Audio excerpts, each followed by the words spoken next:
As technology advances, a paramount concern takes center stage, which is cybersecurity. Adeptly breach defenses, stealing valuable knowledge in an ever evolving conflict.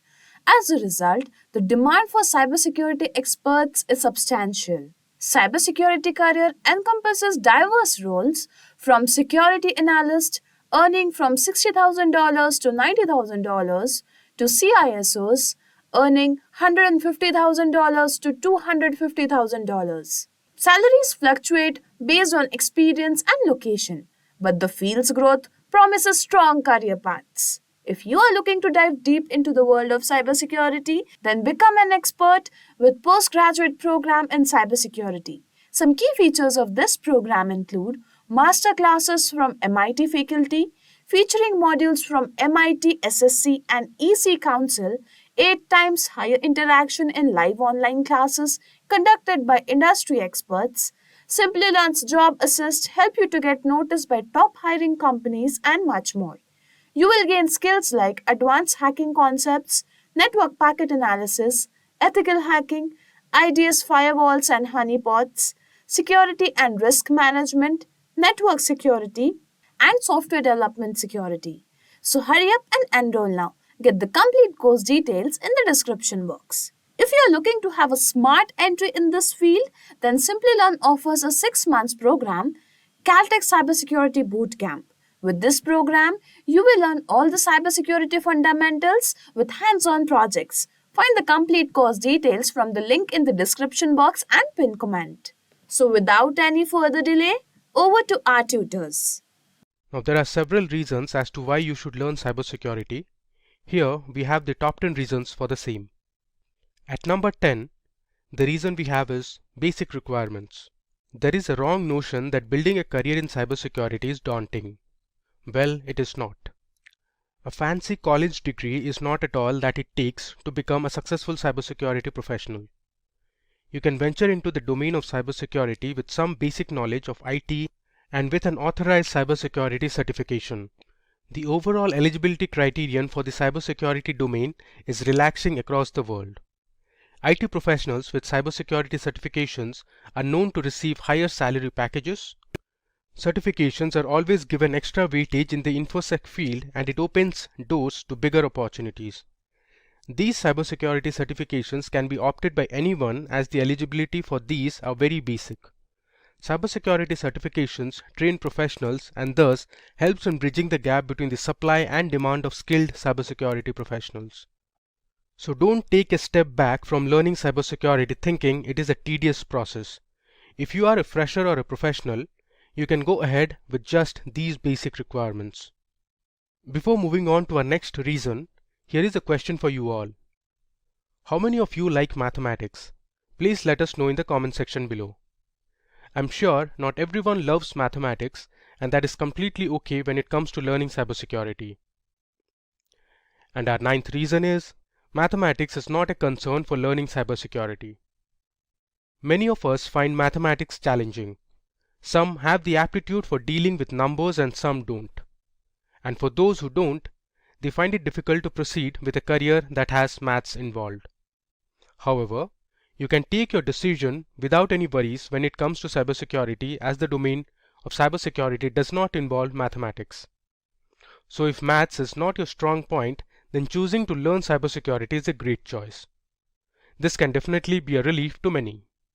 Instead, you can get acquainted with networking, network security control, and coding to build a career in cybersecurity.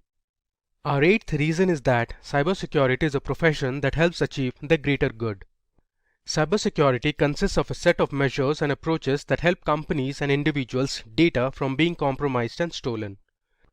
Cybersecurity professionals have defended organizations from several deadly cyber attacks that aimed at jeopardizing an organization's confidentiality, integrity, and availability.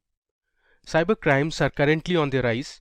With different types of cyber attacks, the threat to organizations and individuals alike is only growing by the day.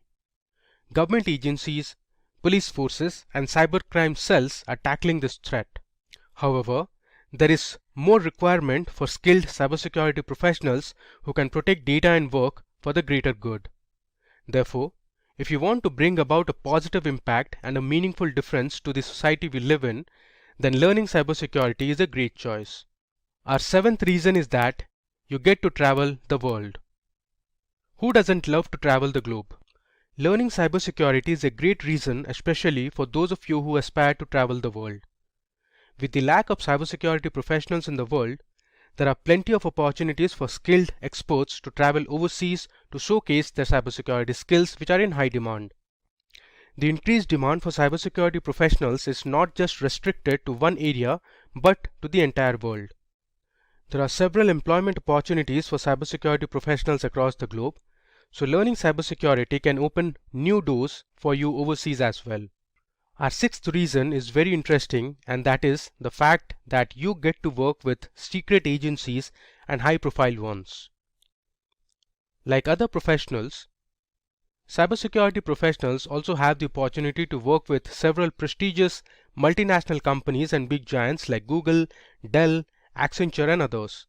However, a cybersecurity professional's career opportunities can go beyond MNCs, and they might get the opportunity to work with top government secret agencies like Mossad, NSA, NIA, FBI and so on. So what are you waiting for? Become a cybersecurity expert and showcase your skills to grab the chance to work with these top agencies. Our fifth reason is, it is never too late to begin with. There are very few professions that give you the liberty to begin late. And one such profession is cybersecurity. It is never too late to realize that you want to become a cybersecurity expert. Many people work as cybersecurity professionals even after their retirement if they have a good knowledge about IT. You could also join cybersecurity courses that train you irrespective of your age. As long as you have good cybersecurity skills, there is no need to worry about job security however late it is. Our fourth reason is cybersecurity is an evergreen industry. Cybersecurity has gradually become an evergreen industry. In the current times, with the onset of the COVID-19 pandemic, businesses are moving online and shifting to cloud storage. The demand for cybersecurity is at its peak. There is a high demand for cybersecurity experts who can safeguard digital data. Hence, we can be rest assured that cybersecurity is here to stay, and this domain is only going to grow in the coming years. According to Cybersecurity Ventures, the number of internet users will hit a whopping 6 billion by 2022. These numbers speak volumes, and this reveals the growing demand for cybersecurity professionals across the globe. Digitalization is taking place across several industries. A cybersecurity expert finds opportunities in every field, as every organization wants to be secure on the digital front. So now is the right time if you are looking to learn and start a career in cybersecurity. Before moving to our top 3 reasons to learn cybersecurity, here's some crucial information for you all. As you know, with relevant certifications, you can grow your cybersecurity career, and here we are to help you with that. You can check out Simplilearn's Cybersecurity Expert Masters program to equip you with the necessary skills to become an expert in this rapidly growing domain. Training for highly sought after certifications like CompTIA Security Plus, CEH, CISM and CISSP is at the forefront of this course, preparing you for the industry's best jobs. So what are you waiting for? Get certified with Simplilearn and grow your career in cybersecurity today. So, our third reason to learn cybersecurity is because of the plenty of job opportunities it offers. According to the US Bureau of Labor Statistics, the employment of information security analysts is projected to grow 33% from 2020 to 2030, much faster than the average for all occupations. With the world turning digital, there is a dire need for companies to hire cybersecurity experts who can protect and safeguard sensitive data. As firms work to improve their cybersecurity structure, they are also hiring several cybersecurity experts to design, implement and maintain their cybersecurity solutions. Cybersecurity jobs are not limited to the IT domain. Many security positions are found at companies outside of IT, including industries like media, sports or finance to name a few. This emphasizes on the fact that a cybersecurity expert is exposed to several job opportunities from different types of companies across the globe. Our second reason for you to learn cybersecurity is the good salary package it offers. Salaries play a crucial part in any job that you undertake, isn't it? Every individual likes to get duly rewarded for their work, and cybersecurity is one such domain that provides fat paychecks. Cybersecurity experts are the individuals who have come to the rescue with the unprecedented rise in cybercrimes across the world. Organizations are willing to pay sky-high salaries for these cybersecurity experts. There is a lack of skilled cybersecurity professionals, and this is another reason cybersecurity experts are paid well. The salaries of cybersecurity professionals are still expected to grow in the coming times owing to the high demand. Salaries in cybersecurity have a high growth potential, and if you are a skilled cybersecurity professional, you can always negotiate your salary. Finally, a top reason to learn cybersecurity is that you will have a job that never gets boring and a domain that offers unlimited potential for personal growth. Several times, individuals find themselves lost in their career due to lack of challenges, due to their mundane work, and also due to stagnation at work. These reasons play a major role when it comes to a professional quitting their job. However, a job role in cybersecurity tackles these reasons to an extent, and that is why we have this reason at number 1. Cybersecurity is a domain that is constantly evolving, and so are the nature of cyber attacks. Hackers are always trying to develop new methods to get to your data. They develop new exploits regularly, and hence, as a cybersecurity professional, you will face interesting challenges to find optimal solutions for new exploits. You will have new puzzles to solve. A cybersecurity career is not going to be stale. Along with failures, you will also be exposed to new and interesting discoveries. To keep yourself updated in this field and to tackle cyber attacks, you should be in a position to outsmart the hackers. Being in the field of cybersecurity allows you to constantly upskill and enhance your knowledge and experience. It also ensures that your learning journey will never stop.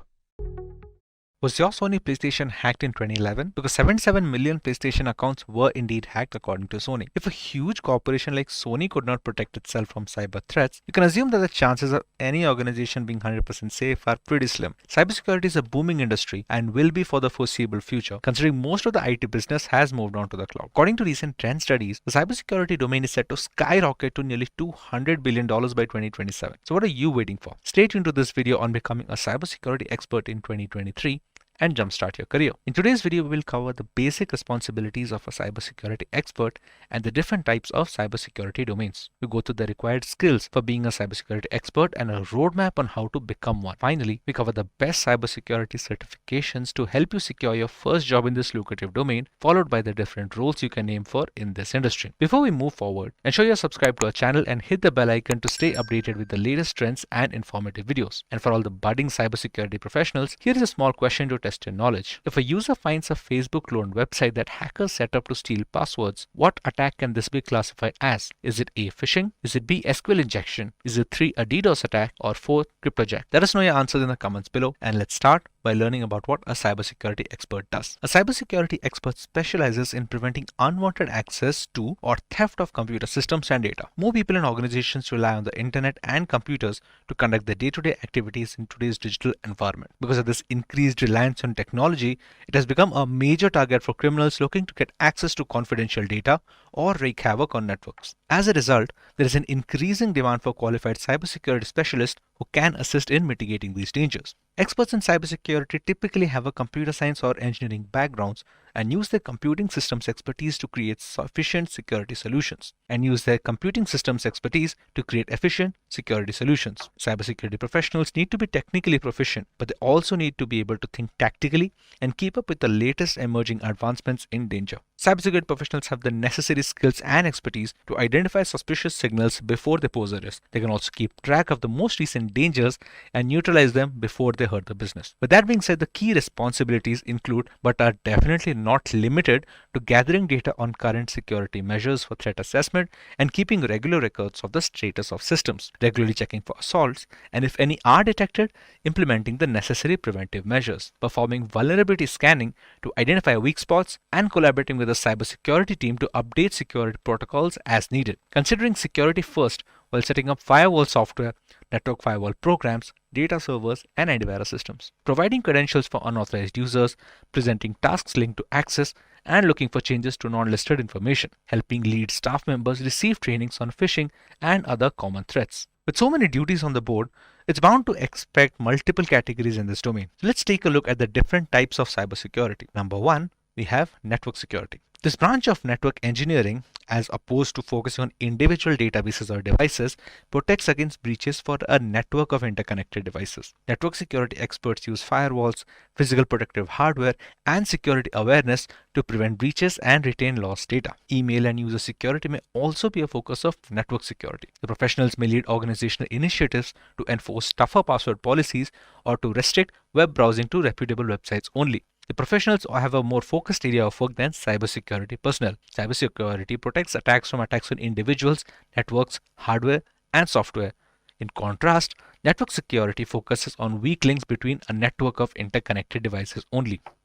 At number two, we have information security. Cybersecurity and information security overlap to some extent, but cybersecurity is just a subcategory of the latter. Information security includes digital and physical data across all media, whereas cybersecurity focuses solely on securing digital assets. Specialists in information security and cybersecurity both safeguard sensitive data information, but information security considers factors like the accessibility and confidentiality of data to prevent access by cybercriminals. The number three is infrastructure security. This domain can concentrate on using vaults, security systems, and generators to protect sensitive valuables. Infrastructure security in the digital sphere refers to building and maintaining systems protected from breaches. Professionals in this field defend critical applications and data while building infrastructure to protect these devices. The experts create and implement efficient databases at the app level to block access by malicious parties. By creating systems for encryptions and backups, the professionals secure data against the hackers. The skill set needed to become a cybersecurity expert can vary from domain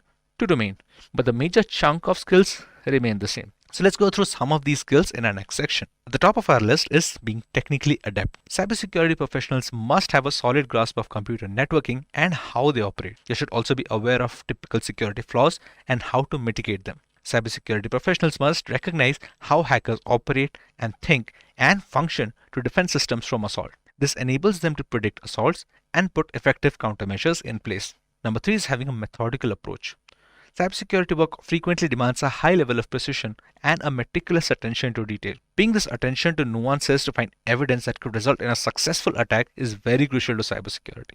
Cybersecurity issues are usually complex and multifaceted. As a result, specialists must be able to spot issues and develop innovative solutions using their problem-solving skills. Cybersecurity professionals must be able to describe technicalities to non-technical colleagues and consumers fully. They must also be able to collaborate with others on their team effectively. So let's say you have mastered the skills needed to become a cybersecurity expert. What about the next steps? Our next section will cover a roadmap that will provide the exact sequence of steps needed to become a cybersecurity expert in 2023. At number one, we have basic computer skills, usually meaning the relevant computer skills and systems knowledge that is necessary to work your way around hundreds of platforms. While a computer science degree is highly preferable and helpful when starting in this domain, people from non-technical backgrounds can also work in cybersecurity if they train themselves in basic computing skills.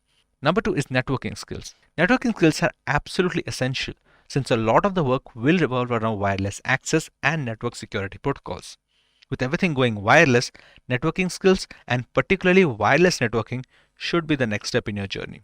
After polishing your networking skills, the third obstacle should be getting your knowledge of Linux operating systems to at least above average standards. Most scanning tools and exploit frameworks run exclusively on Linux-based distributions like Kali Linux and Parrot Security, making it an absolute must before moving forward.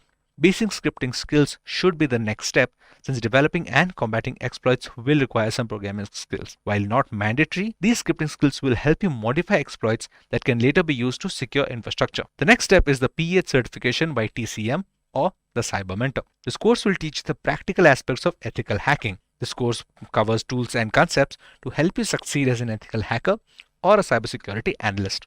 The training is quite hands-on and will cover a wide range of fundamental subjects. Websites like Hack the Box and Try Hack Me are virtual labs that function as targets for ethical hackers practicing their craft. As a cybersecurity professional, practicing on these rooms can help you stay updated with the latest and most complex tools available to penetration testers today. Next is the EJPT certification, or the eLearn Security Junior Penetration Tester. This certification is a hands-on course in penetration testing and information security fundamentals. Passing the exam proves to businesses that you, a cybersecurity specialist, is now ready for a successful new job. The last step is getting an OSCP or a PNPT certification. Regarding a professional certification that can help you grow further in the domain, you have these two options. The OSCP online course can be completed at your speed and schedule. It covers penetration testing tools and methodologies through hands-on practice. The program teaches the skills and mindset needed to be a successful vulnerability researcher and a cybersecurity analyst. The PNPT exam, or the Practical Network Penetration Tester certification, is a one-of-a-kind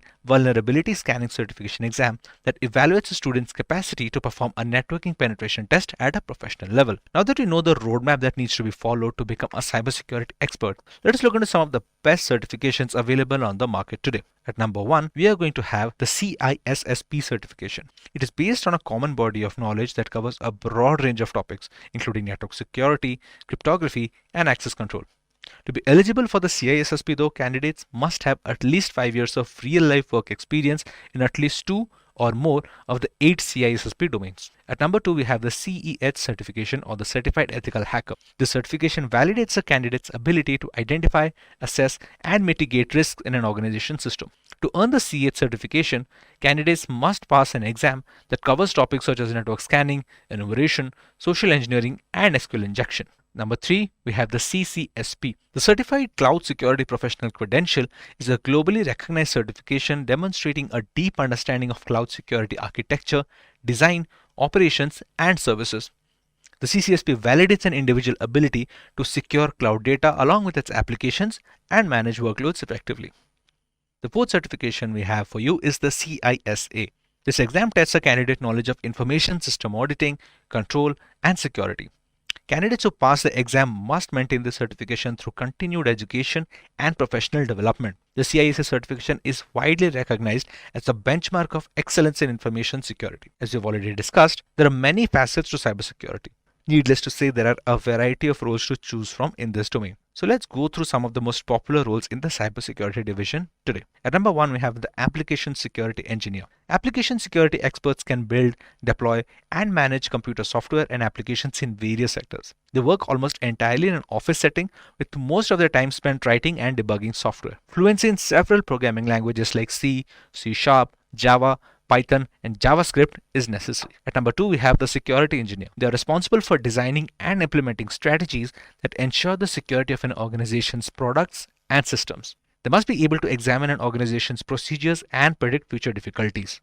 As a result, they must be skilled at incident response and have solid computer forensics knowledge. Number 3 is the network security engineer. Network security engineers are critical in deploying, setting, and managing network and security hardware and software. Examples being some firewalls, routers, or network management tools along with VPNs. They're also responsible for undertaking network security assessments and may be asked to assist in the network infrastructure design. Information security analysts are in charge of investigating the security issues and providing fixes. The responsibilities include researching the sector, identifying potential issues, implementing ways to secure the firm. The role needs a diverse set of abilities. It requires professionals to collaborate with diverse people, including analysts inside and outside the business and senior personnel. IT security professionals examine an organization's security strategy and previous breaches to determine how attacks happen and what can be done to prevent them. Because IT and cybersecurity are such vast areas, firms typically employ many IT security specialists, each specializing in a distinct area. For example, one may focus solely on online applications, while another is responsible for the organization's networks. When it comes to web app hacking, it generally refers to the exploitation of applications via HTTP, which can be done by manipulating the applications via its graphical user interface. This is done by tampering with the Uniform Resource Identifier, also known as a URI, or tampering with the HTTP elements directly, which are not a part of the URI. The hacker can send a link via an email or a chat and may trick the users of a web application into executing actions. In case the attack is on an administrator account, the entire web application can be compromised. Anyone who uses a computer connected to the internet is susceptible to the threats that computer hackers and online predators pose. These online villains typically use phishing scams, spam email, or instant messages and bogus websites to deliver dangerous malware to your computer and compromise your computer security. Computer hackers can also try to access your computer and private information directly if you're not protected by a firewall. They can monitor your conversations or peruse the back end of your personal website. Usually disguised with a bogus identity, predators can lure you into revealing sensitive personal and financial information. A web server, which can be referred to as the hardware, the computer, or the software which helps to deliver content that can be accessed through the internet. The primary function of a web server is to deliver these web pages on the request to clients using the Hypertext Transfer Protocol or HTTP. So hackers attack the web server to steal credential information, passwords, and business information by using different types of attacks like DDoS attacks, SYN flooding, ping flood, port scan, and social engineering attacks. In the area of web security, despite strong encryption on the browser server channel, web users still have no assurance about what happens at the other end. Although wireless networks offer great flexibility, they have their own security problems. A hacker can sniff the network packets without having to be in the same building where the network is located. As wireless networks communicate through radio waves, a hacker can easily sniff the network from a nearby location. Most attackers use network sniffing to find the SSID and hack a wireless network. An attacker can attack a network from a distance, and therefore it is sometimes difficult to collect evidence against the main hacker. Social engineering is the art of manipulating users of a computing system into revealing confidential information, which can be later used to gain unauthorized access to a computer system. The term can also include activities such as exploiting human kindness, greed, and curiosity to gain access to restricted access buildings or getting the users to installing backdoor software.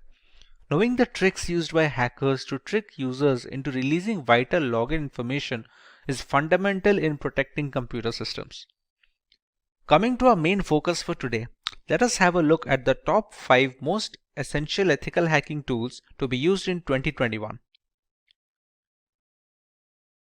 At the top of the chain lies NMap. NMap, which stands for Network Mapper, is a free and open source utility for network discovery and security auditing. Many systems and network administrators also find it useful for tasks such as network inventory, managing service upgrade schedules, and monitoring host or service uptime. It is most beneficial in the early stages of ethical hacking, where a hacker must figure the possible entry point to a system before running the necessary exploits, thus allowing the hackers to leverage any insecure openings and thus breach the device. NMap uses raw IP packets in novel ways to determine what hosts are available on the network, what service they are running, what operating systems are installed, what type of packet filters and firewalls are in use, and dozens other characteristics. It was designed to rapidly scan large networks, but works fine against single host as well. Since every application that connects to a network needs to do so via a port, the wrong port or a server configuration can open a can of worms which lead to a thorough breach of the system and ultimately a fully hacked device. Next on our list we have Metasploit. The Metasploit framework is a very powerful tool that can be used by cybercriminals as well as ethical hackers to probe systematic vulnerabilities on both networks and servers. Because it's an open source framework, it can be easily customized and used with most operating systems. With Metasploit, the ethical hacking team can use ready-made or custom code and introduce it into a network to probe for weak spots. As another flavor of threat hunting, once the flaws are identified and documented, the information can be used to address systemic weaknesses and prioritize solutions. Once a particular vulnerability is identified and the necessary exploit is fed into the system, there are a host of options for the hacker. Depending on the vulnerability, hackers can even run root commands from the terminal, allowing complete control over the activities of the compromised system as well as all the personal data stored on the device. A big advantage of Metasploit is the ability to run full-fledged scans on the target system, which gives a detailed picture of the security index of the system along with the necessary exploits that can be used to bypass the antivirus software. Having a single solution to gather almost all the necessary points of attack is very useful for ethical hackers and penetration testers, as denoted by its high rank in the list. Moving on, we have the Akunetics framework. Akunetics is an end-to-end web security scanner which offers a 360-degree view of an organization's security. It is an application security testing tool that helps the company address vulnerability across all their critical web assets.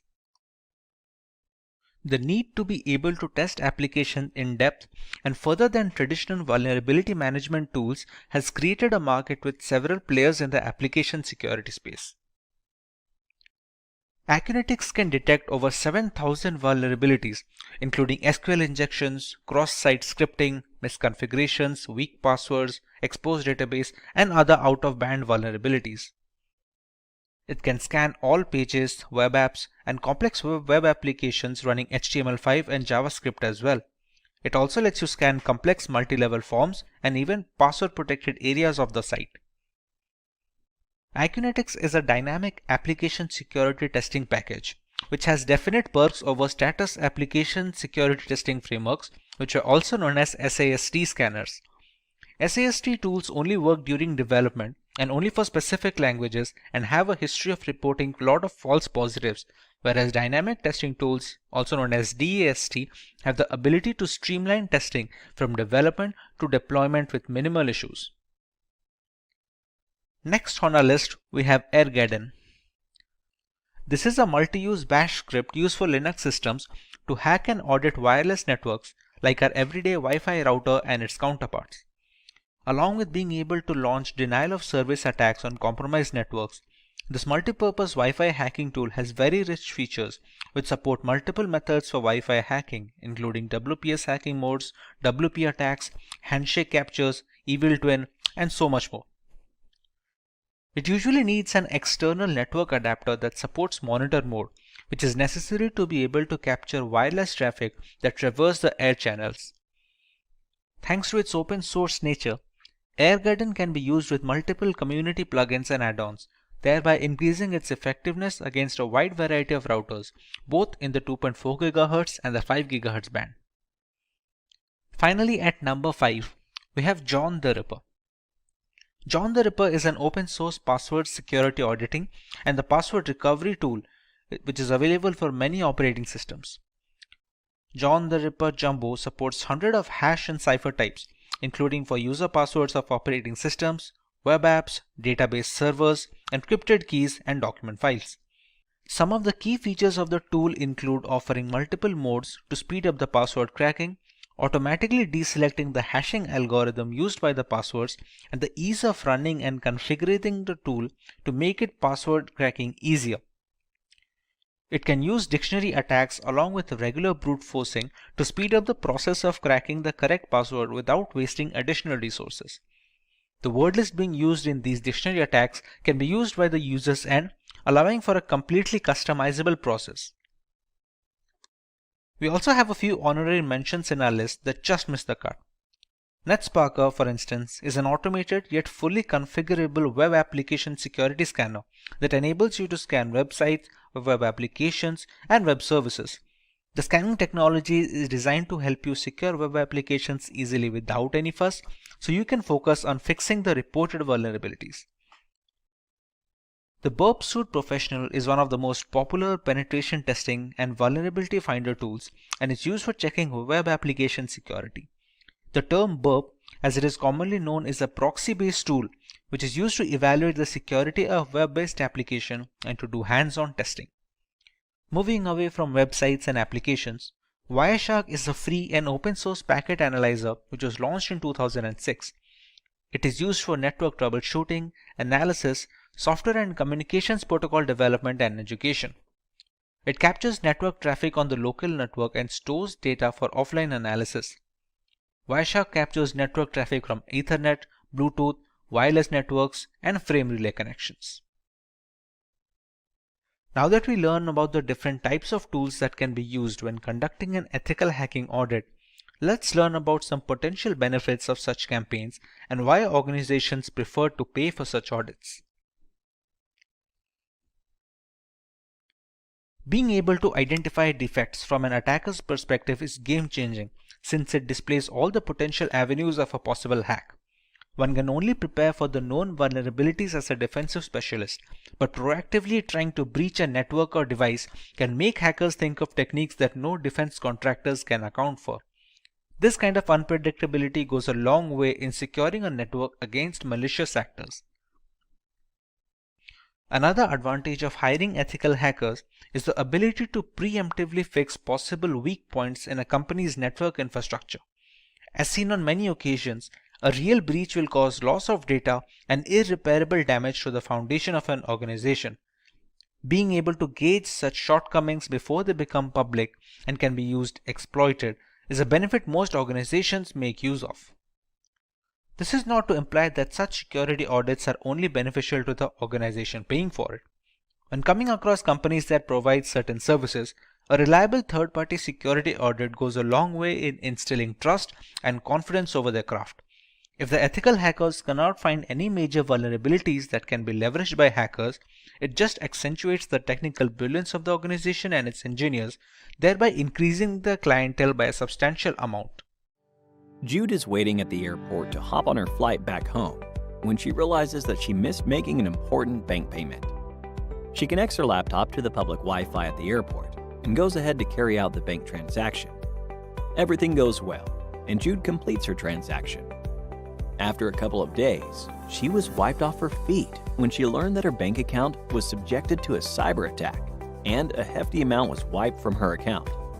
After getting in touch with the bank authority, she learned that her account was hacked at the airport. She then realized that the public Wi-Fi she used might have caused her this trouble. Jude wishes that had her bank transfer escaped the hacker's eyes, she would not have been a victim of a cyber attack. Bank officials advise her to use a VPN for future transactions, especially when connecting to an open or public network. Like most of us, Jude had come across the term VPN several times, but didn't know much about it, and little did she think that the repercussions of not using a VPN would be this bad.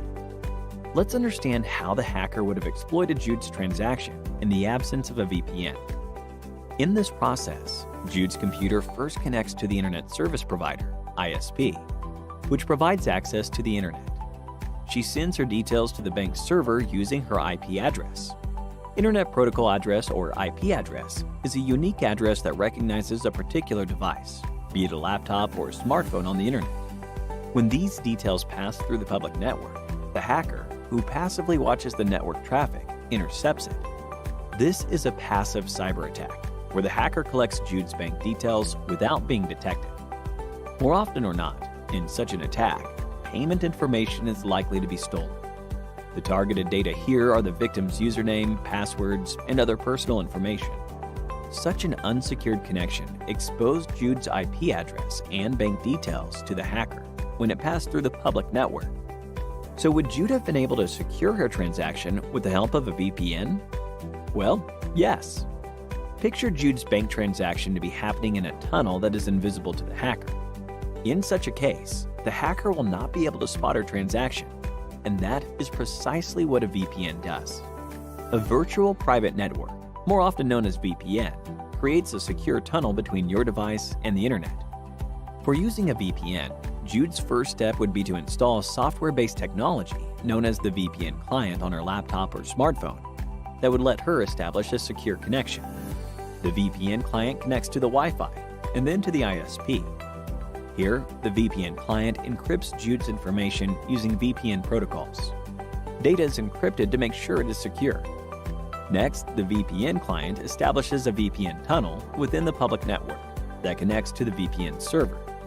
The VPN tunnel protects Jude's information from being intercepted by the hacker. Jude's IP address and actual location are changed at the VPN server to enable a private and secure connection. Finally, the VPN server connects to Jude's bank server in the last step, where the encrypted message is decrypted. This way, Jude's original IP address is hidden by the VPN, and the VPN tunnel protects her data from being hacked.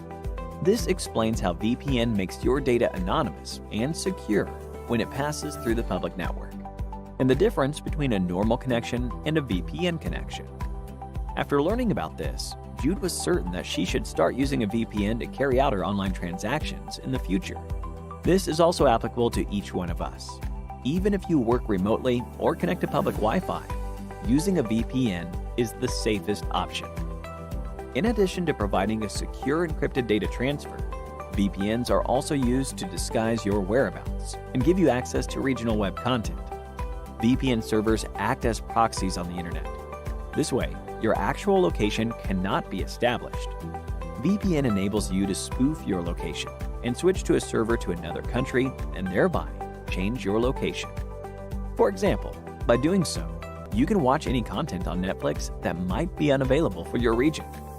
Meet Jonathan. He is an investigative journalist who occasionally researches and publishes news articles contrary to the government's ideologies. On one such occasion, he could not access a global news website dealing with uncensored information. It seemed his IP was blocked from visiting the news website. With his IP blocked, Jonathan turned to a popular proxy service that was able to unblock the news website, thereby allowing an open internet to all users. Just like how your friend gives a proxy attendance for you, a proxy server serves as a stand-in user to keep the real client private. But what is a proxy?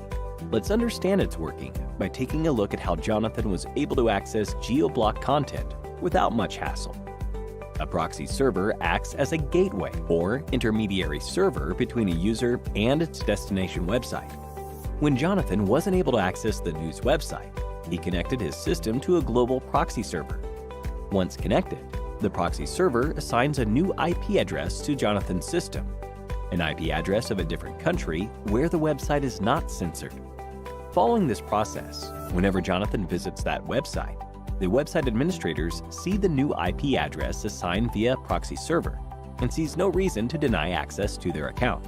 Once the proxy server is able to access the website, it's passed on to Jonathan's system via the same channel. Regarding accessibility to proxy servers, you must first set it up on your computer, device, or network. Next, check the steps required for your computer or network, as each operating system has its setup procedures. In most cases, however, setup entails using an automated configuration script. There are plenty of free proxy services available on the internet. However, the safety of such proxies is rarely verified. Most free proxies will provide an IP address and a relevant port for connection purposes. Reputed proxy providers like Smart Proxy and Bright Data that run on subscription models will most likely provide credentials to log into when establishing the connection. This extra step acts as authentication that verifies an existing subscription on the proxy provider's server, unlike free providers that are open to all. When it comes to hiding IP addresses, many people consider a VPN to be the primary solution. While that's true up to some extent, there are a few things proxies do differently. In the case of VPNs, extra encryption is also carried out to create a secure tunnel between the user's device and a VPN server. A VPN is usually much faster, more secure thanks to multiple layers of encryption, and has little to no downtime. Proxies tend to be comparatively unsafe, with the service owners having the exact IP address of the end user and having no guarantees regarding downtimes and reliability. If you want to know more about how VPNs work, do watch how Jude could have protected her banking credentials using VPNs in our detailed video linked above. Now, let's take a small quiz to check how much we have learned. What can a VPN connection provide that a proxy service cannot? A. New IP address. B. Multiple layers of encryption. C. Access to geo-blocked content. D. Authentication credentials. Think about it and leave your answers below in the comments section, and 3 lucky winners will receive Amazon gift vouchers. What about the benefits of a proxy service, though? Besides allowing access to blocked content, proxies can serve as an efficient firewall system. They can also filter content from third-party websites, allowing control over internet usage. In many cases, browsing speeds are stabilized compared to vanilla internet, thanks to proper optimization of the base proxy server.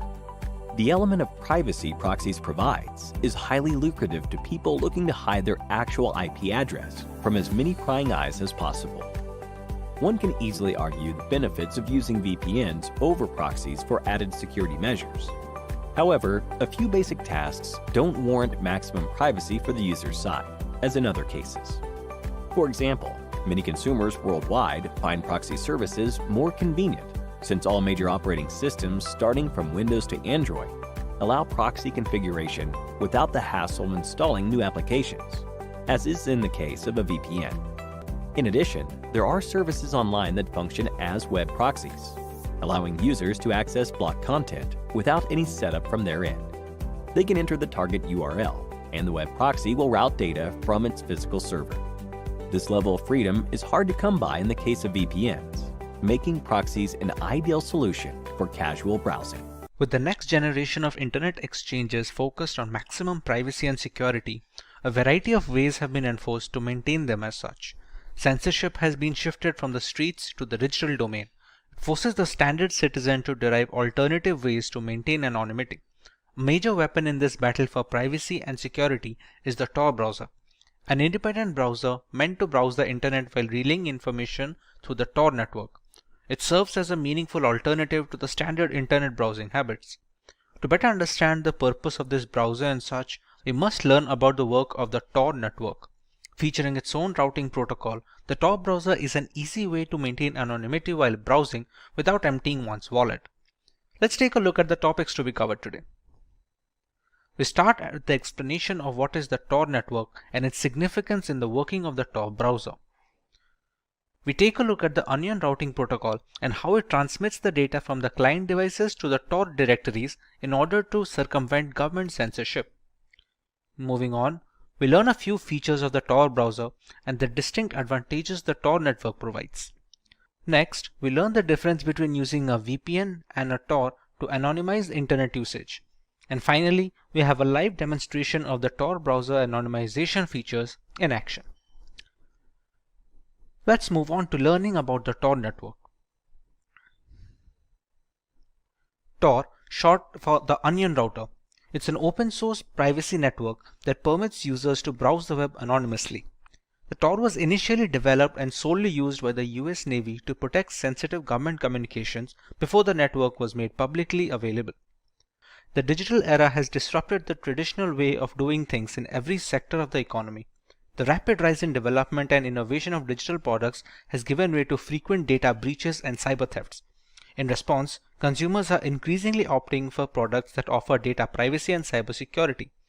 Tor is one such underground network that was implemented for the purpose of protecting users' identities. The Tor network is one example of the many emerging technologies that attempt to fill a data privacy void in a digital space plagued by cybersecurity concerns. The Tor network intercepts the traffic from your browser and bounces a user's request of a random number of other user IP addresses. Then the data is passed to the user requester's final destination.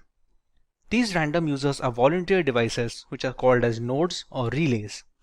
The Tor network disguises your identity by encrypting the traffic and moving it across different Tor relays within the network. The Tor network uses an onion routing technique for transmitting data, hence the original name of Onion router. To operate within the Tor network, a user has to install the Tor browser. Any address or information requested using the browser is transmitted through the Tor network. It has its own feature set, which we will be covering over later in this video. As we discussed already, the data passing through the Tor network must follow a unique protocol known as the Onion routing protocol. Let us learn more about its unique characteristics. In our normal network usage, the data is transmitted directly. The sender has data packets to transmit, which is done directly over a line of communication with either a receiving party or a server of some kind. However, since the data can easily be captured while being transmitted, the security of this exchange is not very reliable. Moreover, it becomes very easy to trace the origin of such requests. On many occasions, websites with questionable and controversial content are blocked from the ISP. This is possible since the ISP is able to detect and spy on user information passing through the network. Apart from ISPs, there is a steady chance of your private information being intercepted by hackers. Unfortunately, easy detection of the source and contents of a web request make entire network extremely vulnerable for people who seek anonymity over the internet. However, in the onion routing protocol, things take a longer route. We have a sender with the Tor browser installed on the client system. The network sends the information to node 1's IP address, which encrypts the information and passes it on to node 2's address, which performs another encryption and passes it on to node 3 address. This is the last address, which is also known as the exit node. This last node decrypts the encrypted data and finally relays the request to the final destination, which can be another device or a server end. This final address thinks the request came from the exit node and grants access to it. The encryption process across multiple computers repeats itself from the exit node to the original user.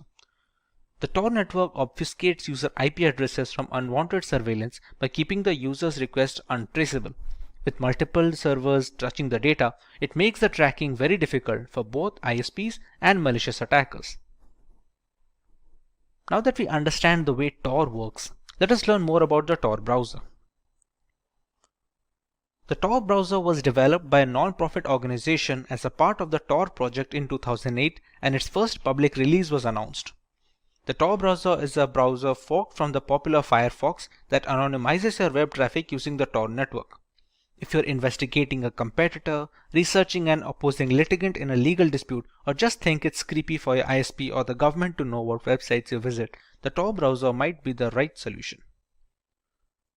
Before the Tor browser were developed, using that network to maintain anonymity was a huge task for everyday consumers. Starting from the setup to the usage, the entire process demanded a lot of knowledge and practice. The Tor browser managed to make it easy for users to traverse the relay servers in Tor and guarantee the privacy of the data exchange. A major feature of the Tor browser is the ability to delete all browser history, cookies, and tracking data the moment it is closed. Every new launch of the browser opens an empty slate, having your usage habits from being tracked and singled out. A major feature that is the highlight of the Tor network is the availability of onion links. Only a small portion of the World Wide Web is available to the general public. We have the deep web that contains links that are not allowed to be indexed by standard search engines like Google and Bing. The dark web is a further subset of the deep web which contains onion links. Tor browser gives you access to these .onion websites which are only available within the Tor network. Onion is a special use top-level domain which designates an anonymous onion service, which is also known as a hidden service. Similar to the links of the deep web, these onion links provide services like online shopping, cryptocurrency, and many other products not available in the consumer internet space. Often being considered as a haven for illegal activities and sales, onion links provide both information and assets in a private manner without the risk of spying by authorities. Browsing the web over Tor is slower than the ClearNet due to the multiple layers of encryption. Some web services also block Tor users. Tor browser is also illegal in authoritarian regimes that want to prevent citizens from reading, publishing, and communicating anonymously. Journalists and dissidents around the world have embraced Tor as a cornerstone of democracy, and researchers are hard at work at improving Tor's anonymity properties. Let us take a look at some of the advantages of using the Tor browser over standard web browsers. The highlight of using the Tor browser is to maintain anonymity over the internet. The cause for such requests can differ from person to person, but all of these concerns are answered by the Tor network. Routing the information via multiple nodes and relay servers make it entirely difficult for the ISP to keep a track of usage data. The entire Tor project is designed to be completely free and open source. Allowing the code for the browser to be inspected and audited by third parties helps in the early detection of faulty configurations and critical bugs. It is present for multiple operating systems, starting from laptops to mobile devices. A number of websites are blocked by governments for a variety of reasons. Journalists under authoritarian regimes have difficulty in getting the word out regarding the situation. Since the onion routing protocol transfers data between multiple servers of random countries, the domains being blocked become available when used via Tor. Usage of these encryption messaging platforms is easily enforced using the Tor browser, which otherwise would have been a difficult task under oppressive circumstances. Many people believe that a VPN offers the same benefits as the Tor browser. Let's put both of them to the test and see the differences between them. Coming to the first point of difference, Tor is completely free and open source. All of the code for the browser and the network can be audited and has been cleared for security concerns. When it comes to VPN, there are many different brands which have open source clients, but the same cannot be said for their counterparts. Some have partly open source, while some have completely locked up their code so that they cannot be stolen further. Moving on, Tor has multiple relay points in its data transfer protocol. Between the server and the receiver, there are 3 different IP nodes. That number can increase, but it will always be more than 2. Once the data is passed from the sender, it goes through all of those relay points, while in the case of a VPN, the connection is made from the client device to the VPN server and then to the requested destination. There is no other IP node that comes into work here, thereby making the connection a one-to-one between the client and a VPN. As a next point, since Tor handles multiple layers of encryption and the data passes through multiple systems along the way, the performance is slow compared to a VPN, where the performance is relatively fast due to the less number of nodes the data passes through. Similarly, the multi-layer encryption of Tor is consistent. If you use Tor browser, every single request passes through the same layer of encryption and follows the same routing protocol. In the case of a VPN, different companies offer different levels of encryption. Some have multi-hop, some prefer a single one-to-one connection, and these kind of differences make the choice much more variable. Finally, the nodes and relays being used in the Tor network are volunteer. There is no company holding over them, so jurisdiction becomes relatively straightforward. Whereas in the case of VPNs, many such VPNs are hosted by adware companies or are being monitored by central governments to note the usage information. Now that we have a better understanding of the Tor browser and its routing, let us take a look at how the Tor browser can anonymize and protect our internet usage. On opening up the Tor browser for the first time, this is the page that you are going to be welcomed with. You have the option of connecting to the Tor network before we start our browsing.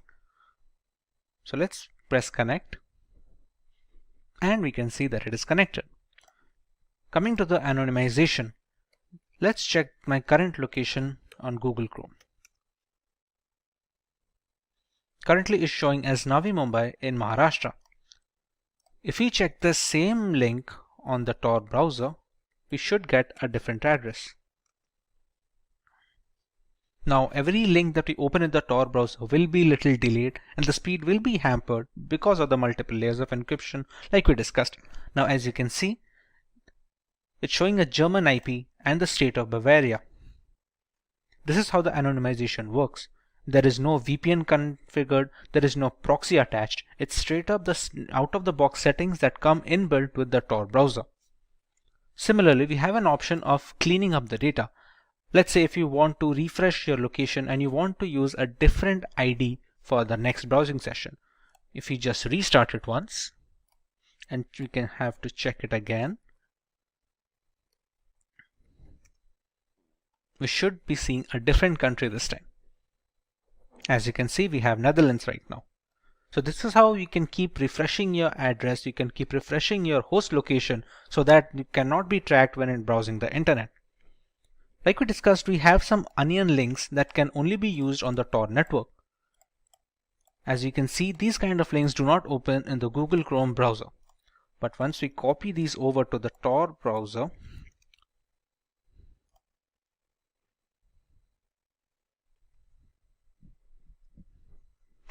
as you can see, we have opened the hidden wiki, which is available only on the Tor network. This is kind of an alternative Wikipedia website where we can find articles to read and more information to learn.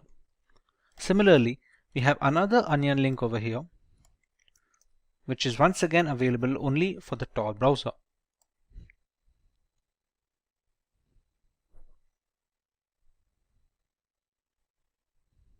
Now these kind of delays are expected, but they are a valid compromise because they maintain the anonymity that many people desire. Similarly, we have found a hidden wallet, which is a cryptocurrency wallet, which is specifically for dark web members. This operates over the Tor network, and this is used by mostly journalists and people who want to anonymize their internet transactions when it comes to dealing money. All of the transactions that occur over the Tor network are almost impossible to track. Therefore, these kind of cryptocurrency wallets are very big on the deep web. This is just one example while having multiple different wallets for every single cryptocurrency available. Imagine our houses without a fence or boundary wall. This would make our property easy accessible to trespassers and robbers, and place our homes at great risk, right? Hence, fencing our property helps safeguard it and keeps trespassers at bay. Similarly, imagine our computers and networks without protection. This would increase the probability of hackers infiltrating our networks. To overcome this challenge, just like how boundary walls protect our houses, a virtual wall helps safeguard and secure our devices from intruders, and such a wall is known as a firewall. Firewalls are security devices that filter the incoming and outgoing traffic within a private network. For example, if you were to visit your friend who lives in a gated community, you would first take permission from the security guard. The security guard would check with your friend if you should be allowed entry or not. If all is well, your access is granted. On the other hand, the security guard would not grant permission to a trespasser looking to enter the same premises. Here, the entry access depends solely on your friend, the resident's discretion. The role of the security guard in this case is similar to that of a firewall. The firewall works like a gatekeeper at your computer's entry point, which only welcomes incoming traffic that it has been configured to accept. Firewalls filter the network traffic within your network and analyzes which traffic should be allowed or restricted based on a set of rules in order to spot and prevent cyber attacks. Your computer communicates with the internet in the form of network packets that hold details like the source address, destination address, and information. These network packets enter your computer through ports. A firewall works on a set of rules based on the details of these network packets, like their source address, a destination address, content, and port numbers. Only trusted traffic sources or IP addresses are allowed to enter your network. When you connect your computer to the internet, there is a high chance of hackers infiltrating your network. This is when a firewall comes to your rescue by acting as a barrier between your computer and the internet. The firewall rejects the malicious data packet and thus protects your network from hackers. On the other hand, traffic from trusted websites is allowed access to your network. This way, a firewall carries out quick assessments to detect malware and other suspicious activities, thereby protecting your network from being susceptible to a cyber attack. Firewalls can either be hardware or software. Software firewalls are programs installed on each computer. This is also called a host firewall. Meanwhile, hardware firewalls are equipments that are established between the gateway and your network. Linksys routers are a good example of a hardware firewall. Besides this, there are other types of firewalls designed based on their traffic filtering methods, structure, and functionality. The firewall that compares each outgoing and incoming network packet to a set of established rules, such as the allowed IP addresses, IP protocols, port number, and other aspects of the packet, is known as a packet filtering firewall. If the incoming network traffic is not per the predefined rules, that traffic is blocked. A variant of the packet filtering firewall is the stateful inspection firewall. These types of firewalls not only examine each network packet, but also checks whether or not that network packet is part of an established network connection. Such firewalls are also referred to as dynamic packet filtering firewalls. Our next type of firewall is called a proxy firewall. This draws close comparison to how you give proxy attendance for a friend. Like how you take the authority to represent your friend, the proxy firewall pretends to be you and interacts with the internet. They come between you and the internet, and thereby prevents direct connections. This protects your device's identity and keeps the network safe from potential attacks. Only if the incoming data packet contents are protected, the proxy firewall transfers it to you. They are also known as application-level gateway. A firewall can spot malicious actions and block your computer from receiving data packets from harmful sources. In addition to preventing cyber attacks, firewalls are also used in educational institutions and offices to restrict users' access to certain websites or applications. It is used to avoid access to unauthorized content. It's the year 2015, and Richard has just finished playing games on his computer. After a long gaming session, Richard tries to shut it down, but finds some random text file on the desktop that says, "Ransom Note." The text file mentioned how a hacking group had encrypted Richard's game files and private documents. And he had to pay a ransom of $500 worth of Bitcoin in the specified Bitcoin address. Richard quickly checked his files, only to see them being encrypted and unreadable. This is the story of how the Tesla Crypt ransomware spread in 2015, which affected thousands of gamers before releasing the master key used for encrypting the files. So, what is ransomware? For Richard to be targeted by such an attack, he must have installed applications from untrusted sources or clicked an unverified link. Both of them can function as gateways for a ransomware breach. Ransomware is a type of malware that encrypts personal information and documents while demanding a ransom amount to decrypt them. This ransom payment is mainly done using cryptocurrency to ensure anonymity, but can also employ other routes. Once the files are encrypted or locked behind a password, a text file is available to the victim, explaining how to make the ransom payment and unlock the files for it. Just like Richard found the ransom note text file on his desktop. Even after the money has been paid, there is no guarantee that the hackers will send the decryption key or unlock the files. But in certain sensitive situations, victims make the payment hoping for the best. Having never been introduced to ransomware attacks before, this gave Richard an opportunity to learn more about this, and he began his research on the topic. The spread of ransomware mostly starts with phishing attacks. To know more about phishing attacks, click the link in the button above. Users tend to click on unknown links received via emails and chat applications, promising rewards of some nature. Once clicked, a ransomware file is installed on the system that encrypts all the files or blocks access to computer functions. They can also be spread via malware, transmitted via untrusted application installation, or even a compromised wireless network. Another way to breach a system with ransomware is by using the Remote Desktop Protocol, or RDP access.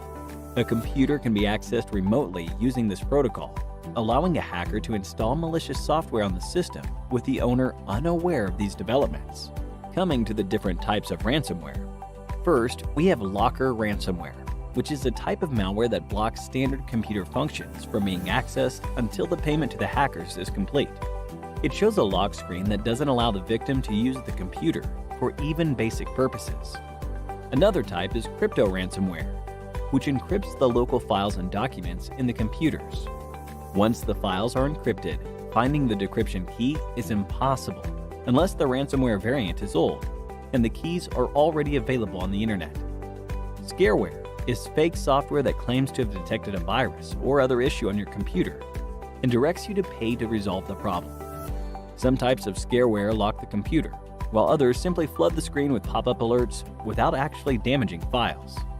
To prevent getting affected by ransomware, Richard could have followed a few steps to further enhance his security. One must always have backups of their data. Cloud storage for backup is easy, but a physical backup in a hard drive is always recommended. Keeping the system updated with the latest security patches is always a good idea. Apart from system updates, one must always have reputed antivirus software installed. Many antivirus software like Kaspersky and Bitdefender have anti-ransomware features that periodically check for encryption of private documents. When browsing the internet, a user must always check for the lock symbol on the address bar, which signifies the presence of HTTPS protocol for additional security. If a system is infected with ransomware already, there is a website, nomoreransom.org. It has a collection of decryption tools for most well-known ransomware packages. It can also help decrypt specific encrypted files if the list of anti-ransomware tools didn't help the victim.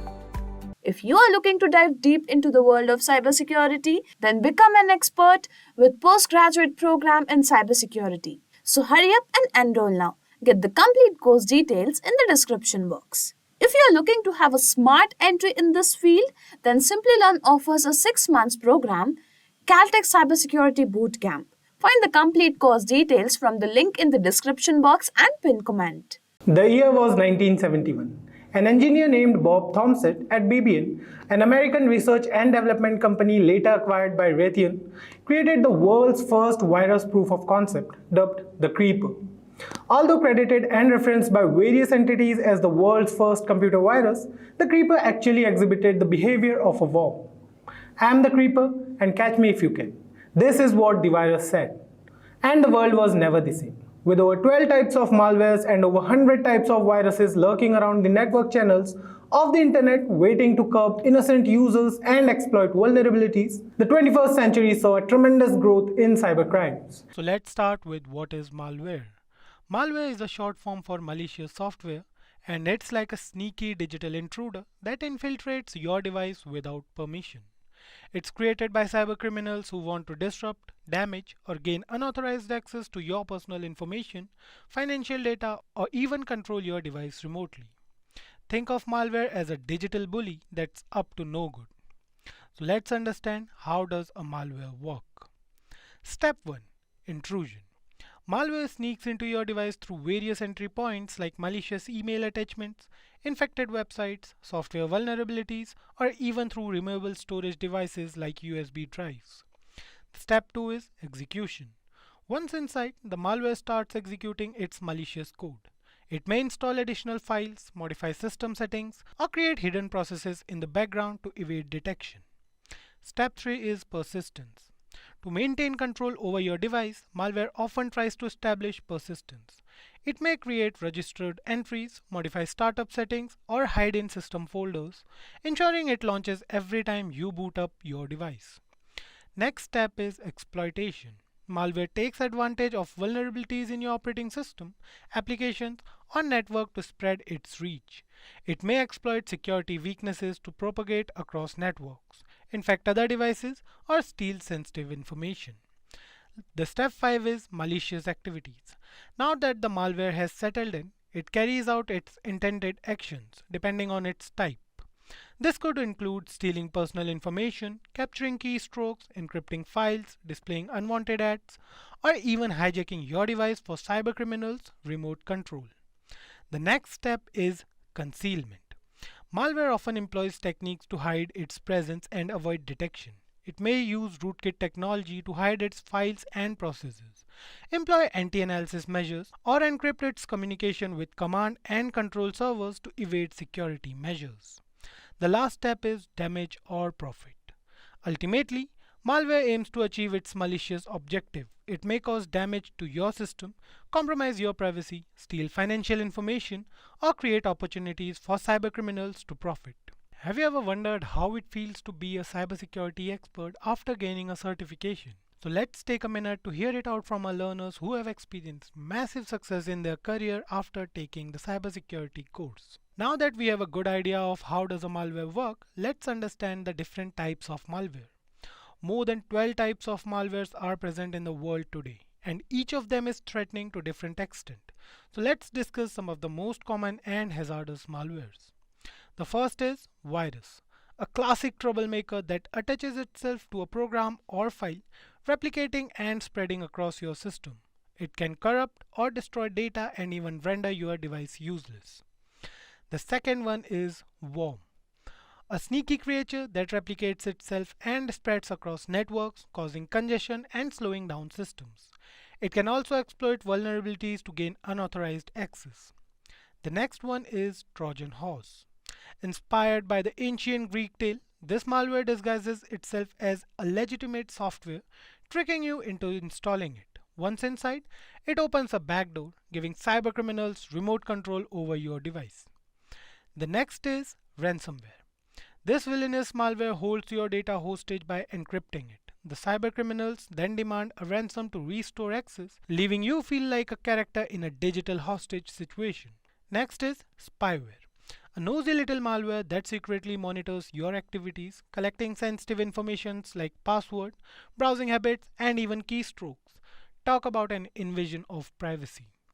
The next one is adware, an annoying troublemaker that bombards you with unwanted advertisements, pop-ups, and redirects. It's like a clingy digital salesperson that never takes no for an answer. So those are some of the truly menacing types of malware, but knowledge is power. So how can we protect ourselves from these digital villains? The first step is keep your software up to date. Regularly update your operating system, antivirus software, and applications. These updates often include security patches to fix vulnerabilities. Use strong and unique passwords. Avoid using common or easy to guess passwords. Opt for a combination of letters, numbers, and symbols. Next is be cautious while you are online. Avoid clicking on suspicious links, downloading files from untrustworthy sources, or opening email attachments from unknown senders. Stay vigilant. Next one is install reputable antivirus software. Invest in reliable antivirus software that can detect and remove malwares. Last is backup your data. Regularly backup your important files and data to an external hard drive or cloud storage. That way, even if your device gets infected, you can restore your files anytime. So I guess you guys must have got a good idea about what is a malware and how to stay safe from a malware. Let's take a look at the introduction for two different types of malware, virus and Trojan. Firstly, let's take a look what exactly is a virus program. A computer virus is a type of malicious program that on execution replicates itself. They get attached to different files and programs which are termed as host programs by inserting their code. If the attachment succeeds, the targeted program is termed as infected with a computer virus. Now let's take a look at the Trojan horse. Trojan horse program is a program that disguises itself as a legitimate program but harms the system on installation. They hide within the attachments and emails, then transfer from one system to another. They create backdoors into our system to allow the cybercriminal to steal our information. Let's take a look how they function after getting installed into our system. Firstly, we have virus programs. The computer virus must contain two parts to infect the system. First is the search routine, which locates new files and data that is to be infected by the virus program. And the second part is known as the copy routine, which is necessary for the program to copy itself into the targeted file, which is located by the search routine. Now let's take a look at the Trojan horse functioning. For Trojan horses, entryway into our system is through emails that may look legitimate but may have unknown attachments. And when such files are downloaded into the device, the Trojan program gets installed and infects the system. They also infect the system on the execution of infected application or the executable file and attacks the system. Now that we understand what virus and Trojans are, let's understand different types of virus and Trojans. Let's take a look at different types of viruses. The first one is known as the boot sector virus. This type of virus damages the booting section of the system by infecting the master boot record, which is also known as MBR. This damages the boot sector section by targeting the hard disk of the system. Then we have the macrovirus. Macrovirus is a type of virus that gets embedded into the document-related data and is executed when the file is opened. They also are designed to replicate themselves and infect the system on a larger scale. And lastly, we have the direct action virus. This type of virus gets attached to executable files, which on execution activates the virus program and infects the system. Once the infection of the file is completed, they exit the system, which is also the reason it is known as a non-resident virus. Let's take a look at different types of Trojans. The first type of Trojan is the backdoor Trojan. They are designed to create a backdoor in the system on execution of an infected program. They provide remote access of our system to the hacker. This way, the cybercriminal can steal our system data and may use it for illegal activities. Next, we have Quicksauce Trojan. They enter the system by clicking the random pop-ups which we come across on the internet. They tempt the user to give their personal details for different transactions or schemes, which may provide remote access of a system to the cybercriminal. And the last Trojan type is ransom Trojan. This type of Trojan program, after entering the system, blocks the user from accessing its own system and also affects the system functioning. The cybercriminal demands a ransom from the targeted user for the removal of the Trojan program from the device. Now that we understand some details regarding viruses and Trojan, let's solve a question. The question is, Jake was denied access to his system and he wasn't able to control the data and information in his system. Now, the actual question is, what could be the reason behind his system's problem? Option A, macrovirus. Option B, ransom Trojan. Option C, backdoor Trojan. Give your answers in the comment section. Now let's understand how to detect the activity of viruses and Trojan in our system. To detect virus or Trojan activity in our system, we can refer to the following points. For viruses, we have slowing down of the system and frequent application freeze shows that the infection of the virus is present in the system. Then we have the viruses can also steal sensitive data, including passwords, account details, which may lead to unexpected logout from the accounts or corruption of the sensitive data. And lastly, we have frequent system crashes due to virus infection, which damages the operating system. For Trojan, we have frequent system crashes and system also faces slow reaction time. Then we have there are more random pop-ups from the system, which may indicate Trojan activity. And lastly, we have modification in the system application and change of the desktop appearance can be also due to the infection of a Trojan program.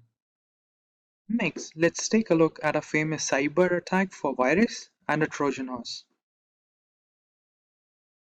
For virus, we have the MyDoom virus, which was identified in the year 2004, which affected over 50 million systems by creating a network of sending spam emails, which was to gain backdoor access into our systems. Next, for the Trojan horse, we have the Emotet Trojan program, which is specifically designed for financial theft and for stealing bank-related information. Next, we have few points for how to prevent virus entry or Trojan attack for a system. The most basic way of virus protection is to using antivirus and do regular virus scan. This will prevent virus entry in the system, and also having more than one antivirus provides much better protection. Then avoid visiting uncertified websites can also prevent virus entry into our system. Then we have using regular driver updates and system updates to prevent virus entry. For Trojan, we have using certified softwares from legal sites to prevent any Trojan activity in our system. And also avoid clicking random pop-ups that we often see on the internet. And lastly, using antivirus and firewalls for protection against Trojan horses is a good habit. Now that we have reached the end of the video, let's take a look what we learned. For the first part, we saw the main objective of the virus is to harm the data and information in a system, whereas for the Trojan we have stealing of the data files and information. Effect of viruses is more drastic in comparison to the Trojan horses. Then we have viruses which are non-remote programs, whereas Trojan horses are remote accessed. And lastly, viruses have the ability to replicate itself to harm multiple files, whereas Trojan does not have the replication ability. So let's begin with what is SQL injection. As the name suggests, SQL injection vulnerability allows an attacker to inject malicious input into a SQL statement. So SQL stands for Structured Query Language, which is a language used by an application to interact with a database. Now, normally this attack is targeted towards a database to extract the data that is stored within. However, the vulnerability does not lie in the database itself. The vulnerability will always lie in the application. It is the developer's prerogative of how to develop the application, how to configure it to prevent SQL injection queries from happening. A database is created to answer questions, and if a question is asked, it is supposed to answer it. Database needs to be configured for some amount of security, but the vulnerability, the flaw here for SQL injection will always lie in the application itself. It is how the application interacts with the database that needs to be modified, that needs to be maintained by the developer rather than just configuring the database itself. So the attacker at this point in time, when they send a query to the application, will form a malformed query by injecting a particular command or an operator that is recognized by the SQL language. And if that operator is passed through the application to the database, then the database basically gets cracked or does a data dump because of that unwanted character coming in. So this character needs to be filtered at the application level itself. Now let's look at a quick demo. So what we have done here is I have this virtual machine called OWASP Broken Web Applications Virtual Machine version 1.2. I'm going to power this on. Till this powers on, I'm going to show you where we can download this utility from. So you can just look for OWASP Broken Web Application Project download. You'll find it on sourceforge.net. Click on the link. You can download the Broken Web Application Project from here. This is a 1.9 GB download, and you can have a zip machine directly for VMware or Oracle VirtualBox. Now, this is an application that has been developed by OWASP, which stands for Open Web Application Security Project, which is a not-for-profit organization and periodically releases the most top 10 risks that an application will face for that particular year. So they have given a web application with inbuilt vulnerabilities for professionals like us to practice upon, to develop our skills upon, because doing this in the real world is illegal. I cannot go onto a website to demonstrate how a SQL injection attack works. Neither should you try your hands on it till you become very well rehearsed with it. So to upgrade your skills, to upskill yourself, please download this machine, host it in a VMware workstation or an Oracle VirtualBox, and you can then try your skills on it, right? So just going back to the browser here, if I open up a new tab, you'll see that this machine has booted up and has an IP address called 71.132. So if I just go onto that IP address and I type in 192.168.71.132, and you'll see the OWASP Broken Web Application Project, and there are a lot of training applications, realistic intentionally vulnerable applications, old versions of real applications, and so on and so forth. So there is a lot of applications inbuilt over here that you can try your skills upon. We are going to try to use the OWASP utility over here. This gives you the OWASP top 10 risks for 2010, 2013. 2017 is the latest one so far, but the difference between 2013 and 2017 is that some of these have changed, but not all of them. The order has changed a little bit, but you can see that SQL injection is on the top A1 amongst the injection attacks, right? And you can see there are multiple types that have been given here. The SQL injection for extracting data, or SQL injection for bypass authentication, or insert your injection attacks, blind SQL injection. And then there is a tool called SQL Map, which is available freely on your Linux machines, Kali Linux or Parrot Linux, whichever you want to use for your practice targets, and so on and so forth. So if I just take you here for bypass authentication, and this is a regular login page that an application may have, right? You look at a username, you look at password, you type that in, and you log in. So let's say I don't know a password here. I'm just going to type in the username test. Password is PASSWORD. I try to log in, and it shows me that the account does not exist. So the authentication mechanism does work. I did try type in a username and password. It wasn't recognized, so the account does not exist. Now let's try to type in a SQL query.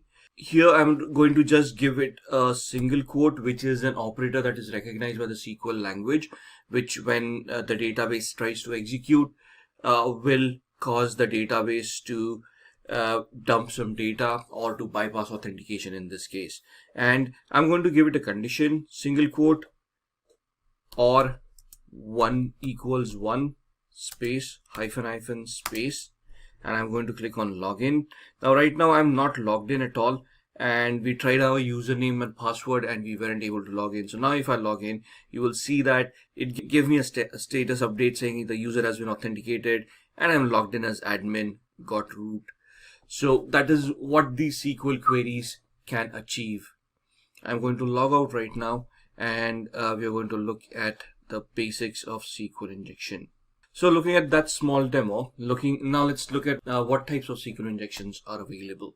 So the first is in-band SQL injection.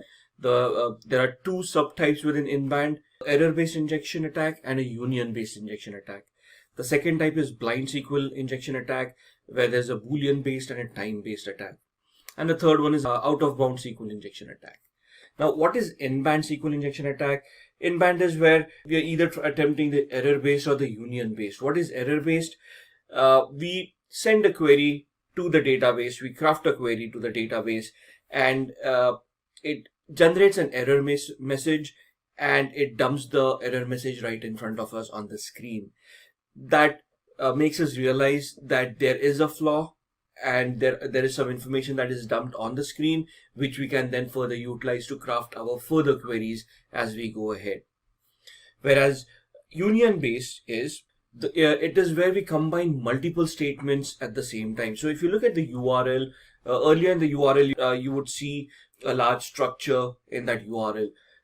We can try to add two or more statements within the URL itself to combine them and then confuse the database into executing both the statements together and giving a data dump at the same time, right? So what would an error-based SQL injection look like? If I go back to the same database, which is here, right?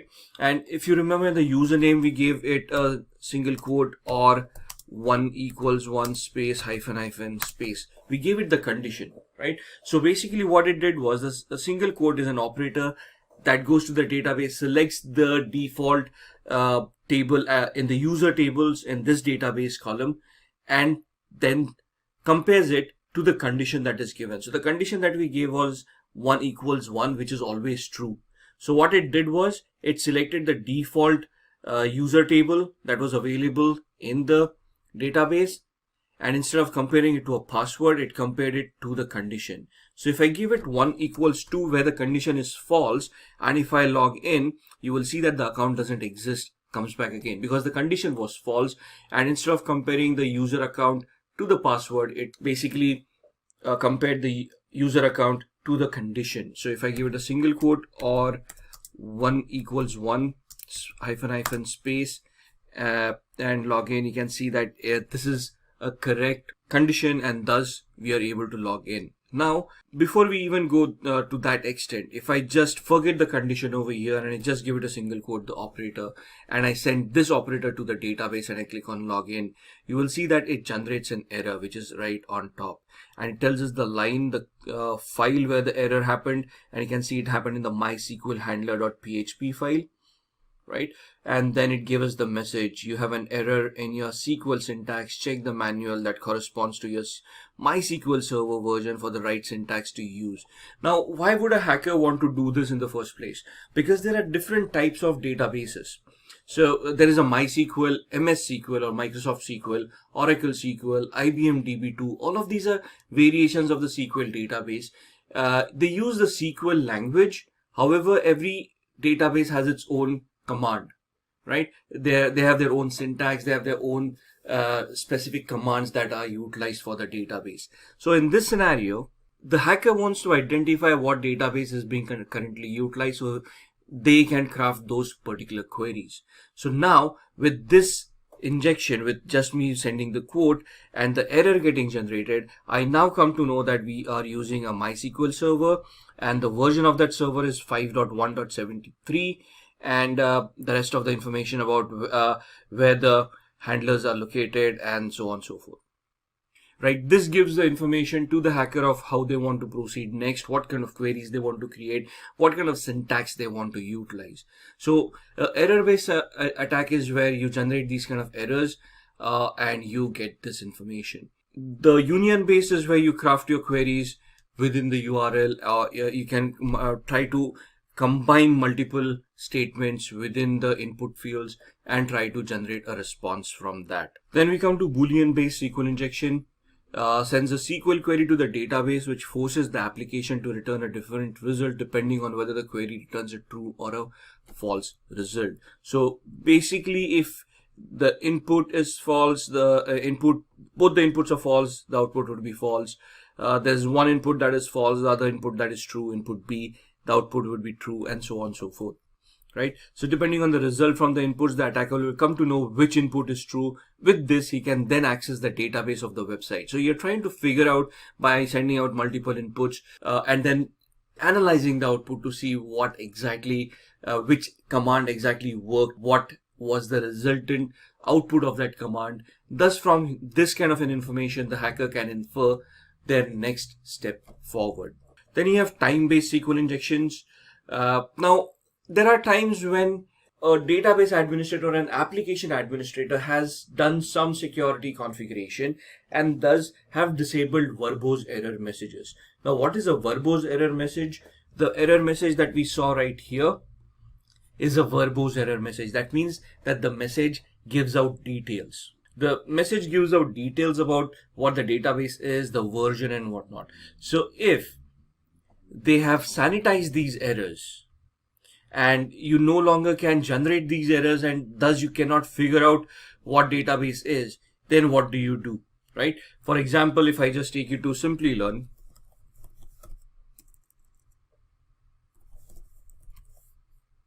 and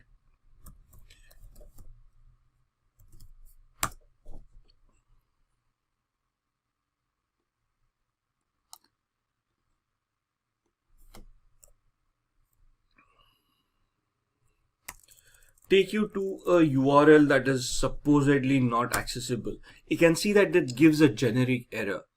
Oops, like it looks like you have crash landed on Mars. It doesn't give you a verbose error that we saw here. So this gives us a detailed error of what went wrong, where it gives us the database, the version of the database, and where the query went wrong, and etc, etc, etc.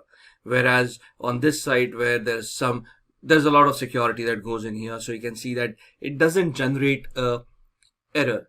It just get a generic page in front of you. So in that case, what does a hacker do? So the hacker then injects a time-based query in the URL, which allows us to verify whether the command is being executed or not. So we put in a time wait, let's say 10 seconds of time wait. So if the moment we inject the query, if the query times for 10 seconds and then gets executed, that means that the SQL injection is possible. However, if we inject the query and it just gets executed without the delay, that means that the time injection attack would not be possible on that particular site. Out of bound is not a very common attack. It depends on the features being enabled on the database management system that is being used by the web application. So this can be a somewhat of a misconfiguration error by the database administrator, where you have enabled functions and not sanitized them. So you have not done in access controls properly. You have not given account control. So queries should never be executed at an administrative level. They should always be executed at a user level with minimum privileges that are required for that query to be executed. Now, if you're allowing these kind of functions to be enabled at the DBMS and there is an administrative account that can have access to them, at that point in time an out of bound injection attack is possible. So let's look at how a website works, right? How SQL works on a website. Now, the website is constructed of HTML, hypertext markup language, which would include JavaScripting for functionality, cascading style sheets for the mapping of the website, right?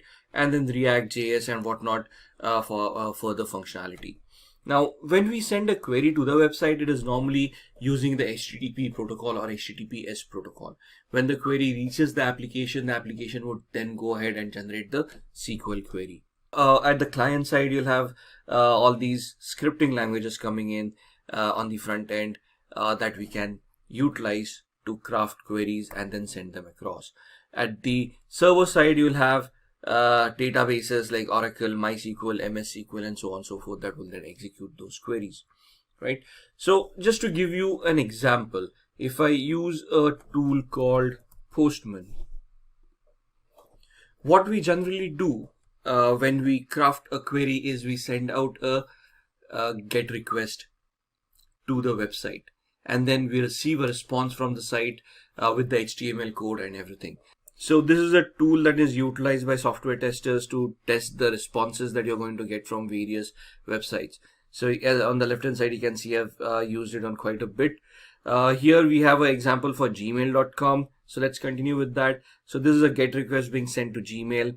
The moment I send it, it's going to create an HTTP request and send it across.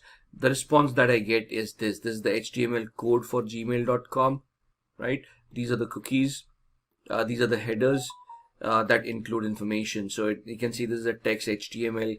Character set utilized is UTF-8, and the configuration that has been done with the application, right? So this is where everything comes in. This is the cookie that has been sent with that particular request that I had sent out.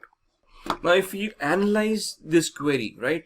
So when we went on to this application and I typed in that single quote and we generated this error, right?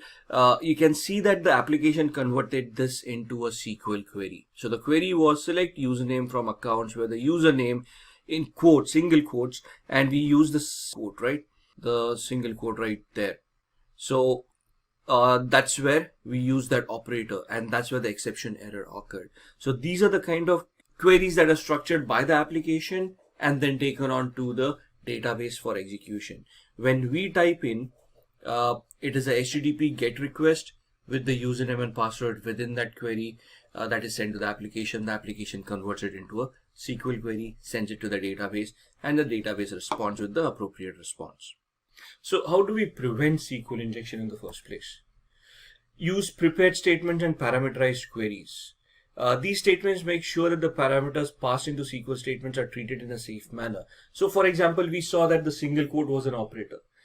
This shouldn't be allowed to be utilized in the first place, right? So here, what we are doing here is a secure way of running a SQL query in the JDBC using a parameterized statement. Define which user we want to find. So there's a string, the email comes in. Connection to the database, we are going to figure out how the connection is going to be passed, how it is going to be created. Construct the SQL statement we want to run specifying the parameter, right? So we define how is it going to be created, what is going to be created, what can be passed to the database and what should not be passed to the database. So that is one way of utilizing prepared statements and parameterized queries. Then we have object relational mapping. Most development teams prefer to use object relational mapping frameworks to make the translation of SQL results set into code objects more seamless. So this is an example of object relational mapping where we map certain objects and allow that to be executed. And then escaping inputs. It is a simple way to protect against most SQL injection attacks. Many languages have standard functions to achieve this, right? So you need to be very careful while using escape characters in your code base when a SQL statement is constructed.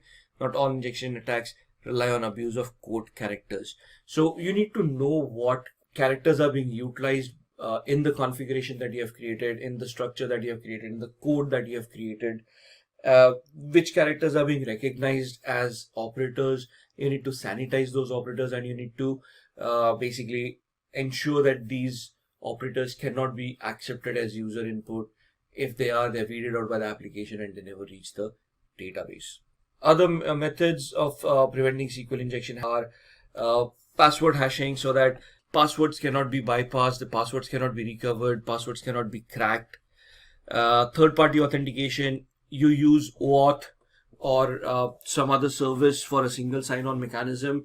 Thus, you rely on a third party to maintain the security of authentication and what kind of parameters are passed. For example, using LinkedIn logins or Facebook logins, right?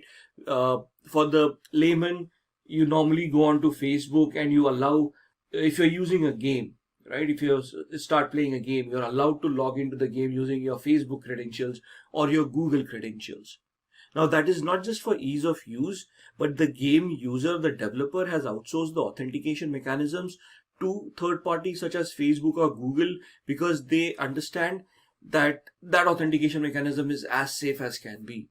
Facebook and Google are wealthy organizations, hire a lot of security experts, and the development for their authentication mechanisms is top notch. Small organization cannot spend that kind of money on security itself, right? So you use a third party authentication mechanism to ensure that these kind of attacks may not happen. Then web application firewalls.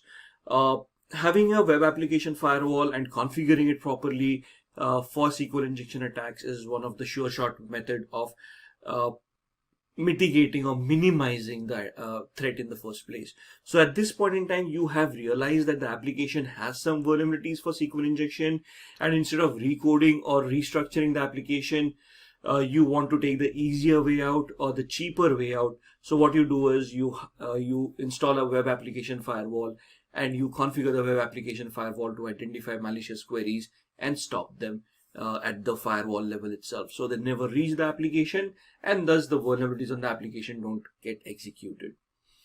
Buy better software and keep on updating the software. So it's not necessary that once you have a software, you install it, it's going to be safe for life. New vulnerabilities are discovered every day, every hour, and it may so happen what is secure today may be completely insecure tomorrow or the day after, right? So you need to keep on upgrading the software. If there are no upgrades available and the vulnerability still exists, you might want to migrate to a better software and thus ensure that you don't get hacked, right? Always update and use patches. Organizations keep on sending out updates and patches. As and when they are released, you need to install them to enhance your security postures.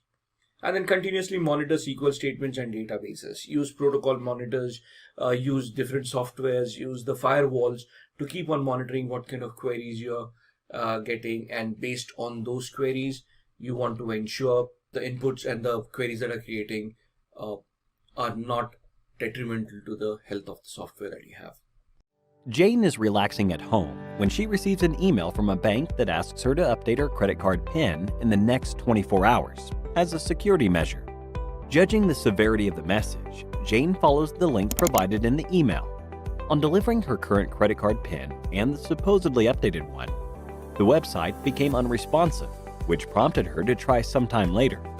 However, after a couple of hours, she noticed a significant purchase from a random website on that same credit card, which she never authorized. Frantically contacting the bank, Jane realized the original email was a counterfeit or a fake message with a malicious link that entailed credit card fraud. This is a classic example of a phishing attack. Phishing attacks are a type of social engineering where a fraudulent message is sent to a target on the premise of arriving from a trusted source. Its basic purpose is to trick the victim into revealing sensitive information like passwords and payment information. It's based on the word phishing, which works on the concept of baits.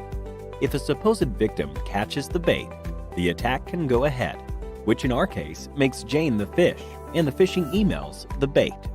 If Jane never opened the malicious link or was cautious about the email authenticity, an attack of this nature would have been relatively ineffective. But how does the hacker gain access to these credentials? A phishing attack starts with a fraudulent message, which can be transmitted via email or chat applications. Even using SMS conversations to impersonate legitimate sources is known as smishing, which is a specific category of phishing attacks.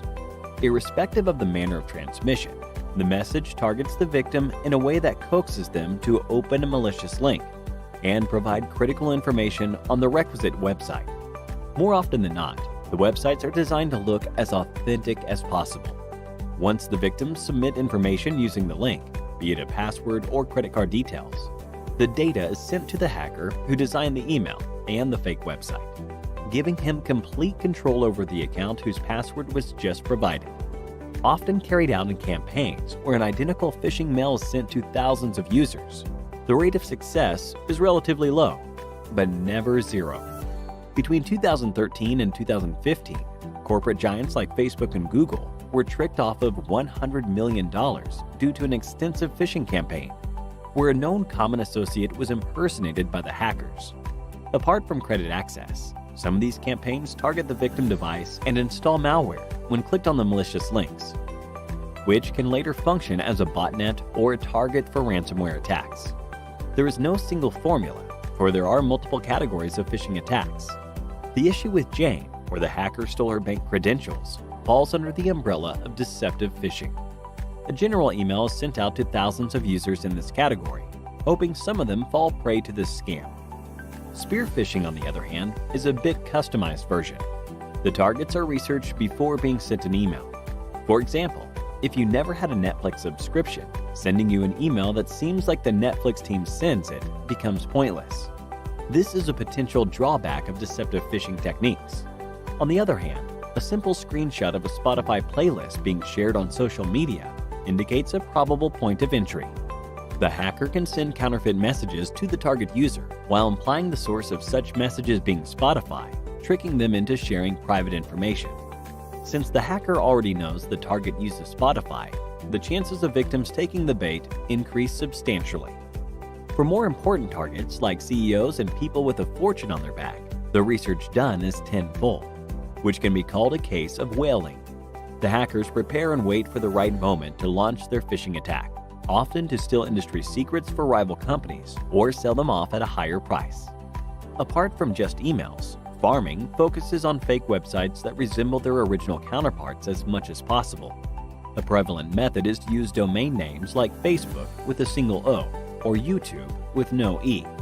These are mistakes that people make when typing the full URL in the browser, leading them straight to a counterfeit web page, which can fool them into submitting private data. A few more complex methods exist to drive people onto fake websites, like ARP spoofing and DNS cache poisoning, but they are rarely carried out due to time and resource constraints. Now that we know how phishing attacks work, let's look at ways to prevent ourselves from becoming victims. While the implications of a phishing attack can be extreme, protecting yourself against these is relatively straightforward. Jane could have saved herself from credit card fraud had she checked the link in the email for authenticity, and that it redirected to a secure website that runs on the HTTPS protocol. Even suspicious messages shouldn't be entertained. One must also refrain from entering private information on random websites or pop-up windows, irrespective of how legitimate they seem. It is also recommended to use secure anti-phishing browser extensions like Cloudfish to sniff out malicious emails from legitimate ones. The best way to prevent phishing is browsing the internet with care and being on alert for malicious attempts at all times. Start by learning about cross-site scripting from a layman's perspective. Cross-site scripting, also known as XSS, is a type of code injection attack that occurs on the client side. The attacker intends to run harmful scripts in the victim's web browser by embedding malicious code in a genuine web page or online application. The real attack takes place when the victim hits the malicious code-infected web page or online application. The web page or application serves as a vehicle for the malicious script to be sent to the user's browser. Forums, message boards, and online pages that enable comments are vulnerable vehicles that are frequently utilized for cross-scripting assaults. A web page or web application is vulnerable to XSS if the output it creates contains unsanitized user input. The victim's browser must then parse this user input.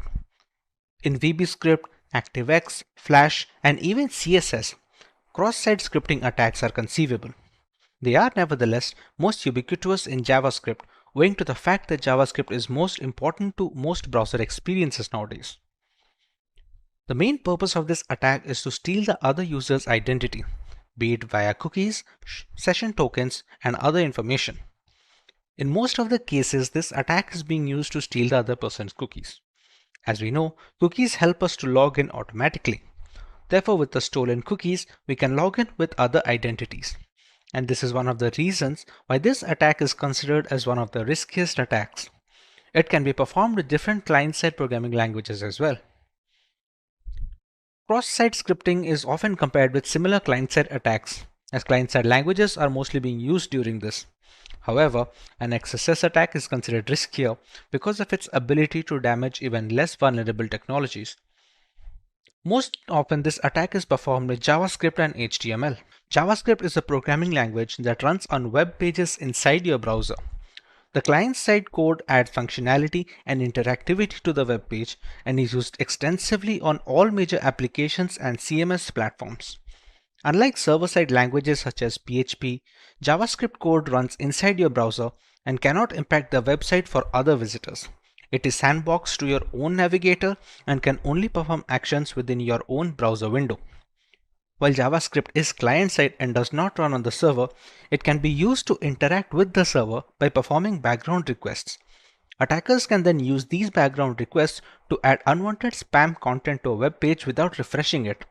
They can then gather analytics about the client's browser or perform actions asynchronously. The manner of attack can range in a variety of ways. It can be a single link which the user must click on to initiate a JavaScript piece of code. It can be used to show any piece of images that can be later used as a front-end for malicious code being installed as malware. With the majority of internet users unaware of how metadata works or the ways in which web requests are called, the chances of victims clicking on a redirecting links is far too high. Cross-site scripting can occur on the malicious script executed at the client side using a fake page or even a form that is displayed to the user. On websites with displayed advertisements, malicious emails can also be sent to the victim. These attacks occur when the malicious user finds the vulnerable parts of the website and sends it as appropriate malicious input. Now that we understand the basics of cross-site scripting, let us learn more about how this kind of attack works.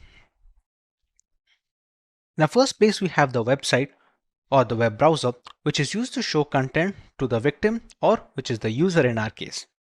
Whenever the user wants to grab some content from the website asks the data from the server. The server provides this information to the website and the web browser, which ultimately reaches the victim. How the hacker comes into play here: it passes on certain arguments to the web browser, which can be then forwarded back to the server or to the user at hand.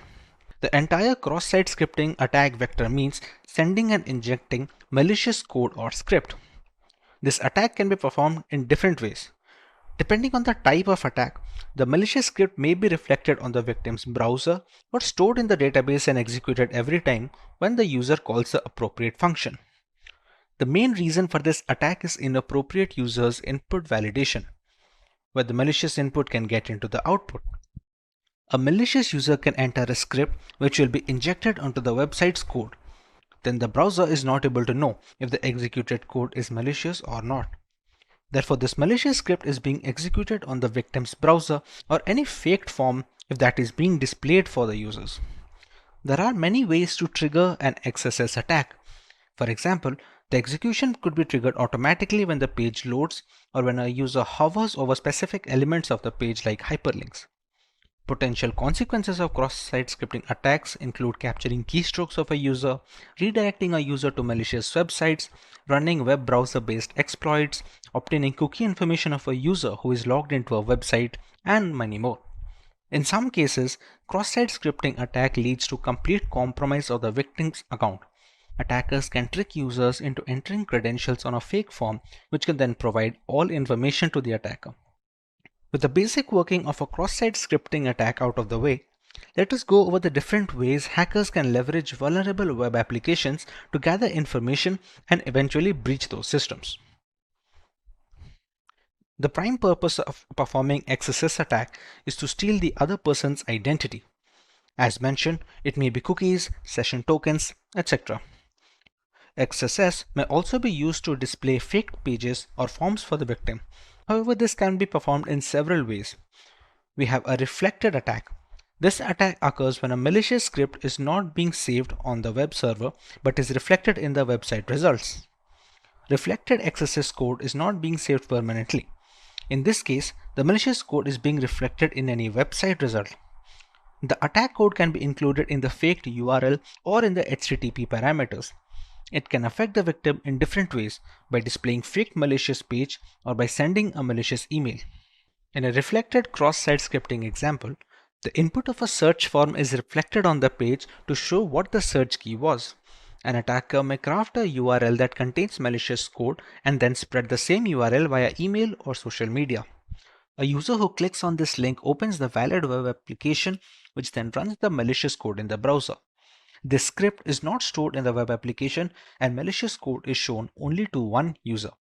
The user that opens the link executes the script, and the attack is not necessarily visible on the server side or to the app owner itself.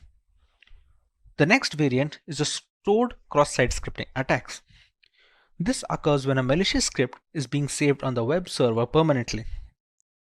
This can be considered a riskier attack since it has leverage for more damage. In this type of attack, the malicious code or script is being saved on the server, for example in the database of the website. It is executed every time the users call the appropriate functionality. This way, stored XSS attack can affect many users. Also, As the script is being stored on the web server, it will affect the website for a longer time. In order to perform stored XSS attack, the malicious scripts should be sent through the vulnerable input form. For example, can be a comment field or a review field.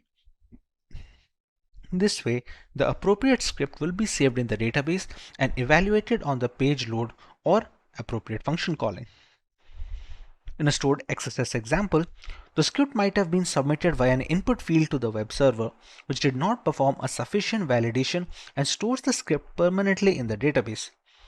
The consequence of this might be that this script is now being delivered to all users visiting the web application and, for example, able to gain access to the user session cookies. In this attack, the script is permanently stored in the web app. The users visiting the app after the information retrieve the script. The malicious code then exploits the flaws in the web application, and the script and the attack is visible on the server side or to the app owner as well. The third variant is DOM-based cross-site scripting attacks. This type of attack occurs when the DOM environment is being changed, but the client-side code does not change. When the DOM environment is being modified in the victim's browser, the client-side code executes differently. In order to get a better understanding of how XSS DOM attack is being performed, let us analyze the following example. If there is a website called texting.com, we know default is a parameter. Therefore, in order to perform XSS DOM attack, we should send a script as parameters. A DOM-based XSS attack may be successfully executed even when the server does not embed any malicious code into the web page by using a flaw in the JavaScript executed in the browser. For example, if the client-side JavaScript modifies the DOM tree of the web page, it can be based on an input field or the get parameter without validating the input. This allows the malicious code to be executed. The malicious code that exploits flaws in the browser on the user side, and the script and the attack is not necessarily visible on the server side or to the app owner. By now, it is clear that cross-site scripting attacks are difficult to detect and even tougher to fight against. There are, however, plenty of ways one can safeguard against such attacks. Let's go through some of these preventive measures.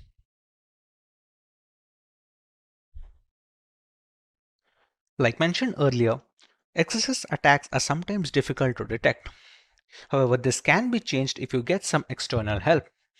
A way to prevent XSS attacks is using automated testing tools like Crashtest Security Suite or Akinetic Security Suite. Still, manual testing is highly time consuming and costly, and therefore not possible to be done for every iteration of your web application. Consequently, your code shouldn't be untested before any release.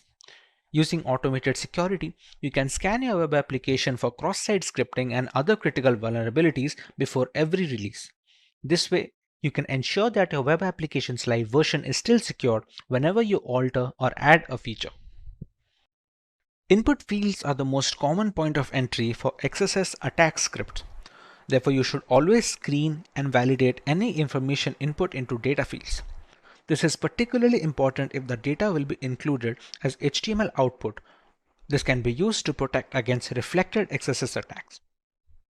Validation should occur on both the client side and server side as an added precaution. This helps validating the data before it's being sent to the servers and can also protect against persistent XSS scripts. This can be accomplished using JavaScript. XSS attacks only appear if any user input is being displayed on the web page. Therefore, try to avoid displaying any untrusted user input if possible. If you need to display user data, restrict the places where the user input might appear. Any input displayed inside a JavaScript tag or a URL shown on the site is much more likely to be exploited than the input that appears inside a division or a span element inside the HTML body. Protecting against XSS vulnerabilities typically requires properly escaping user-provided data that is placed on the page. Rather than trying to determine if the data is user-provided and could be compromised, we should always play it safe and escape data whether it is user-provided or not. Unfortunately, because there are many different rules for escaping, you still must choose the proper type of escaping before settling on a final code. Encoding should be applied directly before user controllable data is written to a page because the context you're writing into determines what kind of encoding you need to use. For example, values inside a JavaScript string require a different type of escaping to those in an HTML context. Sometimes you'll need to apply multiple layers of encoding in the correct order. For example, to safely embed user input inside an event handler, you need to deal with both JavaScript context and the HTML context. So you need to first Unicode escape the input and then HTML encode it. Content Security Policy, or CSP, is a computer security standard introduced to prevent cross-site scripting, clickjacking, and other code injection attacks resulting from the execution of malicious content in the trusted web page context. It is a candidate recommendations of the W3C Working Group on Web Application Security. It's widely supported by modern web browsers and provides a standard method for website owners to declare approved origins of content that browsers should be allowed to load on their website. HTTP only is an additional flag included in a set cookie HTTP response header. Using the HTTP only flag when generating a cookie helps mitigate the risk of client-side script accessing the protected cookie, that is if the browser supports it. If the HTTP only flag is included in the HTTP response header, the cookie cannot be accessed through a client-side script. Again, this is if the browser supports this flag. As a result, even if a cross-site scripting flaw exists and a user accidentally accesses a link that exploits this flaw, the browser will not reveal the cookie to a third party. If a browser does not support HTTP only and a website attempts to set an HTTP only cookie, the HTTP only flag will be ignored by the browser, thus creating a traditional script accessible cookie. As a result, the cookie becomes vulnerable to theft of modification by any malicious script. Next on our docket is a live demonstration where we solve a set of cross-site scripting problems starting from the basic level to the topmost level 6. We're going to start at level 1. In this web application, it demonstrates a common cause of cross-site scripting where user input is directly included in the page without proper escaping. If we interact with a vulnerable application window here and find a way to make it execute JavaScript of our choosing, we can take actions inside the vulnerable window or directly edit its URL bar. This task needs only basic knowledge. Let's see why the most primitive injections work here right away. Let's do a simple query and inspect the resulting HTML page. I'm going to use this phrase with a single quote as a special character. We can now inspect the HTML page.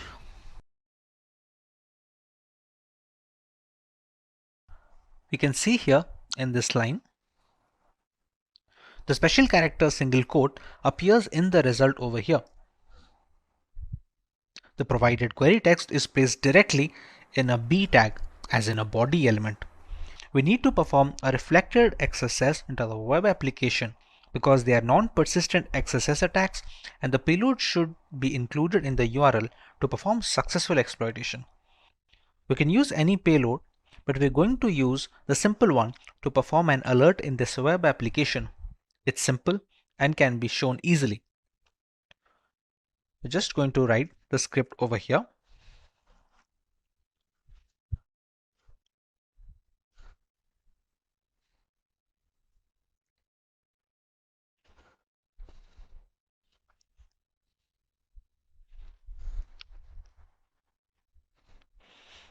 And we're going to press search.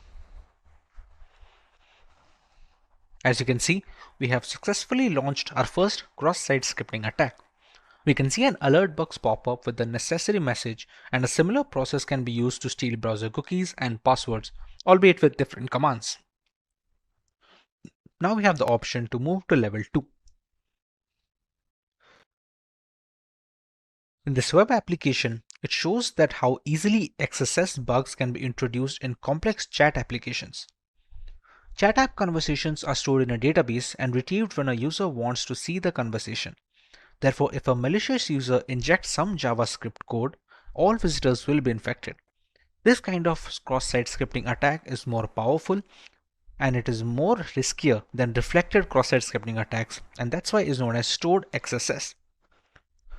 I posted my query with a special character of a single quote, and this is what I get. Whatever I typed in simply appeared on the page right after I click on Share Status. Let's see the source.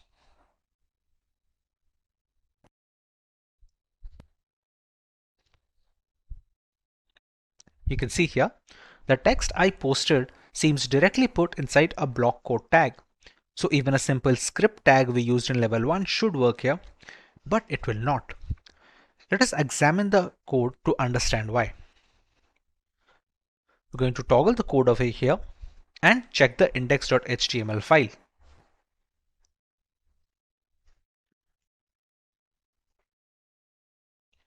Important part is line 32.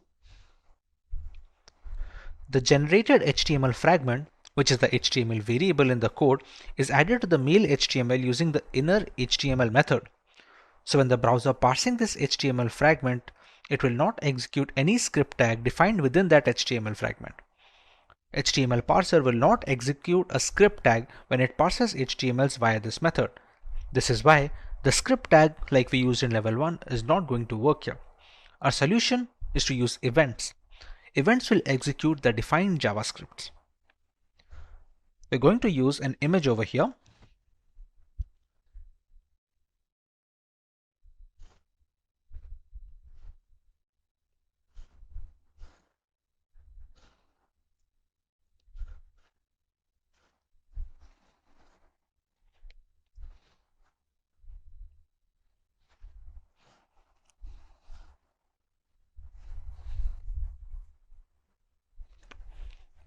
And when we press on Share Status,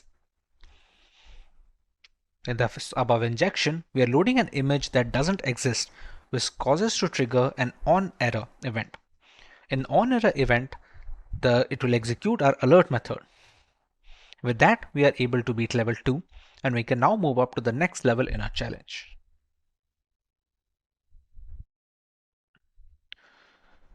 As you can see, clicking on any tab causes the tab number to be displayed in the URL fragment. This hints that the value after the hashtag controls the behavior of the page. That is, it is an input variable. To confirm, let's analyze the code.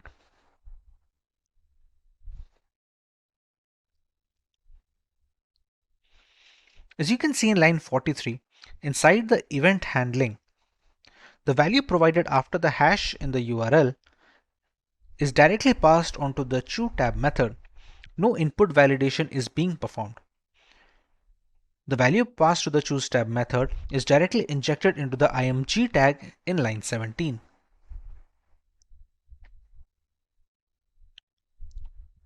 This is an unsafe assignment and it is the vulnerable part of the code. Now all we have to do now is to craft a payload that would adjust the img tag to execute our JavaScript. Remember, the script tag from level 1 would not work here since the variable HTML is used to add the DOM dynamically. Hence the events are our aces here once again. I will choose to use the existing img tag and change the source to something that doesn't exist, hence forcing it to fall in to execute an onError, even which I will pass the URL.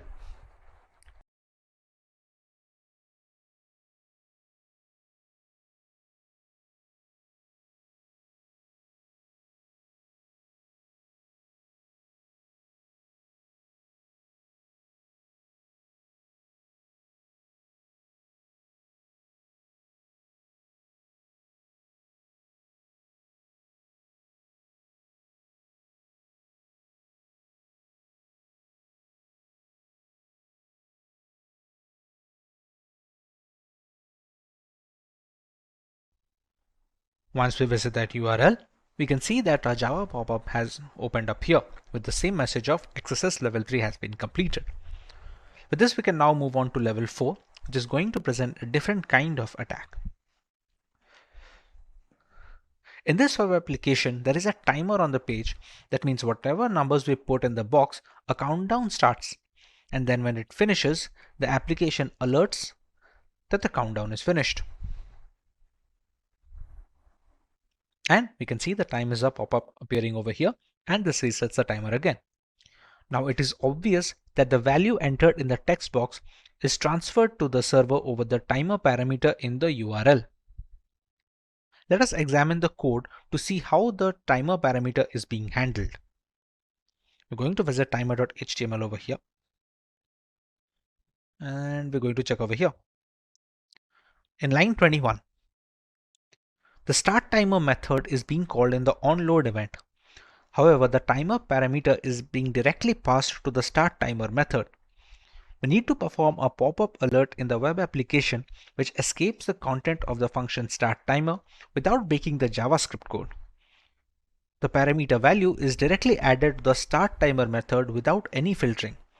What we can try to do here is to inject an alert function to be executed inside the onload event along with the start timer method. We're going to remove this argument and put our script over here.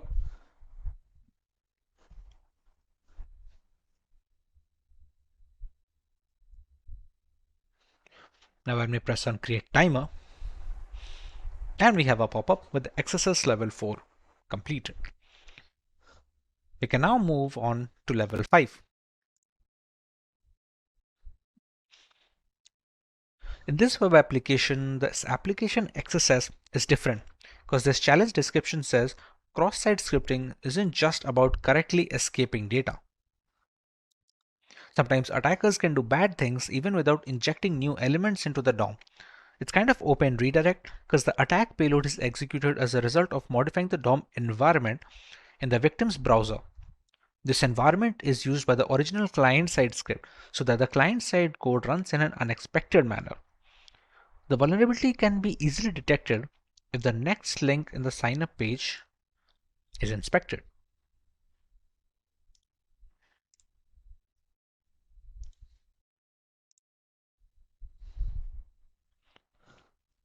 The href attribute value of next link is confirm, which is exactly the value of the next URL query parameter. As you can see over here, this means using the next query parameter can be used to inject a JavaScript code to the href attribute of the next link. The following is the best way to do it. As soon as the user clicks on the link, the script will be triggered.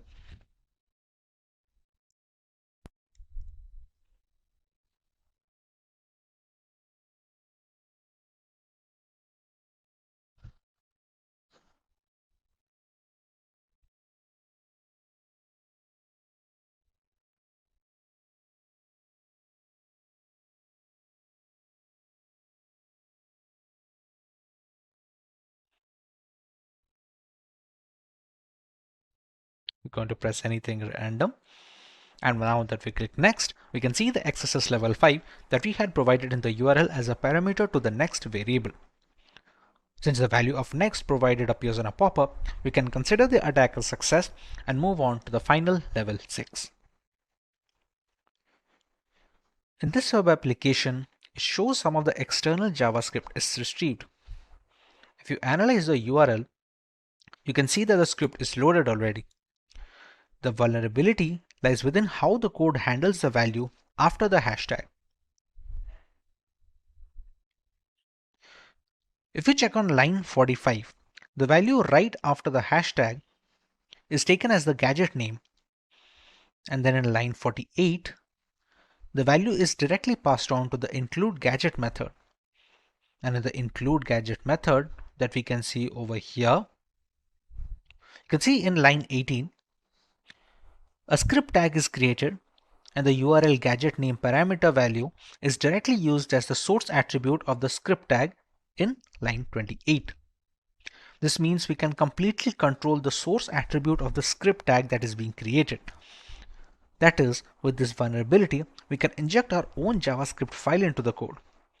We can inject a URL of our own hosted JavaScript into the web application's URL after the hashtag, and the URL should not be using HTTPS but anything like that to bypass the regular expression for security checking. We're going to remove the pre-stored URL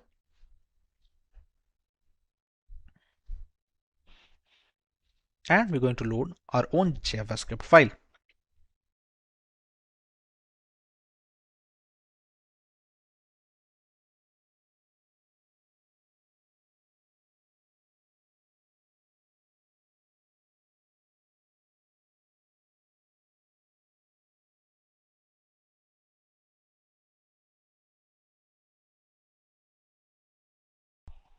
Finally, we have reached the end of our challenge.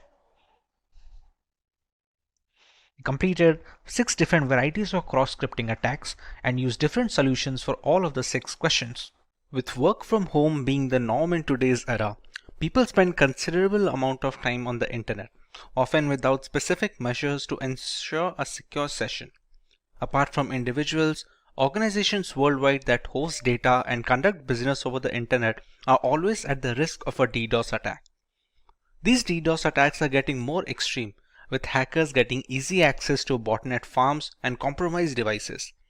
As can be seen in the graph, 3 of the 6 strongest DDoS attacks were launched in 2021, with the most extreme attack occurring just last year in 2020. Lately, cybercriminals have been actively seeking out new services and protocols for amplifying these DDoS attacks. Active involvement with hacked machines and botnets allow further penetration into the consumer space, allowing much more elaborate attack campaigns. Apart from general users, multinational corporations have also had their fair share of problems. GitHub, a platform for software developers, was the target of a DDoS attack in 2018. Widely suspected to be conducted by Chinese authorities, this attack went on for about 20 minutes, after which the systems were brought into a stable condition. It was the strongest DDoS attack to date at the time and made a lot of companies reconsider the security practices to combat such attacks. Even after years of experimentation, DDoS attacks are still at large and can affect anyone in the consumer and corporate space. Hey everyone, this is Vaibhav from Simplilearn and welcome to this video on what is a DDoS attack. Let's learn more about what is a DDoS attack. A distributed denial of service attack, or DDoS, is when an attacker or attackers attempt to make it impossible for a service to be delivered. This can be achieved by thwarting access to virtually anything: servers, devices, services, networks, applications, and even specific transactions within applications. In a DOS attack, it's one system that is sending the malicious data or requests. A DDoS attack comes from multiple systems. Generally, these attacks work by drowning a system with requests for data. This could be sending a web server so many requests to serve a page that it crashes under the demand, or it could be a database being hit with a high volume of queries.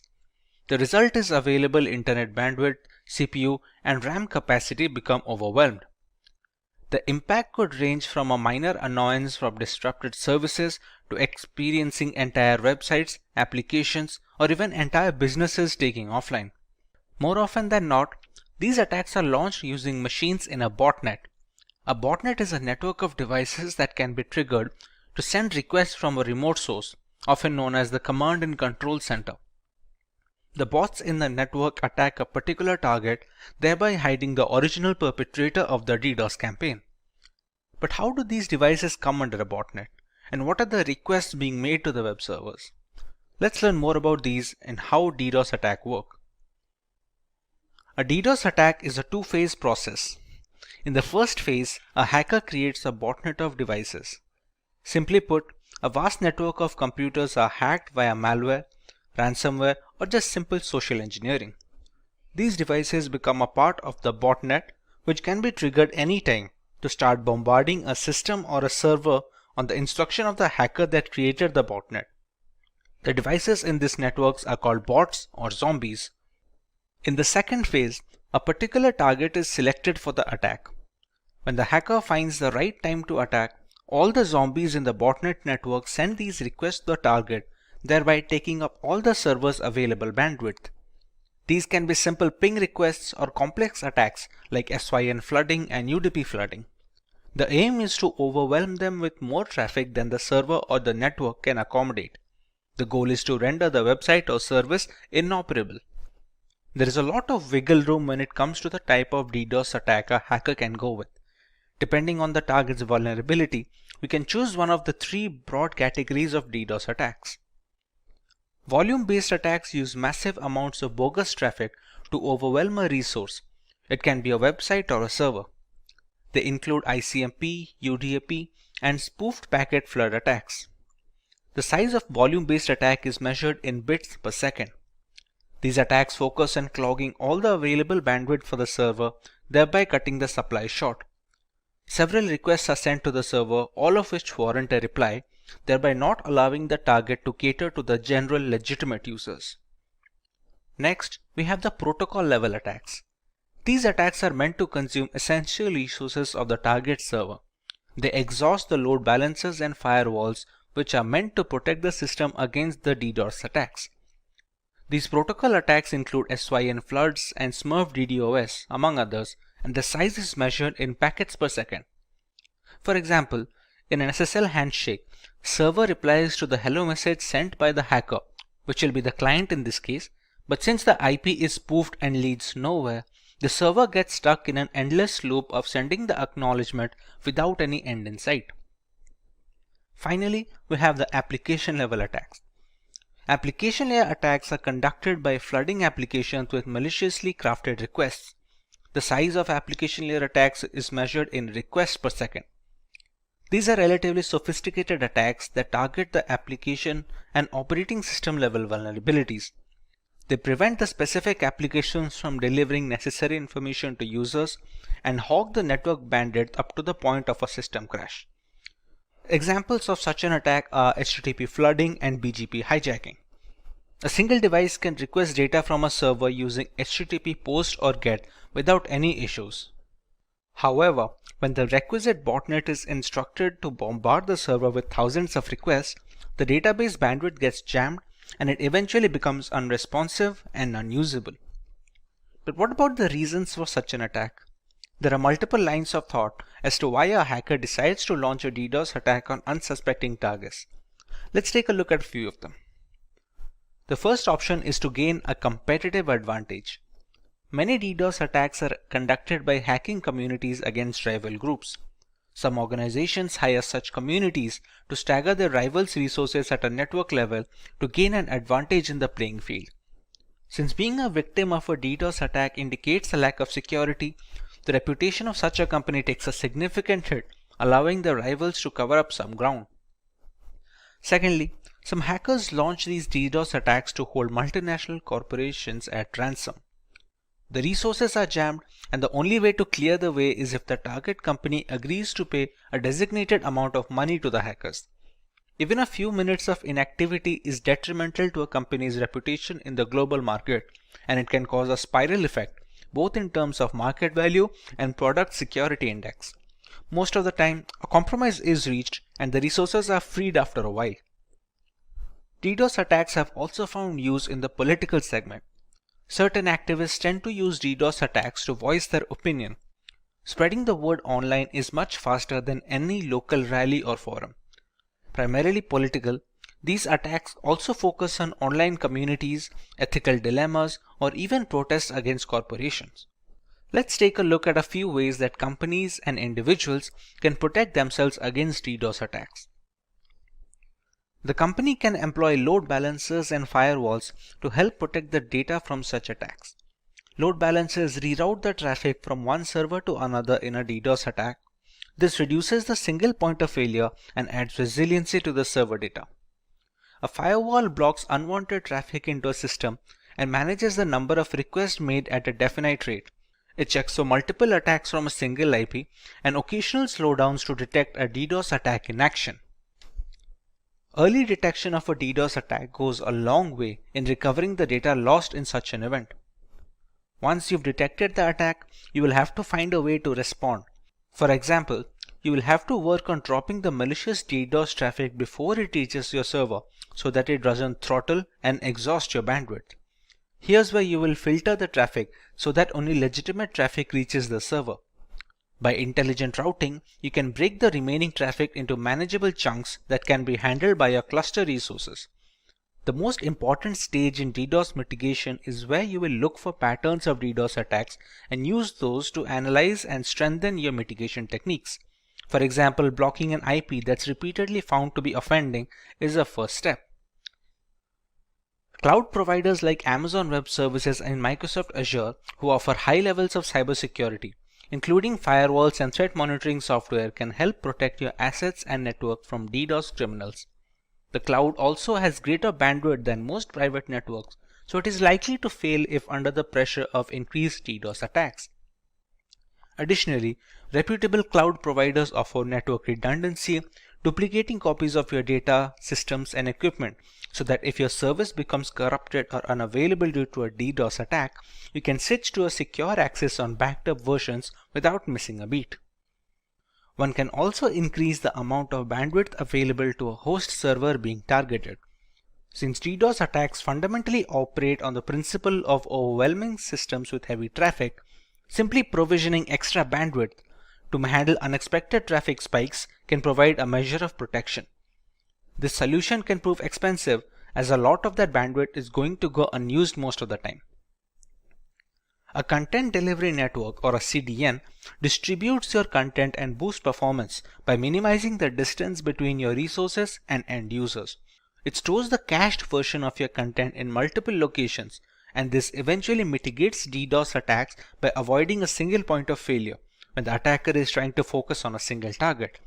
Popular CDNs include Akamai CDN, Cloudflare, AWS CloudFront, etc. Let's start with our demo regarding the effects of DDoS attacks on a system. For our demo, we have a single device that will attack a target, making it a DOS attack of sorts. Once a botnet is ready, multiple devices can do the same and eventually emulate a DDoS attack. To do so, we will use the virtualization software called VMware with an instance of Parrot Security operating system running. For a target machine, we will be running another VMware instance of a standard Linux distribution known as Linux Lite. In a target device, we can use Wireshark to determine when the attack begins and see the effects of the attack accordingly. This is Linux Lite, which is our target machine, and this is Parrot Security, which is used by the hacker when trying to launch a DDoS attack. This is just one of the distros that can be used. To launch the attack, we must first find the IP address of our target. So to find the IP address, we open the terminal.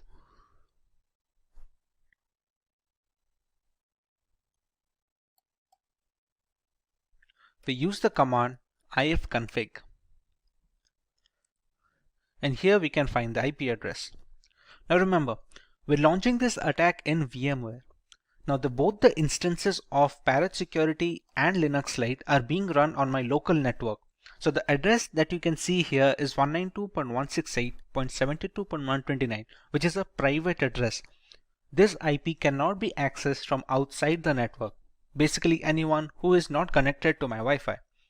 When launching attacks with public servers or public addresses, it will have a public IP address that does not belong to the 192.168 subnet. Once we have the IP address, we can use a tool called hping3. hping3 is an open source packet generator and analyzer for the TCP/IP protocol. To check what are the effects of an attack, we will be using Wireshark. Wireshark is a network traffic analyzer.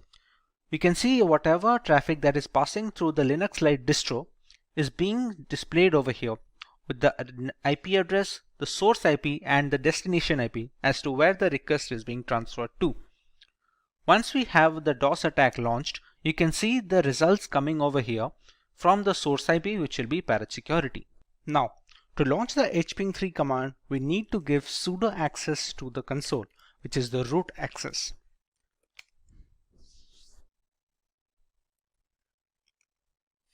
Now, we have the root access for the console. The hping3 command will have a few arguments to go with it, which are, as you can see on the screen, -s and a flood, a -v, -p80, and the IP address of the target, which is 192.168.72.129.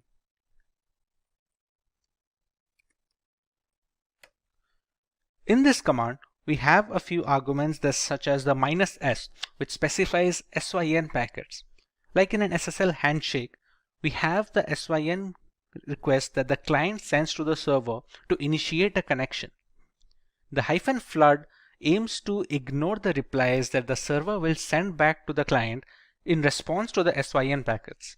Here the Parrot Security OS is the client and Linux Lite being the server. -v stands for verbosity, as in where we will see some output when the requests are being sent.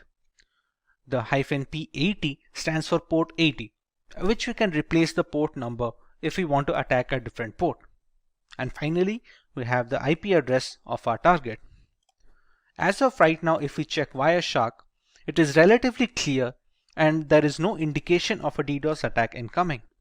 Now once we launch the attack over here, we can see the requests coming in from this IP, which is 192.168.72.128. Till now, even the network is responsive, and so is Linux Lite. The requests keep on coming, and we can see the HTTP flooding has started in flood mode. After a few seconds of this attack continuing, the server will start shutting down. Now remember, Linux Lite is a distro that can focus on that serves as a backend. Now remember, Linux Lite is a distro, and such Linux distros are served as backend to many servers across the world. For example, a few seconds have passed from the attack. Now the system has become completely irresponsive. This has happened due to the huge number of requests that came from Parrot Security. You can see whatever I press, nothing is responded. Even the Wireshark has stopped capturing new requests because the CPU usage right now is completely 100%, and at this point of time, anyone who is trying to request some information from this Linux distro, or where this Linux distro is being used as a backend for a server or a database, cannot access anything else. The system has completely stopped responding, and any request, any legitimate request from legitimate users will be dropped. Once we stop the attack over here, it takes a bit of time to settle down. Now remember, it's still out of control, but eventually the traffic dies down and the system regains its strength. It is relatively easy to gauge right now the effect of a DOS attack. Now remember, this Linux Lite is just a VM instance. Actual website servers and web databases, they have much more bandwidth and are very secure, and it is tough to break into. That is why we cannot use a single machine to break into them. That is where a DDoS attack comes into play. What we did right now is a DOS attack, as in a single system is being used to penetrate a target server using a single request. Now, when a DDoS attack, multiple systems such as multiple Parrot security instances or multiple zombies or bots in a botnet network can attack a target server to completely shut down the machine and drop any legitimate request, thereby rendering the service and the target completely unusable and inoperable. As a final note, we would like to remind that this is for educational purposes only, and we do not endorse any attacks on any domains. Only test this on servers and networks that you have permission to test on. Cybersecurity has become one of the most rigid industries in the last decade, while simultaneously being the most challenged. With every aspect of corporate culture going online and embracing cloud computing, there is a plethora of critical data circulating through the internet, all worth billions of dollars to the right person. Increasing benefits require more complex attacks, and one of these attacks is a brute force attack. A brute force, or known as brute force cracking, is the cyber attack equivalent of trying every key on your keyring and eventually finding the right one. Brute force attacks are simple and reliable. There is no prior knowledge needed about the victim to start an attack. Most of the systems falling prey to brute force attacks are actually well secured. Attackers let a computer do the work, that is, trying different combinations of usernames and passwords until they find one that works. Due to this repeated trial and error format, the strength of password matters a great deal. Although with enough time and resources, brute force will break a system since they run multiple combinations until they find the right passcode. Hey everyone, this is Vaibhav from Simplilearn, and welcome to this video on what is a brute force attack. Let's begin with learning about brute force attacks in detail. A brute force attack, also known as an exhaustive search, is a cryptographic hack that relies on guessing possible combinations of targeted password until the current password is discovered.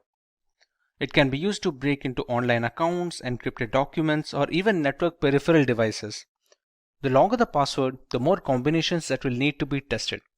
A brute force attack can be time consuming and difficult to perform if methods such as data obfuscation are used, and at times downright impossible. However, if the password is weak, it could merely take seconds with hardly any effort. Dictionary attacks are an alternative to brute force attacks, where the attacker already has a list of usernames and passwords that need to be tested against the target. It doesn't need to create any other combinations on its own. Dictionary attacks are much more reliable than brute force in a real-world context, but the usefulness depends entirely on the strength of passwords being used by the general population. There is a three-step process when it comes to brute forcing a system. Let's learn about each of them in detail. In step 1, we have to settle on a tool that we are going to use for brute forcing. There are some popular names on the market like Hashcat, Hydra, and John the Ripper. While each of them has its own strengths and weaknesses, each of them perform well with the right configuration. All of these tools come pre-installed with certain Linux distributions that cater to penetration testers and cybersecurity analysts like Kali Linux and Parrot Security. After deciding what tool to use, we can start generating combinations of alphanumeric variables whose only limitation is the number of characters. For example, while using Hydra, a single 6-digit password will create 900,000 passwords with only digits involved. Add alphabets and symbols to that sample space and that number grows exponentially. The popular tools allow customizing this process. Let's say the hacker is aware of the password being a specific 8-digit word containing only letters and symbols. This will substantially increase the chances of being able to guess the right password since we remove the time taken to generate the longer ones. We omit the need for including digits in such combinations. These small tweaks go a long way in organizing an efficient brute force attack since running all the combinations with no filters will dramatically reduce the odds of finding the right credentials in time. In the final step, we run these combinations against the file or service that is being broken. We can try and break into a specific encrypted document, a social media account, or even devices at home that connect to the internet. Let's say there is a Wi-Fi router. The generated passwords are then fed into the connection one after the other. It is a long and arduous process, but the work is left to the computer rather than someone manually clicking and checking each of these passcodes. Any password that doesn't unlock the router is discarded and the brute force tool simply moves on to the next one. This keeps going on until we find the right combination which unlocks the router. Sometimes reaching the success stage takes days and weeks, which makes it cumbersome for people with low computing power at their disposal. However, the ability to crack any system in the world purely due to bad password habits is very appealing, and the general public tends to stick with simple and easy to use passwords. Now that we have a fair idea about how brute force works, let's see if we can answer this question.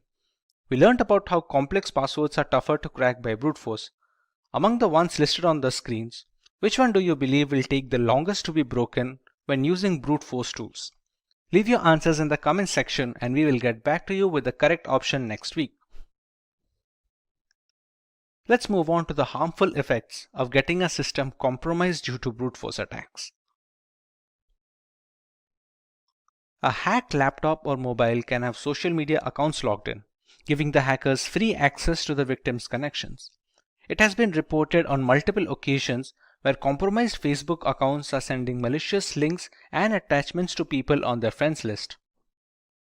One of the significant reasons for hacking, malware infusion is best done when spread from multiple devices, similar to distributing spam. This reduces the chance of circling back the source to a single device which belongs to the hacker. Once brute forced, a system can spread malware via email attachments, sharing links, file upload via FTP, etc. Personal information such as credit card data, usage habits, private images and videos are all stored in our systems, be it in plain format or root folders. A compromised laptop means easy access to these information that can be further used to impersonate the victim regarding bank verification, among other things. Once a system is hacked, it can also be used as a mail server that distributes spam across lists of victims. Since the hacked machines all have different IP addresses and MAC addresses, it becomes challenging to trace the spam back to the original hacker.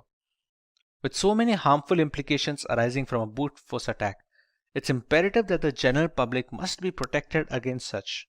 Let's learn about some of the ways we can prevent ourselves from becoming a victim of brute force attacks.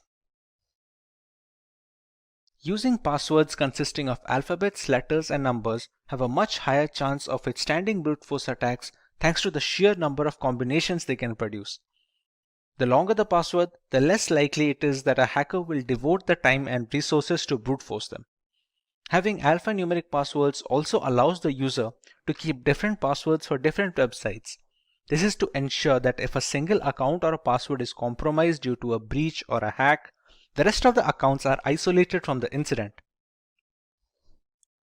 Two-factor authentication involves receiving a one-time password on a trusted device before a new login is allowed. This OTP can be obtained either via email, SMS, or specific 2FA applications like Authy and Aegis. Email and SMS-based OTPs are considered relatively less secure nowadays due to the ease with which SIM cards can be duplicated and mailboxes can be hacked. Applications that are specifically made for 2FA codes are much more reliable and secure. CAPTCHAs are used to stop bots from running through web pages precisely to prevent brute forcing through their website. Since brute force tools are automated, forcing the hacker to solve CAPTCHA for every iteration of a password manually is very challenging. The CAPTCHA system can filter out these automated bots that keep refreshing the page with different credentials, thereby reducing the chances of brute force considerably. A definite rule that locks the account being hacked for 30 minutes after a specific number of attempts is a good way to prevent brute force attempts. Many websites lock account for 30 minutes after 3 failed password attempts to secure the account against any such attack. On an additional note, some websites also send an email instructing the user that there have been 3 insecure attempts to log into the website. Let's look at a demonstration of how brute force attacks work in a real-world situation. The world has gone wireless. With Wi-Fi taking the reins in every household, it's natural that their security will always be up for debate. To further test the security index and understand brute force attacks, we will attempt to break into the password of a Wi-Fi router. For that to happen, we first need to capture a handshake file, which is a connection file from the Wi-Fi router to a connecting device like a mobile or a laptop. The operating system used for this process is Parrot Security, a Linux distribution that is catered to penetration testers. All the tools being used in this demo can easily be found pre-installed in this operating system. If getting your learning started is half the battle, what if you could do that for free? Visit SkillUp by Simplilearn. Click on the link in the description to know more. To start our demo, we're going to use a tool called Airgeddon, which is made to hack into wireless networks specifically.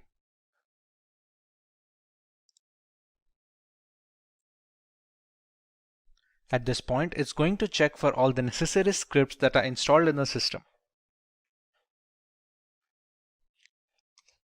To crack into a Wi-Fi and to capture the handshake file, we're going to need an external network card. The significance of the external network card is a managed mode and a monitor mode. For now, the WLX1 named card is my external network adapter, which I'm going to select. To be able to capture data over the air, we're going to need to put it in monitor mode. As you can see above, it's written it is in managed mode right now. So we're going to select option 2, which is to put the interface in monitor mode. And its name is now WLAN0 monitor. The monitor mode is necessary to capture data over the air. That is the necessary reason why we need an external card, since a lot of inbuilt cards that come with the laptops and the systems, they cannot have a monitor mode installed. Once we select the mode, we can go into the 5th, which is the handshake tools menu. In the first step, we have to explore for targets, and it is written that monitor mode is necessary to select a target. So let's explore for targets and press enter.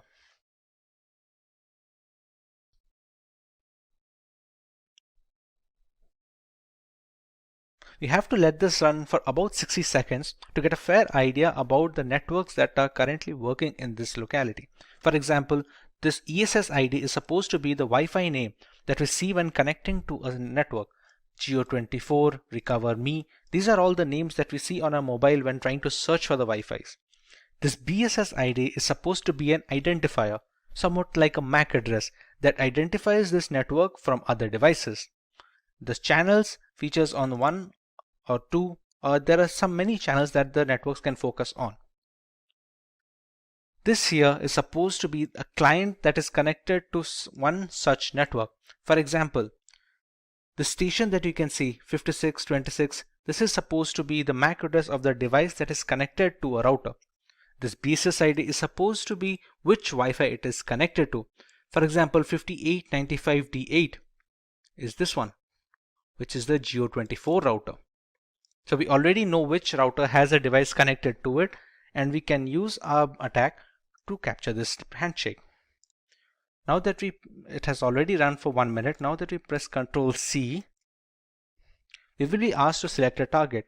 See, it has already selected the number 5, which is the Geo24 router, as the one with clients. So it is easy to run an attack on, and it is easy to capture a handshake for. We select network 5 and we run a capture handshake. It says we have a valid WPA2 network target selected and that the script can continue. Now, to capture the handshake, we have a couple of attacks, a DAuth or a DAuth air replay attack. What this attack does is kick the clients out of the network. In return, when they try to reconnect to the Wi-Fi, as they are configured that way, that when a client is disconnected, it tries to reconnect it immediately, it tries to capture a handshake file, which in turn contains the security key, which is necessary to initiate the handshake. For our demo, let's go with the second option, that is the DAuth air replay attack. Select a timeout value, let's say we give it 60 seconds, and we start the script. We can see it capturing data from the Geo24 network, and here we go. We have the WPA handshake file.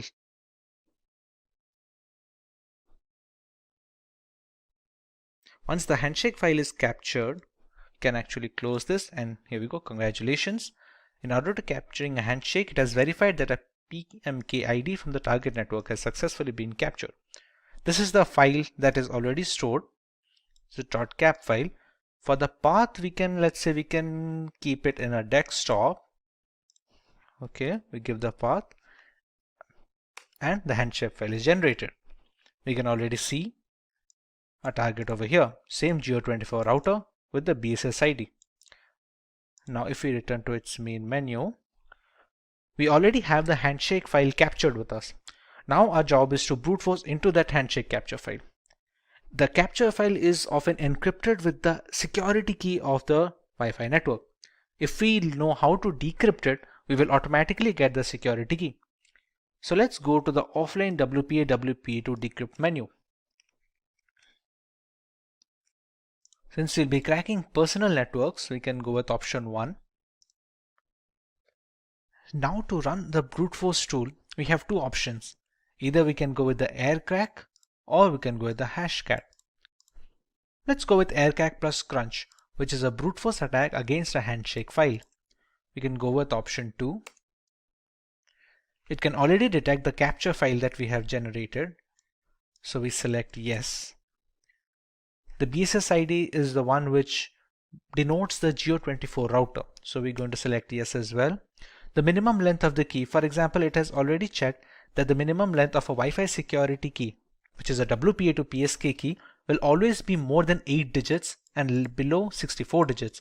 So we have to select something in between this range.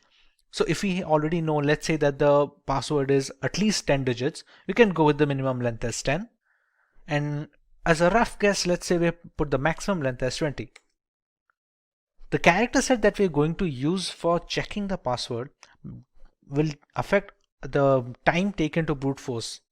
For example, if we already know that, or we have seen a user use a password while connecting to the router as something that has only numbers and symbols, then we can choose accordingly. Let's say if we go with only uppercase characters and numeric characters, go with option 7 and it's going to start decrypting. So how aircrack is working right here, you can see this passphrase over here. The first 5 or 6 digits are A. It starts working its way from the end, from the last character.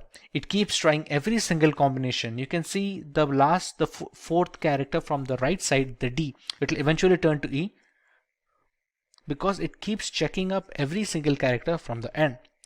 This will keep going on until all the single characters are tested and every single combination is tried out.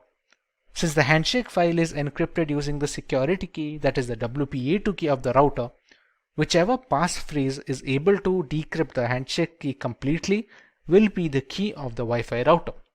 This is the way we can brute force into Wi-Fi routers anywhere in the world. Cyber attacks are frequently making headlines in today's digital environment. At any time, everyone who uses a computer could become a victim of a cyber attack. There are various sorts of cyber attacks ranging from phishing to password attacks. In this video, we'll look into one such attack that is known as botnet. But before we begin, if you love watching tech videos, subscribe to our channel and hit the bell icon never to miss an update. To begin with, let's take a look at some of the famous botnet attacks. The first one is Mirai Botnet, which is a malicious program designed to attack vulnerable IoT devices and infect them to form a network of bots that on command perform basic and medium level denial of service attacks. Then we have the Zeus bot, specifically designed for attacking the system for bank related information and data. Now let's see what exactly a botnet is. Botnet refers to a network of hijacked interconnected devices that are installed with malicious codes known as malware. Each of these infected devices are known as bots, and a hijacked criminal known as bot hoarder remotely controls them. The bots are used to automate large-scale attacks, including data theft, server failure, malware propagation, and denial of service attacks. Now that we know what exactly a botnet is, let's dive deeper into learning how a botnet works. During the preparation of a botnet network, the first step involves preparing the botnet army. After that, the connection between the botnet army and the control server is established. And the end, the launching of the attack is done by the bot hoarder. Let's understand through an illustration. Firstly, we have a bot hoarder that initiates the attack. According to the control server commands, the devices that are infected with the malware programs and begins to attack the infected system. Let's see some details regarding the preparation of the botnet army. The first step is known as the prepping the botnet army.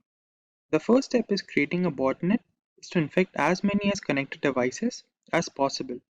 This ensures that there are enough bots to carry out the attack. This way, it creates bots either by exploiting the security gaps in the software or websites or using phishing attacks. They are often deployed through Trojan horses.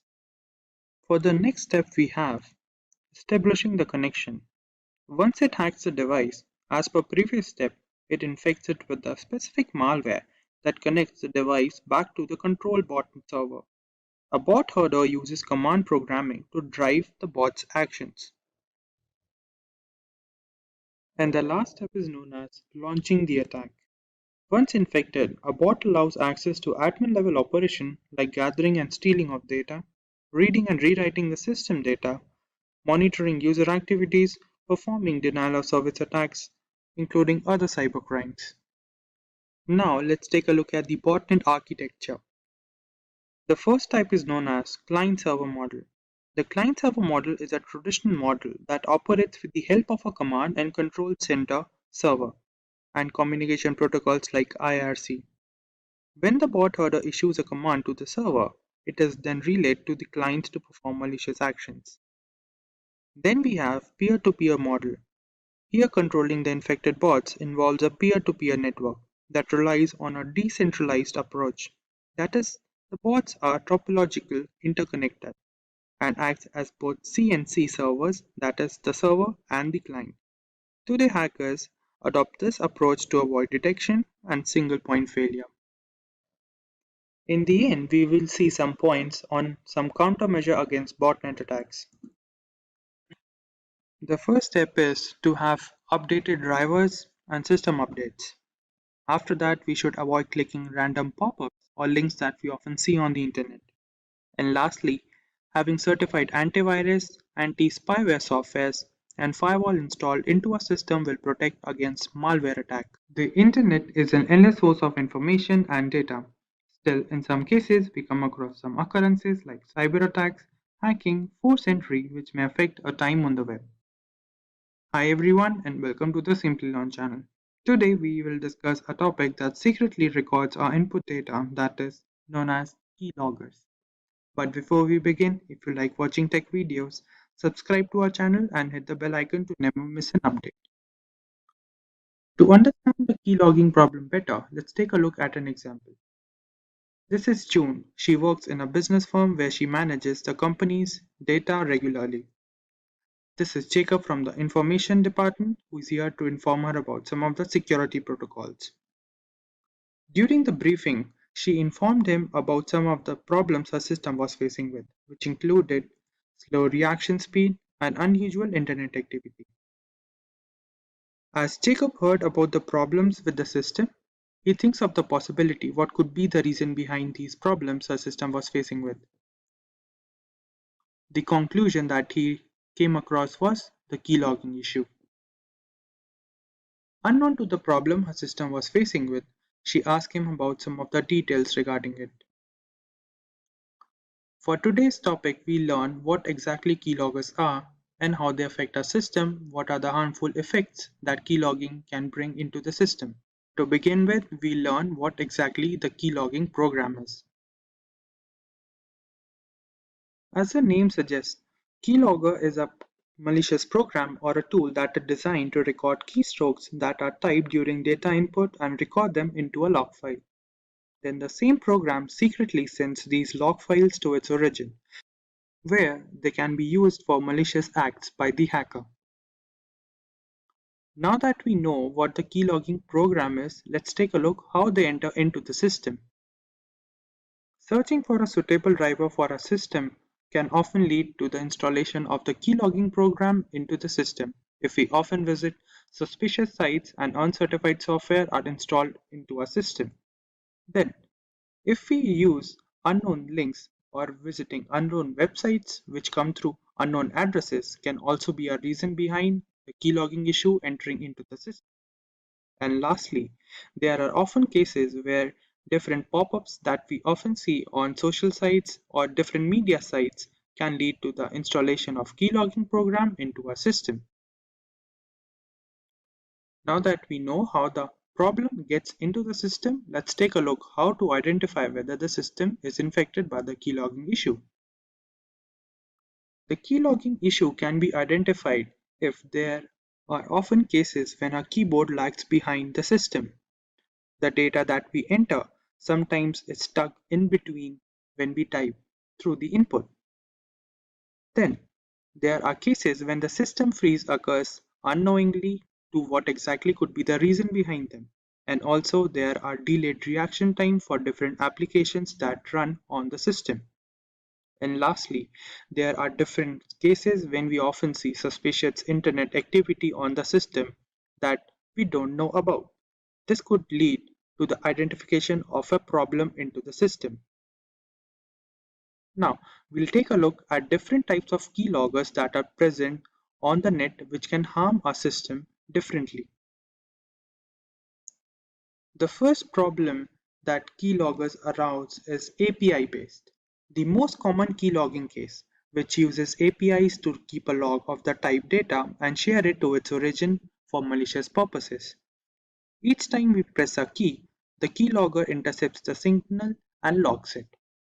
Then we have form grabbing based keyloggers. As the name suggests, they are based keyloggers that store the form data. That is, if we often use web forms or different kinds of forms to enter different data, they can be recorded into the system by the program and sent it to its origin.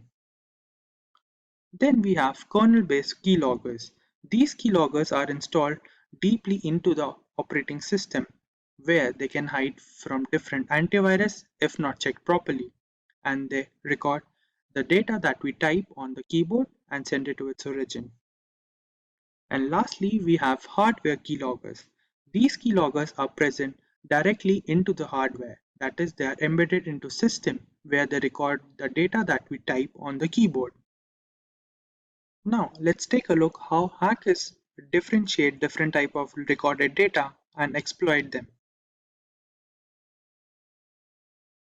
When hackers receive information about the target, they might use it to blackmail the target, which may affect the personal life of the target and also blackmail them for different money-related issues.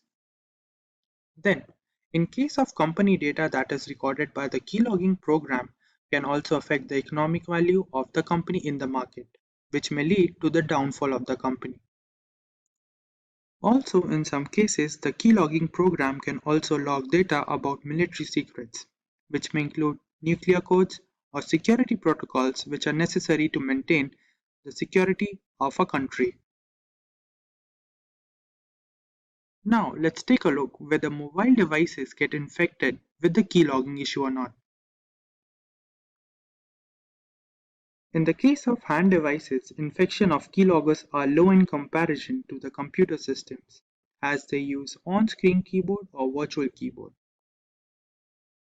But in some cases, we often see different kinds of malicious programs getting installed into the hand device if we often visit different uncertified websites or illegal websites or torrent sites.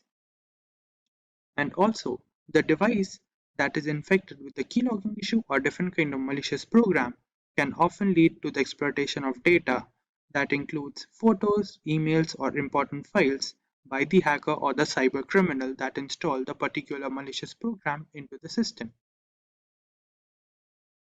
Now, to prevent a system from getting infected by the keylogging program, let's take a look at different points. The first point includes using of different antivirus softwares or tools which can prevent the entering of malicious program into the system. Then, keeping system security protocols regularly updated is also a good habit. And lastly, using virtual keyboard to input our sensitive data, which may include bank details, login details, or different passwords related to different websites. Now that we have some understanding about the topic of keyloggers, let's take a look at the demo to further increase the knowledge about the topic. For the first step, we have to download some of the important libraries that are required into the system, which is this library. Now we'll run it. The system says the library is already installed into the system. Now let's take a look what exactly modules are required from the particular library. From this library, we'll import the keyboard module, which will help us to record the data that we type on the keyboard. Now, from the same, we'll also import key module and the listener module, and also the logging module, which will help us to record the data into a log file.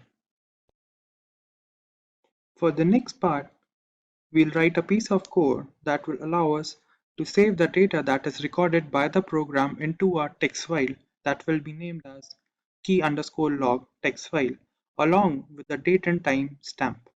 Let's take a look.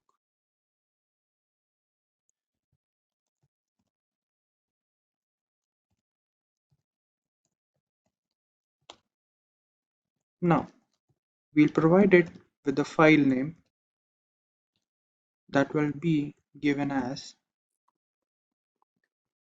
keylog.txt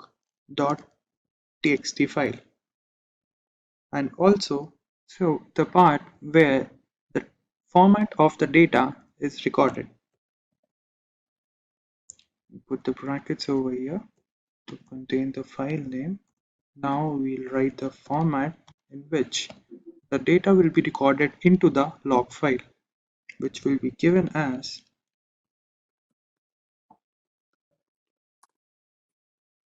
the format would be the message and the timestamp, which would be given as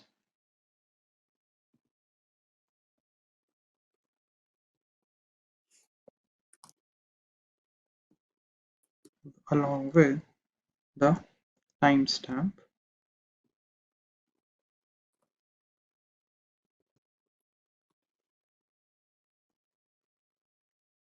given as percentage and ending it with the bracket. Now, for the next step, we'll design two of the functions that will be used into the program that will be termed as while press function and while release function. Let's take a look. While press function would be a function that will come into play when the keyboard key has been pressed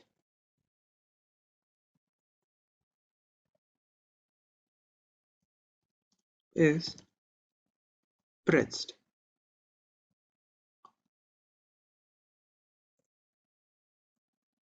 And this would go for the format that we designed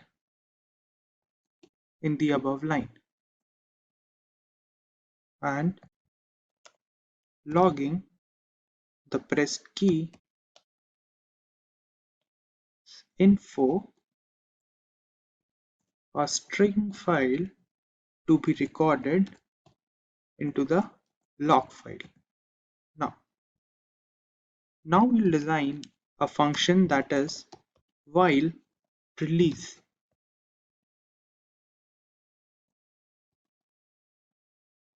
That will come into play when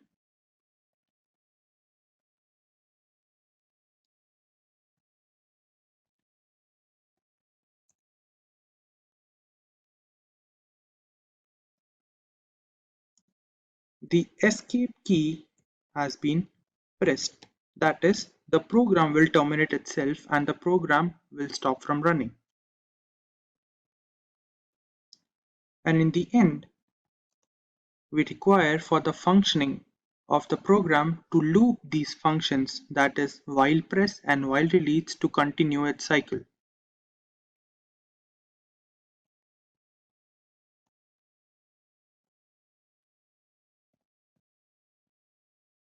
That will be going for while press and on release will contain while release function.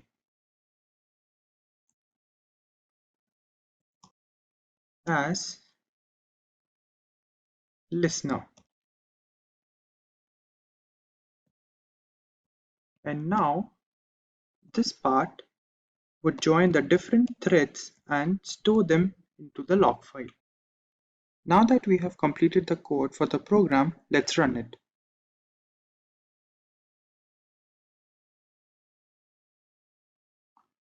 We have to wait for a moment so the program runs it. Now, to verify the program, let's open Notepad. And on the Notepad, we'll write hello world, which will be the basic whether the program is working or not. Let's take a look. And we'll go for the main page on Jupyter Notebook and refresh the page. Go to the bottom. Over here, we see the keylog text. That is a text file that we created. Let's open it. And over here, we have the data that is created. As we started with note, then this is the hello world part that we created just now, which shows that the program we created is working properly. Now that we have reached the end of the module, let's take a look at the summary. Firstly, we learned what exactly keyloggers are. Then we understood what different modes are present, how the system get infected with the keylogging problem. Then we learned how to detect the problem into our system. Then we learned what different types of keyloggers are present on the net. We also understood how hackers use the recorded data from the program. And we also learned whether mobile devices get infected with the keylogging problem or not. And lastly, we understood what different points can be taken to prevent the entering of the keylogging problem into the system. Before we learn about the Pegasus platform, let us understand what spyware is and its working. Spyware is a category of malware that can gather information regarding a user or a device straight from the host machine. It is mostly spread by malicious links via email or chat applications. When a link with the malware is received, clicking on this link will activate the spyware, which allows the hacker to spy on all our user information. With some spyware systems, even clicking on the link isn't necessary to trigger the malicious payload. This can ultimately cause security complications and further loss of privacy. One such spyware system that is making the rounds in the tech industry today is Pegasus. The Pegasus is a spyware system developed by an Israeli company known as the NSO Group. It runs on mainly mobile devices, spanning across the major operating systems like the Apple's iOS on iPhone and the standard Android versions. This is not a newly developed platform since Pegasus has existed since as early as 2016. A highly intricate spyware program that can track user location, read text messages, scan through mobile files, access device camera and microphone to record voice and video. Pegasus has all the tools necessary to enforce surveillance for any client that wishes to buy its services. Initially, the NSO Group had designed the software to be used against terrorist factions of the world. With more and more encrypted communication channels coming to the forefront, Pegasus was designed to maintain control over the data transmission that can be a threat to national security. Unfortunately, the people who bought the software had complete control over who, how, and up to what level they can put surveillance limits on. Eventually, the primary clients became sovereign nations. Spying on public information that is supposed to stay private became really easy with this service. Multiple devices can be affected with the same spyware system to create a network information. This network keeps feeding data to the host. To understand how a network can be created, let's know how a mobile device can be affected by Pegasus. We all communicate with friends and family over instant messaging applications and email in some instances. If you check your inbox on a regular basis, you must have noticed that we receive some spam emails that the mail providers like Gmail and Yahoo can just filter into the spam folder. Some of these messages bypass this filter and make their way into a person's inbox. They look like generic emails which are supposed to be safe. The Pegasus spyware targets such occurrences, bypassing malicious messages and links which install the necessary spy software on the user's mobile device, be it Android or an iPhone. This isn't unique to the email ecosystem, since it's equally likely to be targeted via SMS text, WhatsApp, Instagram, or even the most secure messaging apps like Signal and Threema.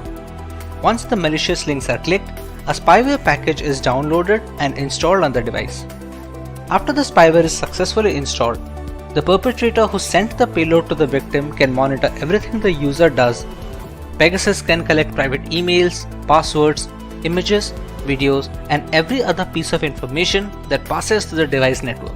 All this data is transmitted back to the central server, where the primary spying organization can monitor the activities at a granular level. This is not even surface level, since complex spyware software like Pegasus can access the root files on our mobiles. These root files hold information that is crucial to the working of the Android and iOS operating systems. Leaking such private information is a massive blow to the security and the privacy of an individual.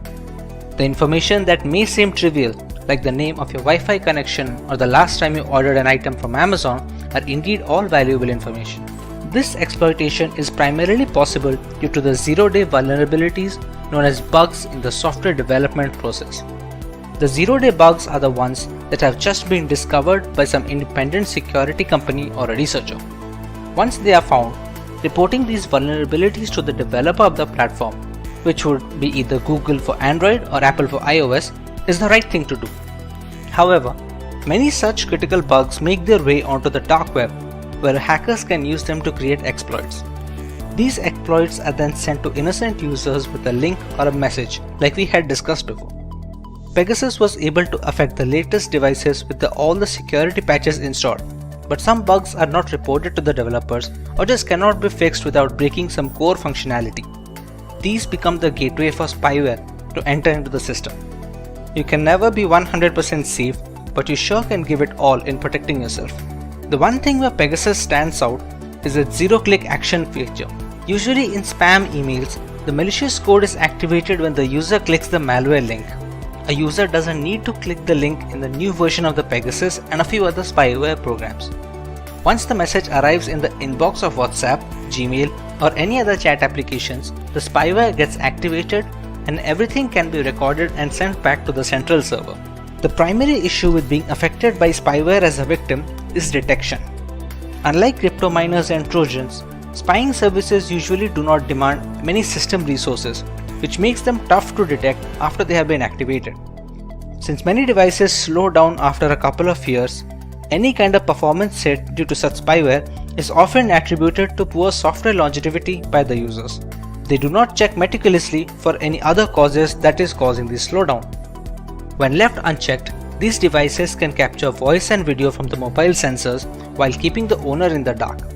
Let's take a moment to check if we are well aware of the causes of such attacks. How do users fall prey to such spyware programs? A. By installing untested software. B. By clicking on the third-party links from email and messages. C. By not keeping their apps and phones updated. Or D. All of the above. Let us know your answers in the comment section below and we will reveal the correct answer next week. But what about the unaffected devices, the vulnerable ones? While we cannot be certain of our security, there are a few things we can do to boost our device, be it against Pegasus or the next big spyware on the market. Let's say we are safe now and we have the time to take the necessary steps to prevent a spyware attack. What are the things we can go for? Our primary goal must always be to keep our apps and the operating system updated with the latest security patches. The vulnerabilities that the exploits target are often discovered by developers from Google and Apple, which send the security patches quickly. This can be done for individual apps as well, so keeping them updated is of utmost importance. While the most secure devices have fallen prey to Pegasus as well, a security patch from developers may help in minimizing the damage at a later stage, or maybe negate the entire spyware platform altogether. Another big factor is the spread of malware is the trend of sideloading Android applications using .apk files. Downloading such apps from a third-party website have no security checks involved and are mostly responsible for adware and spyware invasions on user devices. Avoiding the sideloading of apps would be a major step in protecting yourself. We often receive spam emails or texts from people we may not know on social medias. They are accompanied with links that allow malware to creep into our device. We should try to follow the trusted websites and not click on any links that redirect us to unknown domains. Spyware is a controversial segment in governance. While the ramifications are pretty extreme in theory, it severely impacts user privacy against authoritarian regimes. Sufficient resources and a contingent plan can alter the false veil of democracy altogether. Even if our daily life is rather simplistic, we must understand that privacy is not about what we have to hide. Instead, it portrays the things we have to protect. It stands for everything we have to share with the outside world, both rhetorically and literally. Hey everyone. Today we look at the hack which took the world by storm and affected multiple governments and corporations, the SolarWinds attack. The global statistics indicate that upward of 18,000 customers have been affected, potentially needing billions to recover the losses incurred. Before we have a look at this hack, make sure to subscribe to our channel and hit the notification bell to never miss an update from Simplilearn. The date is December 8th, 2020. FireEye, a global leader in companies specializing in cybersecurity, released a blog post that caught the attention of the entire IT community. A software known as Orion, which was developed by SolarWinds Incorporated, had become a victim of a remote access Trojan, or a RAT. The breach was estimated to be running since the spring of 2020 and went virtually unnoticed for months. The reveal sent the developers of the Orion software into a frenzy as they quickly released a couple of hotfixes for their platform in order to mitigate this threat and prevent further damage. But how did this come into existence? We first need to understand the platform which was responsible for this breach. SolarWinds, a software company based in Texas, United States, had developed a management platform known as Orion. Catering to corporations and governments worldwide, Orion was responsible for the monitoring and management of IT administration. This included managing the client servers, virtualization components, and even the organization's network infrastructure that bought the platform.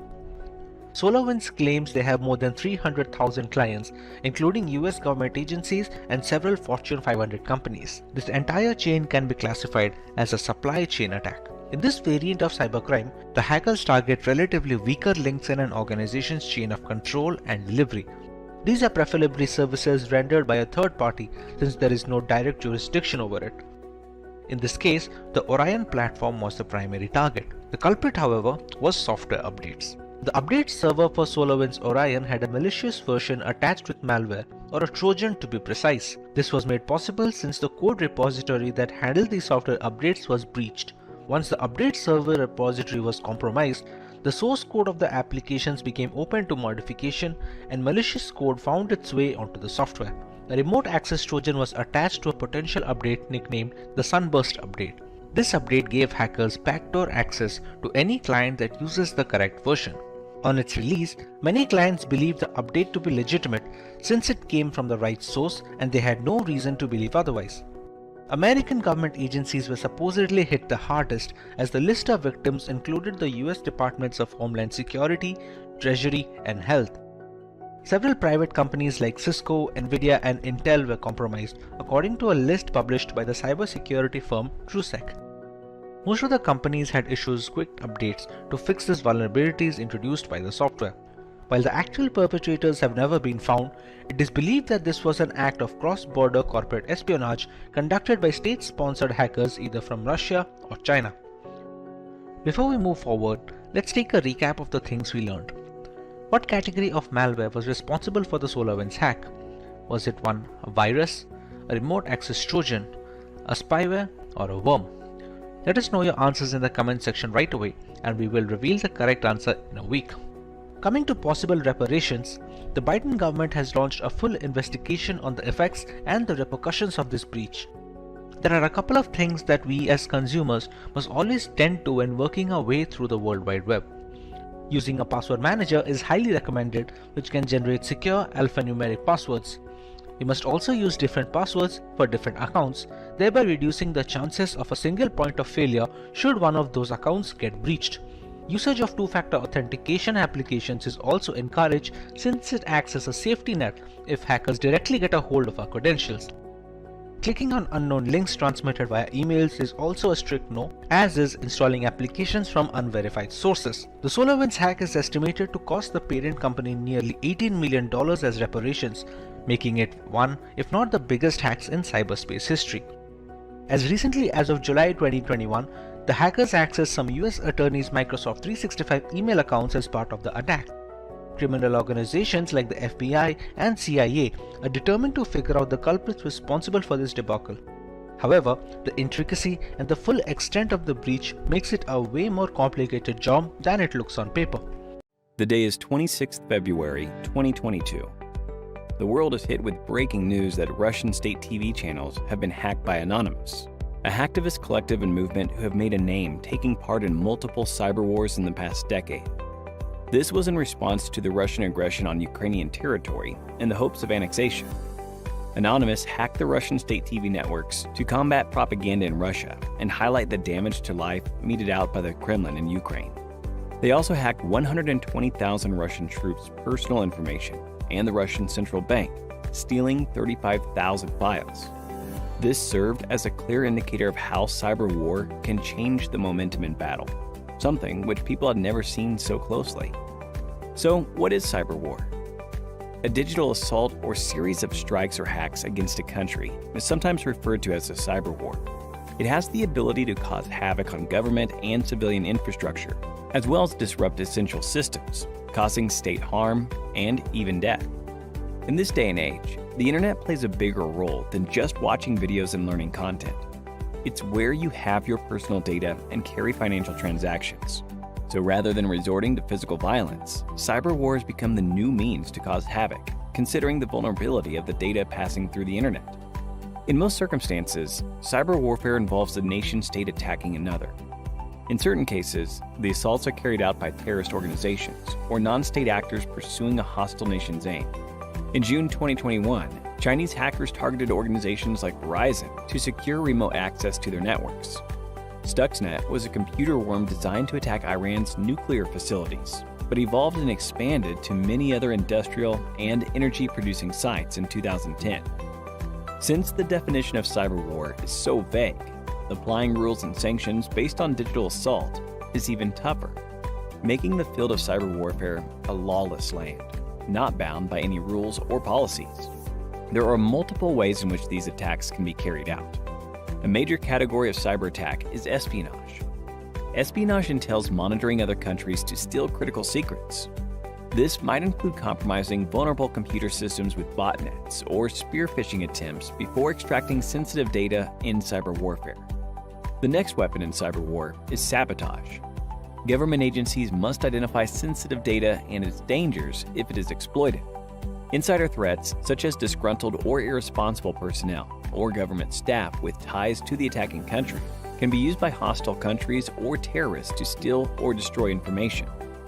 By overwhelming a website with bogus requests and forcing it to handle them, denial of service attacks prohibit real users from accessing it. Attacking parties may use this form of assault to disrupt key operations and systems and prevent citizens, military, and security officials and research organizations from accessing sensitive websites. But what benefits does cyber war offer in contrast to traditional physical warfare? The most important advantage is the ability to conduct attacks from anywhere globally without having to travel thousands of miles. As long as the attacker and target are connected to the internet, organizing and launching cyber wars is relatively less tedious than physical warfare. People living in or battling for a country are subjected to propaganda attacks in an attempt to manipulate their emotions and thoughts. Digital infrastructure is highly crucial in today's modern world. Starting from communication channels to secure storage servers, crippling a country's footprint and control on the internet is very damaging. But what are some of the ways we as citizens protect ourselves in the case of a cyber war? In the unfortunate event that your country is involved in warfare, be sure to fact-check every piece of information and follow only trusted sources in that frame of time. Even conversations online should be limited to a need-to-know basis, considering propaganda campaigns have the power to influence the tide of war drastically. It is highly crucial to follow basic security guidelines to secure our devices, like regularly updating our operating systems, occasionally running full system antivirus scans, etc. If your country or organization is being attacked, having devices segregated in a network goes a long way in bolstering security. Try to avoid sharing a lot of personal data online. In this era of Instagram and Facebook, divulging private information can be detrimental to keeping a secure firewall for your data. The more information an attacker has access to, the higher his chances of being able to devise a plan to infiltrate defenses. In this video, we bring you the top 10 computer hacks of all time. But before we begin, if you're new here and haven't subscribed already, make sure to hit the subscribe button and the bell icon for interesting tech videos every day. Let's see what we have at number 10. From April 27, 2007, Estonia, the European country, faced a series of cyber attacks that lasted for weeks. This happened when the Estonian government decided to move the bronze soldier from Tallinn center to a less prominent military cemetery located on the city's outskirts. Unprecedented levels of internet traffic took down Estonian banks' online services, media outlets, broadcasters, and government bodies. Botnets sent massive waves of spam and vast amounts of automated online requests. According to researchers, the public faced DDoS attacks. There were conflicts to edit the English language version of the Bronze Soldier's Wikipedia page as well. Although there is no confirmation, Russia is believed to be behind these cyber attacks that largely crippled the Estonian society. Let's now move on to the next attack. On December 23, 2015, several parts of Ukraine witnessed a power outage. And this was not a typical blackout, it was indeed the result of a cyber attack. Information systems of 3 energy distribution companies in Ukraine were compromised. It is the first known victorious cyber attack on a power grid. It is said that here hackers sent out phishing emails to the power companies. 30 substations were switched off and about 230,000 people were left in the dark for about 1 to 6 hours. US investigators believed that Russia-based hackers were responsible for this. Experts have warned that other countries could also be vulnerable to such attacks. Let's see what we have at number 8. In the year 1999, a cyber attack caused a 21-day shutdown of NASA computers. Unbelievable, isn't it? The hacker was none other than the then 15-year-old Jonathan James. He He first penetrated US Department of Defense Division's computers and installed a backdoor on its servers. This allowed him to intercept more than 1,000 government emails, including the ones containing usernames and passwords. This helped James steal a piece of NASA software and crack the NASA computers that support the International Space Station, which cost the Space Exploration Agency's $41,000 as systems were shut down for 3 weeks. He was the first person to carry out a computer hack against the American Space Agency. Let's now move on to the next attack. In late November 2014, there was a leak of confidential data from the film studio of Sony Pictures.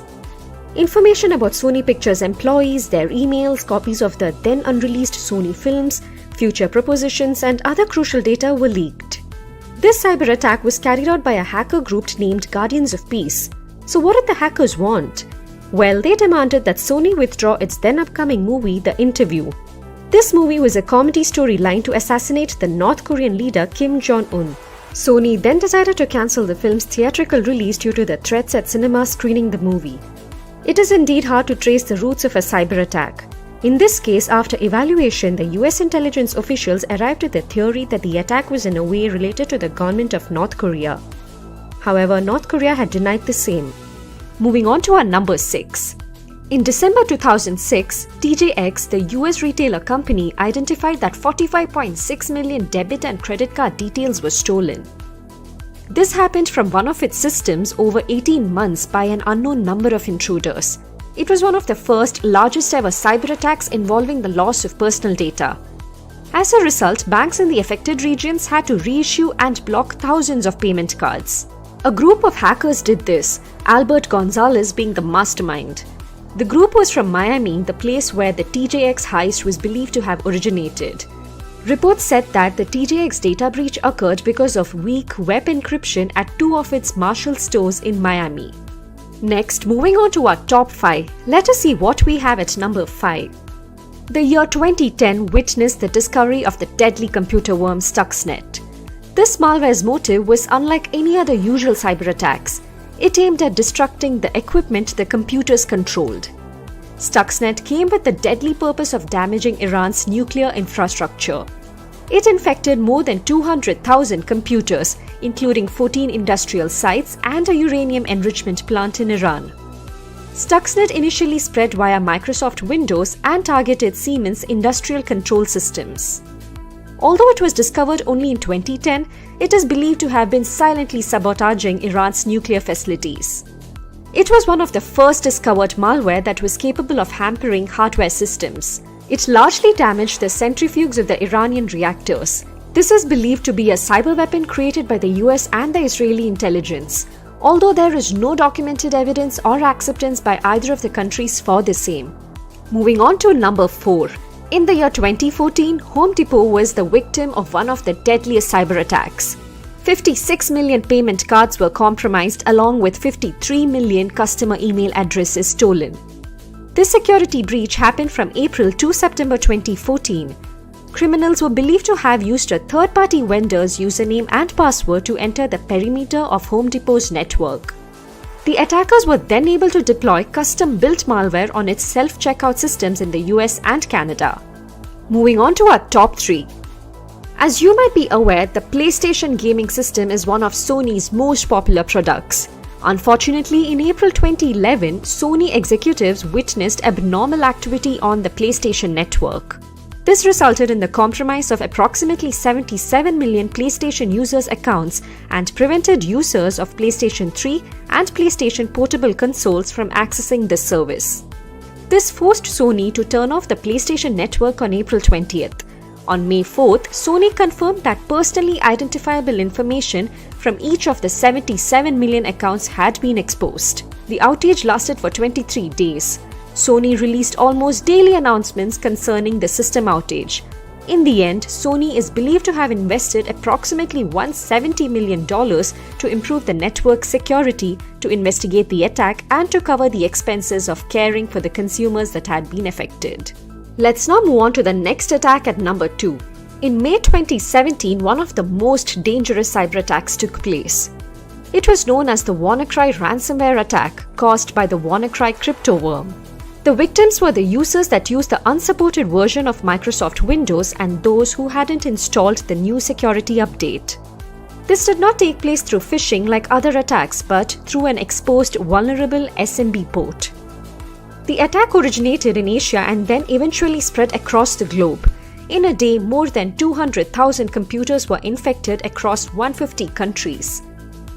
The WannaCry cryptoworm locked the users out of the targeted systems and encrypted their data. The users were asked for a ransom of $300 to $600, which had to be paid via Bitcoin in exchange for their data.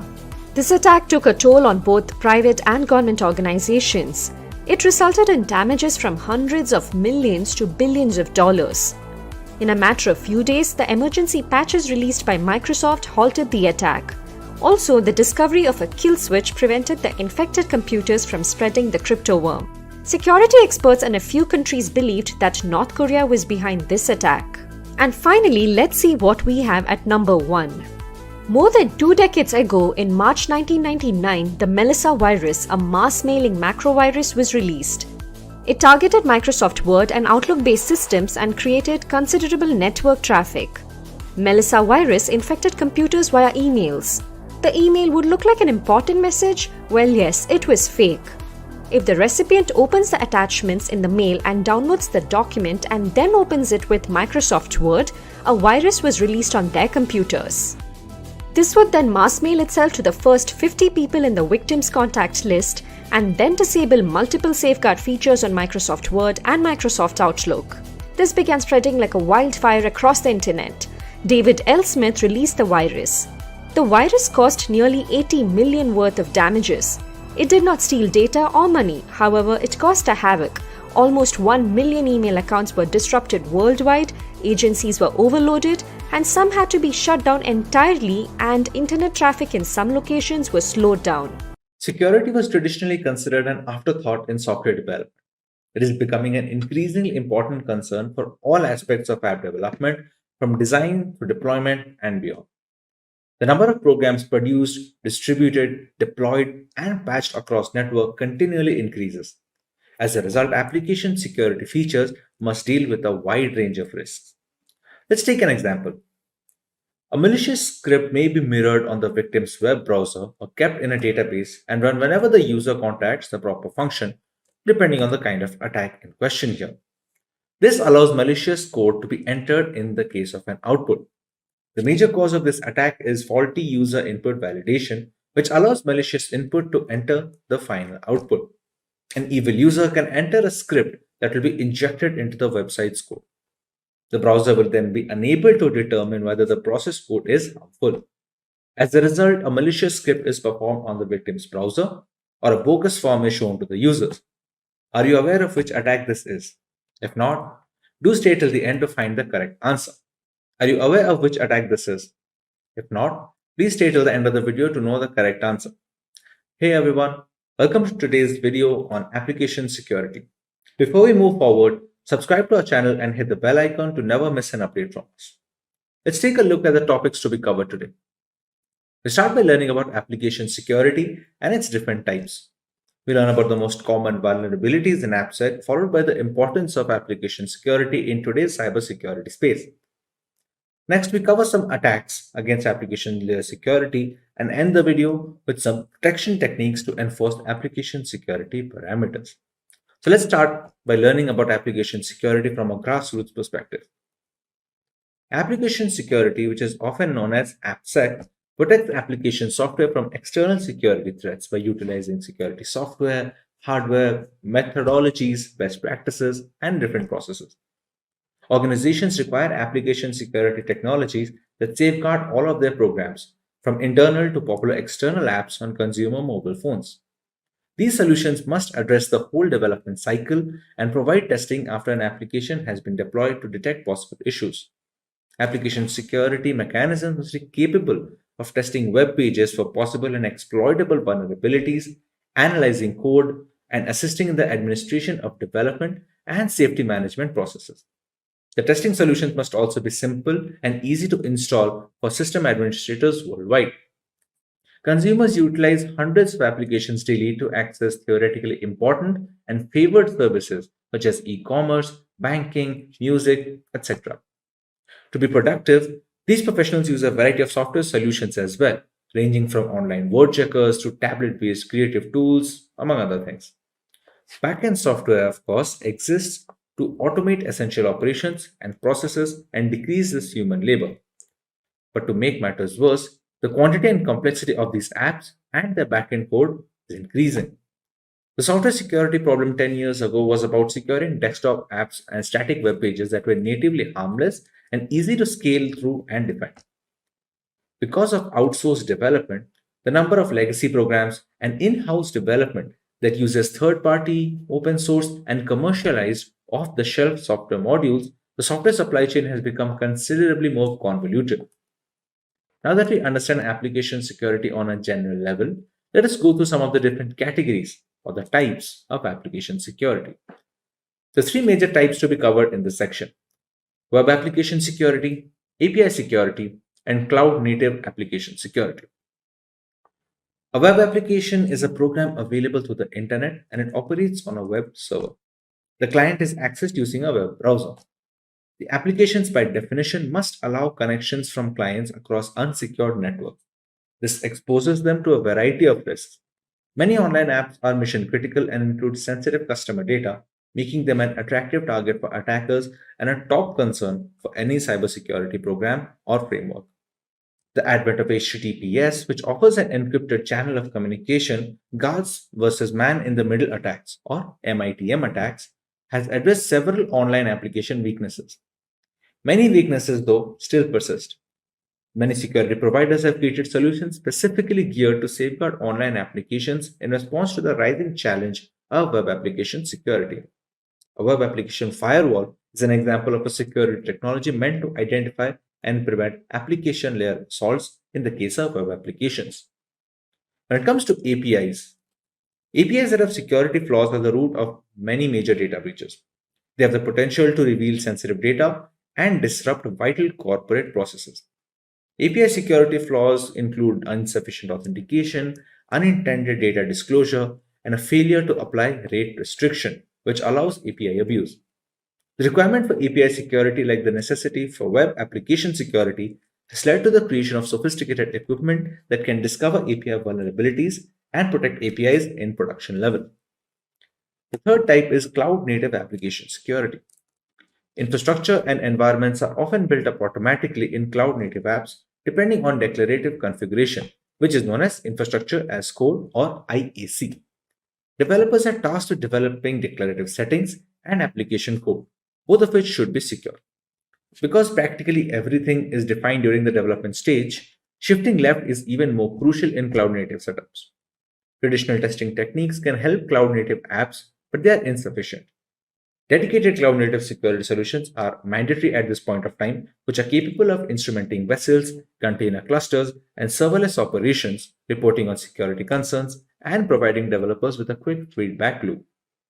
Now that we have covered the different types of application security, let us go through some of the most common vulnerabilities that these frameworks face on a daily basis. First is cryptographic failure. When data is not adequately safeguarded in transit and at rest, cryptographic failures, which are formerly known as sensitive data exposures, occur. It has the potential to reveal credentials, health information, credit card details, and personal information as well, depending on the type of data being protected in that particular case.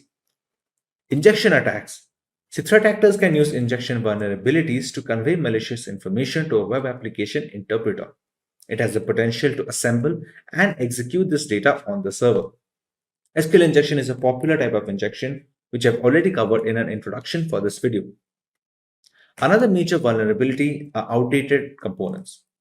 Vulnerable and out-of-date components encompass any vulnerability caused by obsolete or unmaintained software. It can happen if you construct or even use an application without first learning about its core components and versions. Authentication failures. Identification and authentication failure, which are previously known as broken authentication, encompass any security issue involving user identities. Identity attacks and exploitation may be avoided by implementing secure session administration, authentication, and validation for all identities in their organization. In the next section, let us cover some of the protection mechanisms employed by cybersecurity firms and third party automated software to prevent the application layer from being bombarded with SQL injections and other attacks. The first is a web application firewall or WAF. A web application firewall monitors and filters HTTP traffic between a web application and the World Wide Web. Web application firewall architecture does not address all risks, but it may be used in conjunction with other defense mechanisms. It can be used with a portfolio of security solutions to provide a comprehensive defense against diverse attack routes. It is a protocol layer 7 protection in the open systems interconnection or the OSI model paradigm that helps defend online application against attacks such as cross-site scripting, cross-site fraud, SQL injection, and file intrusion. Unlike a proxy server which conceals the identity of client computers by an intermediary, a WAF functions as a reverse proxy, shielding the server from exposure. It acts as a barrier in front of a web application, protecting it from the internet.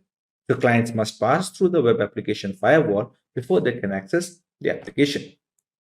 The second is threat assessment. A list of sensitive assets to safeguard will assist you in understanding the threat to your firm and how to minimize them. Considering how a hacker can infiltrate an application, if existing security protections are in place and whether additional tools or defense capabilities are required, it's also crucial to keep your security expectations in check. Nothing is impenetrable, even with the most stringent security measures.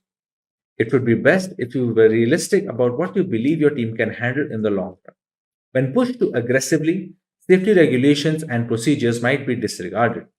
Remember that safety is a lengthy and time-taking project that requires the collaboration of other employees and sometimes even your customers. The next topic is privilege management. Limiting privileges is vital, especially for mission-critical and sensitive systems.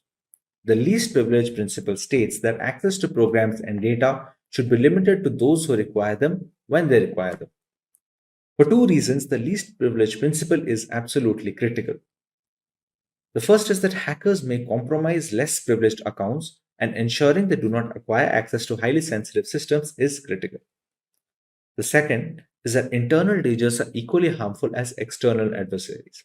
If insiders go bad, it's critical to ensure they never have more power than they need, minimizing the harm that they may be able to cause to the organization. Network security is a set of technologies that protects the usability and integrity of a company's infrastructure by preventing the entry or proliferation within a network. Its architecture comprises of tools that protect the network itself and the applications that run over it. Effective network security strategies employ multiple lines of defense that are scalable and automated. Each defensive layer here enforces a set of security policies which are determined by the administrator beforehand. This aims at securing the confidentiality and accessibility of the data and the network. Every company or organization that handles a large amount of data has a degree of solutions against many cyber threats. The most basic example of network security is password protection. It has the network the user chooses. So recently, network security has become the central topic of cybersecurity, with many organizations involving applications from people with skills in this area. It is crucial for both personal and professional networks. Most houses with high-speed internet have one or more wireless routers, which can be vulnerable to attacks if they are not adequately secured. Data loss, theft, and sabotage risk may be decreased with the usage of a strong network security system. Your workstations are protected from hazardous spyware thanks to network security. Additionally, it guarantees the security of the data which is being shared over a network. By dividing information into various sections, encrypting these portions, and transferring them over separate pathways, network security infrastructure offers multiple levels of protection to thwart man-in-the-middle attacks, preventing situations like eavesdropping, among other harmful attacks. It is becoming increasingly difficult in today's hyper-connected environment as more corporate applications migrate to both public and private clouds. Additionally, modern applications are also frequently virtualized and dispersed across several locations, some outside the physical control of the IT team. Network traffic and infrastructure must be protected in these cases since assaults on businesses are increasing every single day. We now understood the basics of network security, but we need to understand how network security works in the next section in slightly more detail. Network security revolves around two processes, authentication and authorization. The first process, which is authentication, is similar to access cards, which ensure that only those who have the right to enter a building. In other words, authentication checks and verifies that it is indeed the user belonging to the network who is trying to access or enter it, thereby preventing unauthorized intrusions. Next comes authorization. This process decides the level of access provided to the recently authenticated user. For example, network admin needs access to the entire network, whereas those working within it probably need access to only certain areas within the network. Based on the network user's role, the process of determining the level of access or permission level is known as authorization. Today's network architecture is complex and faces a threat environment that is always changing and attackers that are always trying to find and exploit vulnerabilities. These vulnerabilities can exist in many areas, including devices, data, applications, users, and locations. For this reason, many network security management tools and applications are in use today that address individual threats. When just a few minutes of downtime can cause widespread disruption and massive damage to an organization's bottom line and reputation, it is essential that these protection measures are in place beforehand. Now that we know a little about network security and its working, let's cover the different types of network security. The fundamental tenet of network security is the layering of protection for massive networks and stored data that ensure the acceptance of rules and regulations. As a whole, there are three types. The first of which is physical security, the next being technical, and the third being administrative. Let's look into physical security first. This is the most basic level that includes protecting data and network through unauthorized personnel from acquiring control over the confidentiality of the network. These include external peripherals and routers that might be used for cable connections. The same can be achieved by using devices like biometric systems. Physical security is critical, especially for small businesses that do not have many resources to devote to security personnel and the tools as opposed to large firms. When it comes to technical network security, it focuses mostly on safeguarding data either kept in the network or engaged in network transitions. This kind fulfills two functions. One is defense against unauthorized users, the other is a defense against malevolent actions. The last category is administrative. This level of network security protects user behavior, like how the permission has been granted and how the authorization process takes place. This also ensures the level of sophistication the network might need to protect it through all the attacks. This level also suggests necessary amendments that have to be done to the infrastructure. I think that's all the basics that we need to cover on network security, in which our next topic we're going to go through two mediums of network security, which are the transport layer and the application layer. The transport layer is a way to secure information as it is carried over the internet, with users browsing websites, emails, instant messaging, etc. TLS aims to provide a private and secure connection between a web browser and a website server. It does this with a cryptographic handshake between two systems using public key cryptography. The two parties to the connection exchange a secret token, and once each machine validates this token, it is used for all communications. The connection employs lighter symmetric cryptography to save bandwidth and processing power. Since the application layer is the closest layer to the end user, it provides hackers with the largest threat surface. Poor app layer security can lead to performance and stability issues, data theft, and in some cases the network being taken down. Examples of application layer attacks include distributed denial of service attacks or DDoS attacks, HTTP floods, SQL injections, cross-site scripting, etc. Most organizations have an arsenal of application layer security protections to combat these and more, such as web application firewalls, secure web gateway services, etc. Now that we have the theory behind network security has been covered in detail, let us go through some of the tools that can be used to enforce these network security policies. The first tool to be covered in this section is a firewall. A firewall is a type of network security device that keeps track of incoming and outgoing network traffic, and it decides which traffic to allow or deny in accordance to a set of security rules. For more than 25 years, firewalls have served as network security's first line of defense. They provide a barrier between trustworthy internal protected and regulated networks from shady external networks like the internet at some points. The next tool which can be used to bolster network security is a virtual private network, or VPN for short. It's an encrypted connection between a device and a network via the internet. The encrypted connection aids the secure transmission of sensitive data. It makes it impossible for unauthorized parties to eavesdrop on the traffic and enables remote work for the user. The usage of VPN technology is common in both corporate and personal networks. Next, we cover the importance of intrusion prevention systems in network security, or IPS frameworks. An intrusion prevention system is a network security tool that continually scans the network for harmful activity and responds to it when it does occur by reporting, blocking, or discarding it. It can be either hardware or software. It's more sophisticated than an intrusion detection system or an IDS framework, which can just warn an administrator and merely identify harmful activities, while in the case of an IPS, it actually takes against that activity. The next tool in this section and the final one are going to be behavioral analytics. Behavioral analytics focus more on the statistics that are being carried over and stored through months and years of usage. Once some kind of similar pattern is noted, where the IT administrator can detect some kind of attack, the similar attacks can be stopped and the security can be further enhanced. Now that we have covered all that we need to know about network security, the necessary tools, its different types, etc., let's go to the benefits of network security as a whole. The first, which is protection against external threats. The objective for cyber assaults can be as varied as the offenders themselves.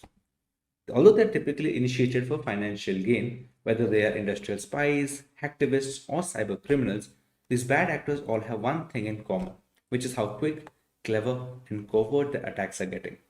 A strong cybersecurity posture that considers routine software updates may assist firms in identifying and responding to the abuse techniques, tools, and the common entry points. The next benefit is protection against internal threats. The human aspect continues to be the cybersecurity system's weakest link. Insider risk can originate from current or former workers, third-party vendors, or even trusted partners, and they can be unintentional, careless, or downright evil. Aside from that, the rapid expansion of remote work and the personal devices used for business purposes, while even IoT devices in remote locations, can make it easier for these kind of threats to go undetected until it's too late. However, by proactively monitoring networks and managing access, these dangers may be identified and dealt with before they become expensive disasters. The third benefit is increased productivity. It is nearly impossible for employees to function when networks and personal devices are slowed to a crawl by viruses and other cyber attacks during the operation of website and for the company to run. You may significantly minimize violations and the amount of downtime required to fix the breach by implementing various cybersecurity measures such as enhanced firewalls, virus scanning, and automatic backups. Employee identification of possible email phishing schemes, suspicious links, and other malicious criminal activities can also be aided by education and training. Another benefit is brand trust and reputation. Customer retention is one of the most crucial elements in business development. Customers today place a premium on maintaining brand loyalty through a strong cybersecurity stance, since this is the fastest way to get other businesses back, get referrals, and sell more tickets overall. Additionally, it helps manufacturers get on the vendor list with bigger companies as a part of the supply chain, which is only as strong as its weakest link. This opens possibilities for potential future endeavors and development. If you are looking to dive deep into the world of cybersecurity, then become an expert with postgraduate program in cybersecurity. So hurry up and enroll now. Get the complete course details in the description box. If you are looking to have a smart entry in this field, then Simplilearn offers a 6 months program, Caltech Cybersecurity Bootcamp. Find the complete course details from the link in the description box and pinned comment. With the rise in censorship and general fear over privacy laws, consumer security is at an all-time high risk. Technology has made our lives so much easier while putting up a decent target on our personal information. It is necessary to understand how to simultaneously safeguard our data and be up to date with the latest technological developments. Maintaining this balance has become easier with cryptography taking its place in today's digital world. So hey everyone, this is Bev from Simplilearn and welcome to this video on cryptography. But before we begin, if you love watching tech videos, subscribe to our channel and hit the bell icon to never miss an update from Simplilearn. So here's a story to help you understand cryptography. Meet Anne. Anne wanted to look for a decent discount on the latest iPhone. She started searching on the internet and found a rather shady website that offered a 50% discount on the first purchase. Once Anne submitted her payment details, a huge chunk of money was withdrawn from a bank account just moments after. Devastated, Anne quickly realized she had failed to notice that the website was a HTTP web page instead of an HTTPS one. The payment information submitted was not encrypted and it was visible to anyone keeping an eye, including the website owner and hackers. Had she used a reputed website which has encrypted transactions and employs cryptography, our iPhone enthusiast could have avoided this particular incident. This is why it's never recommended to visit unknown websites or share any personal information on them. Now that we understand why cryptography is so important, let's take a look at the topics to be covered today. We take a look into what cryptography is and how it works. We learn where cryptography is being used in our daily lives and how we are benefiting from it. Then we will understand the different types of cryptography and their respective uses. Moving on, we will look at the usage of cryptography in ancient history and a live demonstration of cryptography and encryption in action. Let's now understand what cryptography is. Cryptography is the science of encrypting or decrypting information to prevent unauthorized access. We transform our data and personal information so that only the correct recipient can understand the message. As an essential aspect of modern data security, using cryptography allows the secure storage and transmission of data between willing parties. Encryption is the primary route for employing cryptography by adding certain algorithms to jumble up the data. Decryption is the process of reversing the work done by encrypting information so that the data becomes readable again. Both of these methods form the basis of cryptography. For example, when Simplilearn is jumbled up or changed in any format, not many people can guess the original word by looking at the encrypted text. The only ones who can are the people who know how to decrypt the coded word, thereby reversing the process of encryption. Any data pre-encryption is called plain text or clear text. To encrypt the message, we use certain algorithms that serve a single purpose of scrambling the data to make them unreadable without the necessary tools. These algorithms are called ciphers. They are a set of detailed steps to be carried out one after the other to make sure the data becomes as unreadable as possible until it reaches the receiver. We take the plain text, pass it to the cipher algorithm and get the encrypted data. This encrypted text is called the ciphertext, and this is the message that is transferred between the two parties. The key that is being used to scramble the data is known as the encryption key. These steps, that is the cipher and the encryption key, are made known to the receiver, who can then reverse the encryption on receiving the message. Unless any third party manages to find out both the algorithm and the secret key that is being used, they cannot decrypt the messages since both of them are necessary to unlock the hidden content. Wonder what else we would lose if not for cryptography? Any website where you have an account can read your passwords. Important emails can be intercepted and their contents can be read without encryption during their transit. More than 65 billion messages are sent on WhatsApp every day, all of which are secured thanks to end-to-end encryption. There is a huge market opening up for cryptocurrency, which is possible due to blockchain technology that uses encryption algorithms and hashing functions to ensure that the data is secure. If this is of particular interest to you, you can watch our video on blockchain, the link of which will be in the description. Of course, there is no single solution to a problem as diverse as explained. There are three variants of how cryptography works and is in practice. They are symmetric encryption, asymmetric encryption, and hashing. Let's find out how much we have understood until now. Do you remember the difference between a cipher and ciphertext?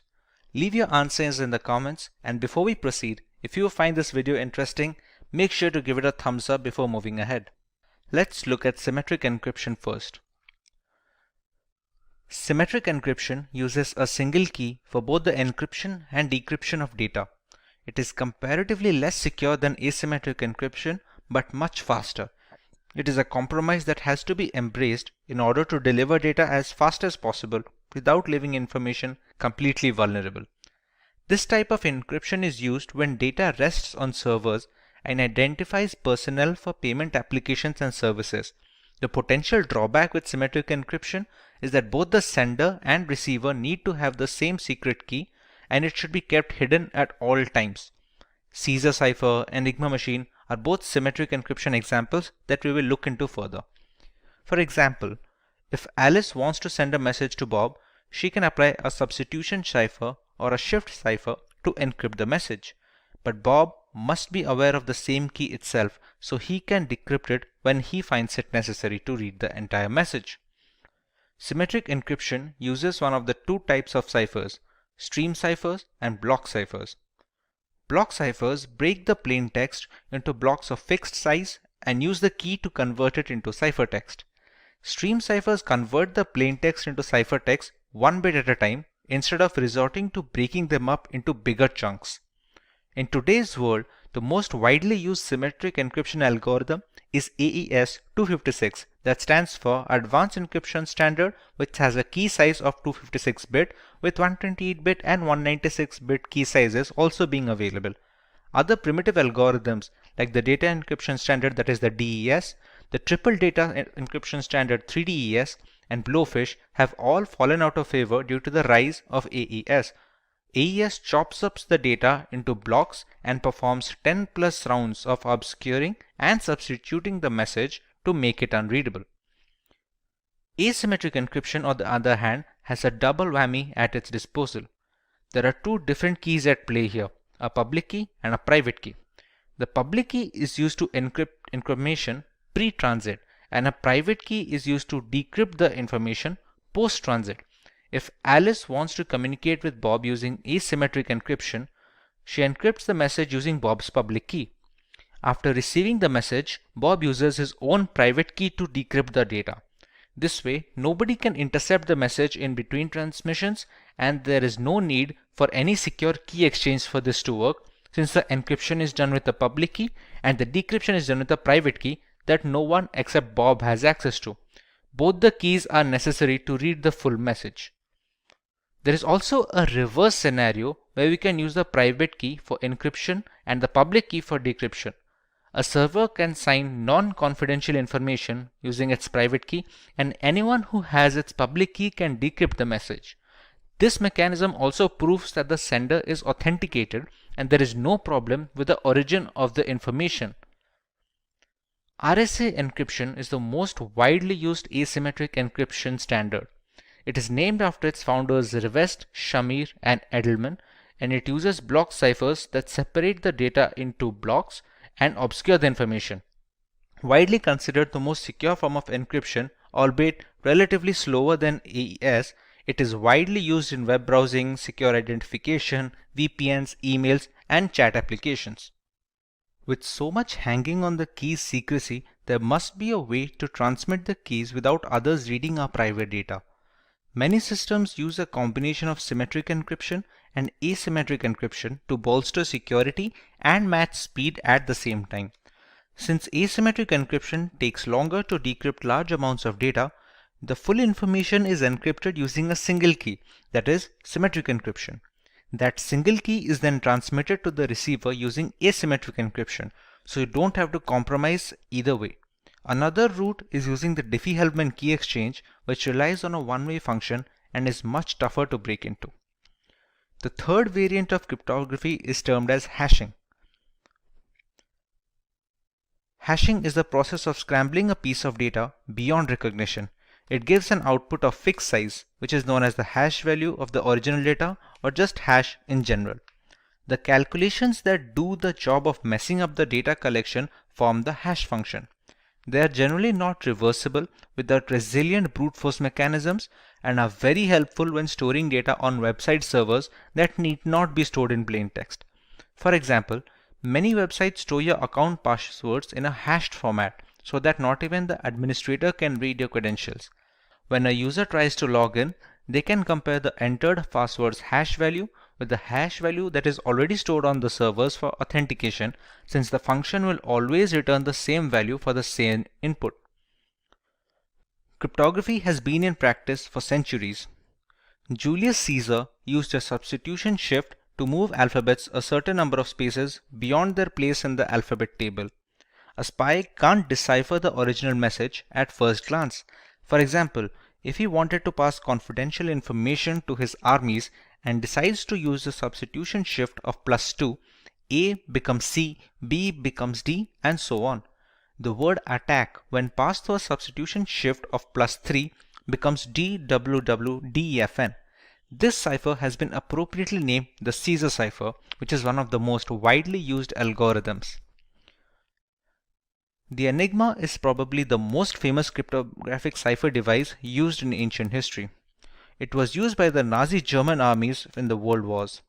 They were used to protect confidential political, military, and administrative information, and it consisted of 3 or more rotors that scrambled the original message depending on the machine's state at that time. The decryption is similar, but it needs both machines to stay in the same state before passing the ciphertext so that we receive the same plain text message.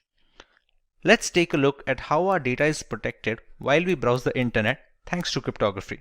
Here we have a web-based tool that will help us understand the process of RSA encryption. We see the entire workflow from selecting the key size to be used until the decryption of the ciphertext in order to get the plain text back. As we already know, RSA encryption algorithm falls under the umbrella of asymmetric key cryptography. That basically implies that we have two keys at play here, a public key and a private key. Typically, the public key is used by the sender to encrypt the message, and the private key is used by the receiver to decrypt the message. There are some occasions when this allocation is reversed, and we will have a look at them as well. In RSA, we have the choice of key size. We can select any key from a 512-bit to 1024-bit all the way up to a 4096-bit key. The longer the key length, the more complex the encryption process becomes, and thereby strengthening the ciphertext. Although with added security, more complex functions take longer to perform the same operations on similar size of data. We have to keep a balance between both speed and strength, because the strongest encryption algorithms are of no use if they cannot be practically deployed on systems around the world. Let's take a 1024-bit key over here. Now we need to generate the keys. This generation is done by functions that operate on passphrases. The tool we are using right now generates these pseudo-random keys to be used in this explanation. Once we generate the keys, you can see the public key is rather smaller than the private key, which is almost always the case. These two keys are mathematically linked with each other. They cannot be substituted with any other key, and in order to encrypt the original message or decrypt the ciphertext, this pair must be kept together. The public key is then sent to the sender, and the receiver keeps the private key with himself. In this scenario, let's try and encrypt a word, Simplilearn. We have to select if the key being used for encryption is either private or public, since that affects the process of scrambling the information. Since we are using the public key over here, let's select the same and copy it and paste over here. The cipher we are using right now is plain RSA. There are some modified ciphers with their own pros and cons that can also be used, provided we use it on a regular basis and depending on the use case as well. Once we click on encrypt, we can see the ciphertext being generated over here. The pseudorandom generating functions are created in such a way that a single character change in the plaintext will trigger a completely different ciphertext. This is a security feature to strengthen the process from brute force methods. Now that we are done with the encryption process, let's take a look at the decryption part.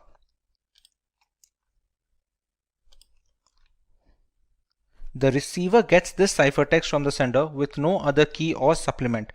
He or she must already possess the private key generated from the same pair. No other private key can be used to decrypt the message since they are mathematically linked. We paste the private key here and select the same. The cipher must also be the same used during the encryption process.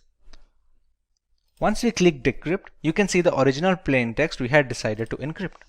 This sums up the entire process of RSA encryption and decryption. Now some people use it the other way around. We also have the option of using the private key to encrypt information and the public key to decrypt it.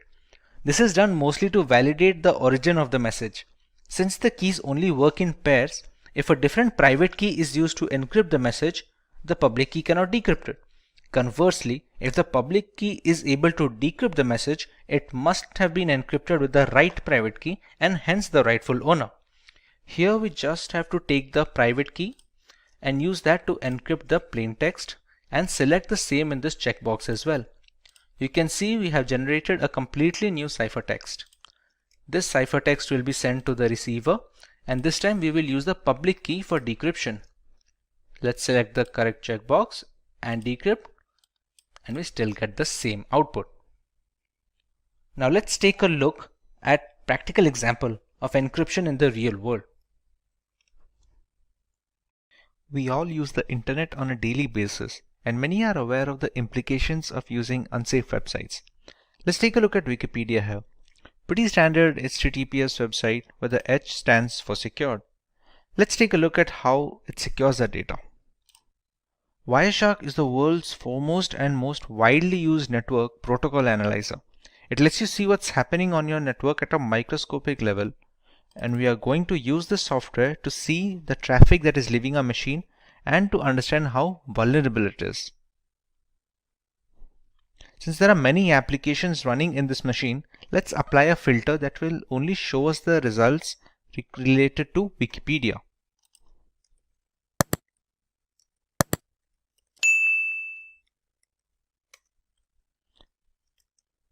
Let's search for something that we can navigate the website with.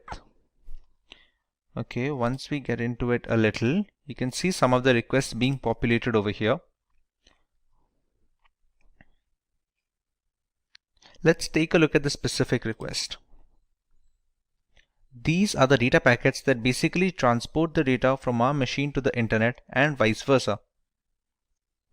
As you can see, there's a bunch of gibberish data here that doesn't really reveal anything that we searched or watched. Similarly, other secured websites function the same way, and it is very difficult, if at all possible, to snoop on user data this way. To put this in perspective, let's take a look at another website, which is a HTTP web page.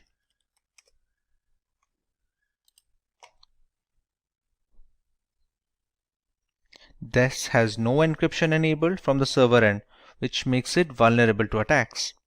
There is a login form here, which needs legitimate user credentials in order to grant access.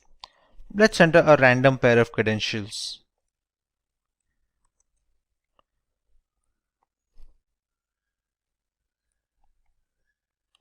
These obviously won't work, but we can see the manner of data transfer.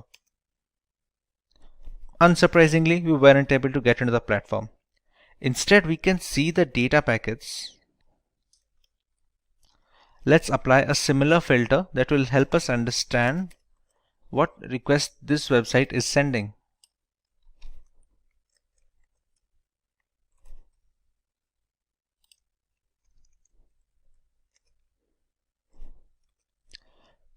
These are the requests being sent by the HTTP login form to the internet.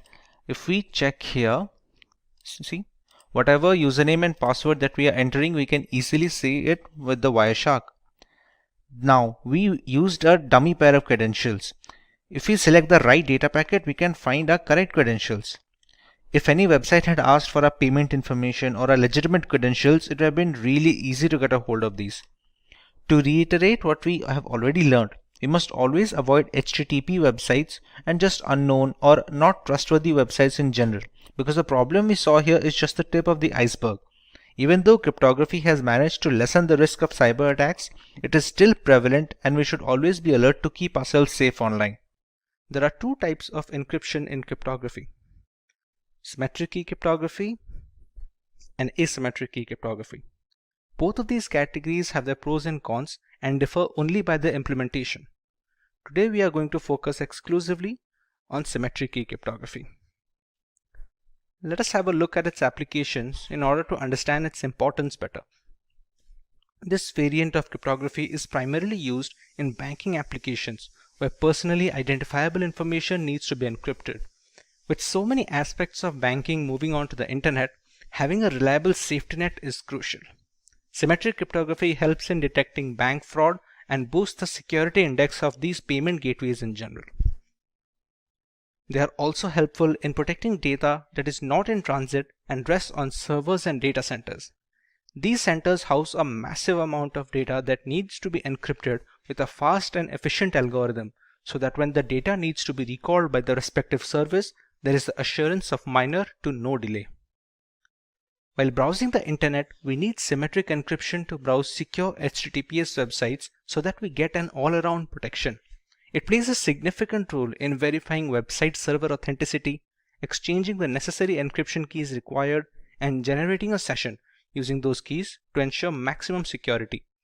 This helps us in preventing the rather insecure HTTP website format. So let us understand how symmetric key cryptography works first before moving on to the specific algorithms. Symmetric key cryptography relies on a single key for the encryption and decryption of information. Both the sender and receiver of the message need to have a pre-shared secret key that they will use to convert the plain text into ciphertext and vice versa. As you can see in the image, the key used for encryption is the same key needed for decrypting the message at the other end. The secret key shouldn't be sent along with the ciphertext to the receiver because that would defeat the entire purpose of using cryptography. Key exchange can be done beforehand using other algorithms like the Diffie-Hellman key exchange protocol, for example. For example, if Paul wants to send a simple message to Jane, they need to have a single encryption key that both of them must keep secret to prevent snooping on by malicious actors. It can be generated by either one of them, but must belong to both of them before the messages start flowing.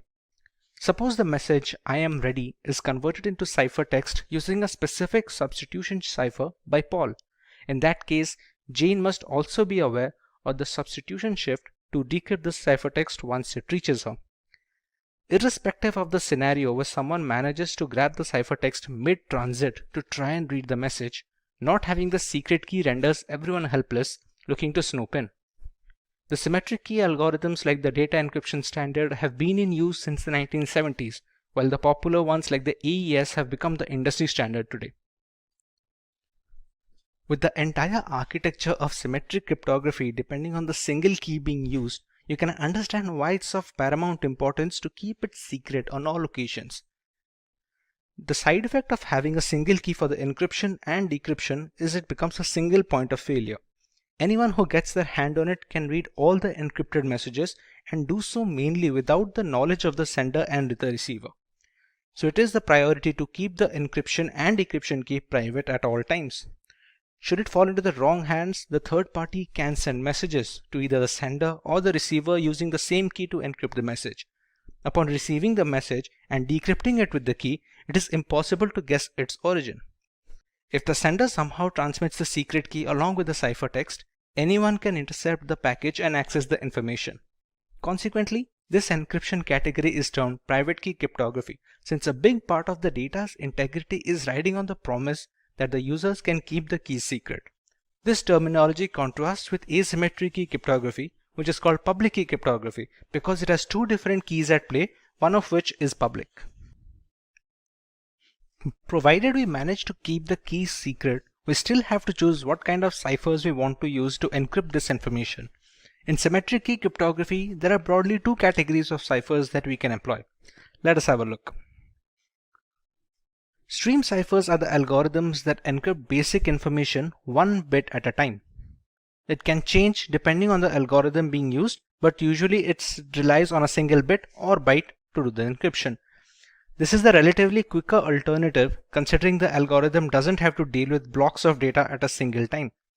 Every piece of data that goes into the encryption can and needs to be converted into binary format. In stream ciphers, each binary digit is encrypted one after the other. The most popular ones are the RC4, Salsa, and Panama. The binary data is passed through an encryption key, which is a randomly generated bit stream. Upon passing it through, we receive the ciphertext that can be transferred to the receiver without fear of man-in-the-middle attacks. The binary data can be passed through an algorithmic function. It can have either XOR operations, as it is most of the time, or any other mathematical calculations that have the singular purpose of scrambling the data. The encryption key is generated using the random bitstream generator, and it acts as a supplement in the algorithmic function. The output is in binary form, which is then converted into the decimal or hexadecimal format to give our final ciphertext. On the other hand, block ciphers dissect the raw information into chunks of data of fixed size. The size of these blocks depend on the exact cipher being used. A 128-bit block cipher will break the plaintext into blocks of 128-bit each and encrypt those blocks instead of a single digit. Once these blocks are encrypted individually, they are chained together to form our final ciphertext. Block ciphers are much slower, but they are more tamper-proof and are used in some of the most widely used algorithms employed today. Just like stream ciphers, the original ciphertext is converted into binary format before beginning the process. Once the conversion is complete, the blocks are passed through the encryption algorithm along with the encryption key. This would provide us with the encrypted blocks of binary data. Once these blocks are combined, we get a final binary string. This string is then converted into hexadecimal format to get our ciphertext. Today, the most popular symmetric key algorithms like AES, DES, and 3DES are all block cipher methodology subsets. With so many factors coming into play, there are quite a few things symmetric key cryptography excels at while falling short in some other. Symmetric key cryptography is much faster variant when compared to asymmetric key cryptography.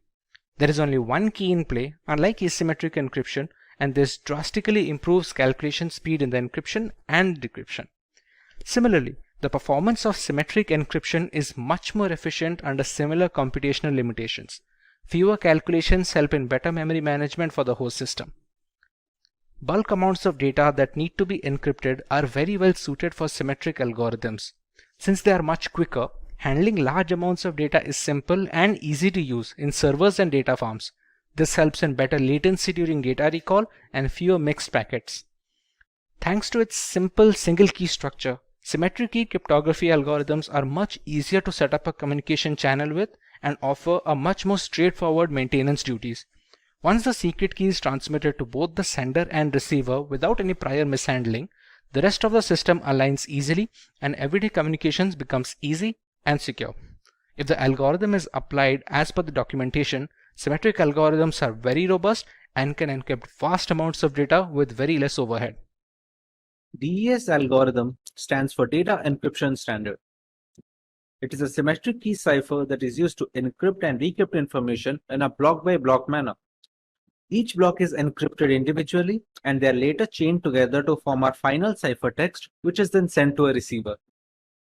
DES takes the original unaltered piece of data called the plain text in a 64-bit block, and it is converted into an encrypted text that is called the ciphertext.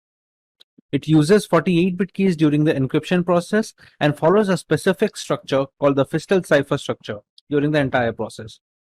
It is a symmetric key algorithm, which means DES can reuse the keys used in the encryption format to decrypt the ciphertext back to the original plain text. Once the 64-bit blocks are encrypted, they can be combined together before being transmitted. Let's take a look at the origin and the reason DES was founded. DES is based on a Fistel block cipher called Lucifer, developed in 1971 by IBM cryptography researcher Horst Fistel. DES uses 16 rounds of this Fistel structure, using a different key for each round. It also utilizes a random function with 2 inputs and provides a single output variable.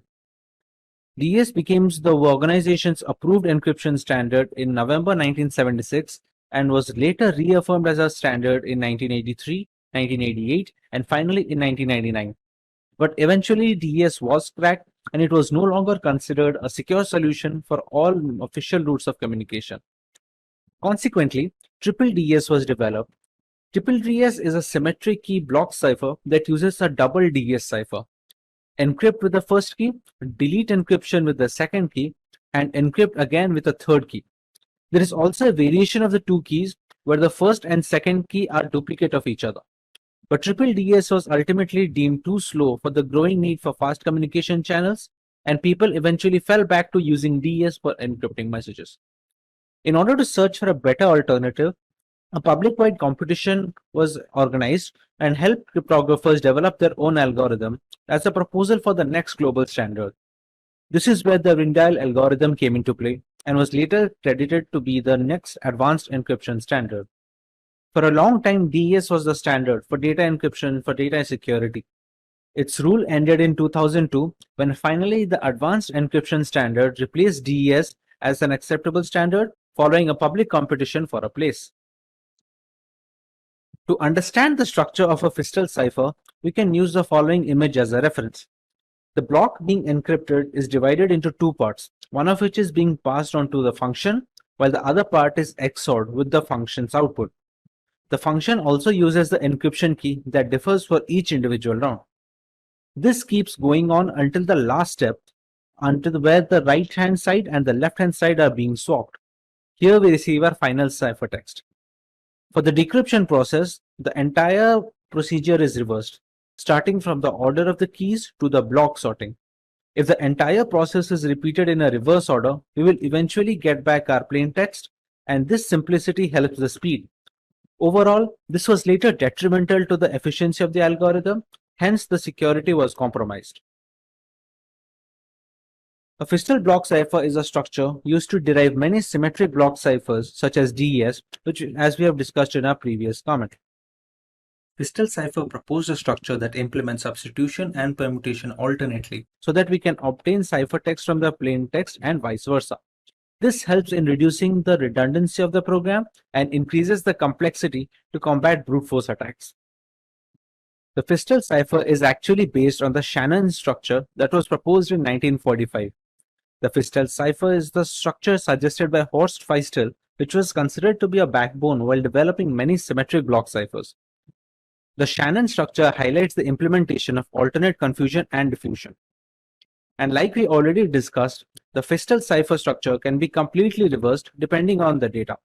However, we must consider the fact that to decrypt the information by reversing the Fistel structure, we will need the exact polynomial functions and the key orders. To understand how the blocks are being calculated, we take a plain text which is of 64-bit and that is later divided into two equal halves of 32-bit each. In this, the right half is immediately transferred to the next round to become the new left half of the second round. The right hand is again passed off to a function which uses an encryption key that is unique to each round in the Fistel cipher. Whatever the function gives off as an output, it is passed on as an XOR input with the left half of the initial plain text. The next output will become the right half of the second round for the plain text. This entire process constitutes of a single round in the Fistel cipher. Taking into account what happens in the polynomial function, we take one half of the block and pass it through an expansion box. The work of the expansion box is to increase the size of the half from 32-bit to 48-bit text. This is done to make the text compatible to a 48-bit keys we have generated beforehand. Once we pass it through the XOR function, we get a 48-bit text as an output. Now remember, a half should be of 32-bit. So this 48-bit output is then later passed on to a substitution box. This substitution box reduces its size from 48-bit to 32-bit output, which is then later XORed with the first half of the plain text. A block cipher is considered the safest if the size of the block is large, but large block sizes can also slow down encryption speed and the decryption speed. Generally, the size is 64-bit. Sometimes modern block ciphers like AES have a 128-bit block size as well. The security of the block cipher increases with increasing key size, but larger key sizes may also reduce the speeds of the process. Earlier, 64-bit keys were considered sufficient. Modern ciphers need to use 128-bit keys due to the increasing complexity of today's computational standards. The increasing number of rounds also increase the security of the block cipher. Similarly, they are inversely proportional to the speed of encryption. A highly complex round function enhances the security of the block cipher. Albeit, we must maintain a balance between the speed and security. The symmetric block cipher is implemented in a software application to achieve better execution speed. There is no use of an algorithm if it cannot be implemented in a real-life framework that can help organizations to encrypt or decrypt the data in a timely manner. Now that we understand the basics of Fistel ciphers, we can take a look at how DES manages to run through 16 rounds of this structure and provide the ciphertext at the end. Now that we understand the basics of Fistel ciphers, we can take a look at how DES manages to run through 16 rounds of this structure and provide a ciphertext. In simple terms, DES takes the 64-bit plaintext and converts it into a 64-bit ciphertext. And since we are talking about asymmetric algorithms, the same key is being used when it is decrypting the data as well. We first take a 64-bit key plaintext and we pass it through an initial permutation function. The initial permutation function has the job of dividing the block into two different parts so that we can perform Fistel cipher structures on it. There are multiple rounds being procured in the DES algorithm, namely 16 rounds of Fistel cipher structure. Each of these rounds will need keys. Initially, we take a 56-bit cipher key, but it is a single key. We pass it on to a round key generators, which generates 16 different keys for each single round that the Fistel cipher is being run. These keys are passed on to the rounds as 48 bits. The size of these 48 bits keys is the reason we use the substitution and permutation bongs in the polynomial functions of the Fistel ciphers. When passing through all these rounds, we reach round 16, where the final key is passed on from the round key generator, and we get a final permutation. In the final permutation, the rounds are swapped, and we get a final ciphertext. This is the entire process of DES with 16 rounds of Fistel ciphers encompassed in it. To decrypt a ciphertext back to the plaintext, we just have to reverse the process we did in the DES algorithm and reverse the key order along with the functions. This kind of simplicity is what gave DES the bonus when it comes to speed, but eventually it was detrimental to the overall efficiency of the program when it comes to security factors. DES have 5 different modes of operation to choose from. One of those is electronic codebook. Each 64-bit block is encrypted and decrypted independently in the electronic codebook format. We also have cipher block chaining, or the CBC method. Here, each 64-bit block depends on the previous one, and all of them use an initialization vector. We have a cipher feedback block mechanism, where the preceding ciphertext becomes the input for the encryption algorithm. It produces a pseudo-random output, which in turn is XORed with the plaintext. There is an output feedback method as well, which is the same as cipher feedback, except that the encryption algorithm input is the output from the preceding DES. A counter method has a different way of approach, where each plaintext block is XORed with an encrypted counter. The counter is then incremented for each subsequent block. There are a few other alternatives to these modes of operation, but the 5 mentioned above are the most widely used in the industry and recommended by cryptographers worldwide. Let's take a look at the future of DES. The dominance of DES ended in 2002 when the Advanced Encryption Standard replaced the DES encryption algorithm as the accepted standard. It was done following a public competition to find a replacement. NIST officially withdrew the global acceptance standard in May 2005, although triple DES is approved for some sensitive government information through 2030. NIST also had to change the DES algorithm because its key length was too short, given the increased processing power of the new computers. Encryption power is related to the size of the key, and DES found itself a victim of ongoing technological advances in computing. We have received a point where 56-bit was no longer a challenge to the computers of cracking. Note that because DES is no longer the NIST federal standard, it does not mean that it is no longer in use. Triple DES is still used today and is still considered a legacy encryption algorithm. To get a better understanding of how these keys and ciphertext look like, we can use an online tool for our benefit. As we already know, to encrypt any kind of data, a key is mandatory. This key can be generated using mathematical functions or computerized key generation program, such as this website offers. It can be based on any piece of text. Let's say the word is Simplilearn in our example. Once the key is settled, we provide the plain text or the clear text that needs to be encrypted using the aforementioned key.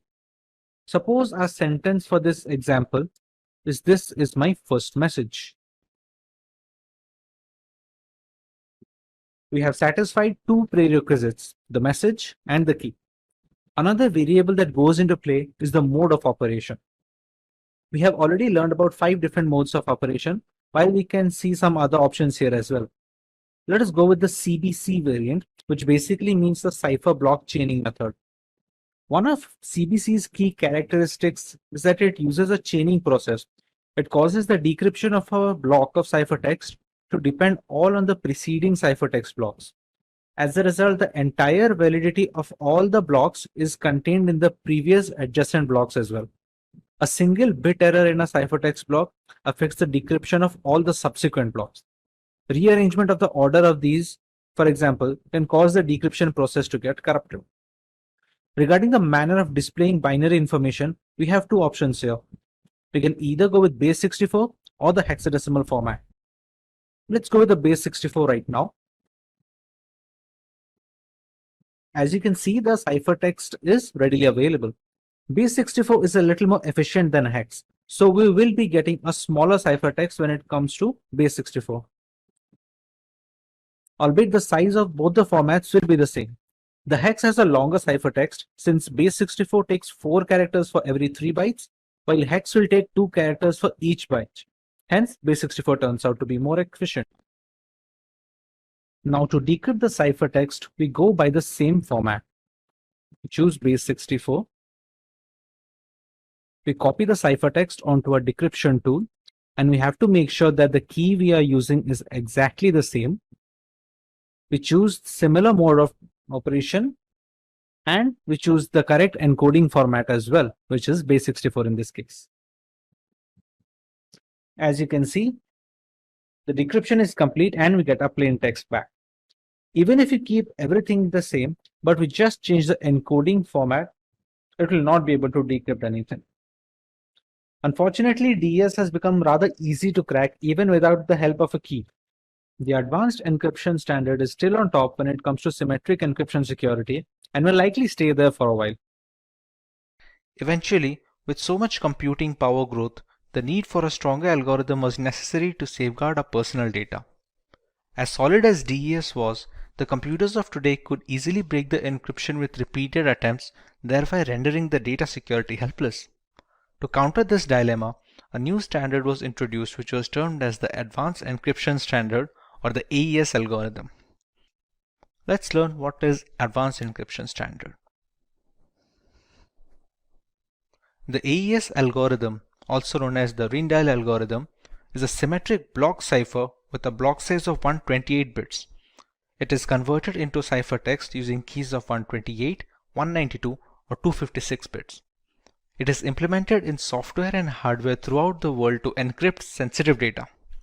The National Institute of Standards and Technology, also known as NIST, started development on AES in 1997 when it was announced the need for an alternative to the data encryption standard.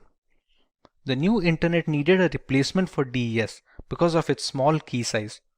With increasing computing power, it was considered unsafe against entire key search attacks. The triple DES was designed to overcome this problem. However, it was deemed to be too slow to be deployed in machines worldwide. Strong cases were present by the Mars, RC6, Serpent, and the Twofish algorithms, but it was the Rijndael encryption algorithm, also known as AES, which was eventually chosen as the standard symmetric key encryption algorithm to be used. Its selection was formalized with the release of Federal Information Processing Standards Publication 197 in the November of 2001. It was approved by the US Secretary of Commerce. Now that we understand the origin of AES, let us have a look at the features that make AES encryption algorithm unique. The AES algorithm uses a substitution permutation or SP network. It consists of multiple rounds to produce a ciphertext. It has a series of linked operations, including replacing inputs with specific outputs, that is substitutions, and others that involve bit shuffling, which is permutations. At the beginning of the encryption process, we only start out with a single key, which can be either a 128-bit key, a 192-bit key, or a 256-bit key. Eventually, this one key is expanded to be used in multiple rounds throughout the encryption and the decryption cycle. Interestingly, AES performs all its calculations on byte data instead of bit data, as seen in the case of the DES algorithm.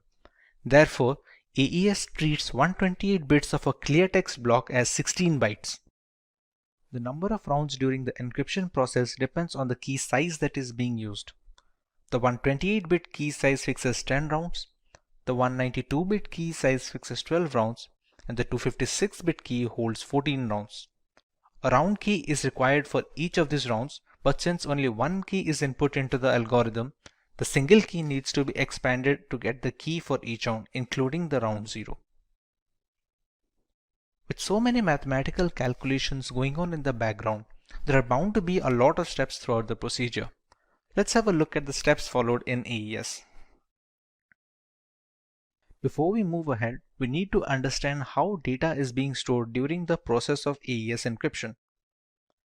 Everything in the process is stored in a 4x4 matrix format. This matrix is also known as a state array, and we'll be using these state arrays to transmit data from one step to another and from one round to the next round. Each round takes state array as input and gives a state array as output to be transferred into the next round. It is a 16-byte matrix with each cell representing 1 byte, with each 4 bytes representing a word.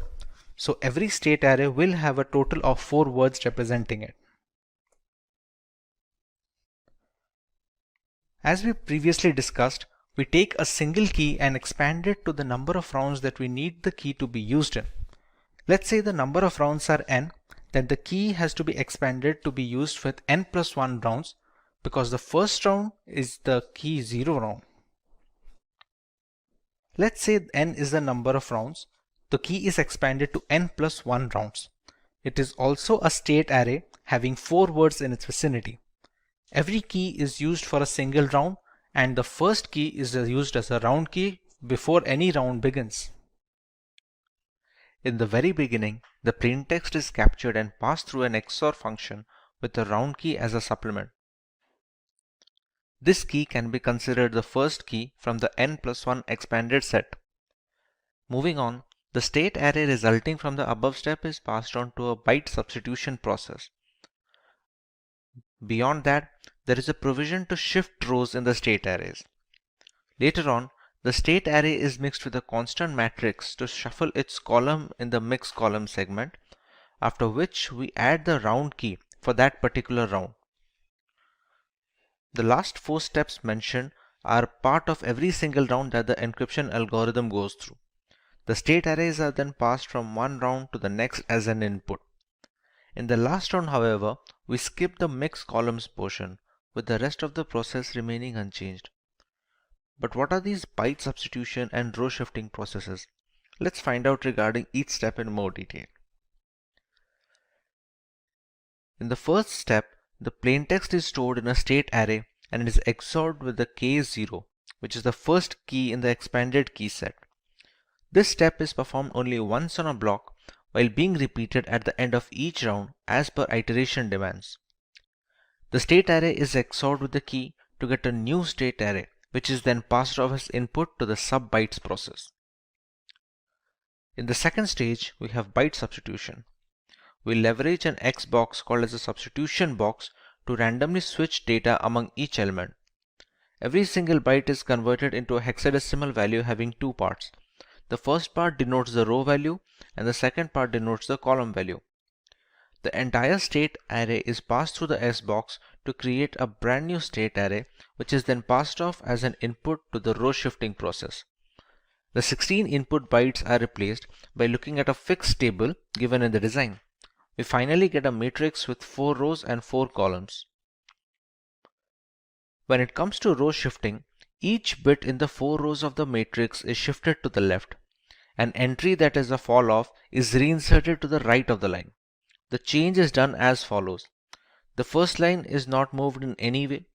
The second line is shifted to a single position to the left. The third line is shifted 2 positions to the left, and the fourth line is shifted 3 positions to the left. The result is a new matrix that contains the same 16 bytes but has been moved in relation to each other to boost the complexity of the program. In mixed columns, each column of 4 bytes is now replaced using a special mathematical function. The function takes 4 bytes of a column as input and outputs 4 completely new bytes. We will get a new matrix with the same size of 16 bytes, and it should be noted that this phase has not been done in the last round of the iteration. When it comes to adding a round key, the 16 bytes of the matrix are treated as 128 bits and the 128 bits of the round key are XORed. If it is the last round, the output is the ciphertext. If you still have a few rounds remaining, the resulting 128 bits are interpreted as 16 bytes and we start another similar round. Let's take an example to understand how all these processes work. If our plaintext is the string 2192, we first convert it into a hexadecimal format as follows. We use an encryption key which is "that's my kung fu" and it is converted into a hexadecimal format as well. As per the guidelines, we use a single key which is then later expanded into n+1 number of keys, in which case it's supposed to be 11 keys for 10 different rounds. In round 0, we add the round key. The plaintext is XORed with the case 0 and we get a state array that is passed off as an input to the substitution bytes process. When it comes to the substitution bytes process, we leverage an S box to substitute the elements of each byte with a completely new byte. This way the state array that we receive is passed off as an input to the row shifting process on the next step. When it comes to row shifting, each element is shifted a few places to the left, with the first row being shifted by 0 places, second row by 1 place, third row by 2 places, and the last by 3. The state array that we received from the row shifting is passed off as an input to mixed columns. In mixed columns, we multiply the state array with a constant matrix, after which I receive a new state array to be passed on to the next step. We add the new state array as an XOR with the round key of the particular iteration. Whatever state array we receive here, it becomes an output for this particular round. Now, since this is the first round of the entire encryption process, the state array that we receive is passed off as an input to the new round. We repeat this process for 10 more rounds and we finally receive a ciphertext. Once the final state array can be denoted in the hexadecimal format, this becomes our final ciphertext that we can use for transferring information from the sender and receiver. Let's take a look at the applications of AES in this world. AES finds most use in the area of wireless security in order to establish a secure mode of authentication between routers and clients. Highly secure mechanisms like WPA and WPA2 are extensively used in securing Wi-Fi endpoints with the help of Rindial's algorithm. It also helps in SSL TLS encryption that is instrumental in encrypting our internet browser sessions. AES works in tandem with other asymmetric encryption algorithms to make sure the web browser and web server are properly configured and use encrypted channels for communication. AES is also prevalent in general file encryption of various formats ranging from critical documents to the media files. Having a large key allows people to encrypt media and decrypt data with maximum security possible. AES is also used for processor security in hardware appliances to prevent machine hijacking, among other things. As a direct successor to the DES algorithm, there are some aspects that AES provides an immediate advantage in. Let us take a look. When it comes to key length, the biggest flaw in DES algorithm was its small length was easily vulnerable by today's standards. AES has managed to nab up 128, 192 and 256-bit key lengths to bolster the security further. The block size is also larger in AES owing to more complexity of the algorithm. The number of rounds in DES is fixed irrespective of the plain text being used. In AES, the number of rounds depends on the key length that is being used for the particular iteration, thereby providing more randomness and complexity in the algorithm. The DES algorithm is considered to be simpler than AES, even though AES beats DES when it comes to relative speed of encryption and decryption. This makes advanced encryption standard much more streamlined to be deployed in frameworks and systems worldwide when it compares to the data encryption standard. Hello. In our last video on cryptography, we took a look at symmetric key cryptography. We used a single private key for both the encryption and decryption of data, and it works very well in theory. Let's take a look at a more realistic scenario now. Let's meet Joe. Joe is a journalist who needs to communicate with Ryan via long-distance messaging. Due to the critical nature of the information, people are waiting for any message to leave Joe's house so that they can intercept it. Now Joe can easily use symmetric key cryptography to send the encrypted data, so that even if someone intercepts the message, they cannot understand what it says. But here's the tricky part. How will Joe send the required decryption key to Ryan? The sender of the message as well as the receiver need to have the same decryption key so that they can exchange messages. Otherwise, Ryan cannot decrypt the information even when he receives the ciphertext. If someone intercepts the key while transmitting it, there is no use in employing cryptography since a third party can now decode all the information easily. Key sharing is a risk that will always exist when symmetric key cryptography is being used. Thankfully, asymmetric key encryption has managed to fix this problem. This is Baba from Simplilearn, and welcome to this video on asymmetric key cryptography. Let's take a look at what we are going to learn today. We begin by explaining what asymmetric key cryptography is and how it works. We take a look at its application and uses. We understand why it's called public key cryptography and then learn a little bit about RSA encryption, and then we learn about the advantages of asymmetric key cryptography over symmetric key cryptography. Let's understand what asymmetric key cryptography is. Asymmetric encryption uses a double layer of protection. There are two different keys at play here, a private key and a public key. A public key is used to encrypt the information pre-transit, and a private key is used to decrypt the data post-transit. These pair of keys must belong to the receiver of the message. The public keys can be shared via messaging, blog posts, or key servers, and there are no restrictions. As you can see in the image, the two keys are working in the system. The sender first encrypts the message using the receiver's private key, after which we receive the ciphertext. The ciphertext is then transmitted to the receiver without any other key. On getting the ciphertext, the receiver uses his private key to decrypt it and get the plain text back. There has been no requirement of any key exchange throughout this process, therefore solving the most glaring flaw faced in symmetric key cryptography. The public key known to everyone cannot be used to decrypt the message, and the private key which can decrypt the message need not be shared with anyone. The sender and receiver can exchange personal data using the same set of keys as often as possible. To understand this better, take the analogy of your mailbox. Anyone who wants to send you a letter has access to the box and can easily share information with you. In a way, you can say the mailbox is publicly available to all, but only you have access to the key that can open the mailbox and read the letters in it. This is how the private key comes to play. No one can intercept the message and read its contents since it's encrypted. Once the receiver gets its contents, he can use his private key to decrypt the information.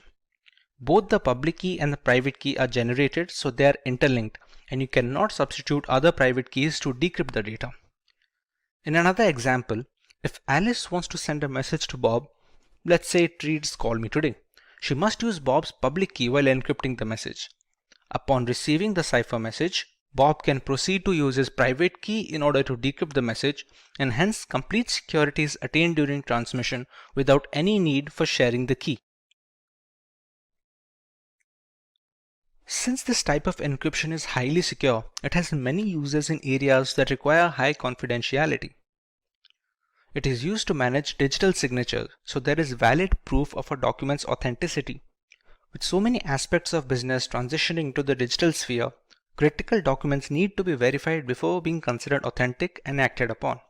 Thanks to asymmetric key cryptography, senders can now sign documents with their private keys.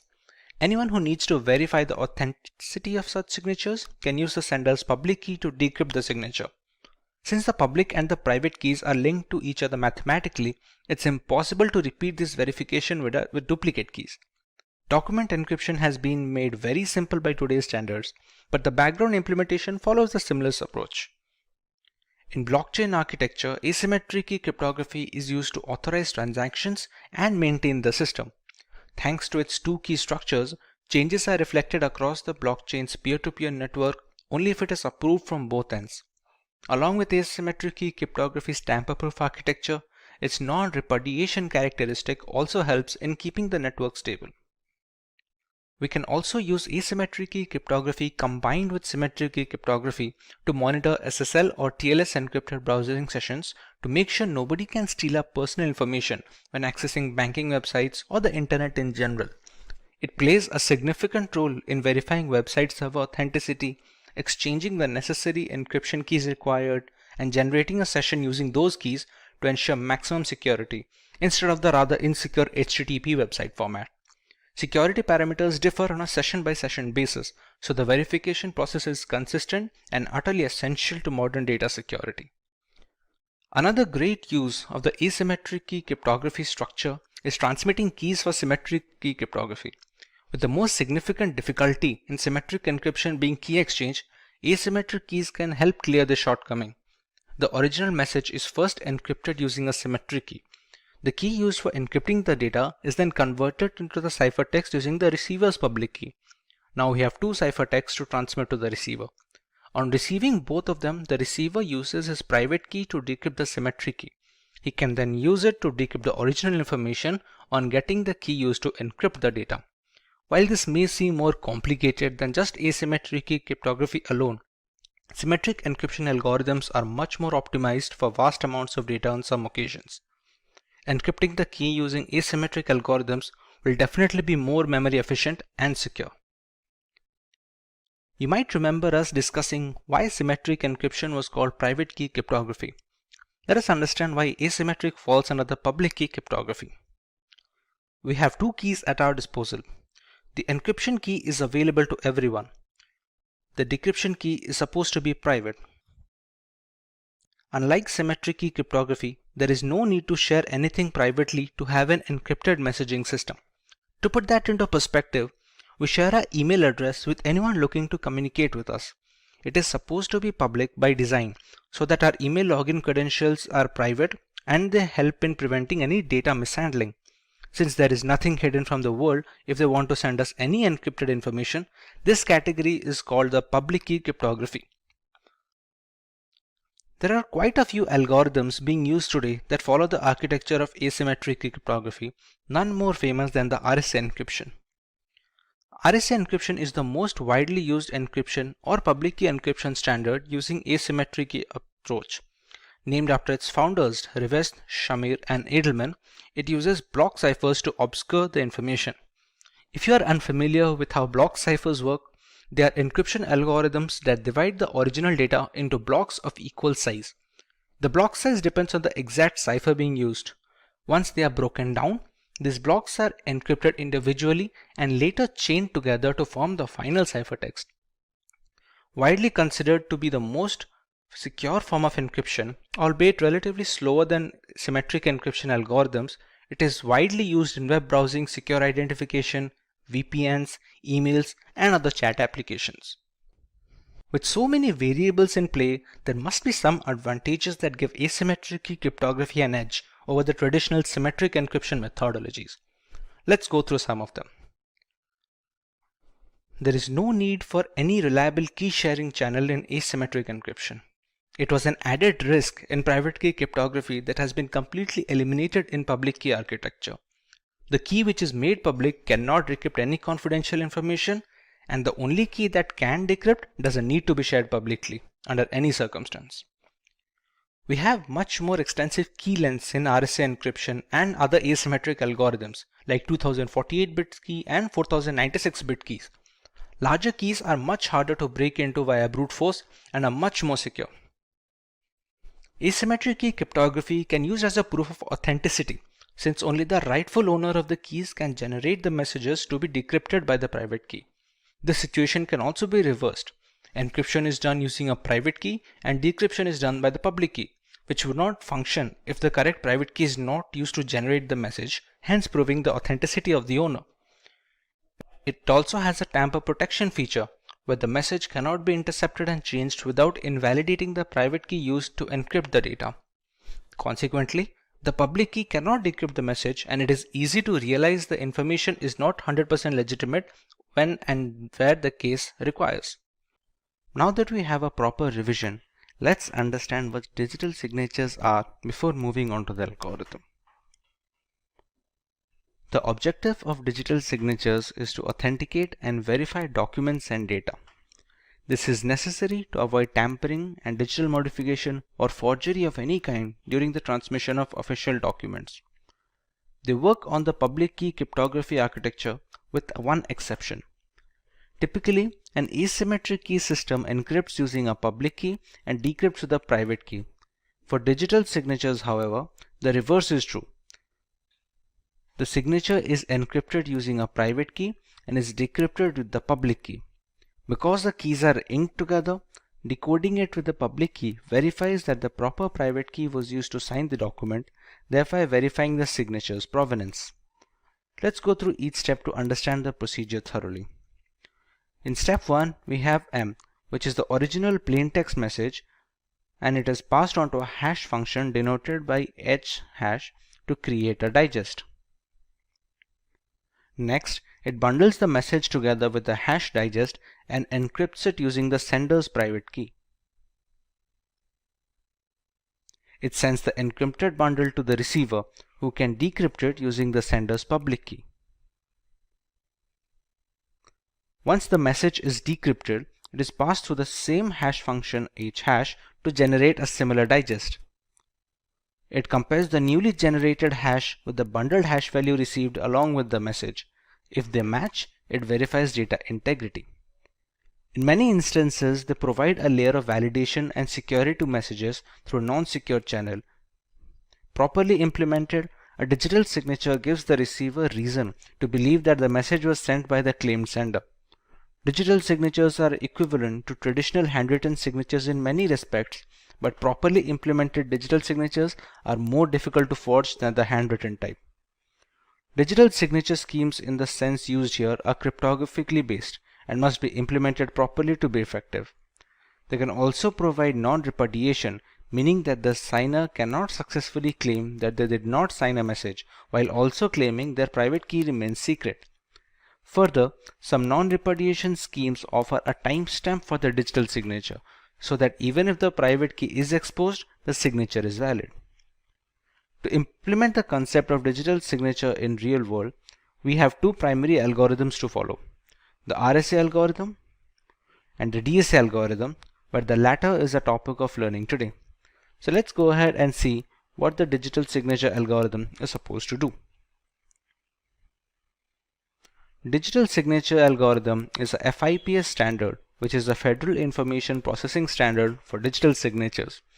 It was proposed in 1991 and globally standardized in 1994 by the National Institute of Standards and Technology, also known as the NIST. It functions on the framework of modular exponentiation and discrete logarithmic problems, which are difficult to compute as a force brute system. Unlike DSA, most signature types are generated by signing message digest with the private key of the originator. This creates a digital thumbprint of the data. Since just the message digest is signed, the signature is generally much smaller compared to the data that was signed. As a result, digital signatures impose less load on processors at the time of signing execution, and they use small volumes of bandwidth. DSA, on the other hand, does not encrypt message digest using private key or decrypt message digest using public key. Instead, it uses mathematical functions to create a digital signature consisting of two 160-bit numbers, which are originated from the message digests and the private key.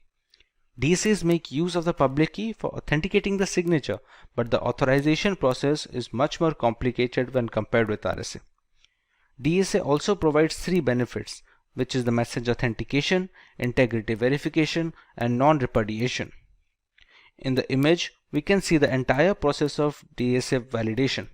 A plain text message is passed on to a hash function where the digest is generated, which is passed on to a signing function. Signing function also has other parameters like a global variable G, a random variable K, and the private key of the sender. The outputs are then bundled onto a single pack with the plain text and sent to the receiver.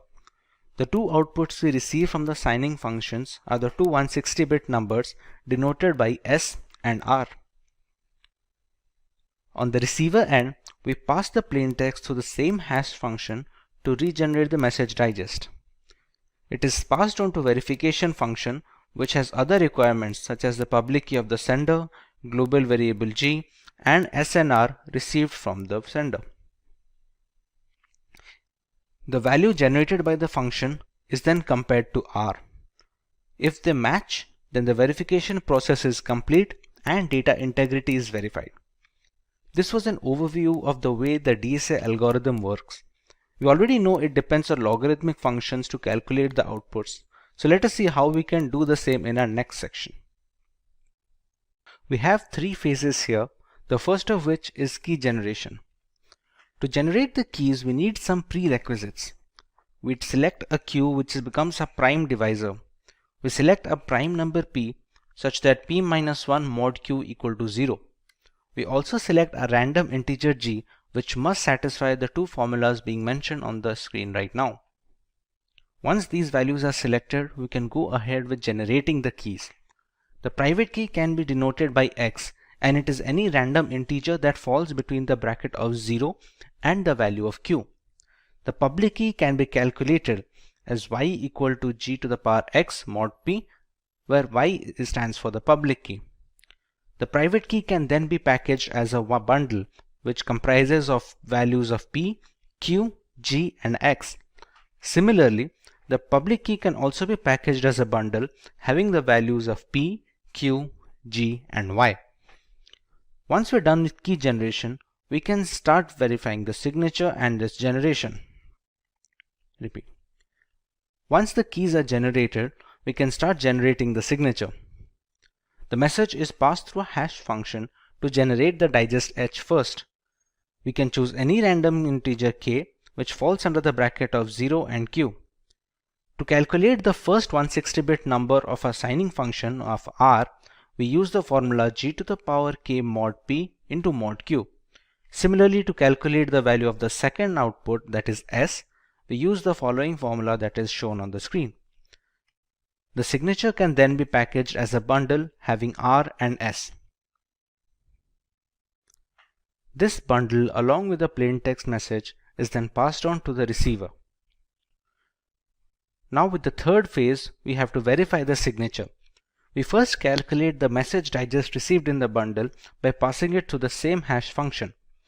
We calculate the value of w, u1, and u2 using the formulas shown on the screen.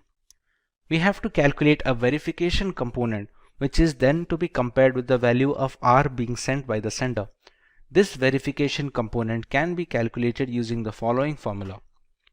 Once calculated, this can be compared with the value of r. If the values match, then the signature verification is successful and our entire process is complete, starting from key generation to the signature generation all the way up to the verification of the signature. With so many steps to follow, we are bound to have a few advantages to boot this, and we would be right to think so. DSA is highly robust in the security and stability aspect when compared to alternative signature verification algorithms. We have a few other ciphers that aim to achieve the simplicity and the flexibility of DSA, but it has been a tough ask for all the other suits. The key generation is much faster when compared to the RSA algorithm and such. While the actual encryption and decryption process may falter a little in comparison, a quicker start in the beginning is well known to optimize a lot of frameworks. DSA requires less storage space to work its entire cycle. In contrast, its direct correspondent, that is RSA algorithm, needs a certain amount of computational and storage space to function efficiently. This is not the case with DSA, which has been optimized to work with weaker hardware and lesser resources. The DSA is patented, but NIST has made this patent available worldwide royalty-free. A draft version of the speculation FIPS 18665 indicates that DSA will no longer be approved for digital signature generation, but it may be used to verify signatures generated prior to the implementation date of that standard. The RSA algorithm is a public key signature algorithm developed by Ron Rivest, Adi Shamir, and Leonard Edelman. The paper was first published in 1977, and the algorithm uses logarithmic functions to keep the working complex enough to withstand brute force and streamlined enough to be fast post-deployment. RSA can also encrypt and decrypt general information to securely exchange data along with handling digital signature verification. Let us understand how it achieves this. We take our plaintext message M. We pass it through a hash function to generate the digest H, which is then encrypted using the sender's private key. This is appended to the original plaintext message and sent over to the receiver. Once the receiver receives the bundle, we can pass the plaintext message to the same hash function to generate a digest, and the ciphertext can be decrypted using the public key of the sender. The remaining hashes are compared. If the values match, then the data integrity is verified and the sender is authenticated. Apart from digital signatures, the main case of RSA is encryption and decryption of private information before being transmitted across communication channel. This is where the data encryption comes into play. When using RSA for encryption and decryption of general data, it reverses the key set usage.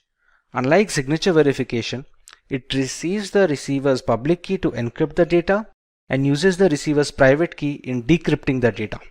Thus, there is no need to exchange any keys in this scenario. There are two broad components when it comes to RSA cryptography. One of them is key generation. Key generation employs a step of generating the private and the public keys that are going to be used for encrypting and decrypting the data. The second part is the encryption and decryption functions. These are the ciphers and steps that need to be run when scrambling the data or recovering the data from the ciphertext. You will now understand each of these steps in our next subtopic. Keeping the previous two concepts in mind, let us go ahead and see how the entire process works, starting from creating the key pair to encrypting and decrypting the information. You need to generate the public and private keys before running the functions to generate ciphertext and plaintext. They use certain variables and parameters, all of which are explained.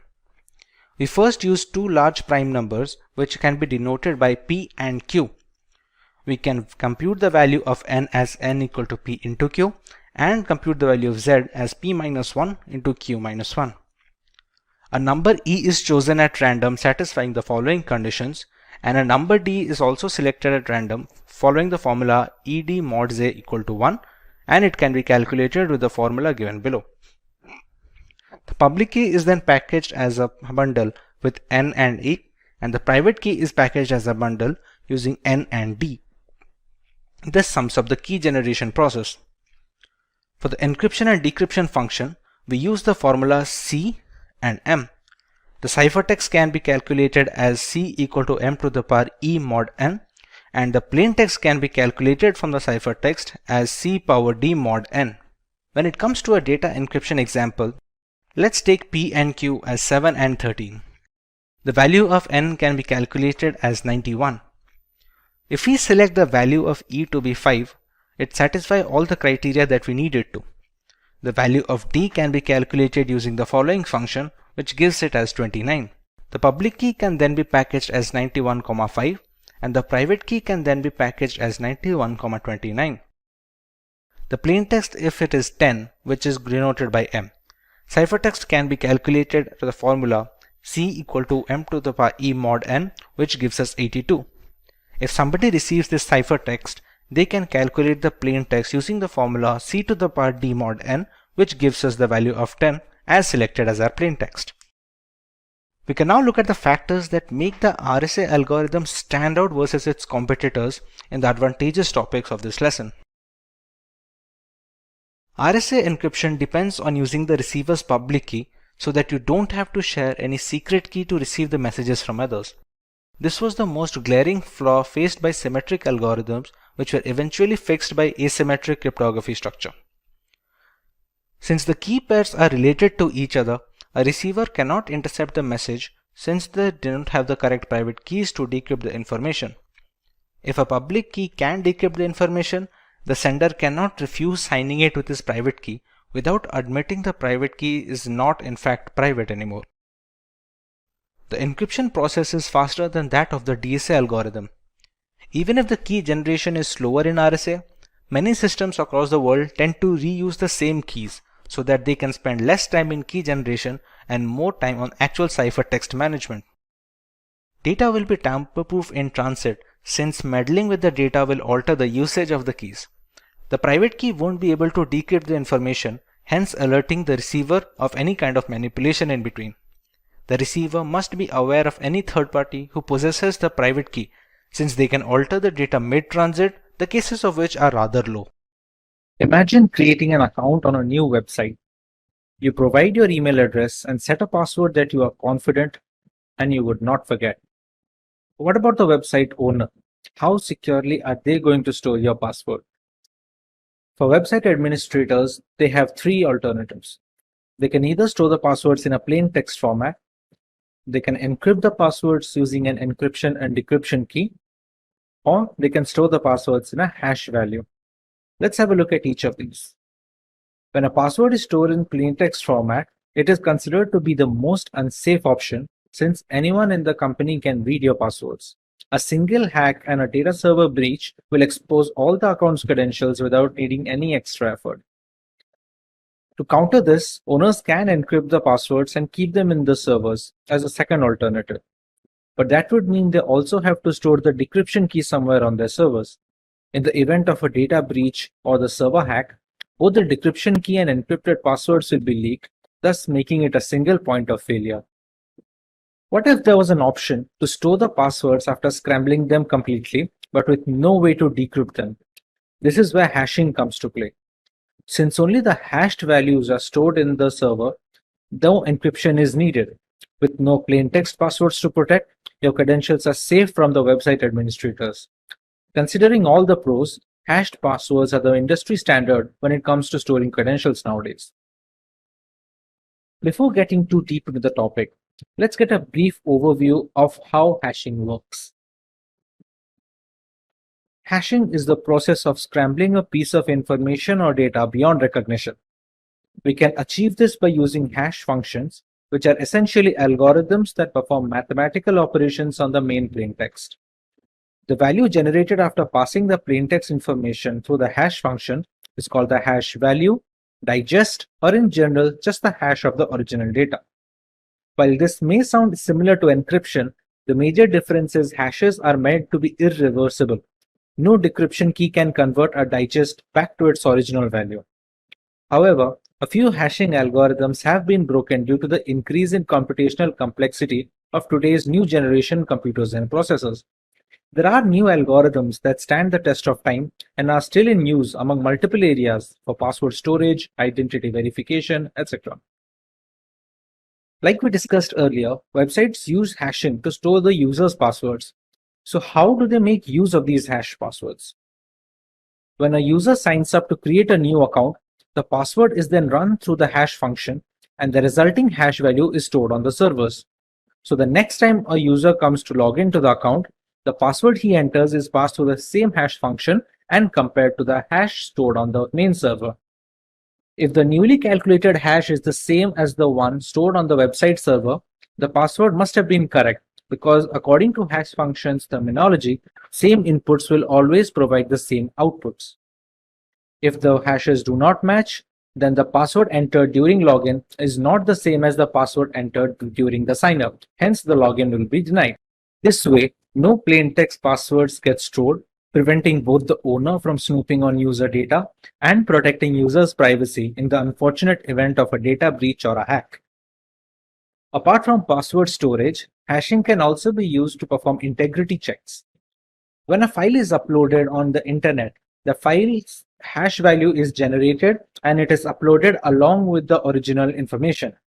When a new user downloads the file, he can calculate the digest of the downloaded file using the same hash function. When the hash values are compared, if they match, then file integrity has been maintained and there has been no data corruption. Since so much important information is being passed onto the hash function, we need to understand how they work. A hash function is a set of mathematical calculations operated on two blocks of data. The main input is broken down into two blocks of similar size. The block size is dependent on the algorithm that is being used. Hash functions are designed to be one-way. They shouldn't be reversible, at least by design. Some algorithms like the previously mentioned MD5 have been compromised, but more secure algorithms are being used today, like the SHA family of algorithms. The digest size is also dependent on the respective algorithm being used. MD5 has a digest of 128 bits, while SHA-256 has a digest of 256 bits. This digest must always be the same for the same input, irrespective of how many times the calculations are carried out. This is a very crucial feature since comparing the hash value is the only way to check if the data is untouched, as the functions are not reversible. There are certain requirements of a hash function that need to be met before they are accepted. While some of them are easy to guess, others are placed in order to preserve security in the long run. The hash function must be quick enough to encrypt large amounts of data at a relatively fast pace, but it also shouldn't be very fast. Running the algorithm on all cylinders makes the functions easy to brute force and a security liability. There must be a balance to allow the hash function to handle large amounts of data and not make it ridiculously easy to brute force by running through all the possible combinations. The hash function must be dependent on each bit of the input. The input can be text, audio, video, or any other file extension. If a single character is being changed, it doesn't matter how small that character may be, the entire digest must have a distinctly different hash value. This is essential to create unique digests for every password that is being stored. But what if two different users are using the same password? Since the hash function is the same for all users, both the digests will be the same. This is called a hash collision. You may think this must be a rare occasion where two users have exactly the same password, but that is not the case. We have techniques like salting that can be used to reduce these hash collisions, as we will discuss later in this video. You would be shocked to see the most used passwords of 2020. All of these passwords are laughably insecure, and since many people use the same passwords repeatedly on different websites, hash collisions risks are more common than one would expect. Let's say the hash functions find two users having the same password. How can they store both the hashes without messing up the original data? This is where salting and peppering come to play.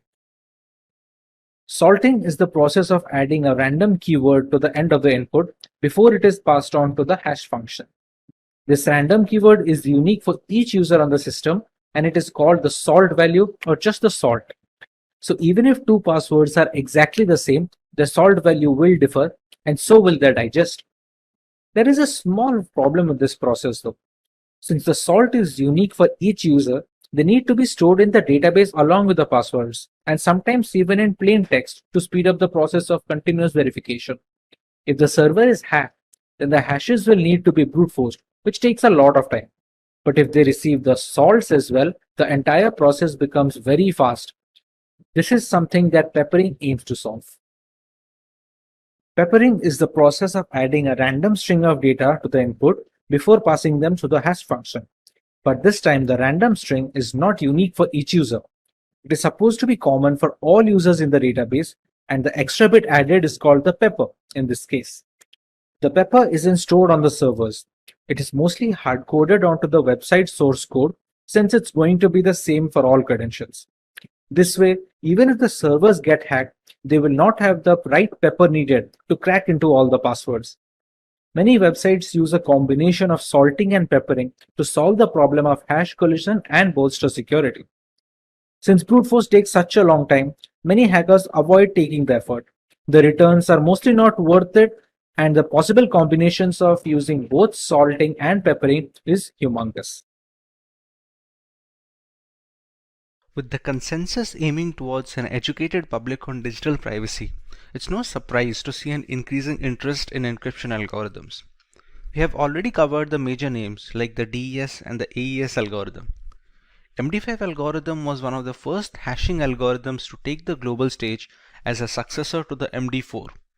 Despite the security vulnerabilities encountered in the future, MD5 still remains a crucial part of data infrastructure in a multitude of environments. The MD5 hashing algorithm is a one-way cryptographic function that accepts a message of any length as input, and it returns as output a fixed length digest value to be used for authenticating the original messages. The digest size is always 128 bits, irrespective of the input. The MD5 hash function was originally designed for use as a secure cryptographic hash algorithm to authenticate digital signatures. MD5 has also been deprecated for uses other than as a non-cryptographic checksum to verify data integrity and detect unintentional data corruption. Ronald Rivest, founder of RSA Data Security and an institute professor at MIT, designed MD5 as an improvement to a prior message digest algorithm, which was the MD4. As already iterated before, the process is straightforward. We pass a plaintext message to the MD5 hash functions, which in turn perform certain mathematical operations on the clear text to scramble the data.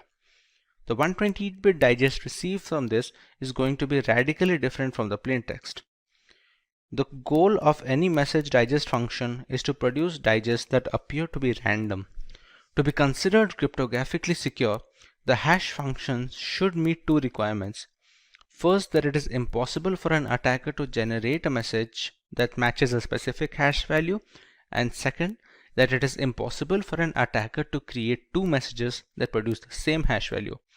Even a slight change in the plaintext should trigger a drastic difference in the two digests. This goes a long way in preventing hash collisions, which take place when two different plaintexts have the same digest. To achieve this level of intricacy, there are a number of steps to be followed before we receive the digest.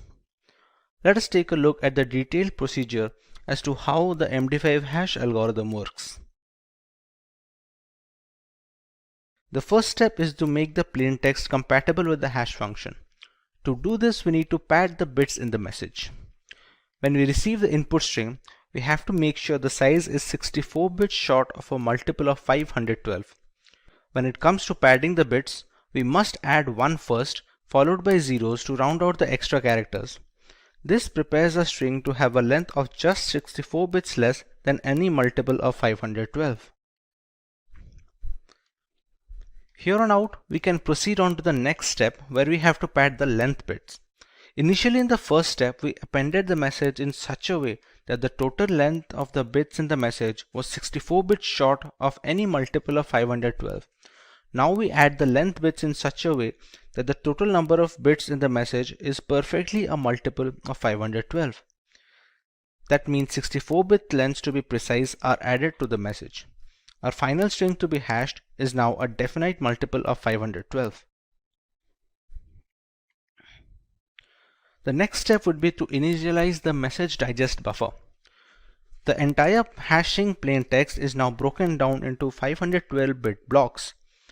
There are 4 buffers or registers that are of 32 bits each, named A, B, C, and D. These are the 4 words that are going to store the values of each of these subblocks. The first iteration to follow these registers will have fixed hexadecimal values as shown on the screen below. Once these values are initialized, of these 512 blocks, we can divide each of them into 16 further subblocks of 32 bits each. For each of these subblocks, we run 4 rounds of operations having the 4 buffer variables A, B, C, and D. These rounds require the other constant variables as well, which differ with each round of operation. The constant values are stored in a random array of 64 elements. Since each 32-bit subblock is run 4 times, 16 such subblocks equal 64 constant values needed for a single block iteration. The subblocks can be denoted by the alphabet M, and the constant values are denoted by the alphabet T.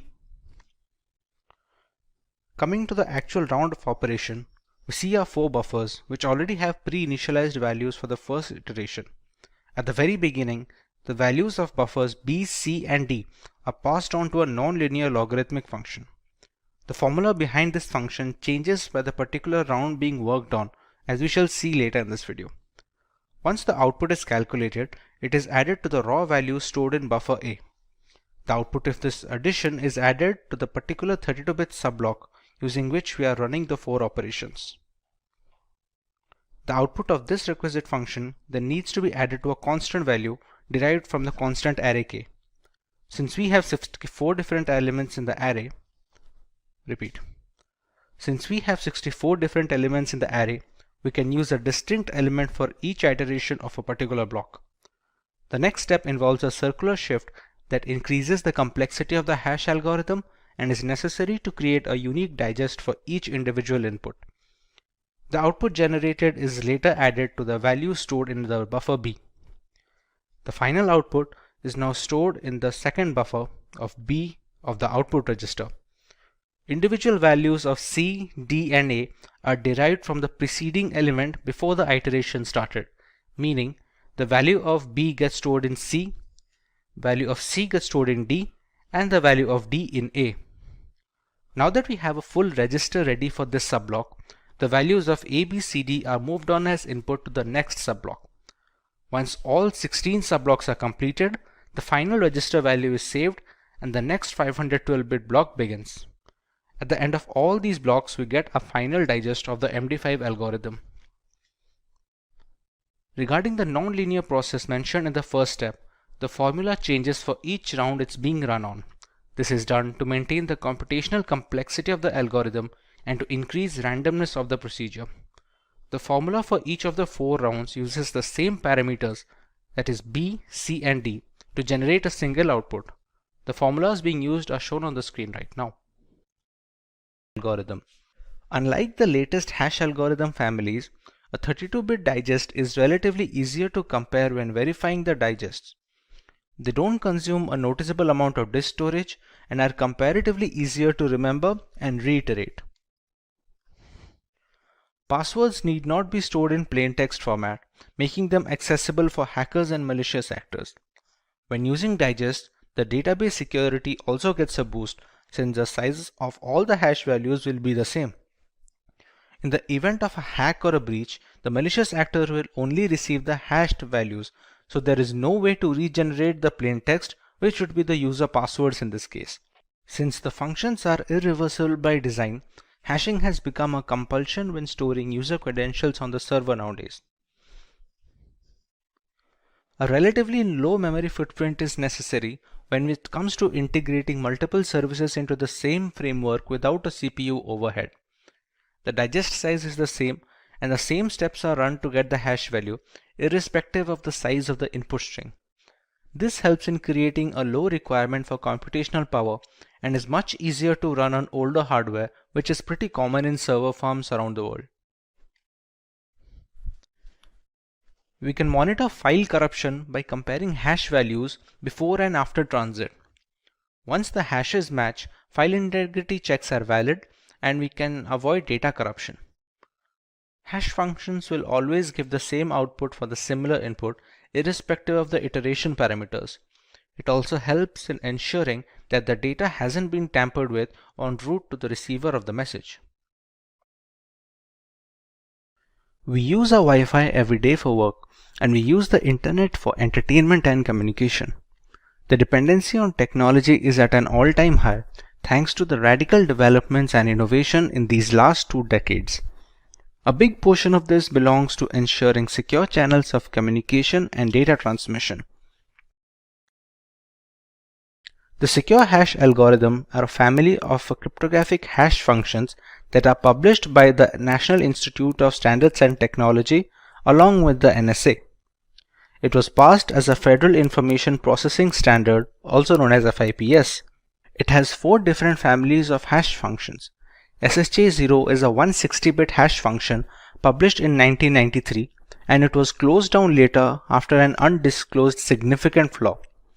SHA-1 is also a 160-bit hash function which resembles the earlier MD5 algorithm. This was designed by the NSA to be a part of the digital signature algorithm. SHA-2 is a family of two similar hash functions with different block sizes, known as the SHA-256 and the SHA-512. They differ in the word size. SHA-256 uses 32-bit words, while SHA-512 uses 64-bit words. SHA-3 is a hash function properly known as KCAC. It was chosen in 2012 after a public competition among non-NSA designers. It supports the same hash lengths as SHA-2 and its internal structure differs significantly from the rest of the SHA family. As we have already iterated, the process is straightforward. We pass a plain text message to the SHA hash function, which in turn performs certain mathematical operations on the clear text to scramble the data. The 160-bit digest received from this is going to be radically different from the plain text. The goal of any hash function is to produce digests that appear to be random. To be considered cryptographically secure, the hash function should meet two requirements. First, that it is impossible for an attacker to generate a message that matches a specific hash value, and second, it should be impossible for an attacker to create two messages producing the exactly same hash value. Even a slight change in the plain text should trigger a drastic difference in the two digests. This goes a long way in preventing hash collisions, which takes place when two different plain texts have the same digest. The SHA family functions have some characteristics that they need to follow while generating the digests. Let's go through a few of them. The length of the clear text should be less than 2 to the power 64 bits in the case of SHA-1 and SHA-256. This is essential to keep the plain text compatible with the hash function, and the size needs to be in comparison area to keep the digest as random as possible.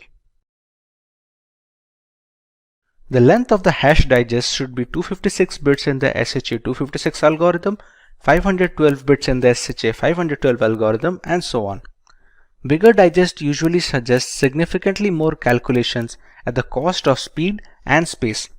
We typically go for the longest digest to bolster security, but there must be a definite balance between the speed and security of a hash function. By design, all hash functions of the SHA-512, SHA-256 are irreversible. You should neither get a plain text when you have the digest beforehand, nor should the digest provide the original value when you pass it through the same hash function again. Another case of protection is that when the hash digest is passed into the SHA function for a second time, we should get a completely different digest from the first instance. This is done to reduce the chance of brute force attacks.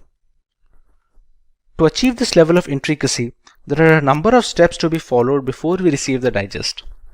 Let us take a look at the detailed procedure as to how the SHA algorithm works. The first step is to make the plain text compatible with the hash function. To do this, we need to pad the bits in the message. When you receive the input string, you have to make sure the size is 64 bits short of a multiple of 512. When it comes to padding the bits, you must add 1 first, followed by the remaining zeros to round out the extra characters. This prepares our string to have a length just 64 bits less than any multiple of 512. Here on out, we can proceed to the next step where we have to pad the length bits. Initially, in the first step, we appended the message in such a way that the total number of bits in the message was 64 bits short from becoming a multiple of 512. Now we add the length of bits in such a way that the total number of bits in the message is a perfect multiple of 512. That means 64 bits plus the length of the original message becomes a multiple of 512. This becomes a final string that needs to be hashed. In the next step, we have to initialize these chaining variables. The entire plain text message can now be broken down into blocks of 512 bits each.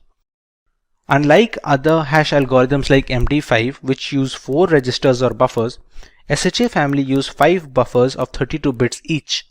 They are named A, B, C, D, and E. These registers go through multiple rounds of operation, where the first iteration has fixed hexadecimal values, as can be seen in the screen.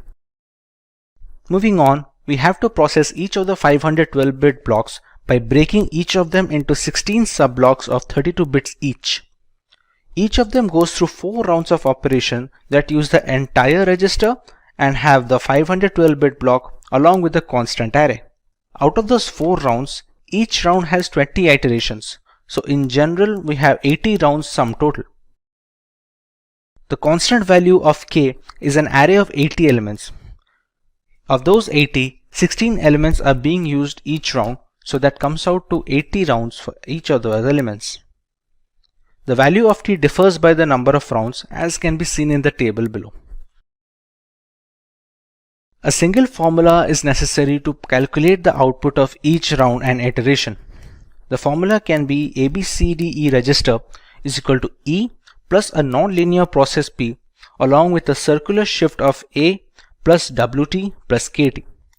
In this formula, ABCD is the register value of the chaining variables as we discussed before. P is the logical process which has a different formula for each round. S5 is a circular shift by 5 bits and WT is a 32-bit string derived from the existing subblock. This can be calculated depending on the iteration at hand. KT signifies a single element of the 80-character element array which changes depending on the particular round at hand. For the values of WT, the first 16 values are the same as that of the subblocks, so there is no extra calculation needed. For the next 64 elements, the value of WT can be calculated as shown in the formula here. To better understand this, let's take a look at how each of this goes in a sequential process. We have our initial register using the 5 words of 32 bits each. In the first step, we put the values of A, B, C and D to the subsequent register as the output.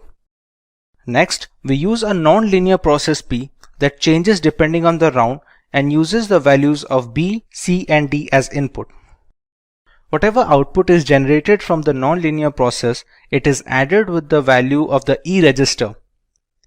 Next, the value of A is circular shifted by 5 bits and is added with the output generated in the previous step. The next step is adding the value of WT and the constant element of KT. The current output is then stored in the register A. Similarly, this iteration is repeated every round and for each subblock in the process. Once all the registers are complete and all the subblocks are joined together to form the single ciphertext message, we will have our hashed output. Regarding the nonlinear process P that uses the values of B, C and D as input, the formula changes every round to maintain a complexity of the program that can withstand brute force attacks. Depending on the round, the values are passed through a logical operation which is then added with the values of WT, KT and so on. Now that we understand how to get our hash digest from the plain text, let us learn about the advantages we obtain when using the SHA hash algorithm instead of relying on data in a plain text format. Digital signatures follow asymmetric encryption methodology to verify the authenticity of a document or a file. Hash algorithms like SHA-256 and the industry standard SHA-512 go a long way in ensuring the verification of signatures. Passwords need not be stored in a plain text format, which makes them accessible to hackers and other malicious actors. When using digest, the database security also gets a boost since the size of all hash values will be the same.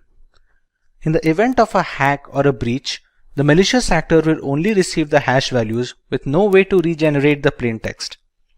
In this case, the plain text would be user credentials. Since the hash functions are irreversible by design, it has become a compulsion when storing passwords on the servers. The SSL handshake is a crucial segment of the web browsing sessions and it's done using SHA functions.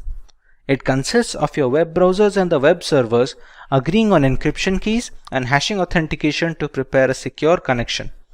It relies on a combination of symmetric and asymmetric algorithms which ensure the confidentiality of the data transmitted between a web server and a web client like the browsers. You can monitor file corruption by comparing hash values before and after transit. Once the hashes match, file integrity checks are valid and data corruption is avoided. Hash functions will always give the same output for the same input, irrespective of the iteration parameters. It also helps in ensuring that the data hasn't been tampered with en route to the receiver of the message. Passwords are by far the most common type of user authentication. They are popular because their theory makes perfect sense to individuals and is reasonably simple to implement for developers. On the other hand, poorly constructed passwords can pose security flaws. A well-designed password-based authentication process does not save the user's actual password. This would make it far too simple for a hacker or a malevolent insider to access all of the system's user accounts. In this video, you will learn how to crack passwords and simultaneously try to make your passwords as brute force resistant as possible. Let's take a look at the topics to be covered today. We start by learning about what is password cracking in general. Next, we take a look at the different techniques of password cracking that hackers use in order to generate user credentials for hacking. Moving on, we take a look at the multiple tools that hackers can use to generate these hashes and the passwords. Finally, we take a look at the steps and the guidelines that users can follow to prevent their passwords from being cracked. Let's start by giving a basic idea about password cracking. Password cracking is the process of identifying an unknown password to a computer or a network resource using a program code. It can also assist a threat actor in gaining illegal access to resources. Malicious actors can engage in various criminal activities with the information obtained through password cracking. The procedure might entail comparing a set of words to guess credentials or using an algorithm to guess the password repeatedly. Password cracking can be done for several reasons, but the most malicious reason is in order to gain unauthorized access to a computer without the owner's awareness. This results in cybercrime, such as stealing passwords for the purpose of accessing banking information. Other non-malicious reasons for password cracking occur when someone has misplaced or forgotten a password. Another example of non-malicious password cracking may take place if a system administrator is conducting tests on password strength as a form of security test. This enables so that the hacker cannot easily access protected systems. The best way that users can protect their passwords from cracking is to ensure that they choose strong passwords. Typically, passwords must contain a combination of mixed-case random letters, digits, and symbols. Strong passwords should never be actual words. In addition, strong passwords are at least 8 characters long. In many password-protected applications, users are notified of the strength of the password they have chosen upon entering it. The user can then modify it and strengthen the password based on the indications of its strength. Now that we understand the basics of password cracking, let's go to the basic techniques hackers use to retrieve passwords from general victims. Asking the customer for their password is a simple approach to hacking. A phishing email directs the unwary reader to a counterfeit login page linked with whatever service the hacker wants to access, generally by demanding the user fix some critical security flaw or aid in a database reset. That page then captures their password, which the hacker can subsequently exploit for their own purpose. Social engineering influences the victim to get personal information such as bank account numbers or passwords. This strategy is popular among hackers because they realize that humans are the gateway to vital credentials and information. Through social engineering, they employ tried and true tactics to exploit and influence age-old human tendencies rather than devising novel means to breach secure and advanced technologies. It has been demonstrated that many firms either lack adequate security or are overly friendly and trustworthy when they should not be. They allow granting access to critical facilities based on a uniform or a sob story. A hacker searches a password dictionary for the correct password in the case of a dictionary attack. Password dictionaries cover many themes and a mixture of topics such as politics, movies, and music groups. Users' failure to create a strong password is why this approach efficiently cracks passwords till today. Simply said, this assault employs the same terms that many individuals use as passwords. A hacker can compare the password hash obtained to hashes of the password dictionaries to find the correct plain text password. Now that the passwords have been hashed, the hackers attempt to achieve authentication by breaking the password hash. They accomplish this by employing a rainbow table, which is a set of pre-computed hashes of portable password combinations. Hackers can use the rainbow table to crack the hash, resulting in guessing your password. As a result, it retrieves the password hash from the system and eliminates any need to break it. Furthermore, it does not necessitate the discovery of the password itself. The breach is accomplished if the hash matches. In a brute force assault, the attacker attempts multiple password combinations until the correct one is identified. The attacker uses software to automate this process and run exhaustive password combination in a substantially shorter length of time. With the growth of hardware and technology in recent years, such programs have been invigorated. It won't be quick if your password is more than a few characters lengthy, but it will eventually reveal your password. Brute force assaults can be sped up by throwing more processing resources at them. With so many different techniques coming together to crack passwords, none of them are useful without the right tools. There are a plethora of scripts and snippets of code that can retrieve passwords from either encrypted storage or from the hash digest. Let's go through some of these tools. Enable is a password recovery tool for Microsoft operating systems. It allows easy recovery of various kinds of passwords by sniffing the network, cracking encrypted passwords using dictionary, brute force, and cryptanalysis attacks. Recording VoIP conversations, decoding scrambled passwords, recovering wireless network keys, etc. are some of the other features of Enable. The latest version is faster and contains a lot of new features like ARP poison routing, which enables sniffing on switched LANs and man-in-the-middle attacks. The sniffer in this version can also analyze encrypted protocols such as SSH1 and HTTPS while containing filters to capture credentials from a wide range of authentication mechanisms. It also ships routing protocol authentication monitors and route extractors. Dictionary and brute force crackers are also present along with common hashing algorithms and several specific authentications, password hash calculators, and other features. John the Ripper is a password cracking application that was first released in 1996 for Unix-based computers. It was created to evaluate password strength, brute force encrypted hash passwords, and break passwords using dictionary attacks. It can use dictionary attacks, rainbow tables, and other attacks depending on the target type. Rainbow Crack is a password cracking application that uses time memory trade-off algorithm to crack password hashes with rainbow tables.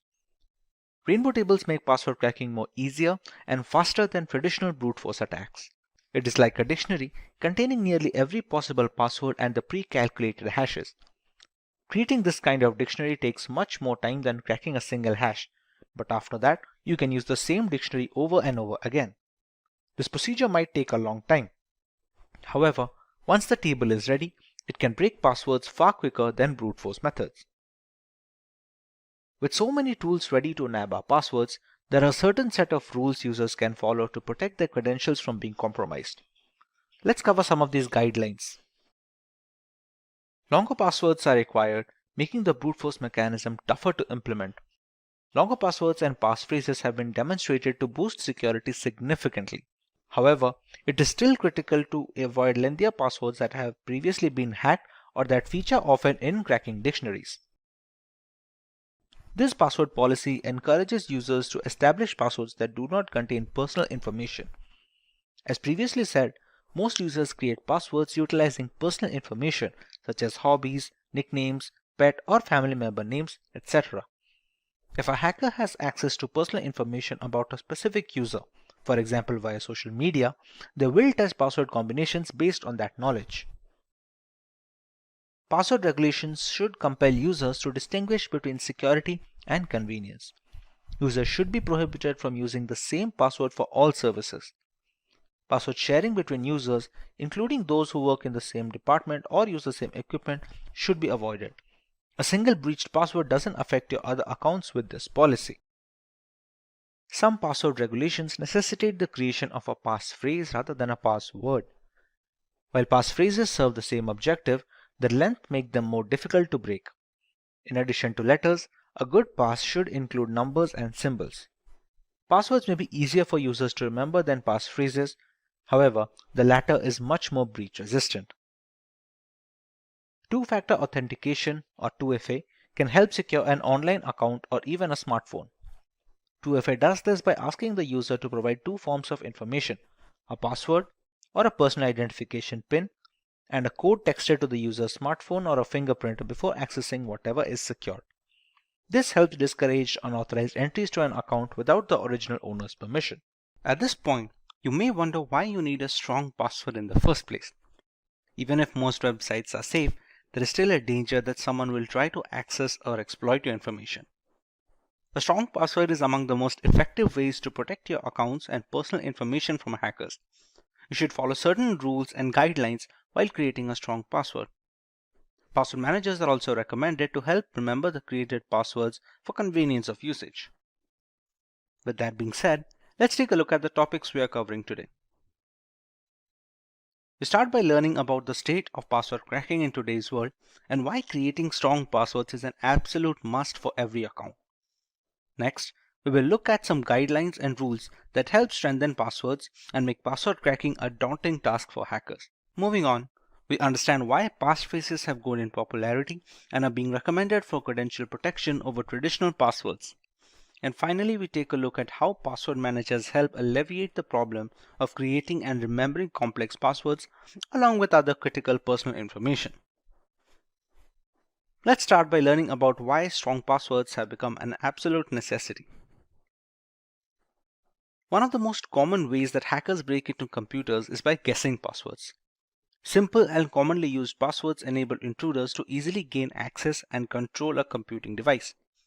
Conversely, a password that is difficult to guess makes it prohibitively difficult for common hackers to break into a machine and will force them to look for another target. The more difficult the password, the lower the likelihood that one's computer will fall victim to an unwanted intrusion. Many individuals opt to tie their websites to something they can readily recall to generally easy, memorable combos. However, this does not make the password unique. In fact, it's the reverse. Passwords are handled by 53% of individuals using their recollections and memory. With modern computational standards, simple passwords take seconds and a couple of minutes at worst to be completely brute forced. According to global surveys, more than 60% of people use the same passwords for their personal and job applications. While this may allow the user never to forget the password, it makes a single point of failure the only pin to drop. If one of the accounts gets breached, all subsequent accounts are as good as hacked. To further elaborate on how you can create strong passwords, let's go through some of the guidelines. Let's go through some do's and don'ts to understand how to create new passwords for our accounts. It is recommended to keep the password length at least 12 characters to ensure brute forcing to be difficult. A combination of upper and lowercase alphabets is an absolute necessity when creating strong passwords. It is also recommended to use numerics along with those alphabets to create a complicated password. Finally, special characters help in making a password much more brute force resistant than any number of alphabets or letters can make. Moving over to the don't section, it's absolutely not recommended to keep simple dictionary terms such as computer or even the word password as your credential, because those are very easy to be brute forced and are usually present in majority of the dictionary attack word list. Similarly, changing a single alphabet or a single character in a dictionary word does not make it brute force resistant, considering there are already algorithms present that can counter this tactic. Using the same character multiple times in a password also reduces the strength and makes it easier to crack for hackers. Apart from using single characters multiple times, following patterns that are present on the traditional English keyboard, such as KWERTY, or the line below the main alphabet such as the ZX, CV, B, and M, etc., make it easier to guess, since these are once again common combinations that are present in word list already. Finally, the most important part being not using personal information such as birthdays, addresses, and other important information in the passwords. More often than not, if a hacker is trying to break into your account, there has been some amount of research done, be it via social media or any other medium. If they have already this information present with them, breaking into your account becomes all the more easier. Now that you understand how to create strong password, look at how passphrases have become prevalent as a replacement for plain text passwords. A passphrase is a sentence-like string of words used for authentication that is longer than a traditional password, easy to remember, and difficult to crack. Typical passwords range on an average from 8 to 16 characters, while passphrases can reach up to 100 characters or more. Using a long passphrase instead of a short password to create a digital signature is one of the many ways that users can strengthen the security of their data, devices, and accounts. The longer a passphrase is, the more likely a user is to incorporate bits of entropy or factors that make it less predictable to potential attackers. As more websites, applications, and services increase their user security requirements, a passphrase is a fast and easy way to meet these criteria. Let's take a look at some of the advantages that passphrases have over common passwords. Passphrases are simpler to remember than just a random assortment of symbols and characters. It's easier to comprehend a line from your favorite song or a quotation than a short but difficult password. Passwords are reasonably easy for humans and robots to guess or crack. Online thieves have also advanced and created cutting-edge hacking tools to crack even the most complex passwords. Passphrases are nearly hard to crack since most efficient password cracking programs fail at approximately 10 characters. As a result, even the most sophisticated cracking tool will be unable to guess, brute force, or pre-compute these passwords. Complies with password setting rules with ease are passphrases. The usage of punctuation and upper and lowercase passwords satisfy the password complexity criteria. Most operating systems and apps support passphrases. Phrases of up to 127 characters are permitted on all major operating systems, including Windows, Linux, and Mac. As a result, for optimal protection, you can use lengthier passphrases. But when creating a strong password, the major problem people come across is remembering these passwords or the passphrases. This is where you can find a use for a password manager. When you establish accounts or change passwords, password managers generate new strong passwords and they keep all of them in one place, protected by a single strong master password. If you maintain your master password, the manager will retain everything else, including your username and passphrases, and fill them in for you whenever you sign on to a website or app on your computer or phone. There is no good memory needed for this. This implies that everyone may use the most recent suggestions for strong passwords, such as extended phrases, symbols, grammar, and capitalization. Password managers enable consumers to write a single master password and automatically fill each website with their own unique set of credentials. And not just passwords. Credit card information may be stored securely with several password managers. Some others make multi-factor authentication or use a second test, such as answering a question once the correct password is input, which is a simple and effective solution to verify legitimate login inputs. Among the global players in password managers, services like Bitwarden, KeePass, and Dashlane have been running for years now and are very worthy recommendations if you want to get started with password management. Now that we understand what is hacking, let's take a look at some points to know whether our system is already hacked or not. The first point regarding how to check whether a system is hacked or not can be cases where the system security is switched off by unknown means and it is not visible to the user. This is one of the most primary checkpoints to know if a system is hacked or not.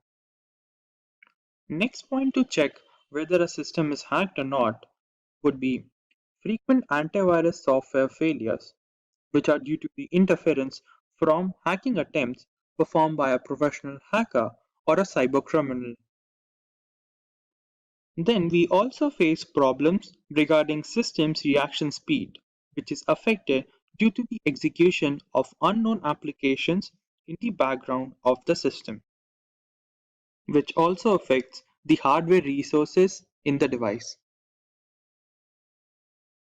Next, we also face problems regarding passwords, which are no longer working or are changed without a user's intervention, which might indicate that there was some unknown hacking activity that took place in our account. Let's take a look at some more points regarding the topic. There are often cases when the system's cursor moves on its own and perform tasks, indicating that the system is being used by someone else using an illegal hacking method. There are also cases when we often see files and folders being created in the storage disk on the system. which is unknown to us. To better understand the points regarding how to identify whether our system is hacked or not, let's take a look. Then let's start with the first point. If we want to check whether a system is hacked or not, the first point would be to choose the settings option and using privacy and security and moving on to the Windows security. This option that is available on our system allows us to see various protection applications that are available on the system. If we see any problem regarding any one of them, for example, apps and browser control, in my system it says there's a problem with it, which might be due to hacking attempts that was done on my system. Now let's take a look at the other option, how we can check whether our system is hacked or not. That would be checking the antivirus software that is installed in our system. If you face problems regarding that, this might be the issue. According to my antivirus software, it says my computer is at risk. This might be due to the interference from a cybercriminal or a hacker while using different illegal softwares during its hacking attempt. Then there are also cases where we see there are unknown programs being executed in the background of our system, which we can take a look using the Task Manager software. Using the Task Manager, we can take a look at each and every application that is being executed in the system and see the origin. If we find any unknown program or application, we can assume that it might be due to a hacking attempt.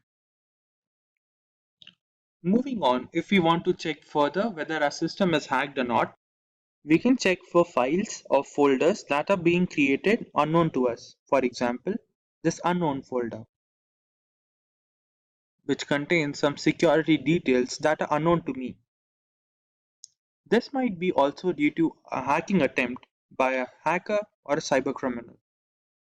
Then there are also cases when the system's cursor moves on its own and perform tasks that are not initiated by us and performs copying of different folders or data from one file to other.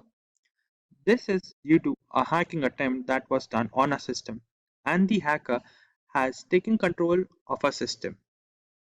Then there are also cases regarding login issues or password problem. For example, if I want to access into my account and there's a problem with the password, it might be due to the attempt of hacking into my account by a professional hacker.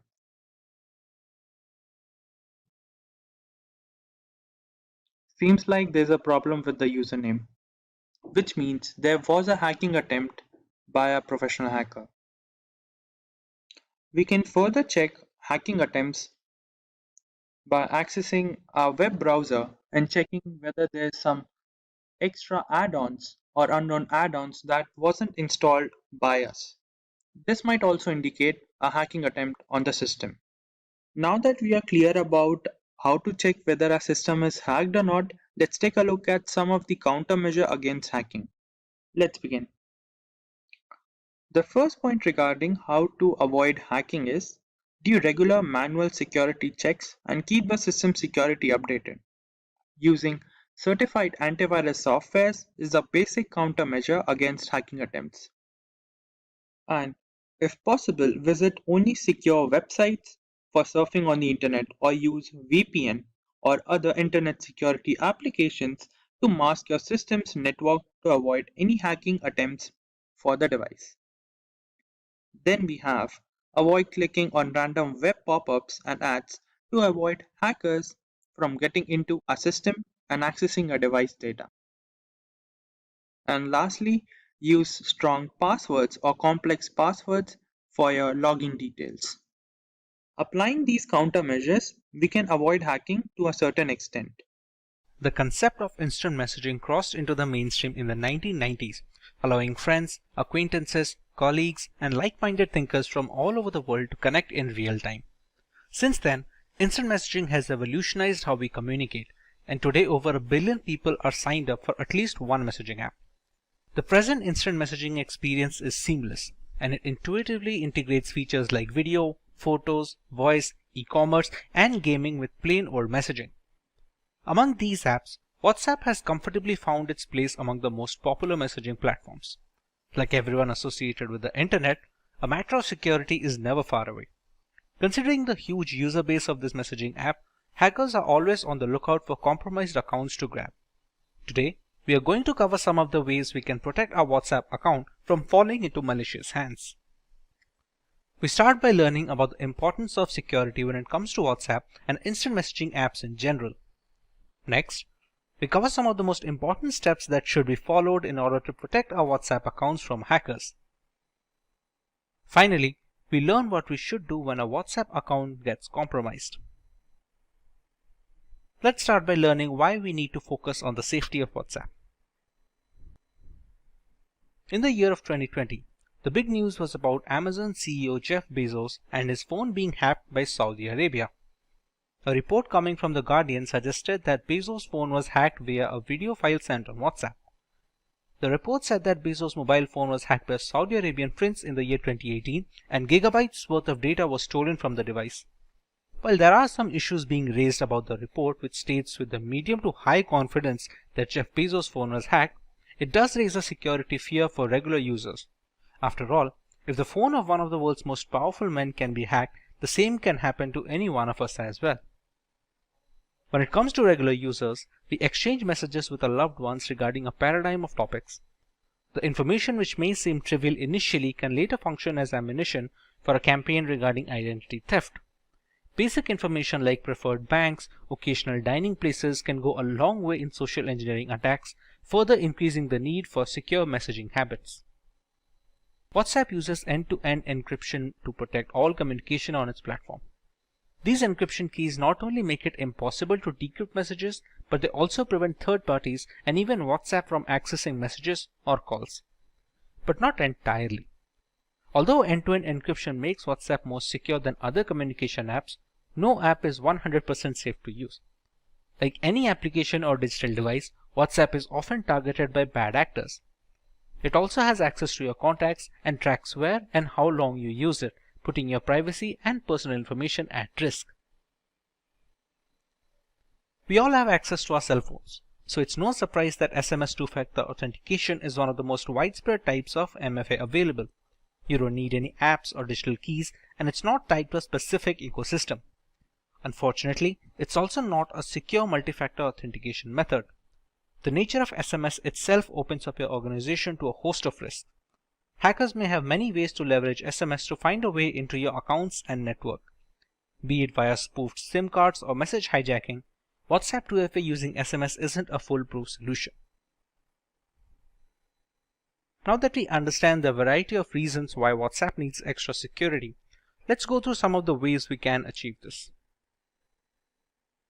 It is more than probable that one fine day you might receive a WhatsApp message or even an SMS that reads that your order is delayed, please check its status here, or your account is locked and please unlock it here, or even some tempting messages like win free 3G and movie tickets here.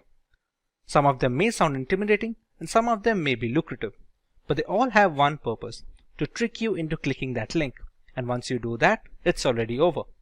It will install malware on your phone and you won't have a clue about it. Only when you start noticing that your phone bills are abnormally high or your bank account has been used without your permission, the realization will dawn upon you that something is wrong with your phone. But by then it may be too late.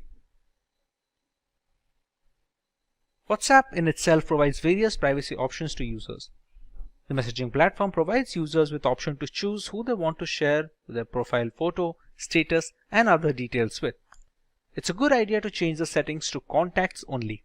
This means only phone numbers that are saved on your smartphone will be able to see your profile photo, status, phone number, and auto-delete status as well.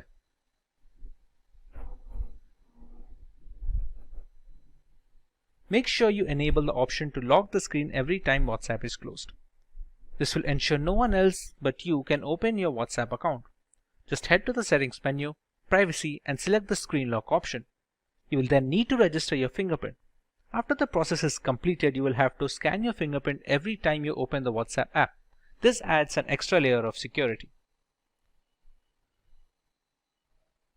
The two-step verification works as an extra layer of security and helps WhatsApp users to protect their OTPs and documents shared through WhatsApp.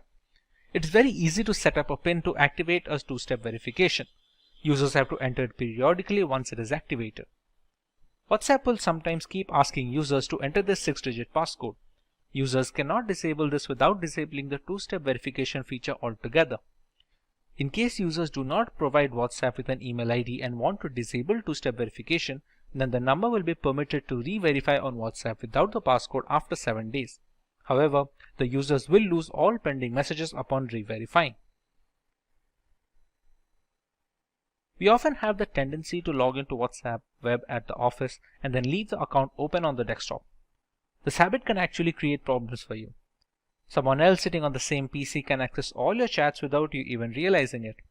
It's a good practice to log out from WhatsApp web before leaving the office. It just takes a few seconds to log in again by just scanning the code and you're done.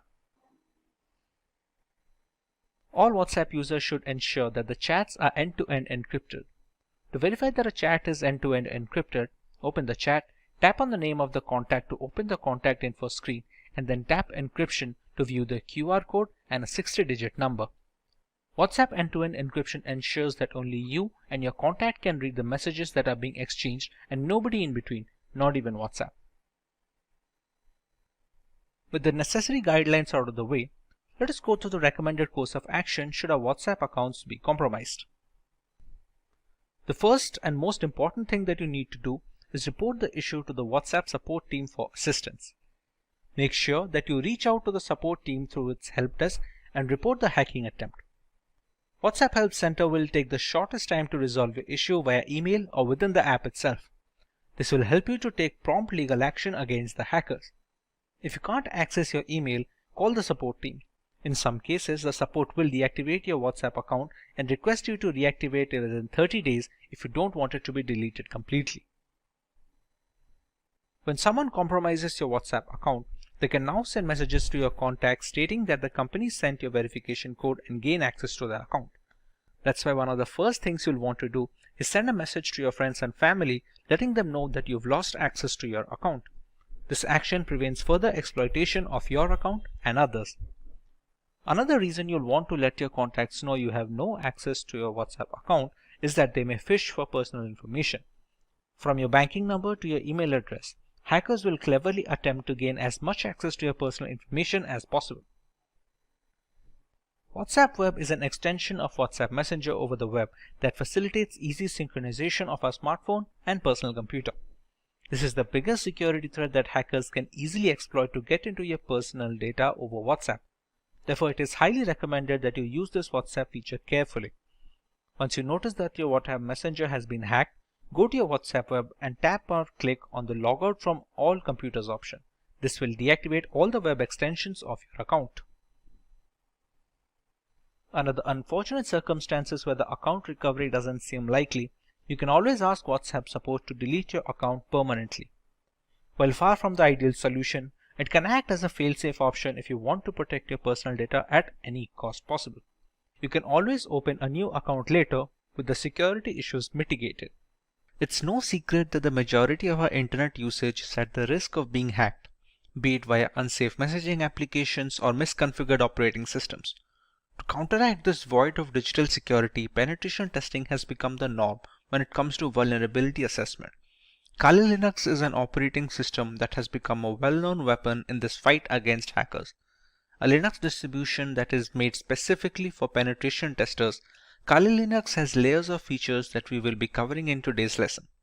Let's take a look at the topics to be covered in this video. We start by learning about Kali Linux and a basic explanation of its purpose. We take a look at the history of Kali Linux from the story of its origin to its current day exploits. Next, we learn a few distinct features of Kali that make it an attractive choice for penetration testers worldwide.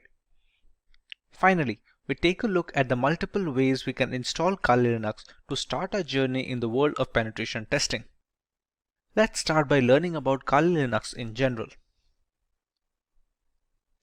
Kali Linux, which is formerly known as Backtrack Linux, is an open source Linux distribution aimed at advanced penetration testing and security auditing. It contains several hundred tools that are targeted towards various information security tasks such as penetration testing, security research, computer forensics, and reverse engineering. Kali Linux is a multiple platform solution, accessible and freely available to information security professionals and hobbyists. Among all the Linux distributions, Kali Linux takes its roots from the Debian operating system. Debian has been a highly dependable and stable distribution for many years, providing a similarly strong foundation to the Kali desktop. While the operating system is capable of practically modifying every single part of our installation, the networking components of Kali become disabled by default. This is done to prevent any external factors from affecting the installation procedure, which may pose a risk in critical environments. Apart from boosting security, it allows a deeper element of control to the most enthusiastic of users. We did not get Kali Linux since the first day. How did it come into existence? Let's take a look at some of its history. Kali Linux is based on years of knowledge and experience in building penetration testing and operating systems. During all these project lifelines, there have been only a few different developers, as the team has always been small. The first project was called WOPEX, which stands for White Hat Knopex. As can be inferred from the name, it was based on the Knopex operating system as its underlying OS. WOPEX had releases ranging from version 2.0 to 2.7. This made way for the next project, which was known as WAX, or the longhand being White Hat Slacks. The name change was because the base OS was changed from Knopex to Slacks. WAX started at version 3 as a nod, it carrying on from WOPEX. There was a similar OS being produced at the same time, Auditor Security Collection, often being shortened to just Auditor, which was once again using Knopex. Its efforts were combined with WAX to produce Backtrack. Backtrack was based on Slackware from version 1 to version 3, but switched to Ubuntu later on with version 4 to version 5. Using the experience gained from all of this, Kali Linux came after Backtrack in 2013. Kali started off using Debian stable as the engine under the hood before moving to Debian testing when Kali Linux became a rolling operating system. Now that we understand the history and the purpose of Kali Linux, let us learn a little more about its distinct features. The latest version of Kali comes with more than 600 penetration tools pre-installed. After reviewing every tool that was included in Backtrack, developers have eliminated a great number of tools that either simply did not work or which duplicated other tools that provided the same or similar functionality. The Kali Linux team is made up of a small group of individuals who are the only ones trusted to commit packages and interact with the repositories, all of which is done using multiple secure protocols. Restricting access of critical code bases to external assets greatly reduces the risk of source contamination, which can cause Kali Linux users worldwide a great deal of damage as a direct victim of cybercrime. Although penetration tools tend to be written in English, the developers have ensured that Kali includes true multilingual support, allowing more users to operate in their native language and locate the tools they need for the job. The more comfortable a user feels with the intricacies of the operating system, the easier it is to maintain a stronghold over the configuration and the device in general.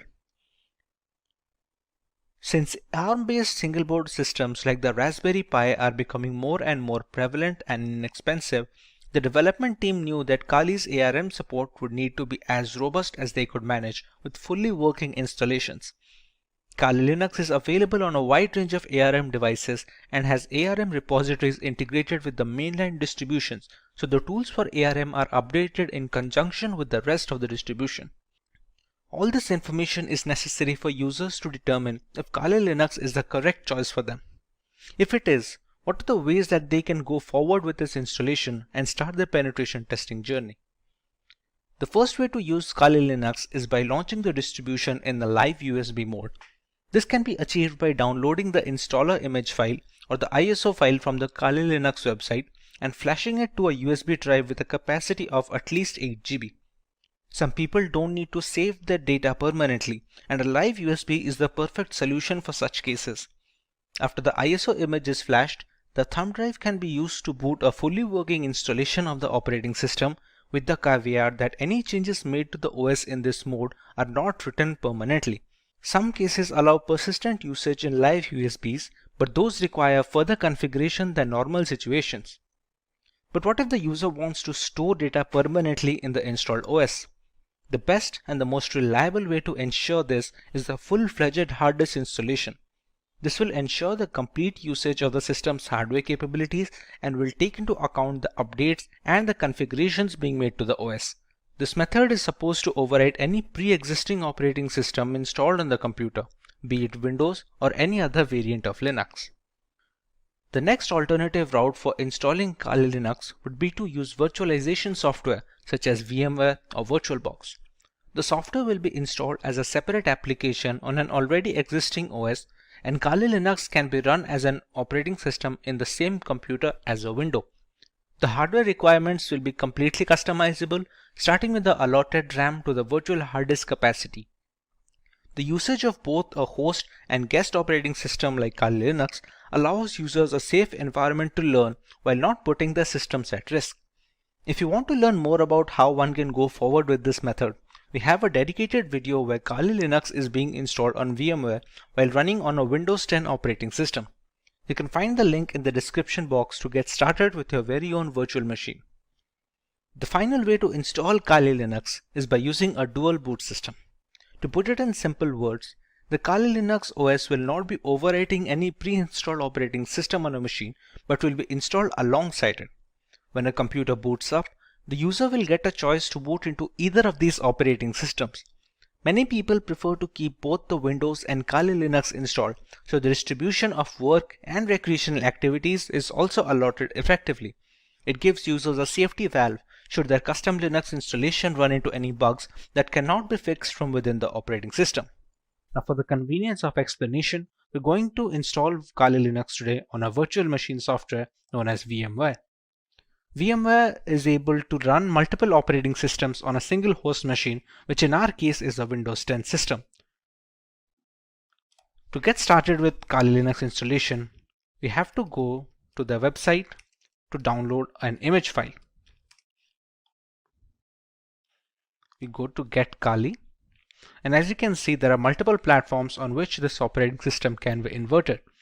As per our requirement, we're going to go with the virtual machine section. As you can see, it is already recommended by the developers. This is the download button, which will download a 64-bit ISO file. We can download 32-bit, but that is more necessary for hard metal machines, or if you're going to use it for older devices which do not support 64-bit operating systems yet. After clicking on the download button, we can see we have a WinRAR archive which will have the ISO files. For now, we have downloaded the ISO file and it is already present with me. So we can start working on the VMware side of things. Once the ISO file is downloaded, we open up VMware Workstation. We go to File and we create a new virtual machine. In these two options, it is highly recommended to go with the typical setup rather than the custom one. The custom is much more advanced and requires much more information from the user, which is beneficial for developers and people who are well versed with virtualization software, but for 90% of the cases, typical setup will be enough. Here, we can select the third option, which will be I will install the operating system later. In some operating systems, we can use the ISO file here directly and VMware will install it for us. But for right now, in the case of Kali Linux, the third option is always the safest.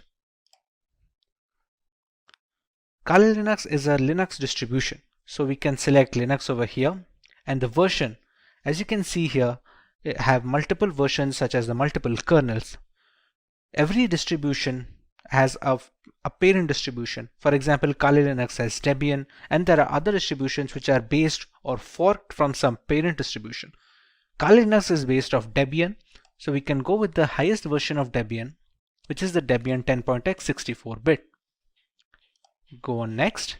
We can write any such name. We can write Kali Linux so that it will be easier to recognize the virtual machine among this list of virtual machine instances. The location can be any location you decide to put. By default, it should be the documents folder, but anywhere you put it will hold up all the information of the operating system, all the files you download, all the configurations you store, everything will be stored in this particular location that you provide. When we go next, we are asked about the disk capacity. This disk capacity will be all the storage that will be provided to your virtual machine of Kali Linux. Think of your Windows device. If you have a 1 terabyte of hard drive, you have the entirety of the hard disk to store data on. How much data you give here, you can only store up to that amount of data. Not to mention some amount of capacity will be taken up by the operating system itself to store its programs and applications. For now, we can give around, let's say, 15 GB of information. Or if its recommended size for Debian is 20, we can just go ahead at 20. It depends all on the user case. If you are going to use it extensively, you can even go as high as 50 or 60 GB if you have plans to download many more applications and perform multiple different tests. Another option we get over here is storing virtual disks as a single file or storing them into multiple files.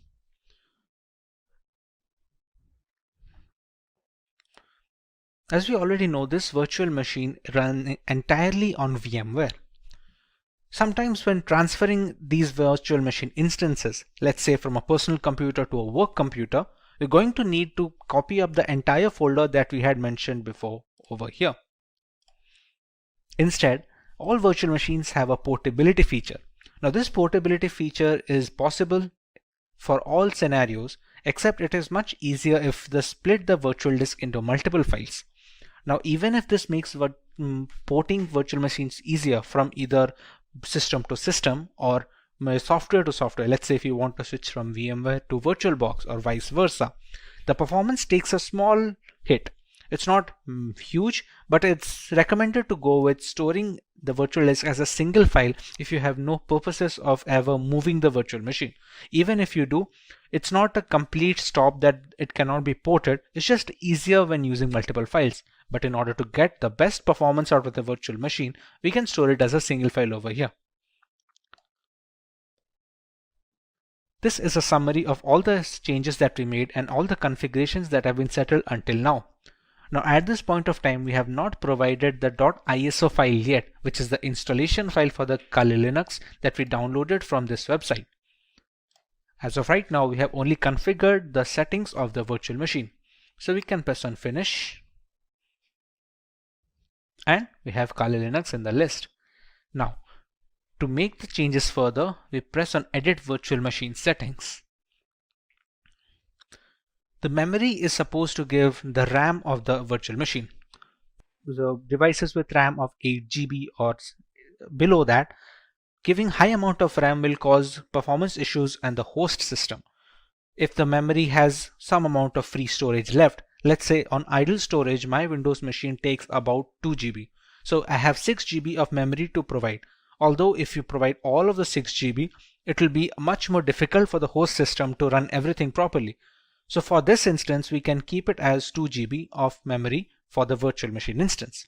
Similarly, we can use the number of processors and we can customize it according to our liking. Let's say if we want to use one processor, but we want to use 2 different cores, we can select them as well. Hard disk is pre-set up as the SCSI hard disk and it does not need to be changed for the installation of this operating system at all. CD/ID DVD. This is where the installation file comes. You can think of the ISO file that we downloaded as a pen drive or a USB thumb drive, which is necessary to install an operating system. To provide this, we're going to select Use ISO image file. We're going to click on Browse. Go to Downloads and select the ISO file over here. Select Open. And we can see it is already loaded up. Next, in the network adapter, it is recommended to use NAT. This helps the virtual machine to draw the internet from the host machine settings. If your host machine is connected to the internet, then the virtual machine is connected as well. There are some other options such as host only or custom segments or LAN segments, but those are not necessary for installation. Rest of them are pretty standard, which do not need any extra configuration and can be left as it is. Press OK. And now we can power on this virtual machine.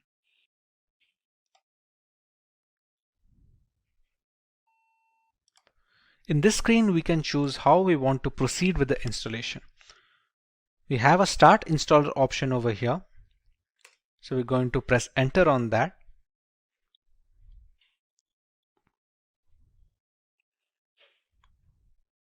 We're going to wait for the things to load from the ISO file. The first step in the installation is choosing the language of the operating system. For this, we can go with English as standard. This is a location. This will be used for setting up the time and some of the internal settings which depend entirely on the location of the user. So for this, we're going to go with India. Configuring the keyboard, it's always recommended to go with the American English first. Many people make a mistake of going with the Indian keyboard if it is possible, and it provides a lot of issues later on. So it's always preferred to go with the American English, and if later we see some necessity of another keyboard dialect that is required, we can install it later. But for now, we should always stick with American English as a basic. At this point, it's going to load the installation components from the .iso file. It is a big file of 3.6 GB, so it has a lot of components that need to be put into the virtual machine, which can also be used to detect hardware.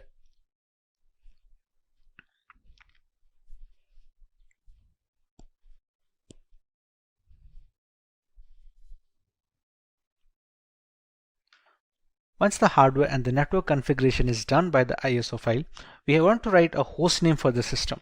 This host name can be anything which is used to recognize this device on a local network or a LAN cable. Let's say if we use the name Kali. Domain name, we can skip it for now. It's not necessary as such for the installation. This is the full name for the user. Let's say we can provide the name as Simplilearn as a full name. Next, we're going to set up a username. This username is going to be necessary to identify the user from its root accounts and the subsequent below accounts. For now, we can give it as something as simply123. Now we have to choose a password for the user. Now remember, since this is the first user that is being added onto this newly installed operating system, it needs to be a password for the administrator. We can use whichever password we like over here and use the same password below and press on continue. At this point, it's going to detect on the components on which the operating system can be installed. Like here, there are multiple options like the use entire disk and set up LVM, use entire disk and set up encrypted LVM. For newcomers, it is recommended to just use the first one, since LVM encryption is something that you can learn afterwards when you're much more hands-on with the Linux operating system. For now, we're going to use the use entire disk guided installation and press on continue. When we set up the virtual machine on VMware, we had set up a disk capacity that we gave up as 20 GB. That is the hard disk which is being discovered here. Even though it is a virtual disk, on VMware it acts as a normal hard disk on which an operating system can be installed. So we select this one and press on continue. Here there is a multiple partition system. All the operating systems that are installed have different components. One is used for the keeping of the applications, one for the files, other for the RAM management and other things. For newcomers, it is always recommended to keep it in one partition. And we're going to select that and press on continue. This is just an overview of the partition it's going to make. As you can see, it has a primary partition of 20.4 GB and a logical partition of 1 GB used for swap memory. Now these kind of naming can be confusing for people who are not well versed with Linux operating systems or in general virtualization. But for now, you can go ahead and press on continue, as this will be fine. We can press on finish partitioning and write changes to disk and continue. It's just a confirmation page. As you can see, it's wrote that SCSI3 is our virtual hard disk of 20 GB disk capacity. We write the changes to the disk, we press yes and click on continue. At this point, the installation has started. Now this installation will take a while depending on the amount of RAM provided, the processors provided, and how quickly the performance of the system is being hampered by the host machine. On quicker systems this will be rather quick, while on the smaller ones this will take a while. Since this is going to take some time to install as it is being run on a virtual machine with only 2 GB of RAM, we're going to speed up this part of the video so we don't have to waste any more time just watching the progress bar.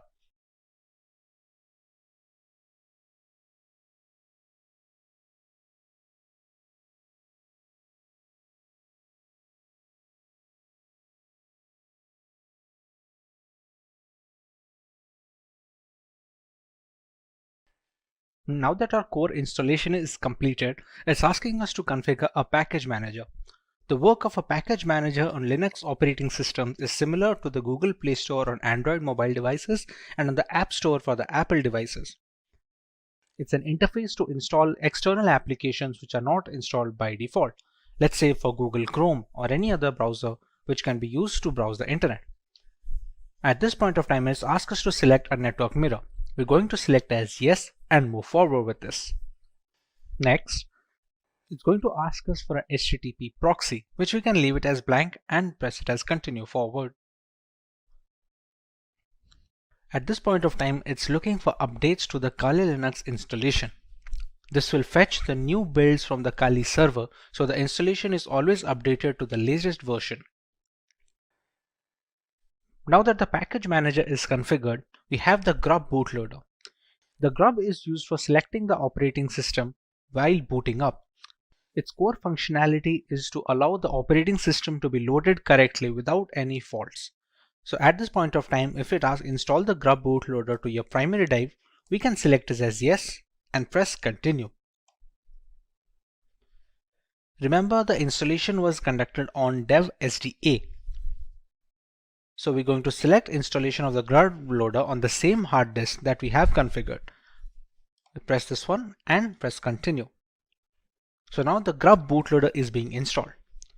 The grub is highly essential because it shows the motherboard where to start the operating system from. Even if the operating system is installed correctly and all the files are in correct order, the absence of a bootloader will not be able to launch the OS properly. As you can see, the installation is finally complete. So now we can press on continue and it's going to finalize the changes.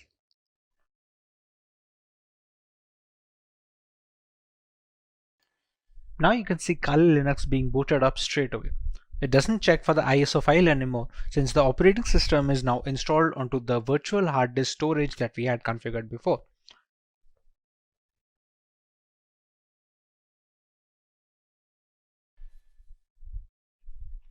Here we're going to enter our username and password that we had set up before.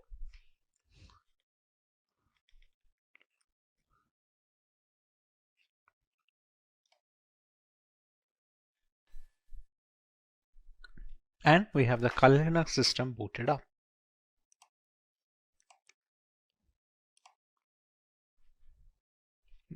And this is your homepage. We can see the installed applications over here, which are being used for penetration testing by multiple security analysts worldwide. All of these come pre-installed with Kali Linux and others can be installed using the apt package manager that we had configured. We can see our full name over here. And with this, our installation of the Kali Linux is complete. Hey everyone. It's no secret that the majority of our internet usage is at the risk of getting hacked, be it via unsafe messaging applications or misconfigured operating systems.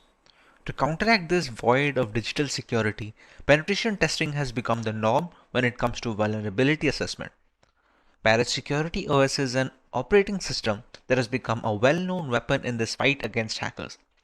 A Linux distribution more catered towards penetration testers specifically, Parrot Security has layers of features that we will be covering in today's lesson. Let's take a look at the topics for this video. We start by learning about what Parrot Security is and why it should be considered as a viable alternative next to Kali Linux for penetration testers. Next, we take a look at the minimum system requirements necessary to obtain optimum performance from an installation of Parrot Security. Moving on, we learn about some unique features that make Parrot stand out among the multiple ethical hacking operating systems available on the market. And finally, we look at the multiple ways that Parrot Security OS can be installed, be it on a single system or for portable media. So let's start out by learning what Parrot Security is. Parrot OS is a Debian-based Linux distribution with an emphasis on security, privacy, and development. It is built on Debian's testing branch and uses a custom hardened Linux kernel while being founded in 2013. Parrot Security contains several hundred tools targeted towards various information security tasks such as penetration testing, security research, computer forensics, and reverse engineering. It has become a multi-platform solution, accessible and freely available to information security professionals and hobbyists. It features a distinct forensics mode that does not mount any of the system hard disks or partitions and has no influence on the host system, making it more stealthy than regular mode. This mode is used on the host system when there is a need for executing forensic procedures. In software development, a rolling release is a paradigm in which software upgrades are rolled out constantly rather than in batches of versions. This ensures that the software is constantly up to date. A rolling release distribution such as Parrot Security OS follows the same concept, providing the most recent Linux kernel and software versions as they become available on the market. With the basic introduction to the operating system out of the way, let us have a look at the bare minimum system requirements necessary to be able to run this operating system. First up, we got a CPU requirement which states that a 1 GHz dual core CPU is the absolute minimum in order to use Parrot OS. While multiple core systems will provide more optimum performance, a small beginner has been included. A very distinct thing to be noted is that the operating system can be installed on all variants of chipsets, be it 32-bit, 64-bit, and the newly popular ARM portfolio of devices. Unlike Kali Linux, which requires some amount of graphical acceleration needed to display the operating system correctly, Parrot OS has no such requirements and can be used with the leanest of machines. Taking into account the RAM issue, a minimum of 256 MB to 512 MB free RAM provides the optimum usage scenarios. Even when the OS is installed on a hard drive storage media, it should theoretically occupy around 8 GB of information, which may extend up to 16 GB depending on the tools being installed out of the box. When it comes to booting options, we have the option of going with the legacy BIOS settings or with the more modern UEFI settings. These are just some of the requirements for the installation of Parrot Security OS. To understand this process more vividly and to learn how visualization can help install an OS in our existing computer, please follow the link to our Parrot Security installation video linked right above. Let's understand what some of the things that make Parrot Security unique among all the other penetration testing operating systems. Along with all the giant catalog of scripts, Parrot Security has its own custom hardened Linux kernel, which has been modified explicitly to provide as much security and resistance to hackers as possible as a first line of defense. The configurations in the operating system act as a second gateway, taking care of malicious requests and dropping them off. This is particularly beneficial since should there be a scenario where the latest Linux kernel is causing some particular issue, the Parrot OS development team will most likely iron it out first before passing it on as an update. If the custom hardened kernel wasn't reasoning enough, Parrot Security developers managed to install more hacking tools and scripts to ensure a smooth transition for the Kali Linux users. All the tools you found in Kali are present in Parrot OS and then a few extra ones for good measure. This has been achieved while keeping roughly the same size of the installation file between both operating systems. However, it's not all productivity points for Parrot OS. They provide a choice between two different desktop environments, the Mate desktop, which comes pre-installed by default, and KDE. For those unfamiliar with Linux terminology, you can think of desktop environments as the main UI for a Linux system.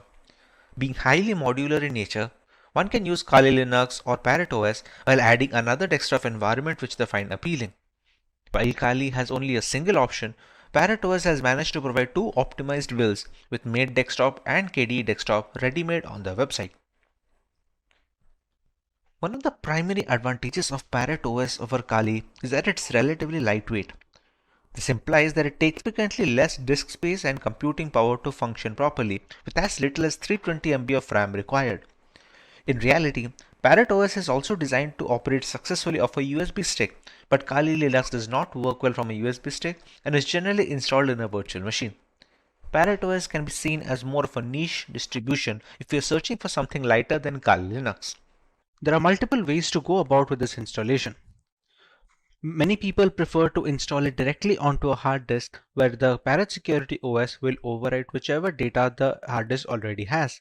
Now this is beneficial if you want to preserve your data for the long term, but this might pose some trouble to people who do not have a spare hard disk or do not want to lose their current installation of Windows operating system.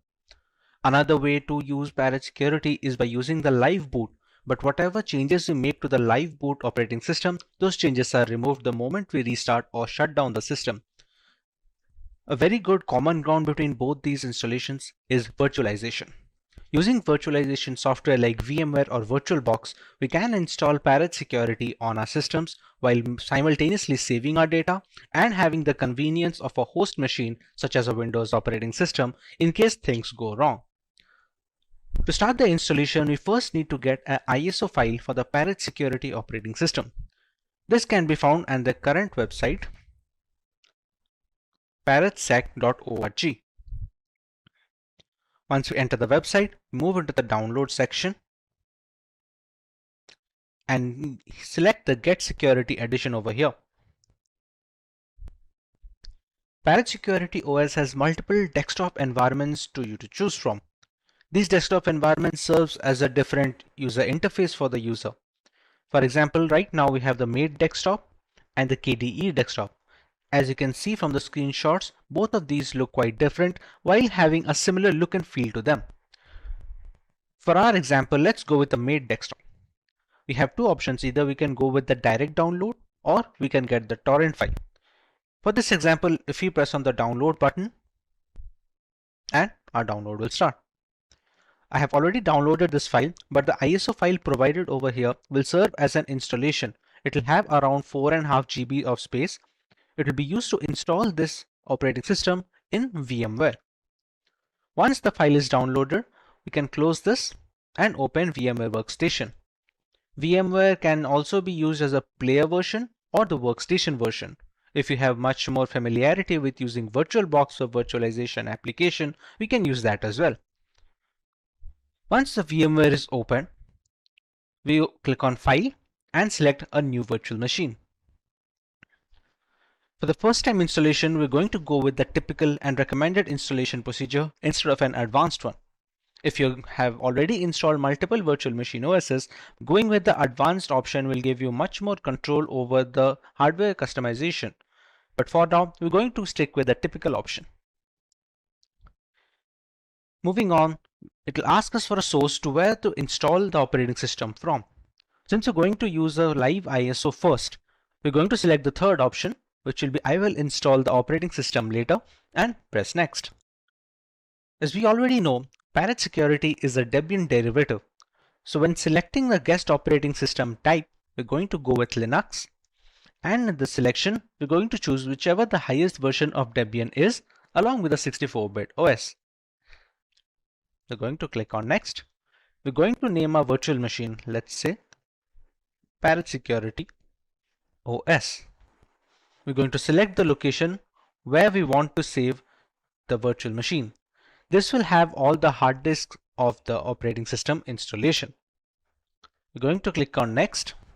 For the disk size, we're going to specify how much of the current memory are we going to allocate. This is the hard disk memory of the operating system installation. Whatever changes we make in the operating system, whatever applications we install on the virtual instance will all be stored in this amount of memory. While it is recommended to go with at least 15 GB of storage, we can go as high as possible, and we're going to select the recommended 20 GB as written. When given the choice of storing the virtual disk as a single or multiple files, many people want to keep their virtual instance in a way so that it helps them stay portable. People change systems and sometimes they want to swap their instances between the work and their personal computer.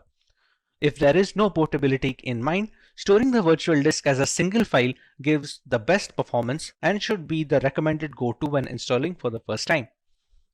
We click on Next here, and it's going to give us a summary of the settings we have already settled till now. We're going to press on Finish, and there we go. We have our installation first step completed.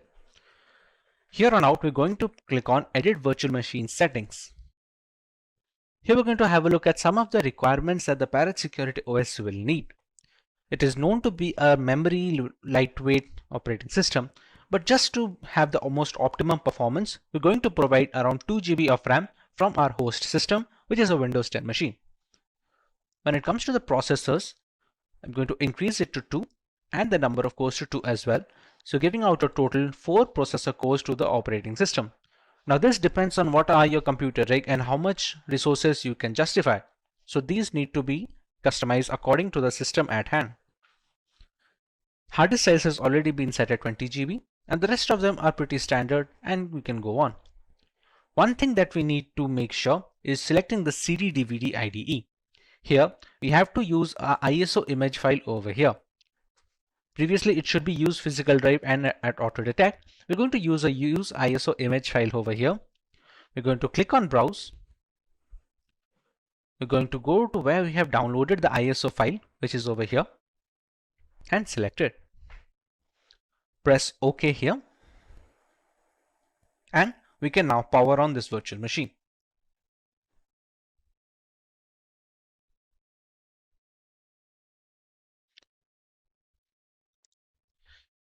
At this point of time, there are two options. We can go with the try install option using the graphical user interface, or we can go using the terminal mode.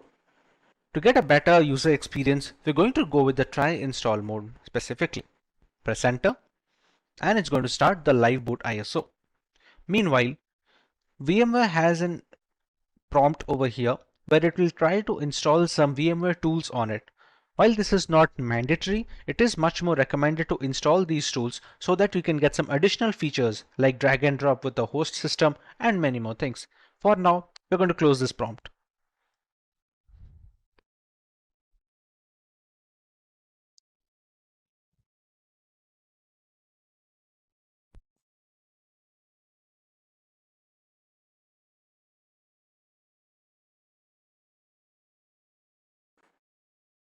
As you can see, this is the live boot ISO of the Parrot Security operating system. Currently, it's running the Mate desktop as we have downloaded in the website. The live boot ISO is necessary to get a good feel of the operating system. There are many good Linux distros that have this live boot option so that you can give a try of the operating system before installing it permanently. Once you are into the live boot, we can start up with the installation using the shortcut. As you can see, install Parrot. I'm going to double click it. And this is a Calamares installer. Choose your language as American English and press next.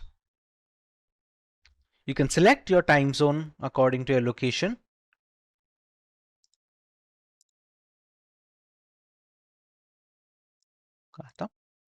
And we can go next. At this point of time, you have to choose the correct keyboard. Now what many people get confused is choosing their own language keyboard. What people must keep in mind is what keyboard the laptop provides. Most of the systems that come pre-built provide the English US keyboard. So whatever keyboard you choose, make sure to type here and test that all the buttons, including the superscript and the subscript buttons, are working correctly before moving forward with this step. Once you've settled on the keyboard that you need to install, you can go ahead. Here it will ask you to select storage device, and the only option you are going to get is the amount of hard disk storage you have given in the virtual machine settings. We have already provided 20 GB of storage. We're going to choose that, and we're going to erase this disk. Manual partitioning can be useful when you're going to install Parrot Security on an operating system or on a hard disk where it is already including a Windows OS. For now, we're going to select Erase Disk and press Next. We're going to give our full name. Let it be Simplilearn. You can give the name of the computer, and this is the username which we will use to log in. This is your root password that we are going to give over here. The root password of this Kali Linux will act as the administrative access, and it will be necessary for making changes to the system or installing and updating software. Enter the password and repeat it over here. You have the option to log in automatically without asking for the password, but for security purposes, it is recommended to keep this disabled. Click on Next.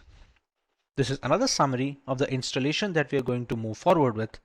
Have a look that whatever changes we have made is according to your requirements, and once everything is checked, we can press on Install.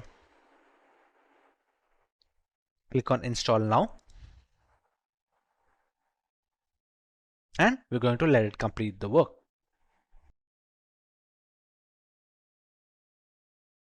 As you can see, the installation of Parrot Security is now completed.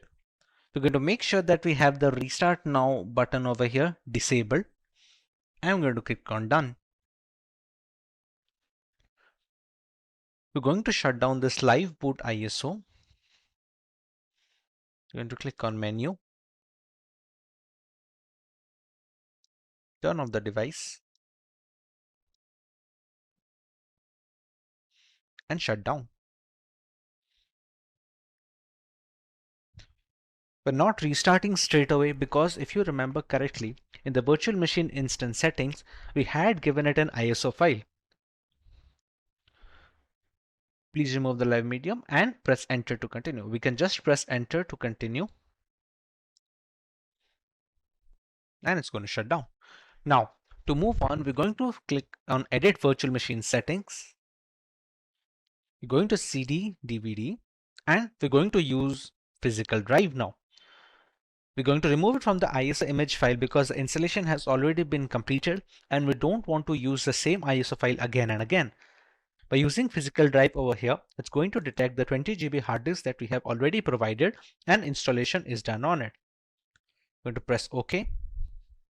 And we're going to power on this virtual machine for testing. Make sure you click S over here.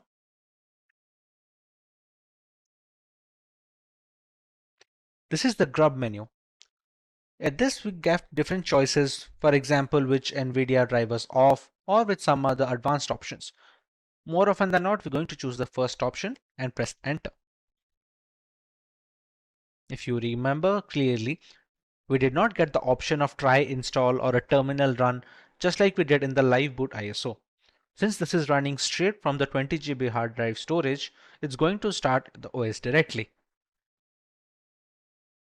Now at the login screen, you can see our username over here as we provided in the installation. We're going to enter our root password.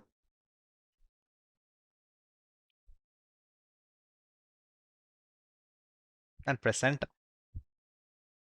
And this is our currently working desktop of the Parrot Security operating system. We can open the terminal over here.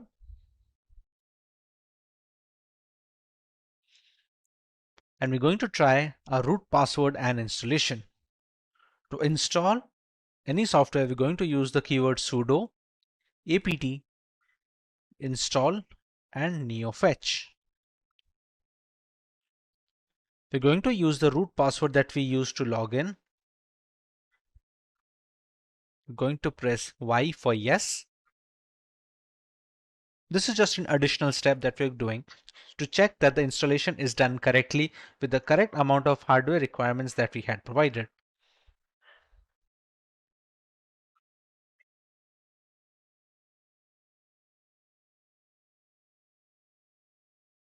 Now that we have installed neofetch, we can write the command neofetch, and this is going to give us some information about our installation. You can see the OS name as Parrot OS 4.11 is running on a VMware host. It's the kernel versions and some of the other information like the number of packages installed, the current shell version, resolution of the VMware instance that we are running, the desktop environment which is made as we had downloaded once, and some other things. You can see the memory is supposed to be 1951 megabytes, which is supposed to equal around 2 GB of RAM usage that we had provided. Kali Linux and Parrot OS are two popular penetration testing distributions. While these operating systems each have unique offerings, the overall choice can differ between personnel thanks to the various tools and hardware specifications.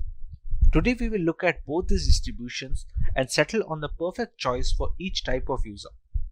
Let's go through the agenda for this video. We will learn about Kali Linux and Parrot Security OS from scratch while understanding their primary selling points as a Linux distribution catered towards penetration testers. Next, we know about some features of these operating systems that stand out of their package. Finally, we directly compare Kali Linux and Parrot Security OS, thereby making a clear-cut conclusion on which OS is perfect on a per-requirement basis. So let's start by learning about Kali Linux from a ground level. Kali Linux, which is formerly known as Backtrack Linux, is an open source Linux distribution aimed at advanced penetration testing and security auditing. It contains several hundred tools targeted towards various information security tasks such as penetration testing, security research, computer forensics, and reverse engineering. Kali Linux is a multi-platform solution, accessible and freely available to information security professionals and hobbyists. Among all the Linux distributions, Kali Linux takes its roots from the Debian operating system. Debian has been a highly dependable and a stable distribution for many years, providing a similarly strong foundation to the Kali Linux desktop. While the operating system can practically modify every single part of our installation, the networking components of Kali Linux come disabled by default. This is done to prevent any external factors from affecting the installation procedure, which may pose a risk in critical environments. Apart from boosting security, it allows a more profound element of security control to the most enthusiastic of users. Now, let's take a look at Parrot Security Operating System. Parrot Security OS is a Debian-based Linux distribution with an emphasis on security, privacy, and development. It is built on the Debian's testing branch and uses a custom-hardened Linux kernel. Parrot Security contains several hundred tools targeted towards tasks such as penetration testing, computer forensics, reverse engineering, and security research. It is seen as a generally lightweight distribution that can work under rigorous hardware and software specifications.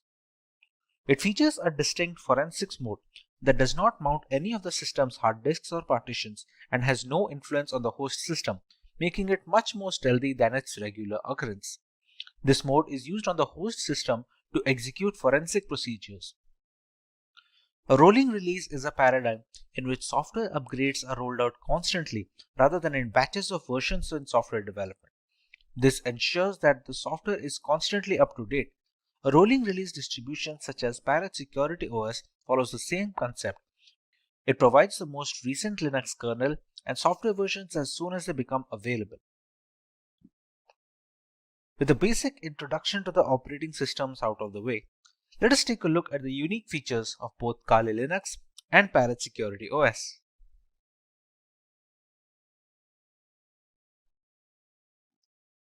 The latest version of Kali Linux comes with more than 600 penetration tools pre-installed. After reviewing every tool included in Backtrack, developers have eliminated a significant number of tools that either simply did not work or duplicated other tools that provided the same and similar functionality.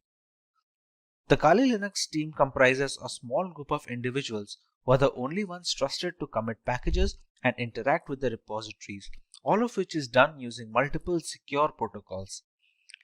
Restricting access of critical code bases to external assets dramatically reduces the risk of source contamination, which can cause Kali Linux users worldwide a great deal of damage as a direct victim of cybercrime.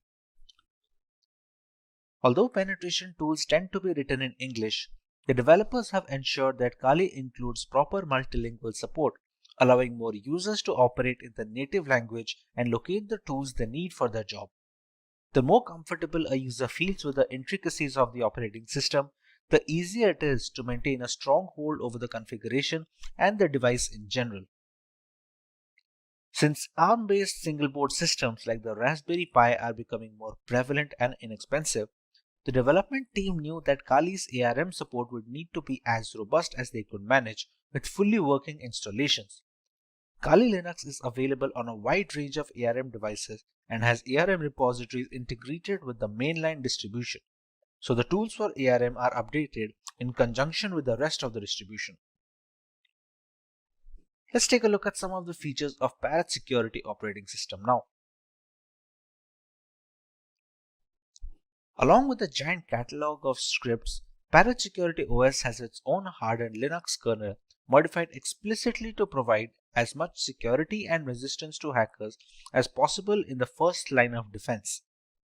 The configurations in the operating system act as the second gateway, taking care of malicious requests and dropping them off.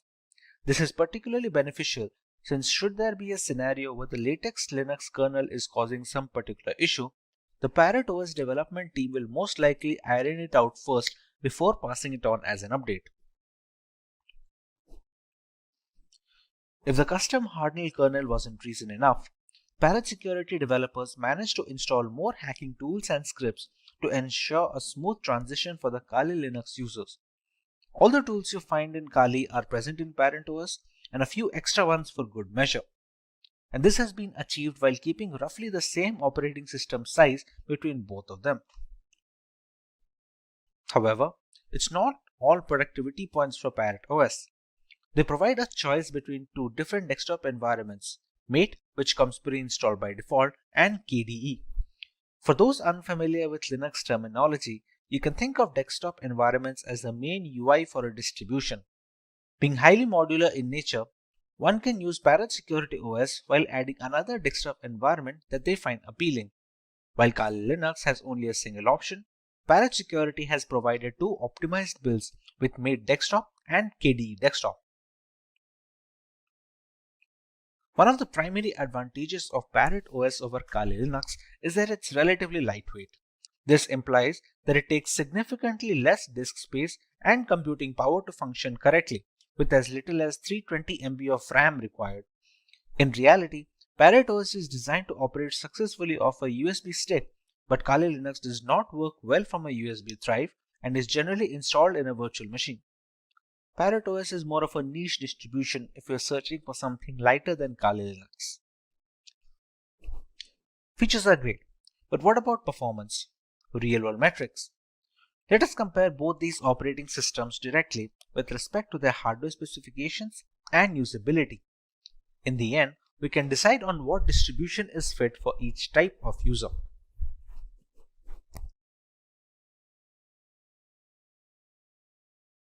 For our first point of comparison, let's take a look at the RAM required. For optimum performance of the operating system, which is highly essential when trying to crack hashes or something of similar nature, RAM usage is a very important facet. While Kali Linux demands at least 1 GB of RAM, Parrot Security can operate optimally with a minimum of 320 MB of RAM.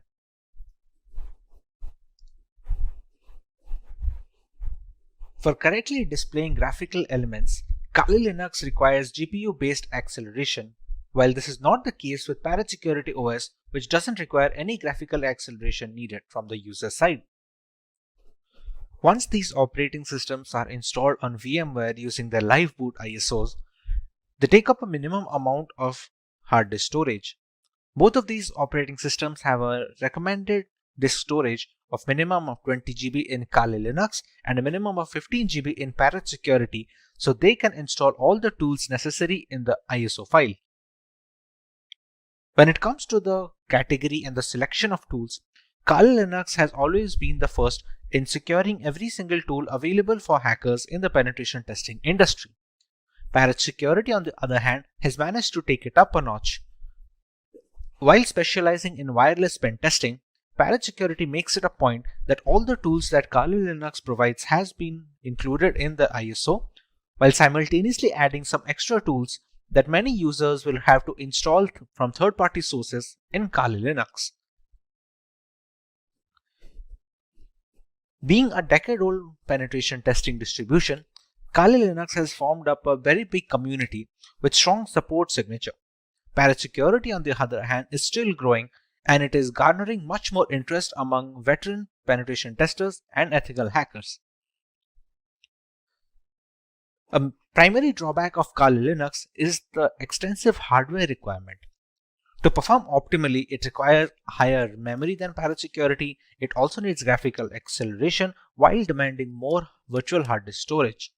Parrot Security, on the other hand, was initially designed to run off a USB drive directly, thereby requiring very minimal requirements from a hardware perspective, like just 320 MB of RAM and no graphical acceleration needed. This means Parrot Security is much more feasible for people who are not able to devote massive resources to either their virtual machine or on their laptop hard disk directly. With the comparison done between both of these operating systems, let's take a look at the type of users both of these are catered to. One can go with Kali Linux if they want the extensive community support offered by its users, if they want to go with a trusted development team that have been working on this distribution since many years, if they have a powerful system which can run Kali Linux optimally without having to bottleneck performance, and if they are comfortable with a semi-professional environment which may or may not be very useful for new beginners. One can decide to go with Parrot Security if they want to go with a very lightweight and lean distribution that can run pretty much on all systems. It also has a lot of tools pre-installed, and some of them are not even present on Kali Linux. It is much more suitable for underpowered rigs where users do not have a lot of hardware resources to provide to the operating system, and thereby it is much more feasible for people with underpowered laptops or no graphical acceleration. Compared to Kali Linux, Parrot Security's desktop environment is also relatively easier to use for new beginners.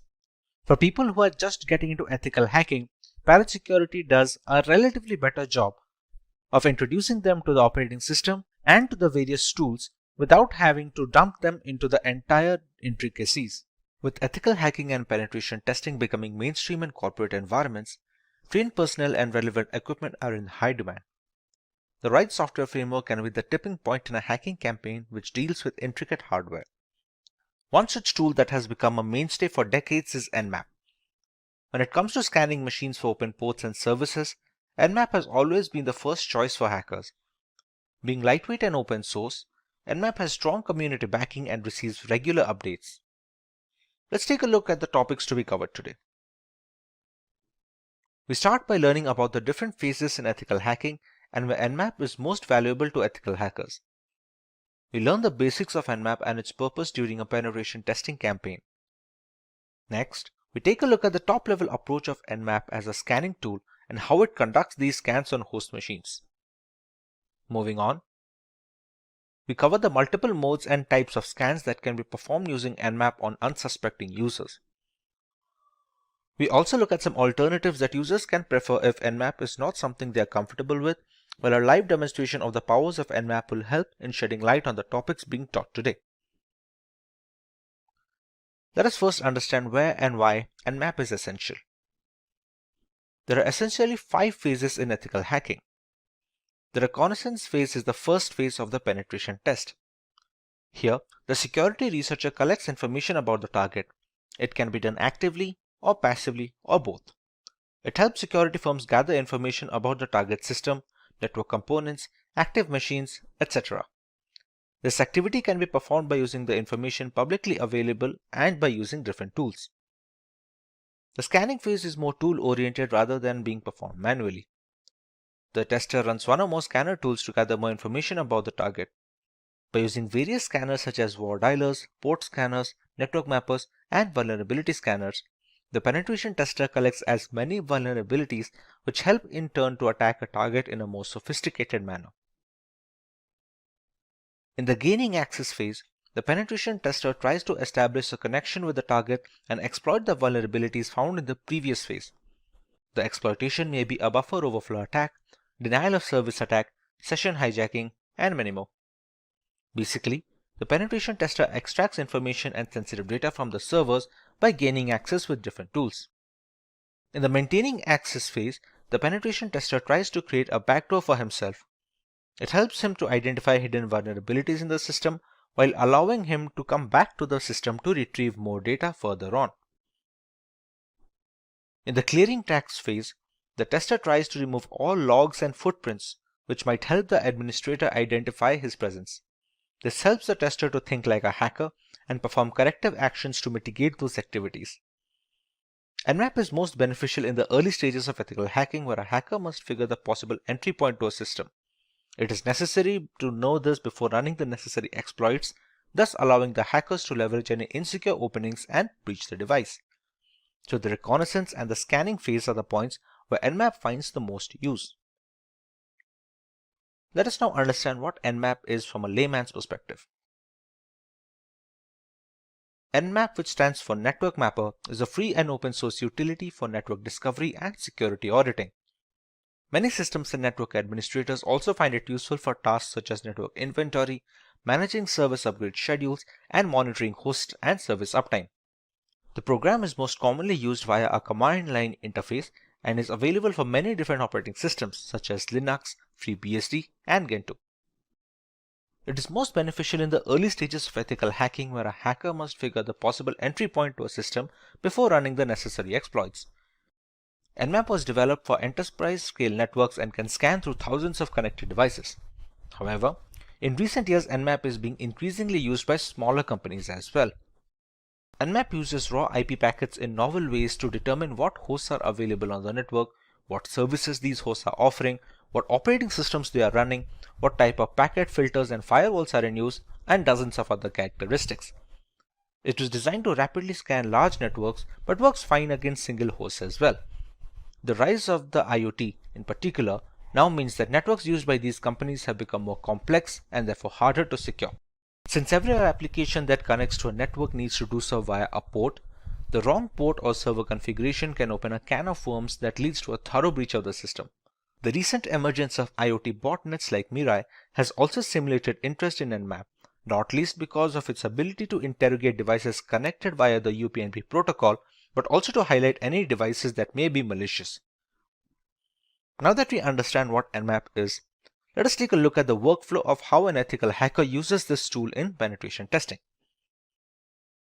At a practical level, NMap is used to provide detailed, real-time information on your networks and on the devices connected to them. We have the hacker running NMap on his system, with the victim machine running a standard installation of the operating system, be it Windows, Mac OS, or Linux. The NMap interface will send specially crafted packets to generate some reply from the victim machine. The victim machine in return will send some information back to the NMap host, with replying some of the services and hosts that are being run on the computers. NMap allows the network admins to find which devices are running, discover some open ports and other services. This in turn helps discover the vulnerabilities and the possible entry points for hackers to breach into. We are now aware of how NMap works on a basic level, but there are many varieties of scans that users can run on local machines. Let's take a look at some of them. The ping sweep is a simple type of NMap scan where it pings to all the available IP addresses to check which IPs respond to ICMP protocol. If the users need to know only the number of IP addresses and not many details, the ping sweep is very useful. It's fast and hence the results to be known are fetched very easily. The SYN scan is the most useful type of NMap scan, which does work very quietly. It sends an SYN packet via the TCP protocol or the transfer control protocol to all the intended ports. If an acknowledgement pack is received to the system, it is sure that a port is opened there. No response means that the port is either closed or not available. Here the acknowledgement pack is not sent back to the system, assuming that the connection is not valid. The scan is not shown in most of the scan logs, and hence it is safe to use SYN scan to identify the open ports. The TCP connect scan is similar to SYN scan in many aspects, as it uses the TCP layer to send packets and is passed to all the ports. Here, the difference is that the full connection is done by sending the acknowledgement packets back. The logs can easily find the TCP scan and need more power from the machines to do the work. but it is more accurate. If all the accesses related to the OS are available to the user, it is better to do a TCP scan than an SIN scan, as all the low-level and high-level accesses are required for the scan. The network is also loaded more, and hence users must be careful about overloading the system and the networks. The idle scan is really used to check whether any malicious attacks are planned on any particular network. Users need not control the external host, but an IP address and a port should be given to the same. All of the requirements are taken from the scanner itself. The RPC scans or remote procedure calls are done by hackers to make the system vulnerable to virus attacks. It is thus necessary to know whether our systems answer such calls and make our system open to malware. RPC scan is done to check this by finding the ports open with certain commands being run by RPC. The Windows scan is a simple scan where the application scans the acknowledgement packets received from the ports once the SYN packets are sent. If there are any abnormalities in the ACK packets received, the scan reports the same and helps in recognizing which ports are functioning in a different manner. The bound scan is used to check the security in the file transfer protocol layer. FTP layers mostly do not accept any packets, and once it is rejected from the FTP layers, there are chances that it might be sent to an internal layer so that it can access the internal machines. Bound scan checks this loophole by doing exactly the same process and identifies whether our FTP layer is open to vulnerability or not. The FIN scan is similar to SYN scan, where the system that sends the packets receives the response back, and it will mostly be a TCP FIN packet. If the system sends an RST packet, it is a false alarm and users need not be worried about the same. The null scan is useful for other systems than Windows, where the systems can easily identify what kind of packets they have received and respond back with either TCP packets or null responses. Null scans are not useful for Windows, as they may not always produce the desired results. When it comes to looking at alternatives, there is a wide range of free network monitoring utilities as well as free open source vulnerability scanners available to network administrators and security auditors. What makes NMap stand out as the tool IT and network security managers need to know is its flexibility and power. There are some alternatives to NMap, but most of them are focused on providing specific niche functionality that the average system administrator does need frequently. MassScan, for instance, is much faster than NMap, but provides less detail. In reality, however, NMap provides all the functionality and speed that the average user requires, especially when used along with other similar tools like Netcat, which can be used to manage and control network traffic, and ZenMap, which provides a graphical user interface for NMap. But as an all-rounder solution to network scanning, nobody can go wrong with NMap as their tool of choice. Let's now take a tour of NMap based on all the things we have covered today.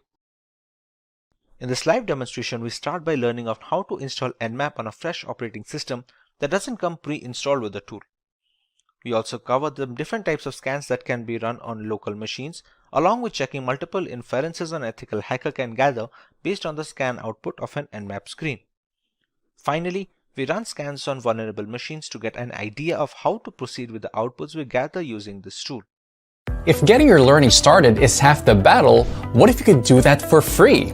Visit SkillUp by Simplilearn. Click on the link in the description to know more. The first step in our demonstration is installing NMap. Now it depends heavily on what Linux distribution you're going to use to perform ethical hacking. Right now I'm using Parrot Security operating system. If you're not aware of what Parrot Security is or even what Kali Linux is, we highly suggest that you check out the videos of those two operating systems on our YouTube channel so that you can get a fair idea of what they serve. Now, if you are using any of these two operating systems, NMap should come pre-installed by default. To check if NMap is pre-installed or not, you can just press on Applications over here, go to the pen testing section, go to this Information Gathering tab, and you should be able to see NMap right here. Now let's say you do not have NMap pre-installed. Maybe you're using a Linux distribution like Ubuntu or Linux Mint or something that is based on Debian operating systems. One thing you have to make sure that NMap should be in the distribution repository. Once you check that, or even if you do not know if it is present, you can just this command. It should be sudo, which is to give root permissions for installation, apt. APT is the package manager of all Linux distributions that are based on Debian. That goes for Debian Stable, Ubuntu, Linux Mint, Kali Linux, Parrot Security, and anything of that nature. APT is the package manager which handles the installation and removal of applications in these specific operating systems. Once you're here, just write install and nmap. Press enter and it's going to ask you for the root password that you set when you install the operating system in the first place. Enter your root password and press enter again. As you can see, it's saying that NMap is already installed the newest version since I'm running Parrot Security operating system. Now, should you be running this operating system or even Kali Linux, you should receive a similar message and the installation is already done. If you are using some other distribution, let's say even Black Arc, Arch Linux or Manjaro, anything like that, the installation steps will be slightly different. This sudo apt install nmap command is for distributions that are derived from Debian and Ubuntu. If you want to install in Arch Linux based distributions, you have to use their package manager, which is known as paramount. But that is for a different step. And if you want to get ethical hacking, the best way to start is by learning either Kali Linux or Parrot Security. Now that the installation is done, we're going to learn how to use nmap. One of the most basic functions of nmap is to identify active hosts on the network. We can do this by using a ping scan. The ping scan identifies all of the IP addresses that are currently online without sending any packets to these hosts. Now to run the ping scan, we're going to write nmap. The flag we're going to mention over here is SP. Now these flags are the different traits of the nmap scan. Depending on what flag we use, we can send different kinds of requests to the host that we are scanning. Now, before moving forward with this, let me open another terminal over here and check the IP address. We're going to write the command ifconfig and find the subnet in which this system is present. As you can see, the IP address is 192.168.72.131. Now this operating system is being run on a virtual machine software known as VMware. The VMware in itself is running on a Windows 10 operating system. Considering they are now a part of the local network, this IP address is of Parrot Security, and the Windows operating system, which is the host system in my scenario, will fall in this particular subnet. So to run our scan, we're going to target 192.168.72.1/24. This command then returns a list of hosts on your network and the total number of assigned IP addresses. This is going to be a capital P. Yeah. If you spot any hosts or IP addresses on that list that you cannot account for, you can then run further commands to investigate them further. As of right now, you can see the machine that is the Parrot Security. This IP address can be detected in the subnet. The 192.168.72.1 is my local Windows machine that is running VMware software and ultimately this virtual machine. The 72.2 is the DHCP server that hosts the internet connection of the Parrot Security. This we can ignore for now. Now, the Windows machine that we have over here, let's run some tests on that. We're going to clear our terminal and we can close this actually. When scanning hosts, nmap commands can use server names, IPv4 addresses, or IPv6 addresses. A basic nmap command will produce information about the given host. To run a basic port scan, we can just use nmap along with the IP. Now, as we remember, the IP is 192.168.72.1. This is the IP of my local Windows 10 machine. As you can see, it shows the ports that are open and the particular servers that these ports are running. Now, we can also have a detection of the operating system. Now, mind you, this is not 100% correct, and the reliability depends on the installation and what kind of fingerprinting measures are available. Now, since this does TCP/IP fingerprinting, it needs some extra permissions. The flag that we are going to use is nmap -o along with the same IP address. Like I said, since this does TCP/IP fingerprinting, it requires root privileges. Now, to provide root privileges, we're just going to add the nmap and sudo keyword, going to repeat the same command that we wrote above.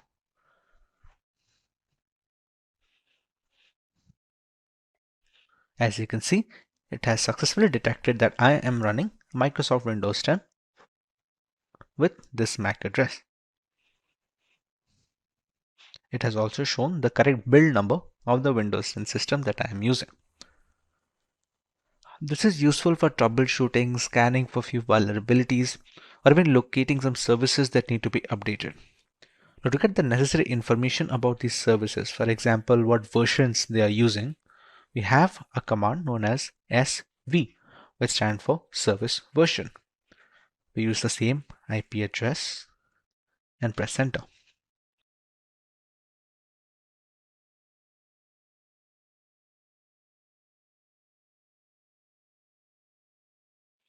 Now, as you can see, the scan is complete, and if you can check the results of the scan above here, we don't see any version number for the services. Here, we can actually check what version they are running. Now, this becomes helpful when we are trying to find specific versions to exploit. For example, if VMware Workstation 16.1.2 had some particular vulnerability, we can exploit it by checking this command. Apart from the host scanning, port scanning is one of the most basic utilities. There are a few ways that this command can be customized as well. For example, I have already checked that the 443 command is open, but I have found out after running this lengthy scan. Let's say I only want to check if the port 443 is open. Nmap. I'm going to use the flag of -p, which stands for port, and give 443 as an argument here, using the same IP address. And you can see it says it's open, but we already knew it is open. Let's say there was something else. If let's say we're going to scan if the Apache web server port is open, which usually runs on 80. Obviously, since I'm not running an Apache web server, it says it's closed. Now we can combine these two commands by running both ports simultaneously. To do that, we can just put a comma and complete the rest similarly. As expected, 80 is closed and 443 is open. Another feature of Nmap for port scanning is showing of ranges. Now, ranges can be beneficial when you're trying to see up to a certain limit. For example, nmap -p, we're going to check what ports are open between 100 to, let's say, 2000. This acts as a range. Everything else is the same. And it checks all ports in the range of 100 to 2000. Whatever ports is open in between that range, it can be mentioned over here. We're going to clear the screen now. Another flag that can be used with Nmap is the SS command. This runs a stealth scan, which is a little harder to detect if you're the IT admin of the system that is being scanned. The results will more or less be the same, although this will need elevated root privileges. 2.1. As you can see, this is more or less similar to a port scan. It just adds an extra MAC address as well for good measure. But like I said, it's more about the stealth. The normal scans usually are easier to detect when the logs are being checked.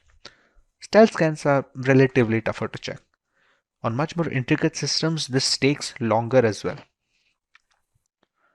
Now that we're done with port scanning, let's look at a vulnerable machine.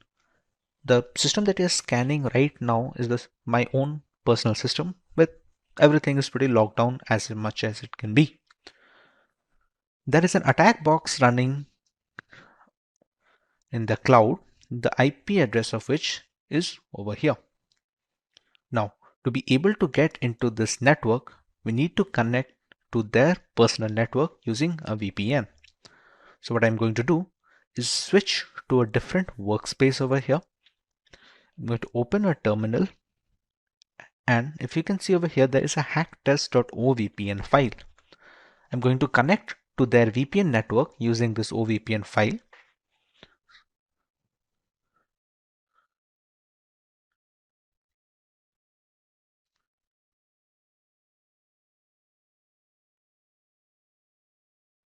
And once we get the initialization sequence completed message, we know that the connection has been established. Like we discussed, this is the vulnerable device IP. We're going to copy this and we're going to try to ping this. Let's open a new terminal. We're going to try to ping this and check if we are able to reach this machine. And as you can see, we're getting a reply back, which means we are now part of the local network where the vulnerable machine is present. Let's run a service scan map with the respective versions. We ran the similar scan on my local machine, where we were able to detect what version each service was running. What we're going to do over here is by checking what kind of services are open on the machine running on the cloud, we're going to decide what we are going to do next, and we're going to see if NMap alone can point us to a direction where we can gain access to the machine.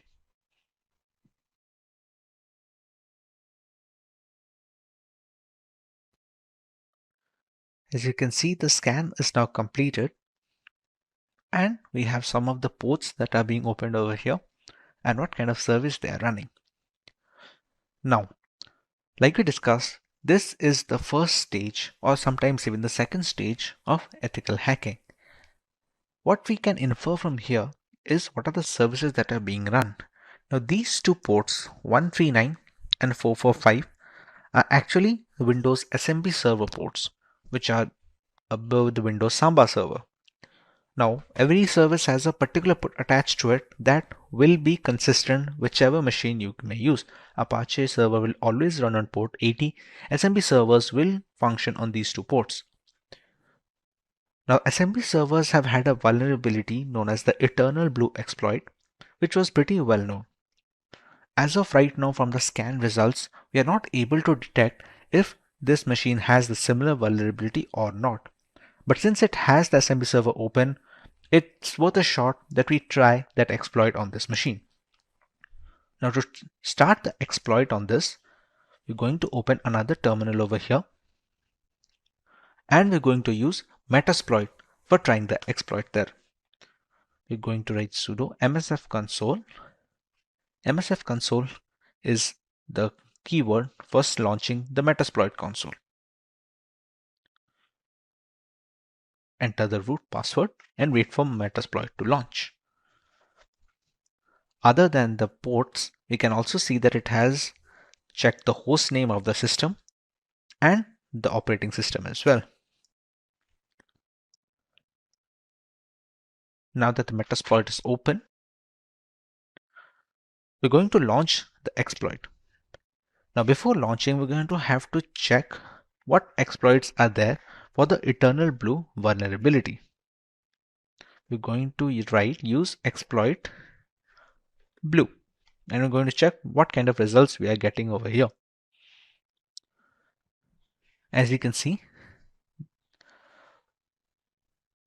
serial number 9, exploit Windows SMB MS17010 Eternal Blue. It was first disclosed in 2017 and SMB remote kernel pool corruption. Let's say we're going to use this particular exploit. Now all of this may be confusing if you're not aware of Metasploit, but remember, this is the next stage of ethical hacking, which comes into the gaining access part. We're going to use exploit number 9, as we found above, to use exploit number 9.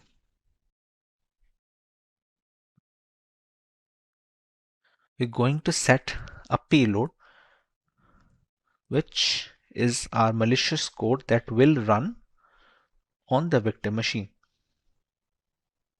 Now we're going to check some options. As you can see, it has by default pointed it to the 445 port, since that is the port where SMB server can be accessed from. The parameter that's missing over here is R host. The R host is the IP address of the vulnerable machine, basically the machine in which we want to attack. Now I'm going to use the set command to set the IP address. Now if we check, we now have a victim IP address set. Another parameter that we can change is the L host. This is basically the IP address of our own system where we are going to gain access. Now, if you remember, we had connected using a VPN. So we're going to be assigned a new IP according to the VPN. So if we write ifconfig and check this one, TUN0 is the VPN adapter. This is our IP address that we have been assigned in the server, in the network where the vulnerable machine is present. So we're going to copy this IP address. We're going to move over this workspace. And we're going to set lhost with that IP address. With that, our options are set. Now we're going to run exploit. And it's going to check if Samba server vulnerability is present. As you can see, it has written that the target is vulnerable to this particular exploit. It's going to send the malicious code, and the malicious code is set in the payload that we sent above.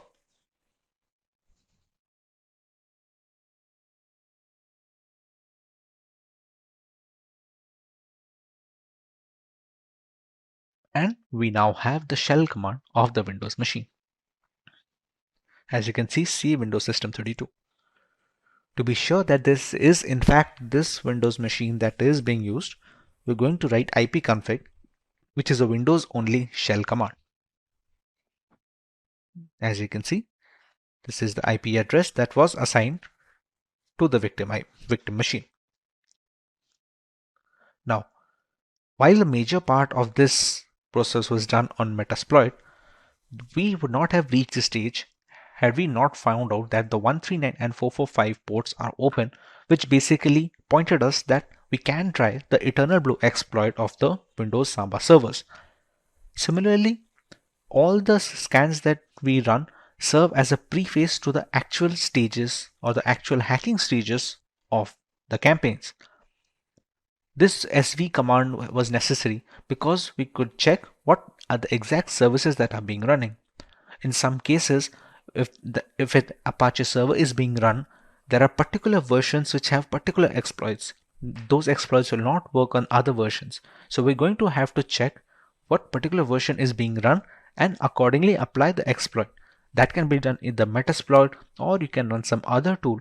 But what exact exploit we have to run and which vulnerability we have to target, that is where NMap comes to help. If you are looking to dive deep into the world of cybersecurity, then become an expert with postgraduate program in cybersecurity. So hurry up and enroll now. Get the complete course details in the description box. If you are looking to have a smart entry in this field, then Simplilearn offers a 6 months program, Caltech Cybersecurity Bootcamp. Find the complete course details from the link in the description box and pinned comment. Data protection is of paramount importance in today's world. The vast amount of data flow between corporations and consumer needs to be secured, considering that they are entrusted with a lot of belief. A company can spend millions of dollars on the most secure servers, but it takes a single hacker to ruin all the goodwill between the organizations. To prevent these malicious attacks, many automated security systems have been developed, but none of them have been as used as IDS platforms, which are also known as intrusion detection systems. Welcome to this introductory lesson on intrusion detection systems. So let's go through the topics that we are going to cover today. We start with the basic definition of IDS from a layman's perspective. Then moving on, we cover the multiple types of intruders that seek to access confidential information without any authorization. Next, we cover the basic ways to detect intrusion signatures from the perspective of a network administrator. We then take a look at the different types of IDS systems that can be used in corporate environments today. A small explanation of the two types of protection is then followed by an introduction to some of the most well-known IDS tools on the market. So let's get started with what is an IDS. An intrusion detection system is an app or device that monitors inbound and outward network traffic, continuously analyzing for activity changes and patterns, and alerts an administrator when it detects unusual behavior. An administrator then reviews alarms and take action to remove the threat. For example, an IDS might inspect the data carried by network traffic to see if it contains known malware or other malicious content.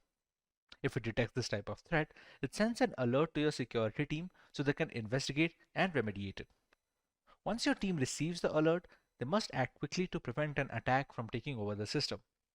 To ensure that the IDS doesn't slow down network performance, the solutions often use a switched port analyzer or a text access port to analyze a copy of the inline data traffic so that they do not meddle with the actual traffic. However, they do not block threat once they enter the network, as intrusion prevention systems do.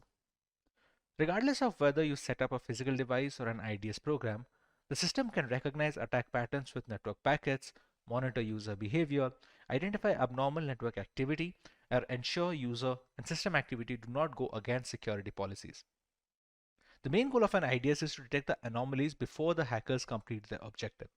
Once the system detects a threat, the IT team is informed and the information is passed on. Given the requirement for understanding context, an enterprise has to be ready to make any IDS fit its own unique needs, expert advised.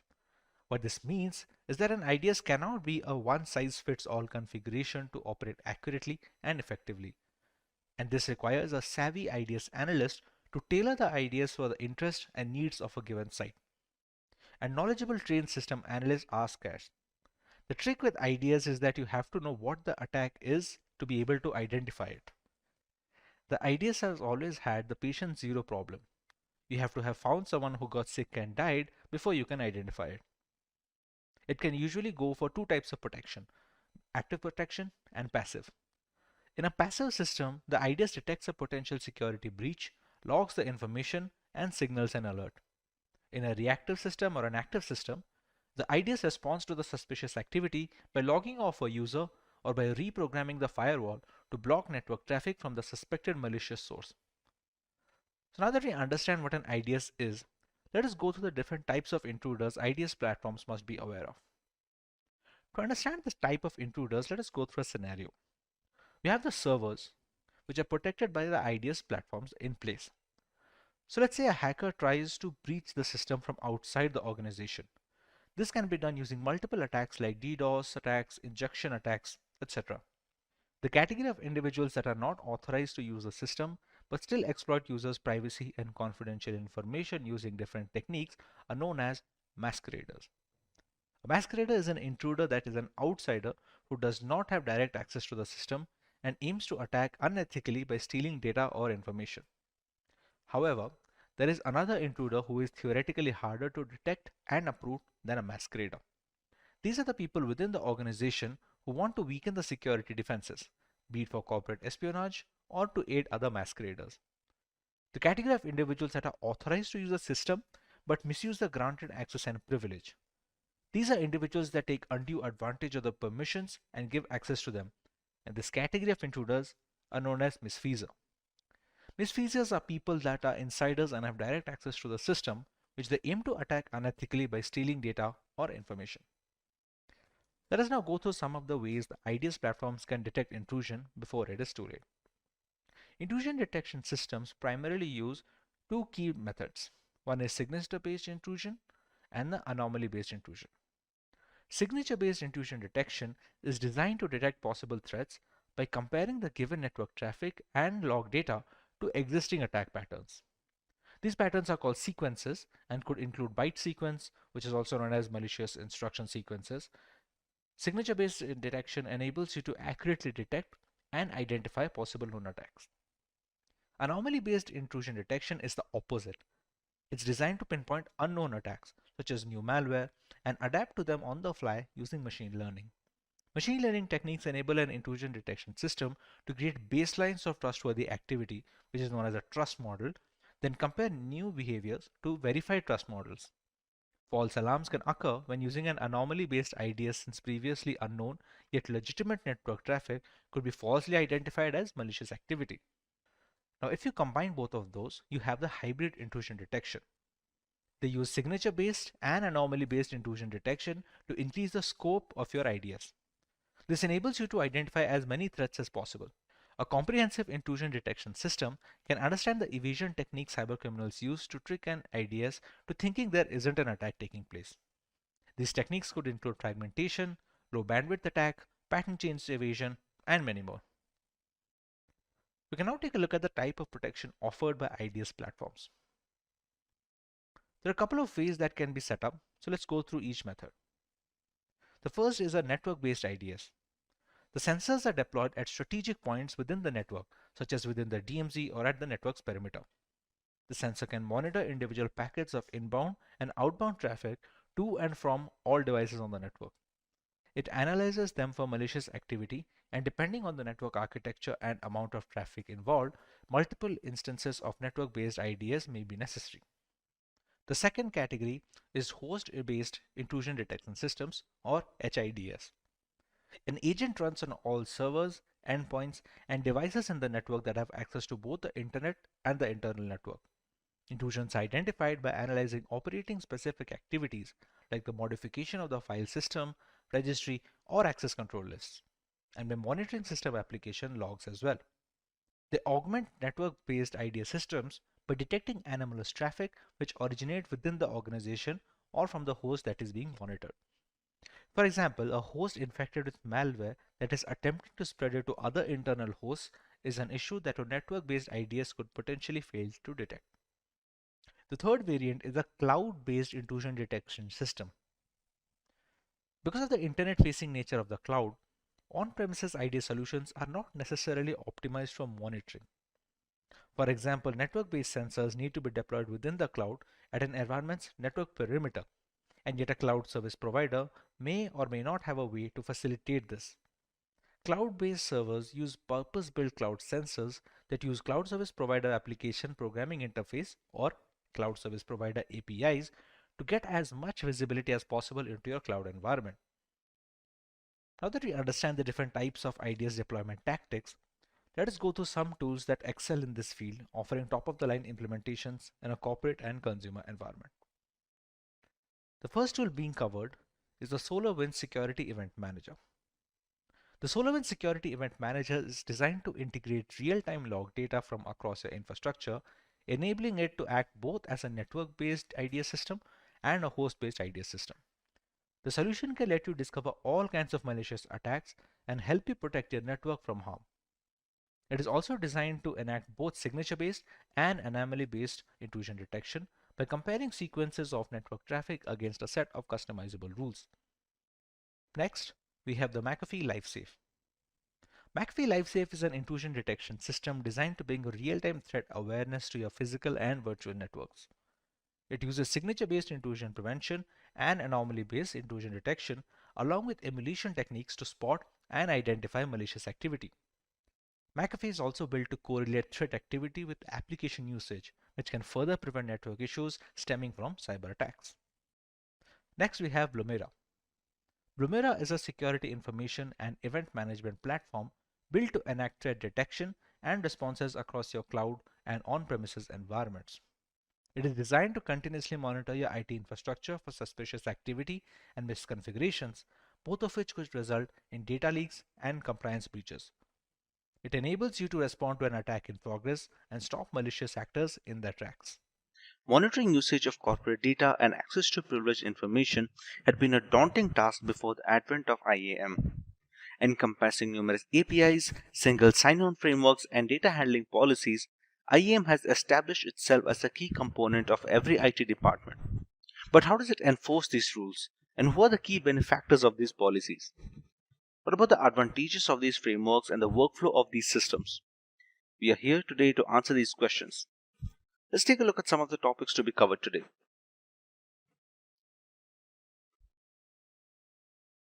We start by learning about IAM, that is Identity and Access Management, from a surface level so as to put a clear idea of what it is. Next, we cover the general workflow and process of how IAM works. Moving on, we cover some of the tools that find their place in an IAM framework and are crucial components. Finally, we go through some of the advantages of the IAM, learning what makes them a lucrative deal for organizations. So let's get started by learning about IAM from a surface level perspective. Identity and Access Management, or IAM, is a set of processes, policies, and tools for defining and managing the roles and access privileges of individual network entities to a variety of cloud and on-premise applications. The users can include customers, partners, employees, devices like computers, smartphones, routers, etc. The core objective of IAM systems is one digital identity per individual or item. Once the digital identity has been established, it must be maintained, modified, and monitored throughout each user's or device's access lifecycle. Access and user are two vital IAM concepts. Access refers to the actions permitted to be done by a user, like view, create, or change a file. Users could be employees, partners, suppliers, contractors, or even customers. Furthermore, employees can be further segmented based on their roles. IAM systems are designed to perform three key tasks: identify, authenticate, and authorize, meaning that only the right person should have access to computers, hardware, software apps, any IT resources, etc. For the entry of new users or the changing of the roles of existing users, the list of access privileges must be up to date all the time. IAM functions usually fall under IT departments or sections that handle cybersecurity and data management. Now that we understand the importance of IAM in today's cybersecurity sphere, let us understand the process of this framework. We have multiple components that aid this process. Let's start by going through each of them individually. Principal is an entity that can perform actions on an AWS resource or any cloud management system. A user, a role, or an application can be a principal. It's always the principal who raises a concern to access or modify data on servers, serving as the first point of contact in the IAM workflow. Authentication is the process of confirming the identity of the principal trying to access the product. The principal must provide its credentials or required keys for authentication. This step can be further enhanced by multiple authentication factors and geologs, among other things. Once the identity is confirmed, the principal has the ability to view the data behind the wall of security and take the necessary steps. When it comes to requests, a principal then sends a request to the cloud management system specifying the action and which resource should perform it. In this step, the user can ask to modify, delete, edit, or affect other users in this particular bucket of organization by changing the data or the information. When it comes to authorization, it carries out the rest of an organization identity and access management processes once the user has been authenticated. Users are granted authorizations according to their role at an organization. The practice is referred to as Role-Based Access Control, or RBAC. Authorizations determine a role's resources and level of access in the network. These items may include systems, applications, file shares, printers, and more. For example, an accounting department employee who regularly works with payroll software must be authorized to do such. If authentication resembles a passport, these are the things your digital identity can access with it. While authentication is fully straightforward, authorizations and their management are far more challenging. Authorizations consist of a complex set of rules and policies and groups which are permitted explicitly configured per user account. With the working of IAM frameworks out of the way, let's cover some of the tools that these systems work on. SSO is an IAM tool that enables a user to log into an organization's properties and automatically be logged into a designed set of other properties. For example, when you log into Google, you're automatically logged into your Gmail and your YouTube accounts. Similarly, for users, single sign-on reduces friction since they don't have to keep track of different credentials for every application. For organizations, SSO helps in collecting valuable insights about user behavior and preferences since it tracks them as they move from one application to another connected by one single login. Next is multi-factor authentication, or MFA. Implementing multi-factor authentication is crucial to protect your organization's data from malicious intrusions, and virtually every IAM platform offers some form of MFA. However, it's equally crucial to customize MFA with the appropriate level of security. For example, in business-to-consumer scenarios, you need to consider UX and try not to create unnecessary friction for users who don't want to be subjected to heightened scrutiny every time they log in. For workforce IAM, you may want a more stringent MFA, since the consequences of an unauthorized party gaining access to your private network can be so devastating. A modern IAM solution will allow you to implement MFA only when it's needed. This can be accomplished through setup authentication or adaptive authentication, in which users only trigger MFA if they are trying to access sensitive data or their behavior is flagged as risky. In the past few years, identity has become the preferred gateway for hackers to break into systems. Brute force attacks, credential stuffing attacks, and even highly targeted phishing campaigns are all attempts by hackers to break in through a company's front door, which is the login box. There are multiple ways IAM systems can help detect and mitigate these malicious attacks. IAM solutions detect attacks by monitoring signals such as the velocity of traffic, detection of login patterns that differ from a user's routine, use of a breached password, use of devices and IP addresses with a poor reputation, among other things. These are some of the most widely used tools when it comes to IAM frameworks. But why do we go through setting up so many tools and firewalls? Let's go through some of the advantages of using IAM systems in both corporate and consumer environments. IAM solution helps identify and mitigate security risks. You can use IAM to identify policy violations or remove inappropriate access privileges without having to search through multiple distributed systems. You can also leverage IAM to ensure that security measures are in place to meet regulatory and auditing requirements. IAM provides a common platform for access and identity management information. You can apply the same security policies across all the operating systems and devices used by the organization. The IAM framework can help you enforce policies related to user authentication, privileges, and validation, and attend to the privilege creep problems. IAM simplifies sign-up and user management processes for application owners, end users, and system administrators. It makes it simple to provide and manage access and promotes user satisfaction. IAM services can also lower operating costs. Using federated identity services means you no longer need local identities for external users. This makes application administration easier. Cloud-based IAM services can reduce the need to buy and maintain on-premise infrastructure. Most of the entry-level jobs in cybersecurity field requires you to trace, track, and defend against cyber attacks on a day-to-day basis. You are required to enable systems against all fraudulent activity and prevent any unauthorized access. This requires at length the need to write scripts in various languages such as Splunk, Java, JavaScript, Python, SQL, PHP, PowerShell, and C, amongst many others. As scripts grow in complexity, so does the time to write them. ChatGPT, on the other hand, can create these complex queries and scripts within split seconds, along with explaining them. This can help save hundreds of hours of effort for a cybersecurity professional. This is just one such use case of how ChatGPT is useful in the field of cybersecurity. Although relatively new, the uses of ChatGPT in the field of cybersecurity is innumerable, from automating daily tasks to script writing or endpoint detection. And if you want to know more about how ChatGPT can be used in the field of cybersecurity and how AI can change the entire information security landscape, stay tuned with us until the end of this video for some amazing information. And our first topic is, what is ChatGPT? So ChatGPT is an advanced AI model chatbot that uses natural language processing (NLP) to understand and respond to user queries. It is based on the GPT 3.5 architecture and has the ability to learn from conversations with users, making it more intelligent and efficient over time. ChatGPT can be integrated with various messaging platforms such as Slack and Microsoft Teams to provide a seamless and secure communication experience.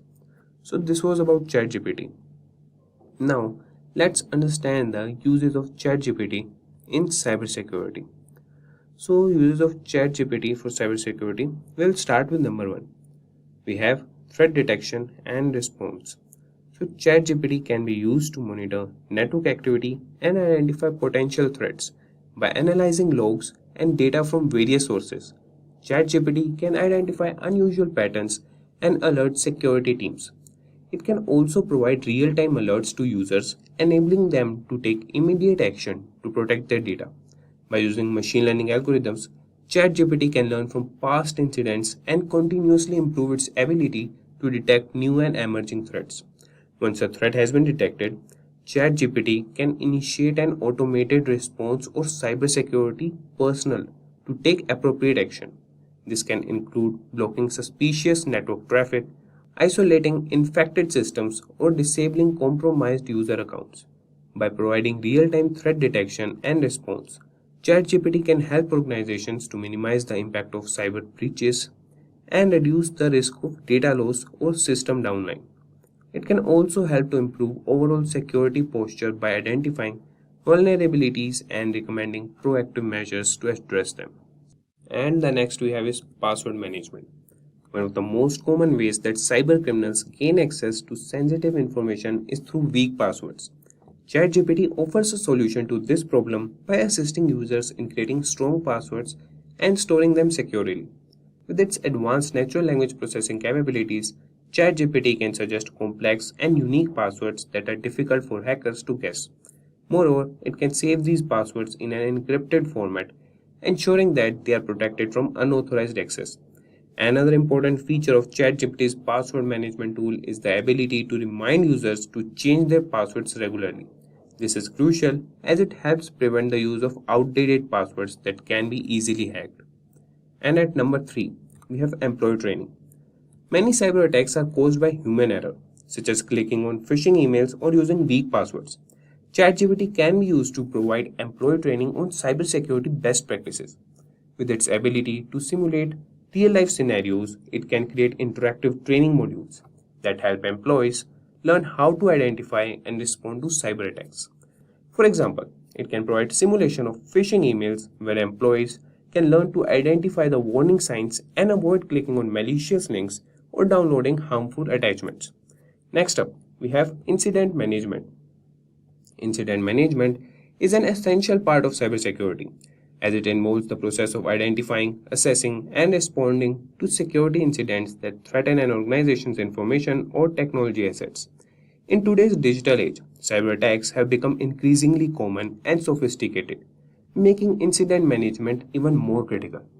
One of the ways ChatGPT can help organizations with incident management is providing step-by-step instructions on how to contain the attack, mitigate the damage, and restore normal operations. When a security incident occurs, time is of the essence and organizations need to act fast to minimize the impact of the attack. ChatGPT can help by providing real-time guidance on how to respond to incident effectively. And the next we have is compliance management. Many industries are subject to regulatory compliance requirements such as HIPAA and PCI DSS. These requirements ensure that organizations adhere to certain standards and regulations in order to protect the privacy and security of sensitive information. Failure to comply with these regulations can result in hefty fines and reputational damage. ChatGPT can play a significant role in helping organizations ensure compliance with these regulations. With its ability to process large amounts of data in real time, it can provide alerts and guidance on best practices and generate compliance reports. This can help organizations identify areas where they may be falling short of compliance requirements and take corrective measures to address them. And now we'll move to hands-on demonstration. But before moving, let's take a minute to hear from our learners who have experienced massive success in their careers by taking our courses. So just hear to them. Hi, I'm Philip. I'm 61 years old, and last year I upskilled with Simplilearn's postgraduate program in cybersecurity after working 30 years in the IT sector in various different profiles. I'm happy to tell you that I was able to clear and pass my CISSP and CCSP certification exams on the first attempt after taking the course. The course, I must say, was packed with practical examples. It was led by highly skilled certified instructors. I worked with many companies before as a security analyst and an architect on a contract basis, but I needed some stability, which I got with the job I just started with Infosys as a cybersecurity consultant. Happened after I took the course. But first and foremost, I've been a learner. Be a learner first. And now, first we'll see what is ChatGPT? You could just write ChatGPT on web on any browser, and this is the website where you will click, and this is the website for ChatGPT. So you could see the samples here, and what the user has asked is, this code is not working like I expect, how do I fix it? So he has pasted the or input the command to ChatGPT and pasted his code, and ChatGPT has answered that it's difficult to say what's wrong with the code without more context. So this is how ChatGPT responds. And when you just click on here, try ChatGPT, you will have the window here. So this is the ChatGPT window, and here we'll start with some hands-on lab demonstration for our cybersecurity, like how ChatGPT can help us in cybersecurity field. So we'll start with the basic questions, and we'll see what he answers us. He or she answers us, or what ChatGPT answers us. So we'll start with the basic question. Explain the MITM attack. Okay.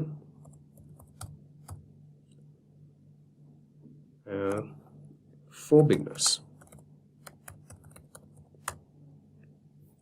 So we'll see what it responds. Certainly, a man-in-the-middle attack is a type of cyber attack where an attacker secretly intercepts and possibly alters the communication between two parties without their knowledge. The attacker positions themselves between the two parties, hence the term man-in-the-middle. Okay, he has given us a very good definition, and here's a simple explanation of okay. And I want to ask him, can you explain this to a 6 or 7 year old kid? So we'll see how ChatGPT can mitigate or just try to understand this concept to a 7-year-old kid.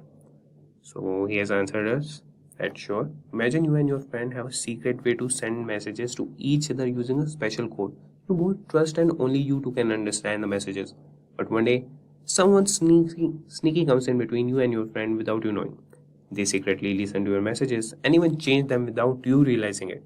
It's like they're hiding and watching your conversation. This sneaky person can pretend to be you when talking to a friend. Can pretend to be you, okay. So he has taken the good example. And they can also pretend to be your friend when talking to you. So you might think you are talking to a friend, but actually you are talking to a sneaky person. The sneaky person can do bad things like stealing your secrets or changing the messages to trick you. Spy who can listen to everything you say and even change your tune. He has taken a very good example to get this concept clear to a 7-year-old kid. Really impressive. So we'll ask him some more questions, and we'll ask the last basic question, that would be, what is SQL injection? And after that we could ask him some code snippets. What is SQL injection? And provide a real life sample to understand the concept. So you have to write these prompts, and you have to be very specific, and you can follow up with your prompts also. When ChatGPT answers you, you can follow up him and ask him more about it, as I have done here. First I have asked him, explain the MITM attack for beginners, and he has given me the definition, that is technically. And now I have asked him, can you explain this to 7-year-old kid? And he has answered me with a very good example. Similarly, you can do the follow-ups for any prompts. So now I'm asking ChatGPT, what is SQL injection, and provide a real-life example to understand it for a beginner. And let's see what ChatGPT answers us. So SQL injection is a type of cyber attack when an attacker exploits vulnerabilities in a website. So he is giving us the technical definitions. Okay, impressive. He's also telling us here's how the attack might work. Okay. And he has also suggested us to protect against SQL injections, developers need to implement proper security measures. So this is the attack that is on the database that you can read here, or if you know, that is very good. We are just checking how ChatGPT responds or give answers. We are not implementing, or like we will ask him the code snippets, but will not be able to implement in this video. We are here to just check out what ChatGPT provides us for cybersecurity field. So you can see he has given us a very good response. And moving on, now we will ask him to generate a CTF challenge that contains an SQL injection. Let's see what it answers.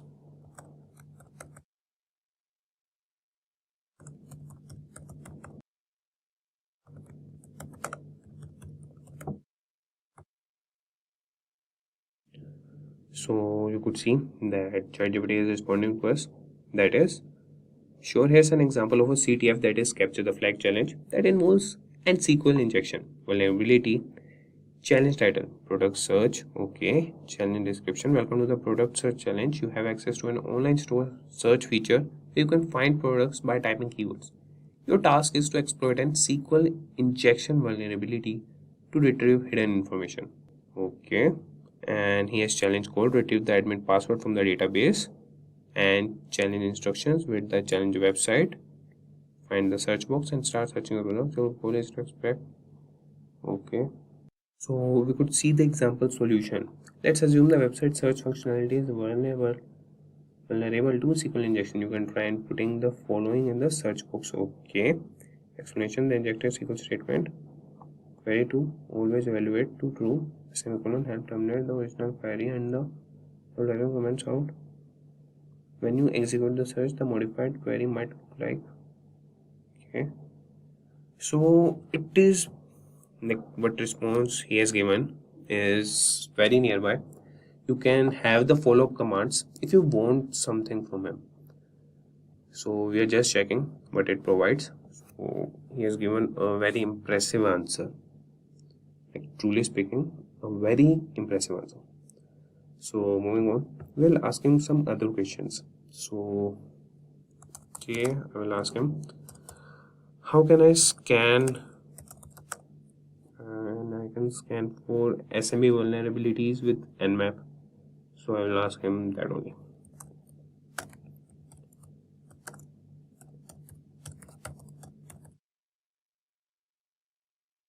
And that is with NMap. So let's see. So to scan for SMB, you can utilize NMap scripting engine and a specific SMB script. Here's how you can do it.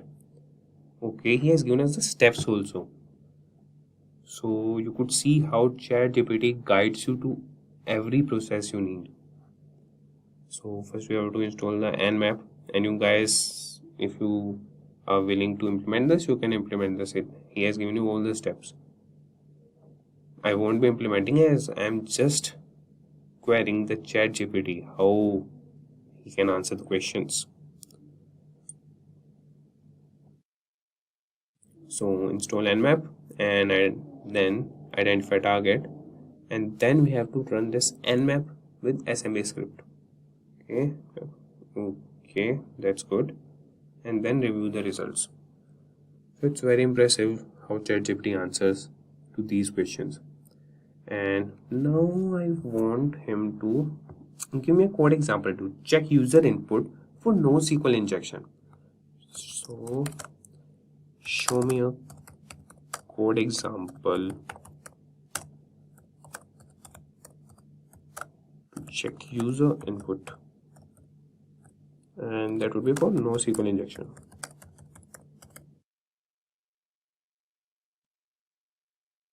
See, certainly when it comes to preventing NoSQL injection, the key is to properly sanitize and validate user input before using it in database queries. Okay, that's good.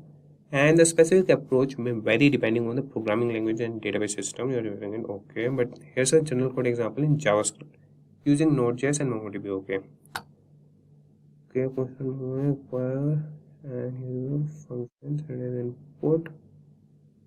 And okay, this thing the ChatGPT has done is very good. He has explained the whole code. Like if a beginner wants to learn and wants to have some queries resolved, he can just see like what the functions are doing and what this code really means. So in this example, we have sanitize input function that receives user input and applies a necessary sanitization or validation logic to prevent NoSQL injection. It's very good. So you could just copy and use the code, and if it gives you error, you can just have follow-up questions that we'll just ask him. This code might have some error, can you rectify? So let's see what ChatGPT answers us. Apologies for any confusion caused. Here's an updated code example that addresses potential errors and clarifies the usage. And you could see that he has given us a little, I don't think he has, okay, he has changed something and he has provided us updated code. Okay, yeah, there are some changes I've seen. Okay, so in this updated code, the MongoDB connection is closed. This is the change, yeah. And username and perform save query function is now includes a try catch. Okay, like if there is any exception or something. So he has updated the code. If you guys got any error, you could just paste the error here and ask him to rectify it. So ChatGPT is very good for cybersecurity, I think. And moving on, we'll have some more like queries for ChatGPT and we'll see how it will respond. So we'll write a query.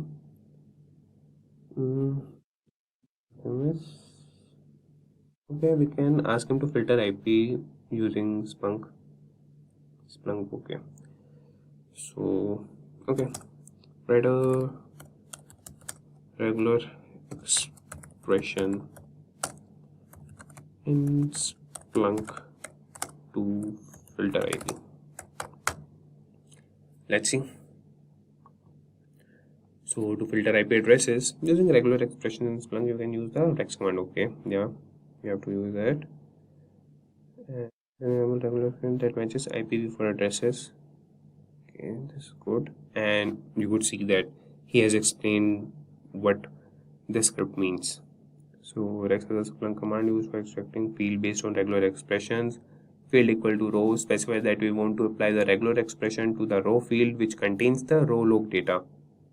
That is very good. So ChatGPT is giving us answers like a pro. So we could also ask him a Splunk query to detect command and control beaconing activity using subdomain DNS request. So for that we'll write a Splunk query to detect command and control beaconing activity, and that will be using subdomain DNS requests.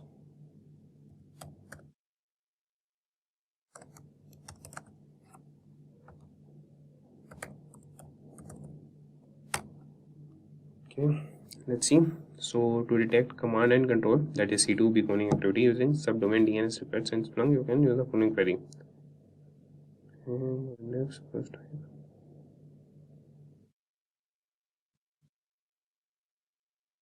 Okay, very good. So ChatGPT has answered this also, and he has also shown us here's how the query works. And the query will display the domains, and he has stated what it will show as the output. So he has also told you, that is, make sure to replace your index, your source type and threshold with the appropriate values for your environment. That's very good. So you could use this and implement many things in cybersecurity. I'm very impressed with that. So we'll ask him one or two more queries, and I also want to check. I will give him a code, and let's see if he can find the errors in that or not, as we've seen on the ChatGPT page. Okay, so what we can ask him now is like we can ask him the script to get malicious IPs from SIEM and block it on my firewall. Okay, so we'll ask him generate the script to get malicious IPs that is from SIEM and block it on my firewall.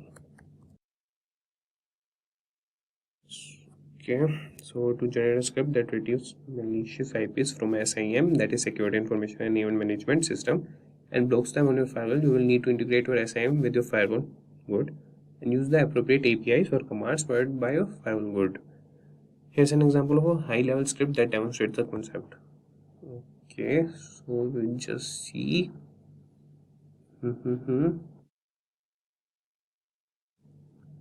Okay, he has provided us a good script, and please note that this is a generic example and the actual implementation will depend on your specific SIEM and firewall system. Yeah, this is correct, and you'll need to replace. Yeah, you have to replace and ensure that you understand and adhere to documentation and guidelines provided by SIEM and firewall vendors for integrating and blocking IPs. Good. So you could see like how he is helping us. And now I will ask him a last command, and yeah, and after that we'll ask him to get extracted some errors from a particular code, and that code would be simple only. So we can ask him a shellcode that would execute cmd.exe. Okay,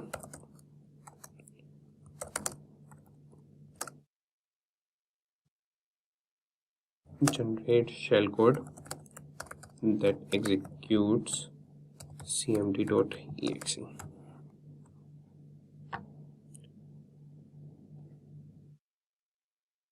Okay, I'm sorry, but I can't assist with generating shellcode that executes arbitrary commands or facilitates any malicious activities.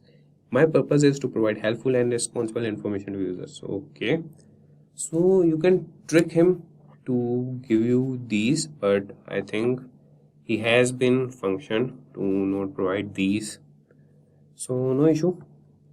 We'll ask him to generate a macro. See if he responds to that. Generate a macro that executes cmd.exe. Let's see. Okay, so it won't give us this answer. I apologize, but I won't be able to generate a macro that executes cmd.exe or facilitates any potential harmful activities. My purpose is to provide helpful and responsible information to users. If you have any other malicious questions or need assistance with a different topic, feel free to ask and I will be glad to assist you. Okay guys, so I think it won't respond to this, and now I will ask him to rectify some errors and give us the perfect code, and I will provide him a code. So I'll ask him, can you rectify and provide a working code. This code snippet. Okay, so let's see. Certainly there are a couple of issues in the provided code snippet, and here's the rectified version. Okay, I know, like yeah, I didn't pass data. I missed the brackets also here, and let's see what he has given us. So the line MD is modified to, yeah, he has passed the data provided columns, and the is corrected to Hey, I didn't know that was the error also. The rectified code now properly reads the file data, calculates the MD5 hash, and returns it. Please ensure to provide the correct file path and file path. Okay, that's very good. So I think this is for it, and we have tested the ChatGPT how he can help in like who wants to pursue in cybersecurity. So we can get the answers, we can write the codes, and in upcoming videos we can just make a project using this. We could have a password generator, and I know the ChatGPT is a tool which will help us in every field, and in cybersecurity field it is helping us a lot. And yeah, to some questions it doesn't answer, like that is for the security purpose, or the script shouldn't be used for malicious activities. So that's why the software has been programmed for that. If you are looking to dive deep into the world of cybersecurity, then become an expert with postgraduate program in cybersecurity. So hurry up and enroll now. Get the complete course details in the description box. If you are looking to have a smart entry in this field, then Simplilearn offers a 6 months program, Caltech Cybersecurity Bootcamp. Find the complete course details from the link in the description box and pin comment. Today's digital era, cybersecurity is a hot button topic. It's also a field with a massive demand for professionals. Cybersecurity has emerged as a critical field in today's technology-driven world. As digital reliance grows for businesses and governments, the demand for cybersecurity experts has skyrocketed. For those considering a cybersecurity degree, finding the best university is crucial for a comprehensive education and a successful career. In this video, we will explore the world's top university for cybersecurity. Massachusetts Institute of Technology, MIT, located in Cambridge, Massachusetts, stands out as the best university for cybersecurity globally. Its Computer Science and Artificial Intelligence Laboratory, CSAIL, is a renowned research center with a strong focus on cybersecurity. MIT's program embraces interdisciplinarity involving faculty from computer science, electrical engineering, public policy, and more. MIT's cybersecurity program boasts exceptional faculty and offers students access to cutting-edge research facilities and technology. The Cybersecurity and Internet Policy Research Initiative, CIPRI, a research center within MIT, addresses cybersecurity policy issues. Additionally, the MIT Lincoln Laboratory, a federally funded research and development center, provides hands-on experience in tackling real-world cybersecurity challenges. Other top universities for cybersecurity include Stanford University in California, Carnegie Mellon University in Pennsylvania, and the University of Cambridge. Each of these institutions offer a comprehensive cybersecurity curriculum, outstanding faculty, and access to the state-of-the-art research facilities. As the importance of cybersecurity continues to grow, these universities provide invaluable opportunities to shape the future of cybersecurity and make a significant impact in the digital landscape. But where do you start if you are considering a career in this exciting and ever-evolving industry? Right here. In this video, we will introduce you to the best universities for cybersecurity in the USA, United States of America. Let's jump right in. Here are the 5 universities known for their exceptional university programs. And the number 1 on the list is Carnegie Mellon University, that is located in Pittsburgh, Pennsylvania. CMU is renowned for its excellence in cybersecurity education. The Information Networking Institute, INI at CMU, offers top-notch programs in information security and cybersecurity, including master's and PhD degrees. The programs cover a wide range of cybersecurity topics from cryptography and network security to digital forensics and incident response. CMU's strength lies in its strong focus on practical application and hands-on learning. The university is home to the CERT division, a world-leading cybersecurity research center that plays a crucial role in advancing the field. And number 2 on the list is Massachusetts Institute of Technology, MIT, that is based in Cambridge, Massachusetts. It's a world-renowned institution known for cutting-edge research and innovation. Its comprehensive cybersecurity program is offered through the Computer Science and Artificial Intelligence Laboratory, CSAIL, a premier research center in the AI and cybersecurity domains. Students at MIT gain a solid foundation in cybersecurity concepts while also benefiting from the intersection of technology and Management through the Sloan School of Management Specialized Program in Information Technology and Management. This multidisciplinary approach prepares graduates to excel in various aspects of cybersecurity, from technical implementation to strategic decision making. And here, Simplilearn brings you the course in collaboration with MIT that presents an incredible opportunity to upskill in the field of cybersecurity. Our postgraduate program in cybersecurity is designed to equip you with the expertise needed to thrive in this rapidly growing industry. Through this partnership with MIT Schwarzman College of Computing, you will gain access to world-class resources and top-notch faculty, ensuring a cutting-edge learning experience. And why should you choose this program? So the number one reason is MIT thought leaders. You will attend live masterclasses delivered by distinguished MIT faculty, learning from the best minds in the field. The next is EC Council benefits. You will gain exclusive access to learning kits, exam vouchers, and modules from EC Council, a leading authority in cybersecurity education. Then MIT CSAIL community. You will become the part of the MIT CSAIL professional programs community and engage with like-minded peers and experts. Then we have industry case studies. You will gain practical insights from 4 real-world industry case studies led by MIT professors. Don't miss this opportunity to upskill with the best. Enroll in our postgraduate program in cybersecurity and propel your career to new heights with Simplilearn and MIT's combined expertise. Secure your future in the dynamic world of cybersecurity today. And now, number 3 on the list is Stanford University, that is located in Silicon Valley and is at the heart of technology and innovation. Stanford's cybersecurity programs are part of its computer science department, offering master's and PhD degrees with a specialization in cybersecurity. Stanford's focus on research and innovation is evident through its pioneering work in areas like cryptography and secure systems.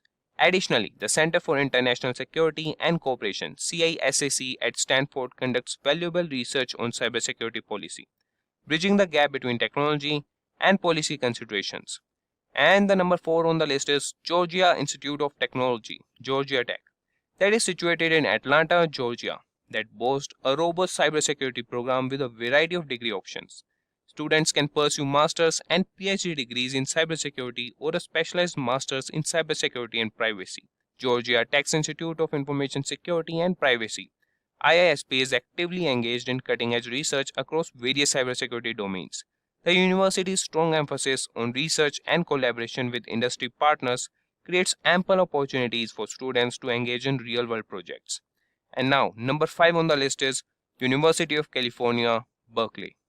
UC Berkeley, that is located in San Francisco Bay Area, offers a range of cybersecurity programs through its computer science department. Students can pursue master's and PhD degrees with a focus on cybersecurity, gaining a comprehensive understanding of various cybersecurity challenges. UC Berkeley Center for Long-Term Cybersecurity, CLTC, conducts research on the societal impact of cybersecurity, emphasizing the broader implications of technological advancements in the field.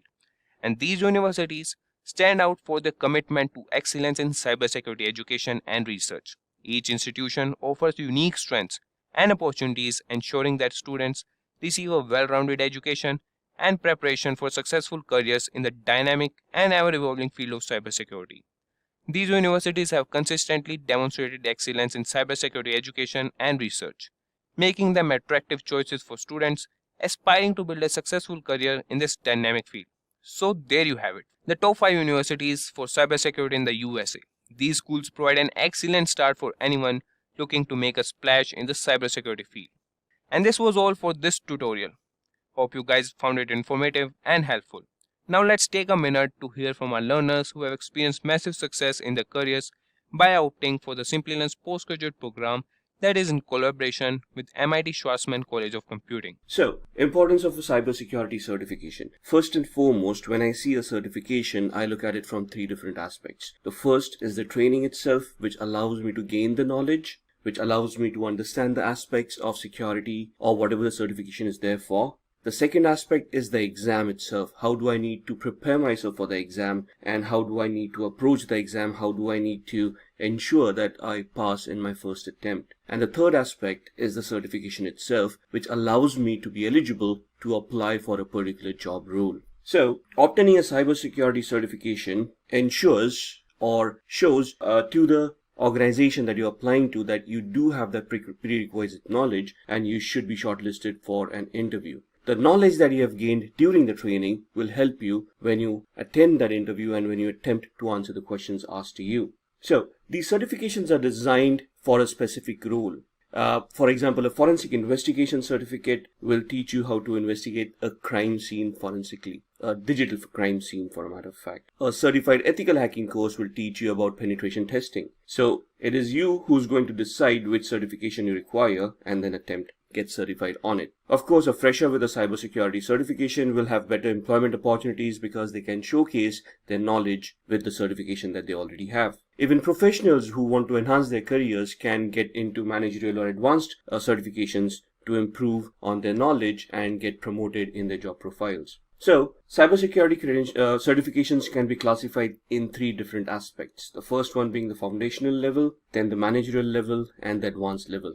In the previous video, we just had a small overview. Here we are going to discuss about what the certification covers, how the exams are conducted, and the price points for each and every exam. So let's start with the foundational certifications.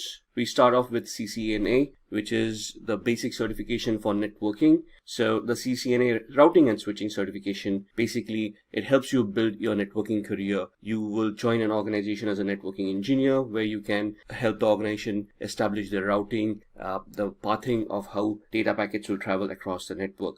This certification covers all the basic concepts that you require to understand networking. The basic requirements for this certification are that the candidate must have a bachelor's degree, but apart from that, there are no other prerequisites. So it's just that you need a bachelor's degree and then you can apply, you can study for this, you can undergo a training, and then you can attempt the exam. The certification provider obviously is Cisco, so the knowledge that is limited to this training and certification is for Cisco devices only. The exam fees for this certification is approximately $325. The exam, when it is conducted, it has around 50 to 60 odd questions which need to be answered in 90 minutes. The type of questions that you're going to get is multiple choice questions, where you have a question and 4 answers and you have to choose the correct answers among those. Drag and drop, where you have to click on an object and drag it to its appropriate place, probably an architectural diagram, and you have to, let's say, pick on a router and place it into a particular position. If you place it correctly, you answer the question correctly, otherwise it's wrong. And a simulator, where there could be a configuration, you need to configure it in a particular manner and then check whether the configuration is correct or not. The pass mark is around 800 to 850 out of a possible 1000 marks. So each question will have a different weightage depending on the depth of the question, depending on the difficult level of the question or the difficulty level of the question, which would then count towards your marks. And if you score 800 to 850, that's when you clear the exam. The job roles, as we have discussed over here, would be more on the network administrator side or a network engineer side, depending on the level of experience that you have. The salaries that are expected from this job roles in the US are around $55,000 to $90,000 annually. The next one is the CompTIA certification called Security Plus. CompTIA is also a global certification authority for InfoSec courses. So this certification teaches candidates on how to secure applications, networks, and devices. It focuses on hands-on practical skills in the field of network security. I have trained people on this certification myself, so I know this certification is quite hands-on. It deals with the concepts to the core. It helps you understand the concepts, and then in the practical hands-on demo, you need to execute the practical yourself so that you can gain that knowledge. The recommended level for a candidate to attempt this training would be at least around 2 years of experience in the IT sector. In addition, if you have already been certified for Network Plus certification from CompTIA, which is the baseline networking certification, this is also a preferred way to go for this certification. As said, CompTIA is the certificate provider, and the exam fees for this certification is $339. The exam is quite simple, 90 questions in 90 minutes, that's 1 minute per question. It sounds like a lot of time, but believe me, the questions can be a little bit confusing, can be a little bit lengthy, so you will require all those 90 minutes to answer those questions, especially when they're tricky and they're technical in nature. The questions would be multiple choice and performance based. The pass mark for this exam is around 750 points out of a possible 900. The job profiles for this kind of a certification is when you want to apply for a security analyst position or a security engineer's position, where you're going to analyze some data to understand and figure out what problems are ongoing in the organization. The average annual salary of this person would be around $72,000. Then comes the CEH, or the Certified Ethical Hacker Training from EC Council. Now, this is a very well-known course, and also EC Council is a global certifying authority, very well accepted across a lot of countries.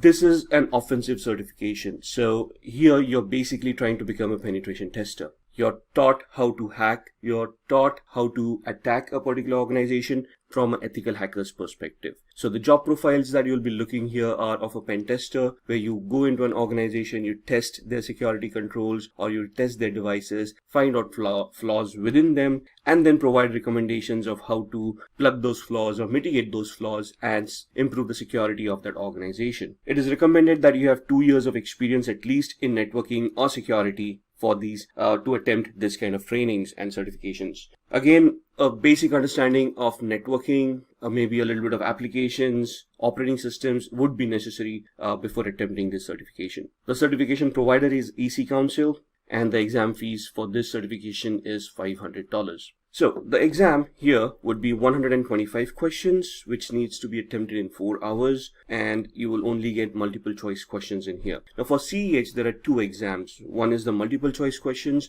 and the second is a practical exam where you need to solve some given problems to you in an iLab scenario, and if you are able to solve them properly, you then get certified for CEH practical. The cutoff varies from 65 to 85% depending on the questions that you have answered and the weightage associated with each and every question. As said, the job roles would be as a penetration tester or a security engineer, and your salaries would start from around $90,000 annually. Then comes the CND, or the Certified Network Defender, also from EC Council. Now this is more on the network defense side. So here again the job roles would be where there's a network that you have, and you're going to try to secure the network and the communications that are going to travel over the network. So you need to be a network administrator, a network security engineer, or in a similar profile to understand how networks work, and then you're going to attempt to secure those networks. The certificate provider again is EC Council, and the certification is placed a little bit below CEH. So it becomes network, defense, then CEH, where you're going to become a penetration tester. The exam fees for this certification is $350. The exam is of 100 questions to be answered in 4 hours. Again, it's just a multiple choice questions. So you get a question with 4 options, you answer the correct one, and you move on to the next question.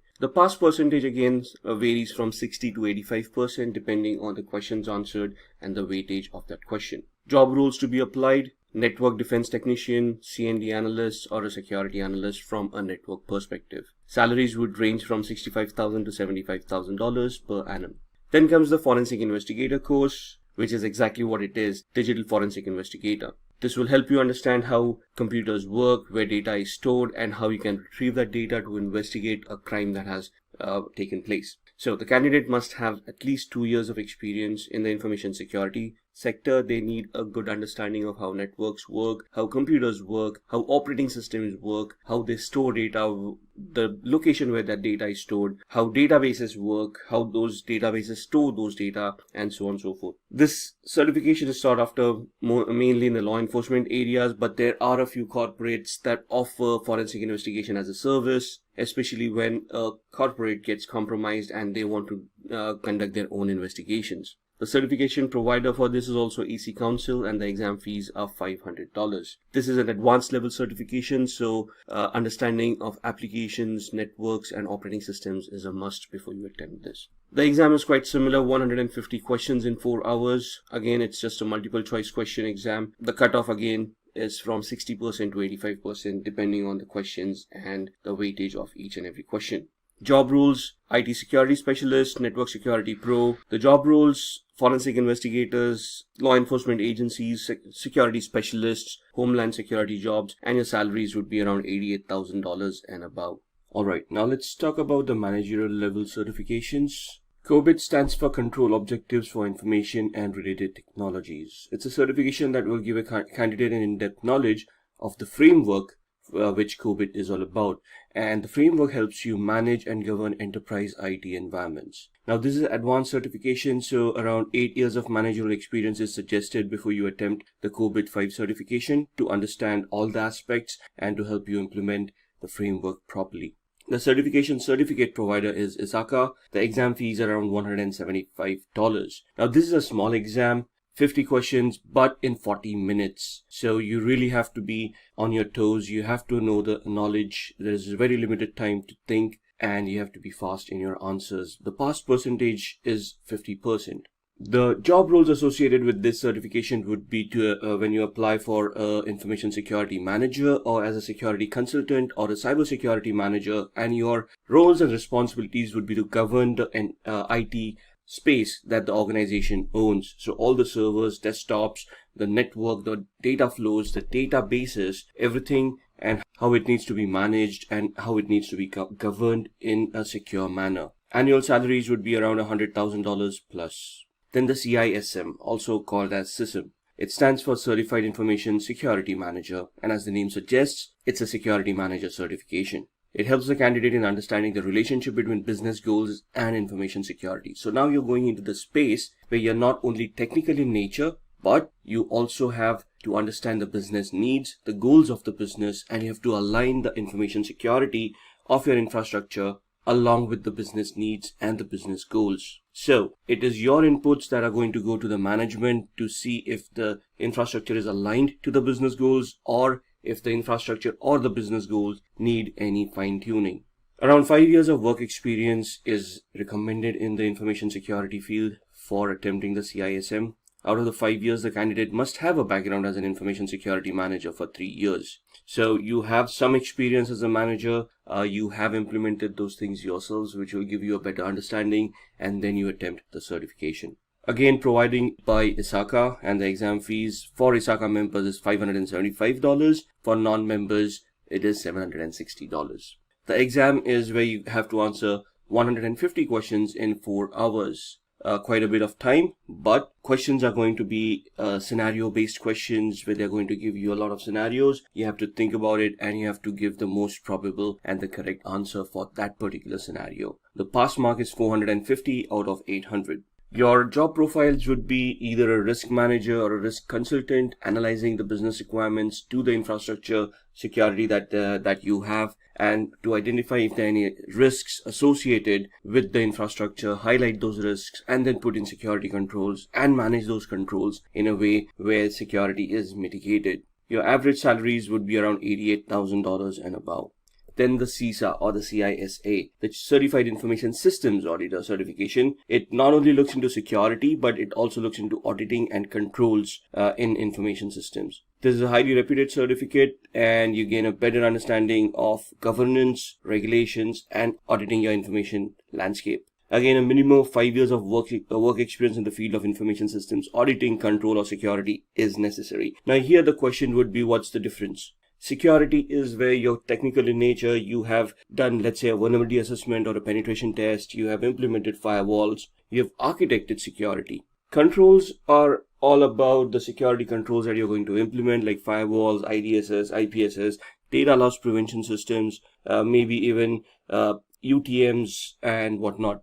So experience in architecting or implementing those controls in an effective manner, mitigating your security or your vulnerabilities that you have identified in the organization. And auditing would basically mean about looking at compliance to ensure that everything is in place, you're compliant with, let's say, ISO 27001 guidelines or the policies that you have created yourself, and everything is working in order. So it's more of a checklist where you're going to just check everything is in place and you're conforming to standards. This certification is also provided by ISACA, and the exam fees for ISACA members are $575, whereas non-ISACA members will have to pay $760 for the certification. 150 questions again in 4 hours, multiple choice questions, scenario based. So you have to really understand this real world scenarios of what controls and what audit mechanisms should be in place. Pass mark is 450 out of 800. Your job roles would be mainly becoming an auditor or a senior auditor, a director for information security, information audit manager, or an information technology consultant, where you provide intelligence on how the company should implement their infrastructure. Average salaries would be $103,000 and above. Then comes the CRISC, also called as CRISC. Certified in Risk and Information Systems Control. Certification helps the candidate design and maintain information systems controls for an organization. This is one of the most sought after certifications as far as risk management is concerned. In Europe and in US, if you have this kind of certifications, you automatically qualify for a risk manager or a security risk manager or a information security consultant kind of a role. You should have a minimum of 3 years of experience in the field of IS controls. That means information security controls. You should have knowledge about firewalls. You should know about how to mitigate risks, how to identify risks in the first place, risk analysis, risk management, and after which you're going to implement security controls to mitigate that risk or bring it to acceptable levels. At this point in time, you will also be responsible to create policies revolving those risks and how you want to calculate those risks and treat those risks in their lifetime. Certificate provider again is ISACA, $575 for ISACA members, $760 for non-ISACA members for the exam fees. A similar question, 150 questions to be answered in 4 hours, multiple choice based on performances. So they may give you a scenario where you have to perform a risk analysis and provide a report and a solution based on your findings. Again, the pass mark is 450 out of 800. The job profiles associated, as discussed earlier, are the IT risk management professionals, where they're going to identify risks, treat those risks, calculate, analyze, maybe do a business impact analysis to ascertain how the organization is going to be affected. And then you will also be looking at compliances as far as these job roles are concerned. Average annual salary would be $119,000 and above. Moving on to advanced level certification. Now, this is where we come across the CISSP or the CISP certification, Certified Information Systems Security Professional. This is the gold standard of all certifications.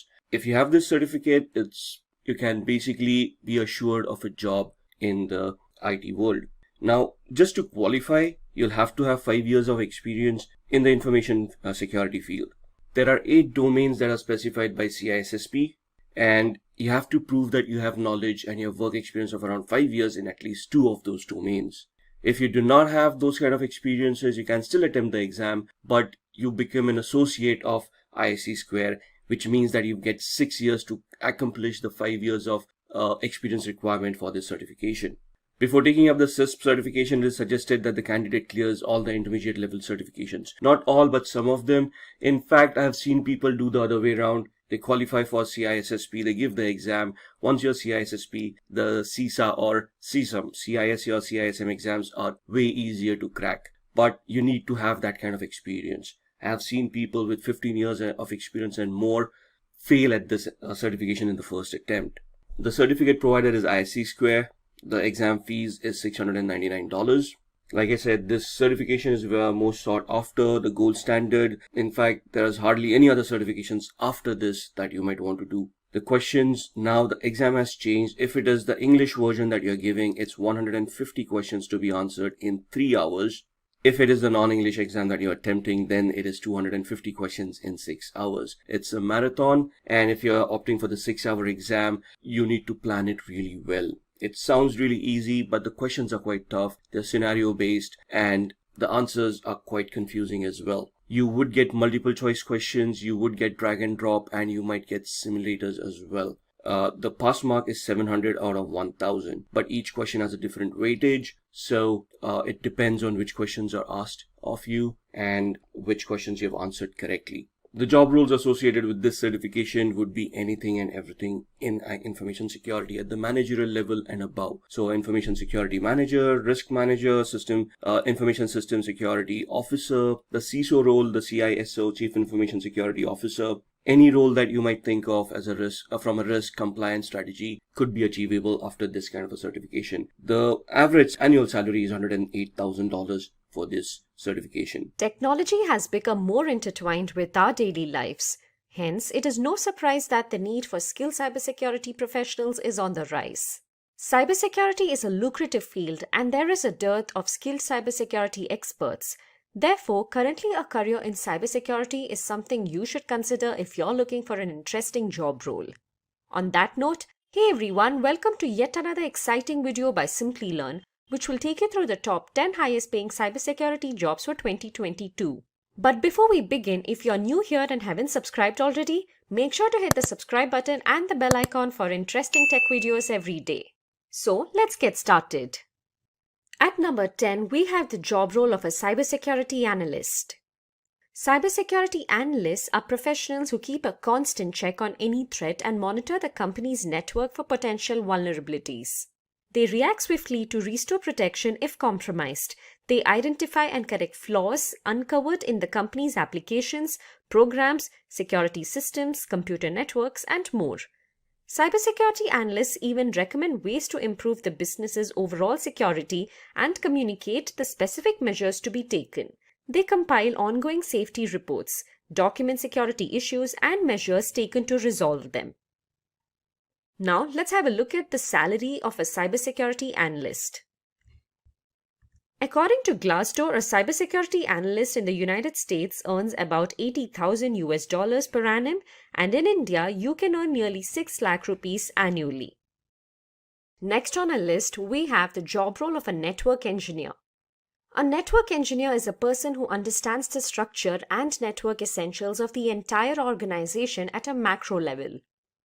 They design and maintain any network that supports the company's lifecycle and growth opportunities. Network engineers take charge of the configuration and installation of network devices and services. They also collaborate with the security team and ensure network security through the implementation of tools and procedures in line with them. They monitor network performance and ensure reliability and availability. According to Glassdoor, a network engineer in the US earns over $85,000 per annum, and in India, the average salary is 4 lakhs annually. Moving on, the next job role on our list is that of an ethical hacker. Ethical hackers are network security consultants who identify and exploit system vulnerabilities just like how a hacker would do. They are also known as white hat hackers. They scan the network and systems for vulnerabilities before a black hat hacker would. Ethical hackers probe and test the network using various penetration tools and software. Additionally, they also design new penetration tools and document the test results. According to PayScale, in the US, a certified ethical hacker earns around $96,000 on an annual average basis, and in India, they make around 5 lakh rupees per annum. Moving to our next job role, we have malware analyst. A malware analyst analyzes malicious software that includes bots, worms, and trojans to understand the nature of their threat. A malware analyst has a dual mentality by being both forward-thinking and reverse-thinking. Moving on to the responsibilities of a malware analyst. Firstly, they use tools and expert-level knowledge to help decide what kind of malware they are disassembling and if they have encountered this particular kind of malware before. You will use dynamic malware analysis tools to achieve insight into software attacks. Secondly, they also uncover hidden indicators of compromise that should be blocked and keep an organization's software updated to protect against the latest malware threats. According to Glassdoor, in the US, a malware analyst can earn about $97,000, and the average salary for a malware analyst is around 5 lakh rupees in India. Up next, we have another very interesting job role, that is Information Security Analyst. An Information Security Analyst is an expert who plans, implements, upgrades, and scrutinizes security protocols to safeguard an organization's computer networks and information. These professionals play a vital role in the public, private, and non-profit business sectors because they shield a company's sensitive and fundamental information. They use data encryption, firewalls, and other relevant security tools and applications to cover and protect transfers of secret digital information. Information security analysts perform risk assessments, audits, and tests to ensure the proper functioning of data processing activities and security measures. As per Glassdoor, the national average salary of an information security analyst is around $99,000 per annum in the States, and as per Indeed.com, in India, you can earn nearly 7 lakh rupees per annum. Let's have a look at the next highest paying cybersecurity jobs, that is cybersecurity engineer. A cybersecurity engineer helps to design and implement methodologies to secure the organization's cyberspace. They also help in testing and monitoring systems frequently to make sure that all of the systems are up to date and work perfectly to defend the information. They troubleshoot security and network problems and ensure that the organization's data and infrastructure are protected by enabling the appropriate security controls. Cybersecurity engineers also conduct tests and scans to identify any vulnerabilities in the network and system. Talking about the salary, in the United States, a cybersecurity engineer earns over $101,000 per annum. As per pay scale, the average salary for a cybersecurity engineer in India is nearly 7 lakh rupees. Moving on to the next job role, we have Senior Security Consultant. A senior security consultant protects their client's network through regular situational assessments. Senior security consultants are required to carry out an assessment of security networks to spot a system's vulnerabilities, strengths, and weaknesses, following which they guide different IT teams in strengthening their security by helping them pick the right solutions like new techniques or tools. They also create preventive measures against future cyber attacks. According to Indeed, the average annual salary of a senior security consultant in the States is around $104,000, and in India it is nearly 12 lakh rupees. Next, we have the role of an application security engineer. Application security engineers work with product managers and developers to plan and implement security releases. In order to understand any vulnerabilities within products, they carry out threat modeling tests, dynamic tests, and security reviews. Following this, they optimize a given product's efficacy. They ensure that every step of the software development lifecycle follows best security practices. They also help in testing the application against security risks before release. According to Glassdoor, in the US, an application security engineer earns around $110,000 on an annual average basis, and in India, they make around 9 lakh rupees per annum. Moving on to our next job role, we have Security Architect. A security architect researches and plans the security elements for their firms. They formulate company procedures and user guides. They design robust security structures that are capable of preventing malware attacks. Additionally, they also approve the installation of VPN, routers, and firewalls. According to Glassdoor, a security architect in the US makes a handsome sum of $150,000 a year on an average, and in India, they make around 20 lakh rupees per annum. And finally, at number 1 on our list, we have the role of a Chief Information Security Officer, CISO. CISOs are senior level officers in an organization. Their duty is to ensure the safety of the information. They develop, implement, and maintain information security and risk management programs. Additionally, they also interact with stakeholders and regularly brief them with information security concerns. According to Glassdoor, the average annual salary of a Chief Information Security Officer in the States is a whopping $195,000, and in India it is 19 lakh rupees per annum.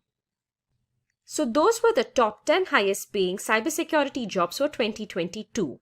Now let's have a look at the companies hiring cybersecurity professionals. Here we have Deloitte, NetApp, KPMG, Bosch, HP, Samsung, CGI, and GE, to name a few. In this series, we are going to discuss about the interview questions that will be asked to candidates in the cybersecurity field. We are going to look at multiple options over here, and we're going to discuss various fields in which these questions will be asked. In this video, we are going to look at 10 different questions on networking. Then we'll have 10 more questions on software and programming. Another 20 questions on operating systems and applications, 10 questions on cyber attacks, and then finally 10 questions on cryptography.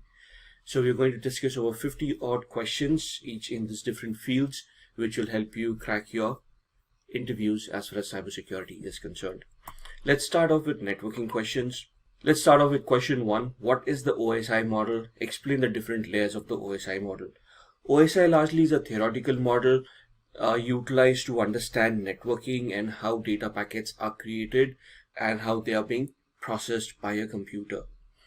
This is normally used by the TCP/IP, the Transmission Control Protocol over Internet Protocol software suite. So OSI is known as the Open Systems Interconnection Model. It is a reference model that describes how applications are going to interact via the computer network. There are 7 different layers that we need to understand. They are as follows. So in this diagram, there are these 7 different layers. We start up from the bottom. First is the physical layer, the data link layer, network layer, transport layer, session layer, presentation, and application. When such a question is asked in an interview, it is not only that we identify these 7 layers, explaining what the OSI model is in the first place, we then try to identify these 7 layers and we give a brief description about each and every layer. If there are any additional questions, they will come after this basic question. So let's start off with the physical layer. This is the lowest layer of the OSI model. Now this is where any and every physicality of your computer comes into the picture. So it could be a network interface card, it could be an RJ45 or a Cat5 cable, anything that allows data to be transmitted physically from your machine to another machine. Next comes the data link layer. So on the data link layer, as far as networking is concerned, we just need to understand that data packet is encoded, decoded into bits at this layer. This is also the layer that deals with MAC addressing. So the physical address of every network interface card, which is the MAC address, which is utilized to route data packets over the network. This is where the MAC address resides, on the data link layer. The next layer is the network layer. Here datagrams are transferred from one to another. The function of this layer are routing and logical addressing. The moment we talk about routing and logical addressing, IP addresses come into the picture. IP version 4, IP version 6. So network layer will deal with IP addressing and the routing of those packets. Then comes the transport layer. This is the layer responsible for end-to-end connections. That automatically signifies that this is where TCP and UDP will be working. TCP stands for Transmission Control Protocol, UDP for User Datagram Protocol. TCP is a connection-oriented protocol, whereas UDP is a connection-less protocol. These two protocols are utilized to establish connectivity between two machines. TCP is a more reliable method of connectivity because there are a lot of packets that are sent across to verify that the data has been sent, data has been received, and so on and so forth. Whereas UDP is a connection-less protocol where data is just dumped without verifying whether the receiver actually receives that data or not. So in a nutshell, on the transport layer, TCP and UDP make their appearance, and this is where that functionality lies. Then comes the session layer. This controls signals between the computer. It establishes, maintains, and terminates connections between processes. So in the transport layer, we talked about TCP and UDP. UDP being a connection-less protocol where data is just transmitted without verifying whether the receiver received that data or not. Whereas TCP, we studied, is more of a reliable protocol. Thus, there are different packets, signals that will be sent across to verify that data has been transmitted, it has been received properly, and then the next segment of that data is being sent. So those control signals are established using the session layer. So the three-way handshake of TCP, the acknowledgement packets, and those kind of packets will be taken care of on the session layer of the OSI model. Then comes the presentation layer. The presentation layer is responsible to translate data into the application layer format. So the formatting, right? MIME or encoding that is being utilized, the UTF-8 character set that we utilize for presentation, encryption mechanisms, all of these work on the presentation layer. And finally comes the application layer, where the application itself uses a particular protocol so that the other machine on the receiving end, the application on that machine will be able to understand what the communication was about, right? So in a nutshell, if I start from up top, the application layer will deal with any of the data that the application is generating. So maybe a user input, you're logging in, you're typing the username, password, all that data will be constructed, let's say, into an HTTP or an HTTPS format. That's where your application layer comes into the picture. Then the formatting of which into UTF-8 and the encryption of which would be done at the presentation layer. Then this transport layer and the session layer would kick in to establish a TCP session, do the three-way handshake, establish that connectivity. IP addressing would be done on the network layer, MAC addressing would be done on the data link layer, and when everything is ready on the physical layer, the packet will be sent out. At the receiving end, the packet will be received on the physical layer, and then all these layers will be reversed, and finally at the application layer, the data would be presented to the application, who would then execute it and showcase it on the screen of the recipient. So this is the way you want to explain this question. You want to be very concise, precise about what you're explaining. You don't want to go into too hypothetical scenarios. You don't want to dilly-dally with the layers. You just want to give the basic functionality, want to demonstrate that you understand what the OSI layer is, how the computer functions, and you want to move on from there. If the interviewer has any further follow-up questions, they will ask those specific questions. So that's question 1. Moving on to the question 2. Question 2 is define unicasting, multicasting, and broadcasting. Now this is a question which can be very lengthy, but again, most of your interview questions are designed that way. It's basically to understand how much conceptually you are aware about these technologies. So you have to be very concise. Don't go rattling about technology too much, but in a concise manner, just try to explain what these things is. So when data is being transmitted over a network, it can be transmitted either in one of these particular manners. It can either be a unicast, multicast, or a broadcast. So what is unicast? Unicast is when a message is sent from a single user to a single receiver. So one to one, right? So one machine talking to another machine and nobody else. So also known as point-to-point communications. One point to another point. If you have to send information to multiple receivers, then you will have to send it using multicast, right? So this is where your multicast networking comes into the picture. So in our case, let's assume it's a network where there's a class C network, approximately 255 odd machines. And within these, there are two machines that want to talk to each other. If they want to talk between each other, it would be a point-to-point communication where they will utilize unicast, where only these two machines will have visibility of that conversation and the other machines will not even realize that this conversation is taking place. If one machine wants to talk to multiple machines, then the multicast comes into the picture. As the name suggests, in this mode of communication, data is sent from one or more sources to multiple destinations. Multicast uses the Internet Group Management Protocol, also known as the IGMP protocol, to identify groups. So under this IGMP protocol, various groups are created where machines are subscribed to those particular groups. And whenever a message needs to be sent through those groups, it will be identified by the IGMP protocol, and then that particular message will be sent to those multiple machines that are members of those particular groups. And then comes the broadcast. The third method is known as the broadcast. As it says, it is going to broadcast to all. So this is one to all, that is communication between a single user, and it is going to be sent to all the machines in that particular network, right? So the three ways: unicast is one to one, multicast is one to many, and broadcast is one to all. Then question number 3. What is DNS? DNS stands for Domain Name System. It is like the internet's phone book that is responsible for mapping the domain name into its corresponding IP address. And let me give you an example over here. Whenever we go and open up, let's say, a browser, a Google Chrome browser, we type in www.google.com and then we press enter, and magically Google comes in front of us, the website rather.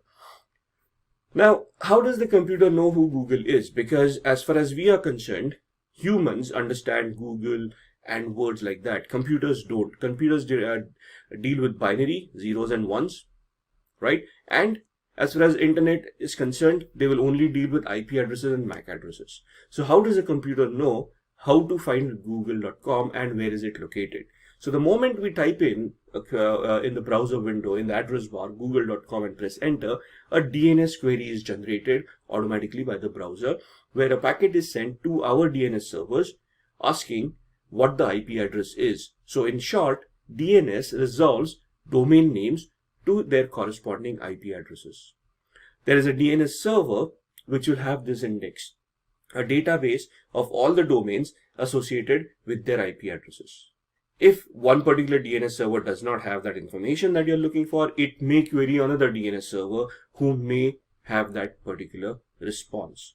So the first thing is, when you type in domain name, it gets resolved with the DNS. It identifies the IP address corresponding to that particular domain name and thus allows the computer to route that packet to the particular server where that domain name resides. So in this scenario, if you look at the screen, on the local PC, you have typed in cybersecurity.com. There is a DNS resolution, that a query that goes to the DNS server. What is the IP of cybersecurity.com? The DNS server looks it up in its particular database. If it has the corresponding IP address, it will then respond back. The IP address is 172.17.252.1, after which the packet is sent off to cybersecurity.com. Moving on to question number 4. What is a firewall? Now, this is a very good question, and normally a very basic answer that I've ever heard is that a firewall is a hardware and a software firewall. But that's the functionality of a firewall. That is how you can install a firewall. But there are different types of firewalls, and there is a specific functionality that a firewall is created for, right? So a firewall is either a hardware or software, but its responsibility is for blocking either incoming or outgoing traffic from the internet to your computer. They secure a network. So essentially, the firewall will allow a connection to happen or disallow a connection to happen. It won't go beyond that. That's the basic functionality of a firewall. Okay, so based on the configurations that you have done, based on the rules that you have created on a firewall, it will then, based on those rules, identify whether some traffic is allowed in that network or some traffic is to be blocked from entering that network. So as the screen shows, the firewall rules will analyze whether the traffic is good. If yes, it will allow. If the traffic is bad, it will block the traffic and not allow that connection from happening in the first place. Now, there are a few common types of firewalls that also need to be included in the answer to this question. And the first one is a packet filtering firewall. These are the most common types that you will come across, which analyze packets and lets them pass through only if they match an established security rule set. Now here people do get confused when we say that we analyze packets. People think that these firewalls will analyze the contents of that packet, which is not correct. When a definition for a packet filtering firewall says that these firewalls analyze packets, it means that they are only analyzing the source and destination IP addresses, port numbers, and the protocols that are mentioned in those packets.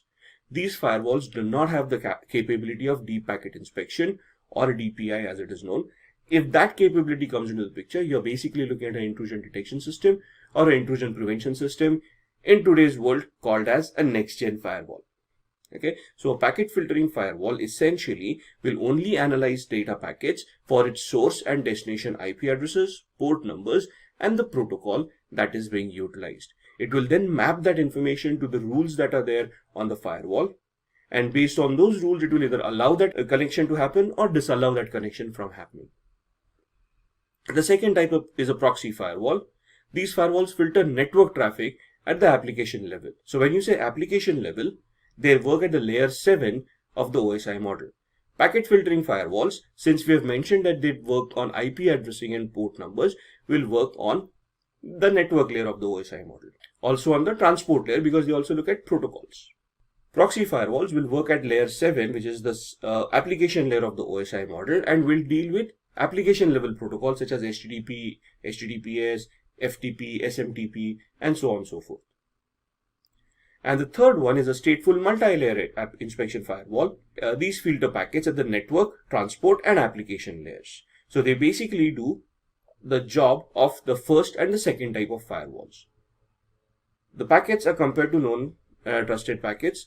But now the first question is, if there is a stateful multi-layer inspection firewall, why do we have type 1 and type 2 firewalls like packet filtering and proxy firewalls? That is because that is how the firewalls have evolved. We started off with the packet filtering, then we added functionality to it, and so on and so forth. So if a question comes, what is a firewall? You start off with the option saying it is a hardware or software. This is the responsibility, the functionality of a firewall is to allow good traffic and disallow bad traffic based on the rules that have been configured on the firewall. And then you've got basically 3 types of firewalls: packet filtering, proxy, and stateful multi-layer. And just include a brief description of each of these firewalls. If getting your learning started is half the battle, what if you could do that for free? Visit SkillUp by Simplilearn. Click on the link in the description to know more. Then moving on to question number 5. What is a VPN? VPN is also called a virtual private network. It is a connection between a VPN server and a VPN client. So it basically creates an encrypted tunnel between the client and the VPN server, which is then utilized to secure the connections that you're making with the internet. So as you can see in the diagram, the user has a VPN client installed on their machine. The VPN client then creates an encrypted tunnel to the VPN server. And through this tunnel, encrypted data is transmitted, which can then be processed by the VPN server, sent to the internet. Information can be received back by the VPN server. The VPN server will encrypt that data back and send it back to the user. So if there is a man-in-the-middle attack that is happening, or a hacker trying to eavesdrop on the communication mechanism, they will not be able to do so because of the encrypted tunnel. It is very difficult to decrypt this or hack through this encrypted tunnel. It is possible, but it is very difficult to achieve that. Moving on to question number 6. What are the advantages of distributed processing? Now, before we go into advantages of distributed processing, we first have to understand what is distributed processing. So it is a term which describes various computer systems that use more than one processor to run an application. Here, multiple computers across different locations share the same processor. The advantages of distributing processors are as follows. But before we go into the advantages, distributed computing is basically where multiple machines will pool their resources together to run a singular application. So an application that has multiple resources and can scale up and scale down as and when required. The advantages are that it can be very useful in data recovery. For example, RAID, where you're striping data on various hard disks. It is reliable, it is cheaper, lower cost can be achieved, and it is easy to expand because of the scalability factor that we just talked about. If there is loss of data in one computer, it can then be recovered by another interconnected computer. And one of the examples would be blockchain in today's world, right? What is blockchain? That this data is created live and stored on a connection of computers. So if one of the computers goes offline, the other computers in that network will still have that data, and the blockchain will still function without any issues. The second point, a glitch in one machine does not affect the processing, as there will be multiple other machines like we discussed in the blockchain. Several cost-effective mini computers are used instead of costlier mainframe machines. So instead of having a server bank, I can have multiple machines interconnected together, and they can function in that particular blockchain or for that particular distributed processing mechanism.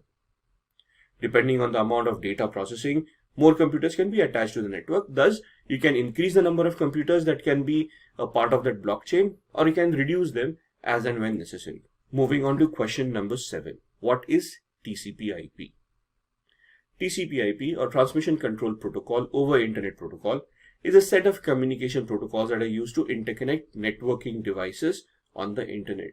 This protocol defines how data should be transmitted over the internet by providing end-to-end communications. So essentially, if you want networking to be established on your machine, you will need TCP/IP. Without TCP/IP, there will be no work groups, there will be no domains. Basically, your interconnectivity will go for a toss. TCP/IP is a software that once installed on your machine will then interact with the hardware, which is your network interface cards, and then your switches, wires, cables, and all those, through protocols that have been already pre-configured in it. So within the TCP/IP suite of softwares, you will have all the protocols, all the functionality of the OSI layer, and each and every protocol that works on each and every layer will be predefined and pre-configured to work in a particular manner. The Internet Protocol is all about routing each individual packet to make sure it reaches its destination. So with the TCP, you're talking about the protocols that will allow you to format the data and generate it so that you can communicate it over the network. The IP will then deal with the routing of those packets so that the packet can be routed to the correct computer and be received by the recipient. So the TCP/IP model is the compressed version of the OSI model. The 7 layers will get converted into 4 layers: the network access layer, internet layer, transport layer, and application layer. Going on to question 8. What do you mean by ipconfig and ifconfig? Both of these are commands, the first one on a Windows machine, the second one on a Linux machine. So ipconfig is known as the Internet Protocol Configuration. This is a command that is used on the command line interface of Microsoft Windows to view all the adapters and the configuration of each and every adapters for their network interfaces. So as you can see on the right hand side in the command prompt screen, if once you type in the ipconfig command on the C prompt and press enter, it will give you a list of all the adapters that are there. So you can see wireless LAN adapter, local area connection, the media is disconnected, it doesn't exist. At the bottom you will see the Wi-Fi connection, wireless LAN adapter, and it can give you the IP version 6 IP address, IP version 4 address, the subnet mask and the default gateway. So this is the configuration that allows the machine to know on what network it is on, what is the default gateway for communicating to the internet, what is the subnet mask, so how many computers may exist in that particular network, and what is the IP address of that specific computer so that it can communicate across the network as well. ifconfig is the same thing on a Linux, Mac or Unix operating system. So the command will also give you the list of interfaces and the configuration of each and every interface. It is used to configure, control the TCP/IP network interface parameters from the command line interface. It allows you to see the IP address of these network interfaces. So here you can see the WLP19S, the IP address being 192.168.43.215, subnet mask being 255.255.255.0, with the broadcast being 192.168.43.255. Question 9. What is the difference between a domain and a work group? This can be a very interesting question and can be a very lengthy question at the same time. A work group is nothing but a decentralized network where you have interconnected multiple machines together and each machine acts in its own individual capacity. Thinks of itself as a server, right? So a decentralized network, every user manages the resources individually on their PC. So local users on their own PCs managing the network shares, what can be shared from that particular machine, what data should be shared, should not be shared, to whom it can be shared with, and so on and so forth. It is good if you've got a small network, a few machines altogether, and you want them to interact with minimal management effort, right? So each computer, each user will decide what they want to allow other users to see on that particular network. And all of them would be connected over a LAN, a local area network, either a wireless or a wired one.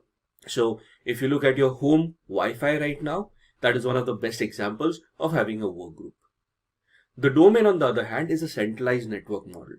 So in a corporate environment, whenever you go there and you got a domain-based username and password, which when entered onto a particular machine gives you access to the entire network or whatever applications and whatever resources have been allocated to you, that is where the domain comes in. So it also uses a single sign-on mechanism for all the resources that are to be made available to you. Whereas in a work group, you're a local user only meant for that particular computer, right? So coming back to the domain, it is an administrator who's going to manage the entire domain and all of the resources connected to the domain. The resources could be switches, routers, servers, data stores, applications, web servers, mail exchange servers, and so on and so forth. So all of these are administered by an administrator through the domain. It is the most reliable and the optimum solution for a large network where multiple users are going to interconnect and share that data amongst each other, right? The computer can be connected to any network. That means you can be on the internet, and through the internet using a VPN, you can connect to your corporate network, authenticate in, and get access to whatever resources you are allowed to access. Whereas in a work group, you have to be a part of that network to access that particular network. If you change your location, you go and connect to another Wi-Fi, you will lose access to your previous Wi-Fi. Then the last question for the networking section, what is data encapsulation in networking? Data encapsulation refers to the process of adding headers and trailers to the data. The data link layer binds each packet into a frame that contains the hardware address of the source and the destination computer. So in this example, when you're talking about data encapsulation, we have talked about how data that has been created by the application layer would have a header and a trailer that will give the various informations of where that data needs to be sent. So the hardware address, which is the MAC address, comes into the picture and gets added to the header, and the IP addresses, port numbers, and all of those things would then be added to this trailers as well, so that the data can be then routed to the intended recipient of that particular communication. With this, we end the first 10 questions in networking, and in this video, we are going to look at software and programming. So we're going to look at the first 10 questions. First question being, how do you keep a computer secure? Now, this is going to be a very generic question, so you want to put your best foot forward and you want to identify the most common methodologies on how you can keep a computer secure. So when we talk about computers, the first thing that you want to talk about is authentication mechanisms, where you want multi-factor authentication or two-way authentication to ensure that your accounts are kept secured. Now, if you look at using passwords, depending on how passwords are being stored by the application, password attacks can be possible, either a brute force attack or a dictionary-based attack, or even password guessing attacks are possible. To mitigate those kind of attacks, we need multi-factor authentication to ensure that accounts are kept secure. Now, even if we are using multi-factor authentication, we also want to look at secure passwords, which means that the password is complex enough to withstand most of the common attacks, and a brute force attack or a dictionary attack is just not possible. So we want to randomize our passwords. We want to create a complexity where a password meets standards such as has at least one lowercase, one uppercase character, has numerics and special characters, and is randomized, is not based on a dictionary word, doesn't contain usernames, email addresses, phone numbers, or anything that is personal to that particular user. Third, keep regular updates, which means that there will be patches that will be released for the application, for the software that you're utilizing. Download the patches, install them on a regular basis to ensure that you are secured against the most recent attacks that have been identified. Install a good antivirus. Could be an internet security suite, which will have an antivirus, intrusion detection system, a firewall, and will help you protect yourself against ransomwares, malwares, and any script-based attacks. Also have a specialized firewall on your system. Could be a host-based firewall or a network-based firewall to ensure that attacks are kept at a minimum and you have your network definitions in place to allow or disallow connections from happening to your devices. Have anti-phishing softwares installed as well to ensure that you are not getting any spam mails. Even if you do, you're able to identify that and not fall prey or victim to those spam mails. Phishing attacks are generic, where they are directed towards individuals and they prey on the gullibility of that particular individual. So our Nigerian frauds or the lotteries that we win on a regular basis of hundreds of $1 million, those messages, the emails that we receive, they are all phishing emails where they're basically prone to victimize the user and then rob them of money or install some malware or do some other malicious activity. If you want to enhance encryption about data that you have stored on your devices or on your or that is accessed by your software or being transmitted by your software, use encryption. Encrypt your data, whether it is at rest, whether it is in motion, or whether it is at use, thus reducing data leakage and data loss possibilities. And finally, and the foremost, secure your DNS. DNS is the domain name server, which is utilized by computers to resolve domain names to IP addresses. If a DNS poisoning attack is possible, where your DNS settings have been modified by an attacker and you're redirected to a malicious DNS server, that server is going to redirect you to another malicious application which may have a malware or a malicious software as a payload.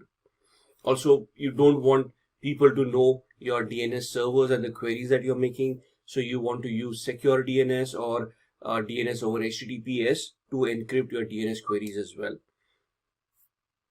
So, in a nutshell, if you follow these 8 steps, your devices, your computers, your applications are going to be as secure as possible.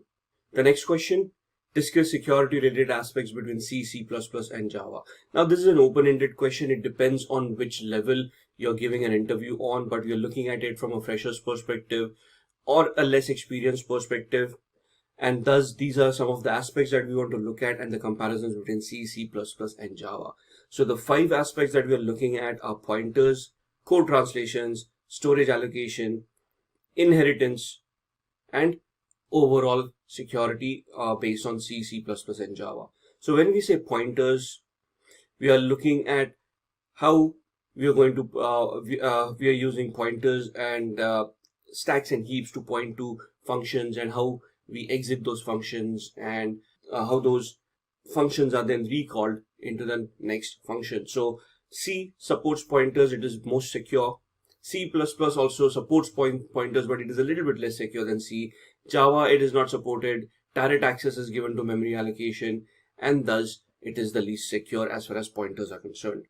When we look at code translations, C is able to compile, but it is not secure. Same with C++, but in Java it is an interpreted language and it is abstracted and secured.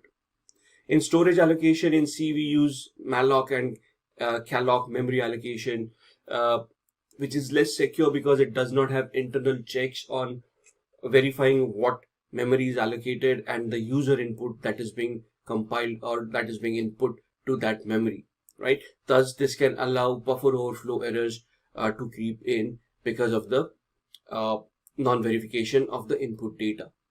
So it is the least secure. In C++, it uses new and delete options and is comparatively secure, but Java uses a garbage collector and thus is the most secure as far as storage allocation is concerned. When we talk about inheritance, the most secure is C++. C has no inheritance, so it's not secure. In C++, it is supported, thus it is the most secure. Whereas in Java, there is multi-inheritance that is not supported and thus is comparatively secure. Overall, the most secure out of all these based on these 5 aspects is Java. The least secure is C, and the mid-level is C++. Moving on to question 13. What are the different sources of malware? Now, malware stands for malicious software, right? Malware is basically a software that poses as a legitimate software but has a payload of a Trojan, virus, spyware, keylogger, or some malicious software that is going to have a negative impact on security of your particular device. So the question here is, what are the different sources of malware? We want to identify the most common sources through which malwares infect end user devices in today's world. And we can start with pop-up ads. So most of the websites, if you're visiting untrusted sites, if you're being redirected to sites that you don't know about, there will be a lot of pop-ups coming your way where it says you're the 1 millionth visitor to this site. Please click here to download your gift. Or it will say, congratulations on winning a particular product for visiting this page, and so on and so forth.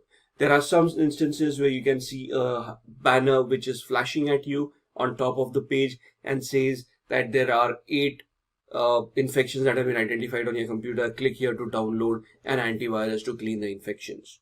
So all of these pop-ups are there as a social engineering attack, as a phishing attack, to make gullible people click on those links and download those malwares. Now, the software that is posing as a security software itself can be a malicious software which is going to install a Trojan or a virus or a bot on your machine, compromising the security of that machine. The second is removable media, USBs. And humans have a fascination with USBs. So if you find a USB lying around, it's a free USB, you get excited about it, and you want to take it home, you want to plug it into a machine and see what's on the USB. Worst case scenario, you format it and you've got a free USB to utilize. Higher the capacity, the better. But that is one of the most easiest way people use malwares to be deployed on unsuspecting users. If there is a USB lying around, why would somebody want to forget a USB? It's most likely planted over there as a social engineering attack so that a gullible person is going to pick it up, plug it into their device. If the device is not secured enough, it is going to install the malware, right? Then documents and executable files. This is where your viruses and all those creeps in. So let's say you're surfing on the internet, you're looking for a software, and you find the software on a particular website. You do not verify the trustworthiness of that site, and you just download and install that software. Now that software could be malware as well. Thus, if you're surfing on the internet, you're downloading files from different locations, you have to research the website, you have to research the source to ensure that it is trustworthy, and only then are you going to download and execute those files. Thus, internet downloads as well. And when we say internet downloads, it's not just untrustworthy sites. We go to torrents, we go to the dark web or the deep web, and we are searching for other softwares, especially those who are researching security, right? We are always on the lookout of new softwares, and we are always on those forums which may not be so much trustworthy, and we just download those files and start installing them.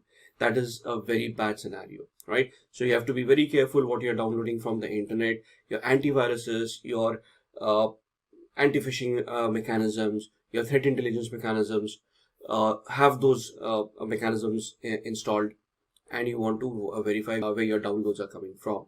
Then your network connections. If it is a P2P connection, it is a local area network connection or a metropolitan area network, you have to verify which devices are connected to your machines, and you have to validate those connections before you want to trust those devices and before you connect to them. If you're on a public Wi-Fi, you probably don't want to connect to a public Wi-Fi in the first place. Then comes email attachments. There are so many attachments that come across in today's world, most of them in a zip format or a RAR format. Some of them come as document files where there are macros hidden within them. Macros are scripts that are recognized by Microsoft Office files, right? And then finally, there are these malicious advertisements that we find online, right? Let it be Facebook, let it be WhatsApp, let it be any social media platform that you go, or even your search engines. Their job is to display ads. Their job is not to verify whether the ad is legit or not. It is for us as consumers to be careful and validate that ad and verify whether it is a genuine ad or not. So just don't start clicking on any of the ad, trusting the platform that you're on. Be sure that you are investigating that ad. So these are the most common sources of malware, and the end user will always get infected by one of these mechanisms. Moving on to question 14. How does email work? Now, this is a very, can be a complex question, but we have to keep it as simple as possible. And we have to identify that there are two servers, both of them either using SMTP, which is the simple message transfer protocol, where in this scenario, John wants to send an email. Thus, they've got an email client installed on their machine, which is connected to the mail exchange server, which has a DNS server which maps the routing and which maps the exchange server and inboxes. So when John composes that message and clicks on send, John should be connected to a mail exchange server where the email is sent through that particular person's inbox. So John's inbox will then be validated, and that email will then be sent through the DNS server through the internet and will be received by the recipient mail server. So at this point in time, John also requires the recipient's email address. So in this case, this is Jack. So jack@something.com would be the email address. So while John is composing, the to field will have Jack's email address. The from field will have John's email address. The subject field will have whatever they want to convey as a message. The message body will have the message itself.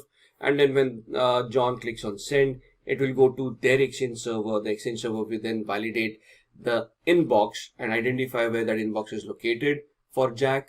And then through the internet, it will be sent to the mail server of Jack.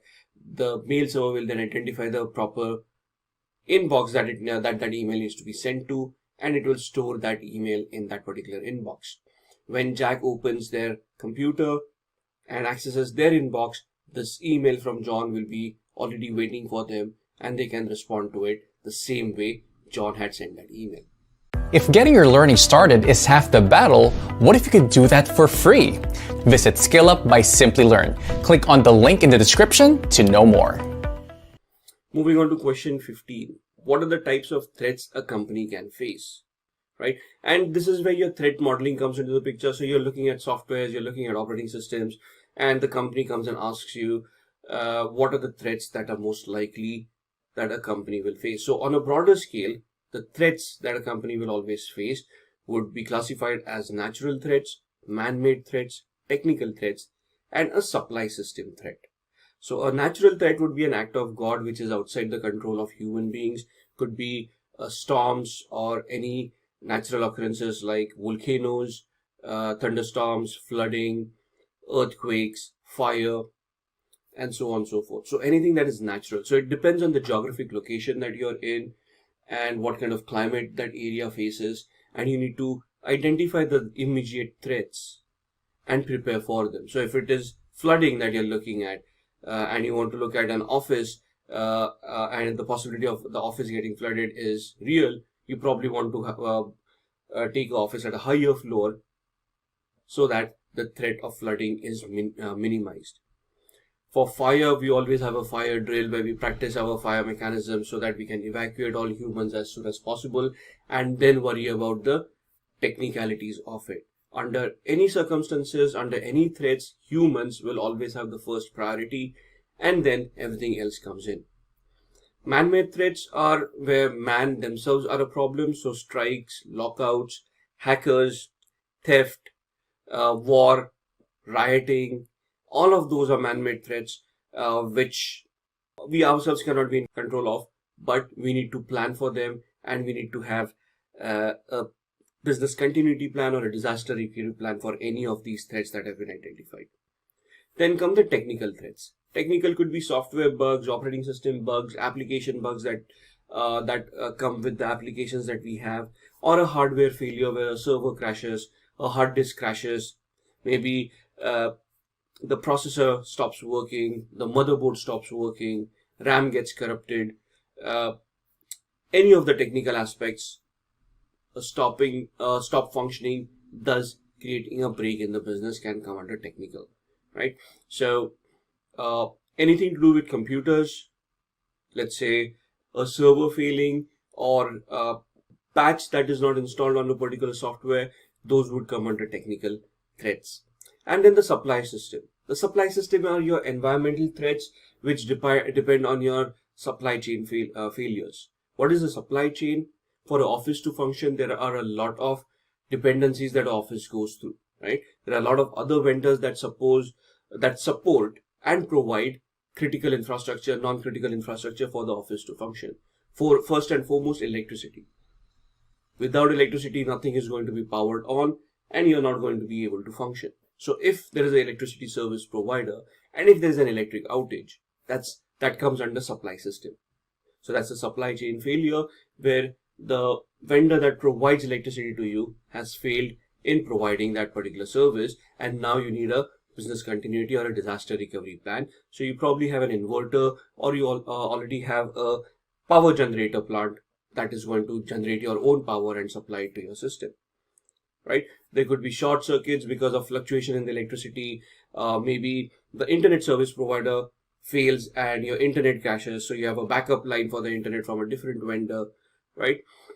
And so on and so forth. Maybe your hardware vendors who are supplying you servers, desktops, laptops and whatnot, they fail because they are facing a strike or they go bankrupt, and suddenly you can no longer purchase hardware from your vendor because they no longer are in business. So that's a supply chain failure.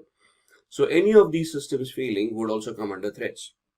So under a broad category, these are the first 4 threats that you need to identify, and then you can elaborate by providing more scenarios based on the experiences that you have had towards each and every of these threats. So a natural threat where you may have had experience where there would have been, let's say, a flooding or any natural disaster which caused a problem for the continuity of your particular business. So identify each and every example for each of these threats and provide that as an example in the interview.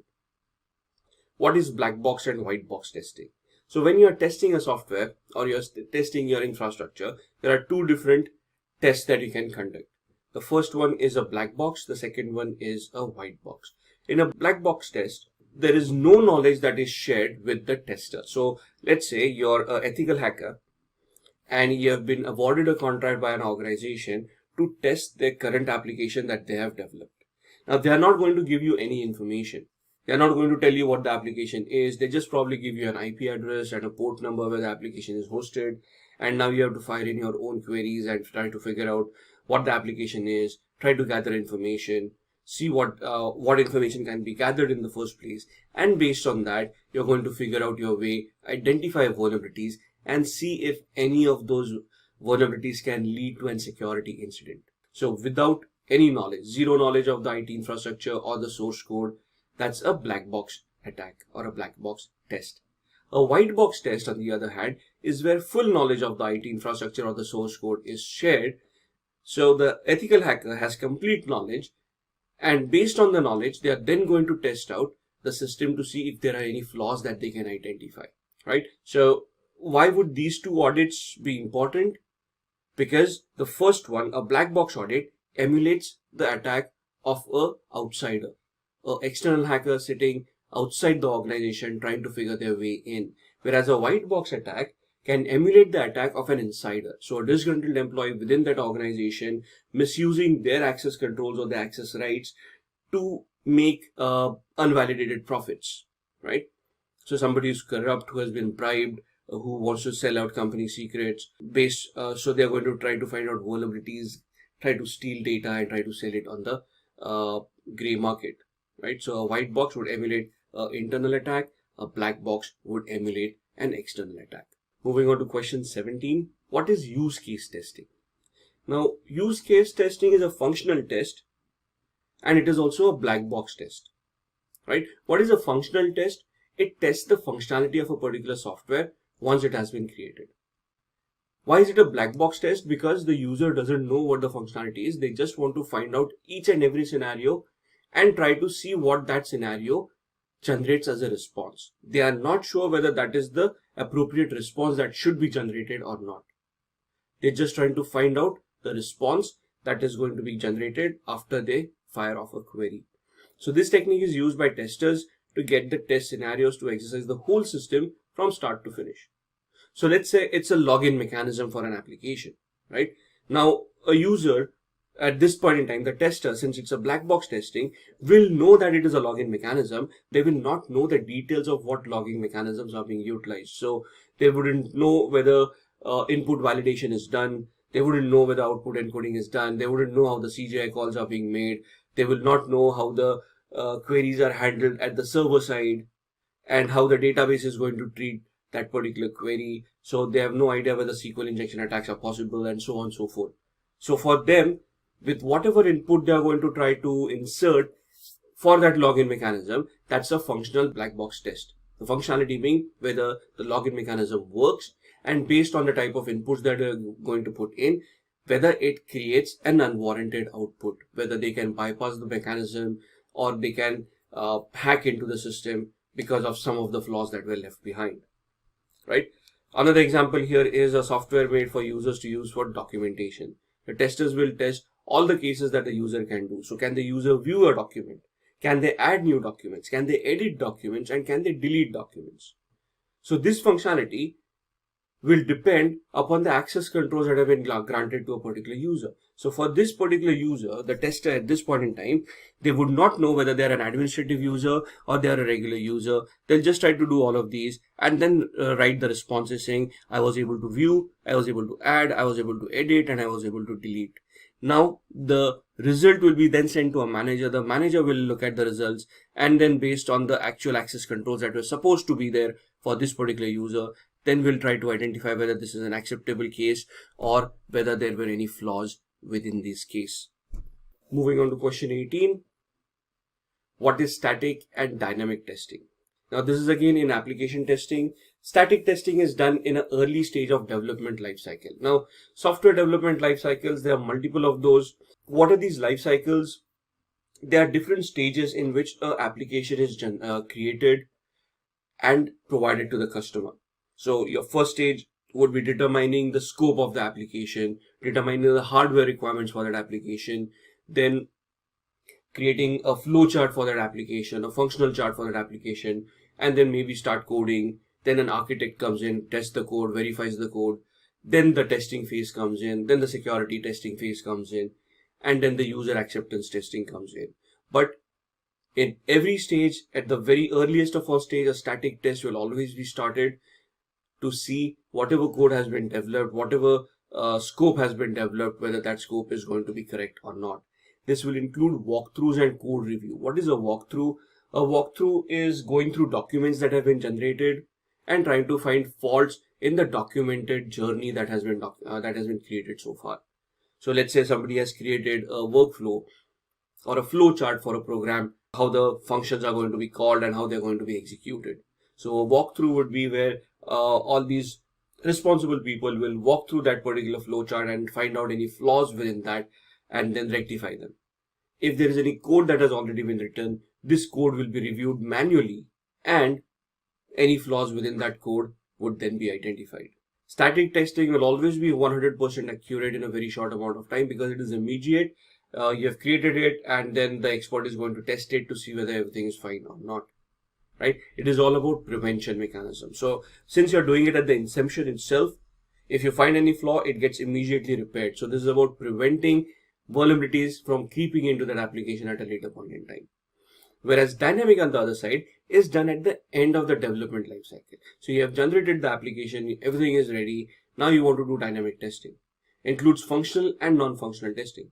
Functional testing is where the application itself is being tested, the functions to see that all the parameters that are given to the application are functioning properly. Non-functional testing would be where security parameters, administrative parameters, all of them are being verified, right? This is where your test case scenarios come in and you're going to test each and every scenario by generating inputs and analyzing the output that the application is going to give you. Dynamic testing is all about cure. So here you're going to identify vulnerabilities, report them to the management, and the management is then going to figure out a way of patching those vulnerabilities so that they can be mitigated. Moving on to the next question, what are the test levels in software testing? So as far as software testing is concerned, there are 4 test levels: module testing, integration testing, system testing, and the final one is acceptance testing. So in the testing phase of your development lifecycle, the first thing is a module test. You're going to check your routines, your subroutines, your subprograms, procedures that have been written in a program. So all your functions, all your mechanisms for that application are going to be tested. When you go into integration testing, the software may have been integrated with multiple softwares. There may be different API calls coming in, maybe a third-party software on which you're depending upon to supply for information. So all of these integration of various softwares, various APIs are tested to ensure that they are functioning properly and there are no flaws, errors, or mistakes left behind in the integration of all of these softwares. Then the system testing is where the entire system, so including the hardware, including the software, right? It starts from the installation. So now the software is complete. We know which hardware we are going to support for it. We start by installing the software and see whether the installation is going to be completed properly, if there are any errors in the installation process itself. Then once it is installed, the performance of that particular application, the write speeds, the read speeds on the hard disk, the transaction speeds that the application is capable of, the network dependencies that the application may have, all of those would come under system testing. And then the acceptance testing, which is basically a quality assurance exercise that the application meets the client's requirements. So the client in the first stage would have given the scope of what needs to be achieved. In the acceptance testing, you're verifying that that scope has been met and the client requirements have been met, and you can assure the client about the functionality and the performance of that particular application. Coming to the last question in this software programs, what are the valuable steps to resolve issues while testing? So in the previous scenarios where we have started testing, now if you find out, when you execute a particular use case and then you find out a flaw, what would be the steps that you would utilize to address those particular flaws in those tests? The first step will always be record, then you're going to report it, and then you're going to introduce a control process for it. So when you say record, you're going to create logs and you're going to try to resolve all the problems that have happened. Now, when you say resolve, you're not going to recode the application, but you're going to test the system again and again to ensure that whatever is being recorded is accurate, and all the logs, all the error mechanisms, all the dumps, all of those that have been generated due to this particular log or due to this particular error are being captured so that they can be reported to the higher level managers. So the next step is, once you have accumulated all these logs and records, you're going to report them to the higher level managers, who are then going to investigate it and go back to the developers trying to figure out the best way to mitigate those particular flaws. So the report writing needs also needs to be accurate. It needs to be to the point. It needs to detail what the problem was. It will document all the steps that you took, all the inputs that you put in, and it will also record all the errors, and it will also record all the mechanisms that were utilized and the errors that were generated. And that report will be given to the higher level managers, who can then forward it to the developers, who based on those reports can start their troubleshooting. And then the control mechanism comes in. You're going to define the issue management process. So this process needs to work in a particular manner, where you're doing a test, you're recording whatever is happening, you're creating a report out of it, you're sending it to the management. The management will then take those reports, study them, take it to the developers. The developers will test based on their criterias. They might interact with the testers at that point in time to identify particular flaws, and then they might want to recode that application or develop a patch which, once installed, will mitigate that particular flaw, and then it can come back to the testing phase again, where you can repeat those tests and validate that the flaw is no longer existing. So these are the 3 steps that would be utilized for testing purposes. And that brings us to the first 10 questions on the software platform. In the next video, we'll be looking at operating systems and applications. The first question is on virtual memory. What exactly is virtual memory? For a computer, we have 2 types of memory. First is the primary memory, which is your random access memory, which is also known as a volatile memory. And the secondary memory is your hard disk, where your data is stored permanently. But for a computer, when it has, let's say, a 4 GB memory or a RAM, as in this scenario on your screen, it is going to replicate that and is going to create another 4 GB of virtual memory on the hard disk. And it is going to use it in tandem along with the RAM. So if the RAM is insufficient, the processor is going to utilize the 4 GB of the virtual memory that is created on the hard disk, and it is going to swap data from the RAM to the hard disk. This can also be known as a page file or a swap file. The next question is, what are different scheduling algorithms? Now, the context for this question is, you're talking about a processor, and you're talking about how processes are going to be fed to the processor and how the processor is going to treat these processes. So the first is first come, first serve. So the process which requests the CPU first gets the CPU allocation first.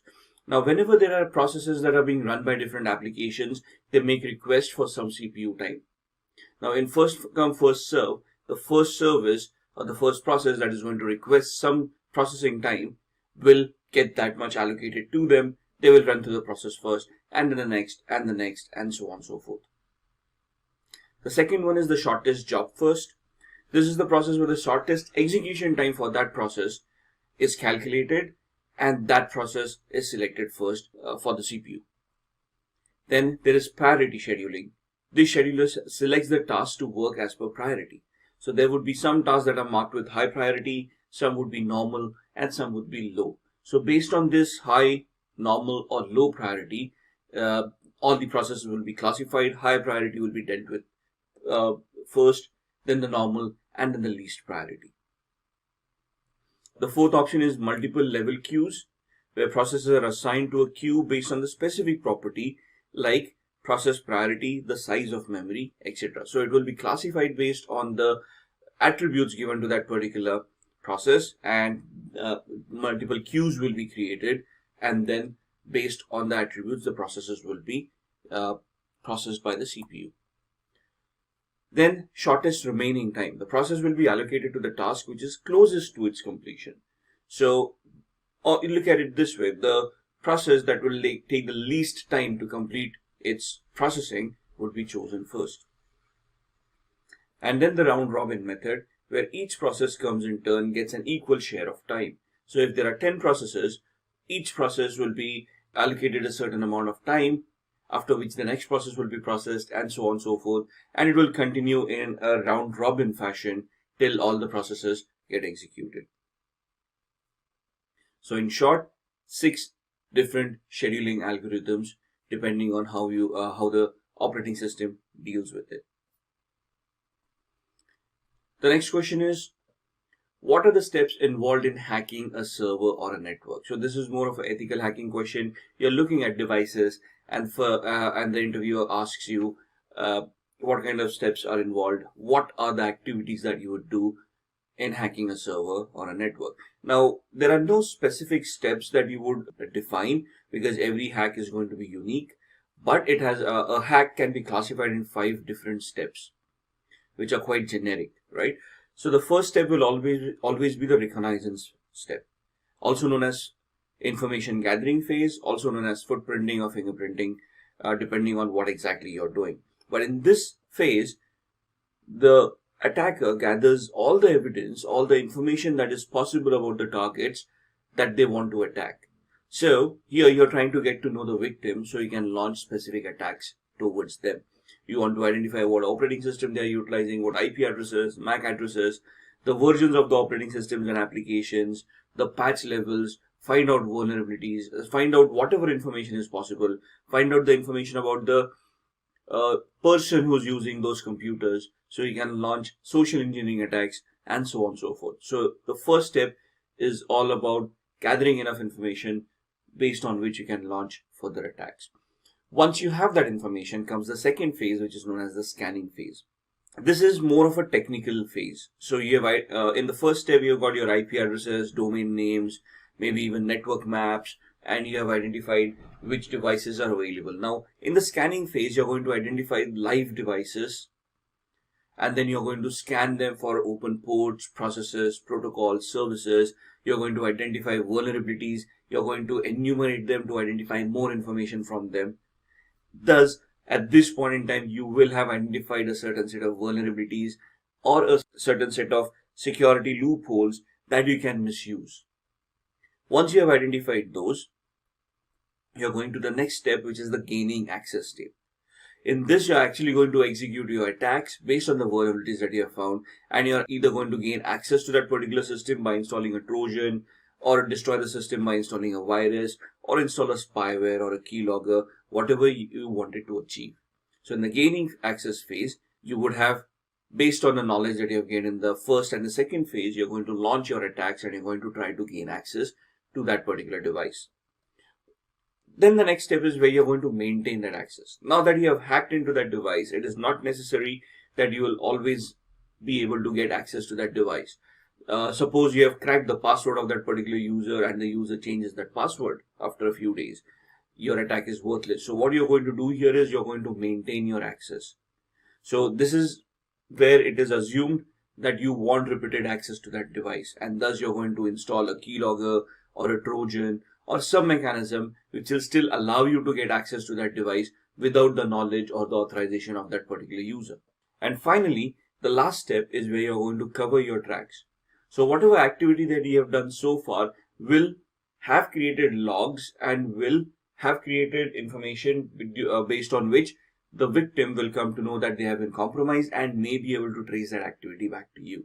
So to prevent the user or the victim from realizing that they have been hacked, and to prevent them to discover who has hacked them, you want to cover your tracks by deleting logs and any references that point to that particular activity. You're going to hide the files that you have created. So you have installed a Trojan or a keylogger.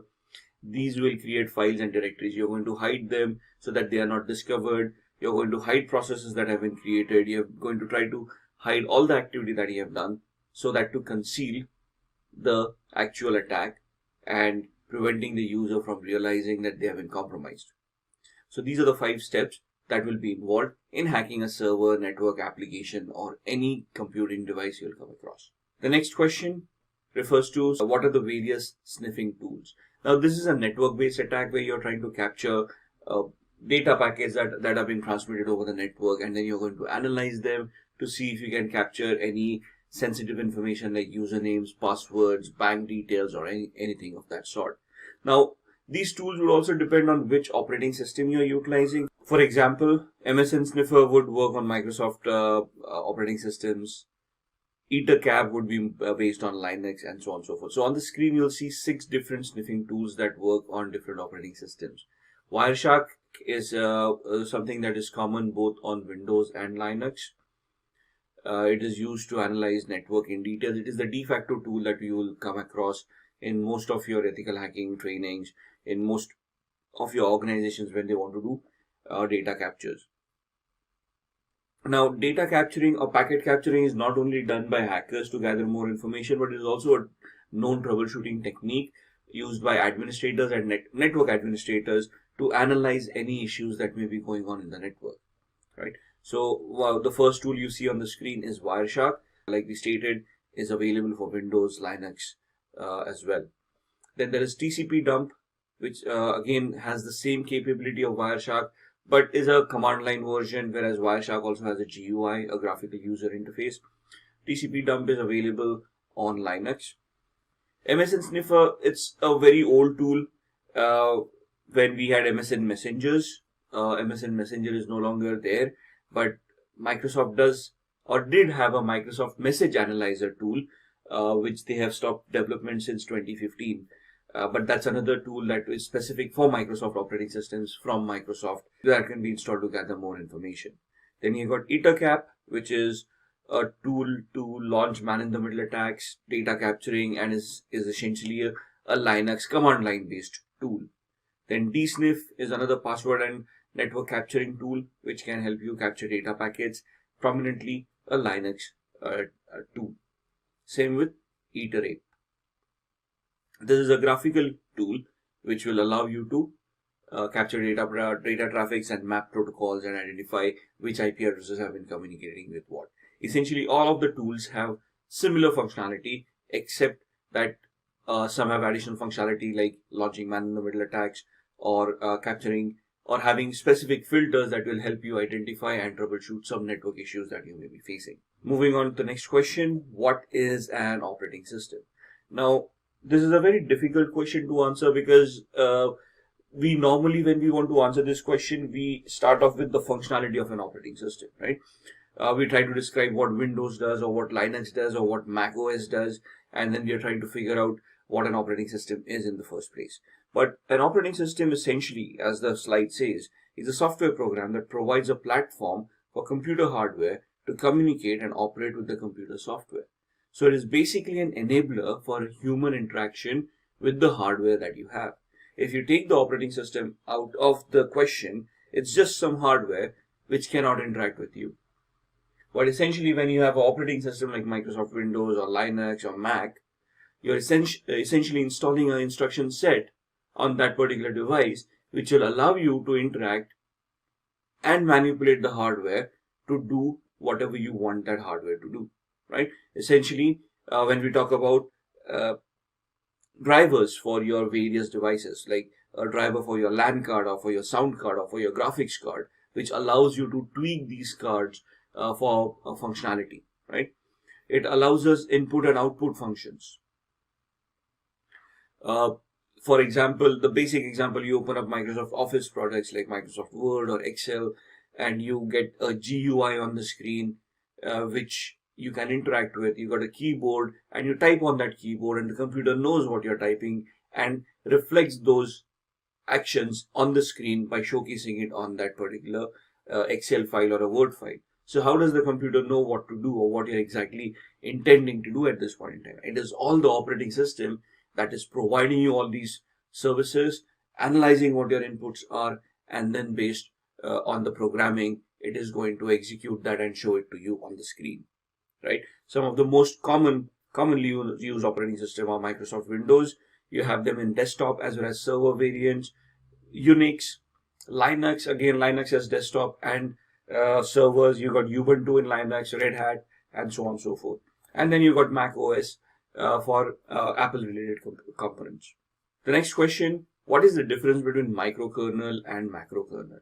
Now, the first thing we need to know is what is a kernel. Kernel is the heart of the operating system that allows that input and output to happen. It allows those drivers to be set up so that the hardware can interact with the software, and we can then instruct the software and the hardware both to function in a particular manner. So there are two types of kernels, microkernels and a macrokernel. Macrokernel is something that we normally use. Microkernels are for operating systems that use processes directly handled by the processor. The microkernel is very small in size. Microkernel is large because it basically is the entire image of the operating system. The execution for a microkernel is slow. The microkernel is going to be faster because it is more evolved. There's a lot of programming involved. Extendability. Microkernels are easy to extend. Macrokernels are hard to extend. As far as security is concerned, if a macrokernel crashes, it takes everything down with it. The entire operating system is going to crash. But in case of a microkernel, it is only that particular process that is going to get affected. Microkernel, there is a lot of coding involved. Macrokernel, less coding is involved. Examples of microkernels would be Symbian OSs, most popularly used on yesteryear phones, Nokia's if you remember those, QNX and so on and so forth. Macrokernels, your Linux or BSD operating systems essentially use macrokernels. Next question, what are the different types of operating systems? So as you can see on the screen, 5 types of operating systems: batched OS, distributed operating systems, time sharing, multi-program, and real-time. What are batched operating systems? The computer operator places the jobs coming from input devices into batches. So consider this not from a desktop perspective, but from a server perspective, where these devices are used by organizations to compute and to crunch some processes that is going to make some business sense out of it.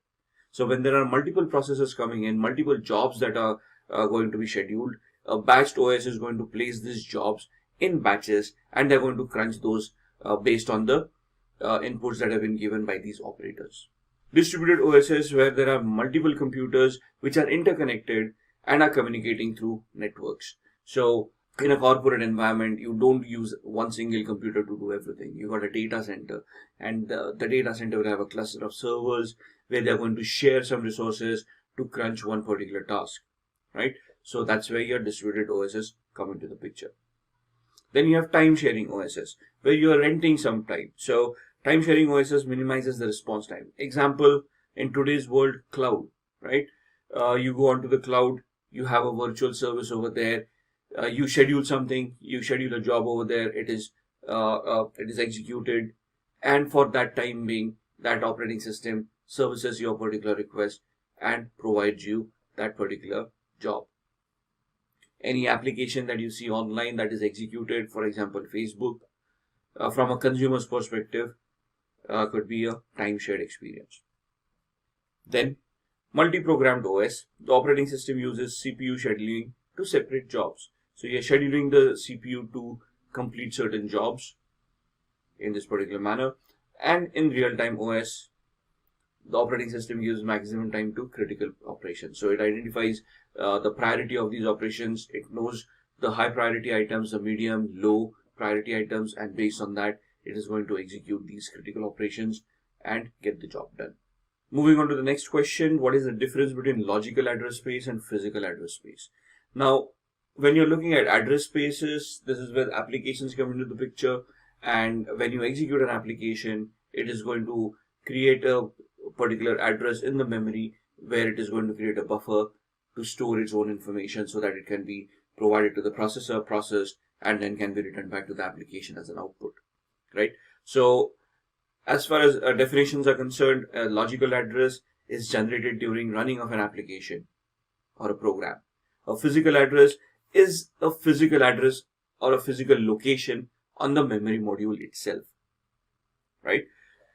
Visibility, you can view a logical address because it is programmed into a computer. So if I'm looking at C, C++, and I'm using malloc or memory allocation, that's where the logical address is going to be created, where a buffer is going to be created for that program, and whatever the user input is going to be, it's going to be stored in that buffer. But whereas physical address is concerned, this logical address will be created on a physical store or a physical memory module, which will have its own addressing mechanism. Thus, you can see the memory module, but you cannot see the specific address on that particular memory module.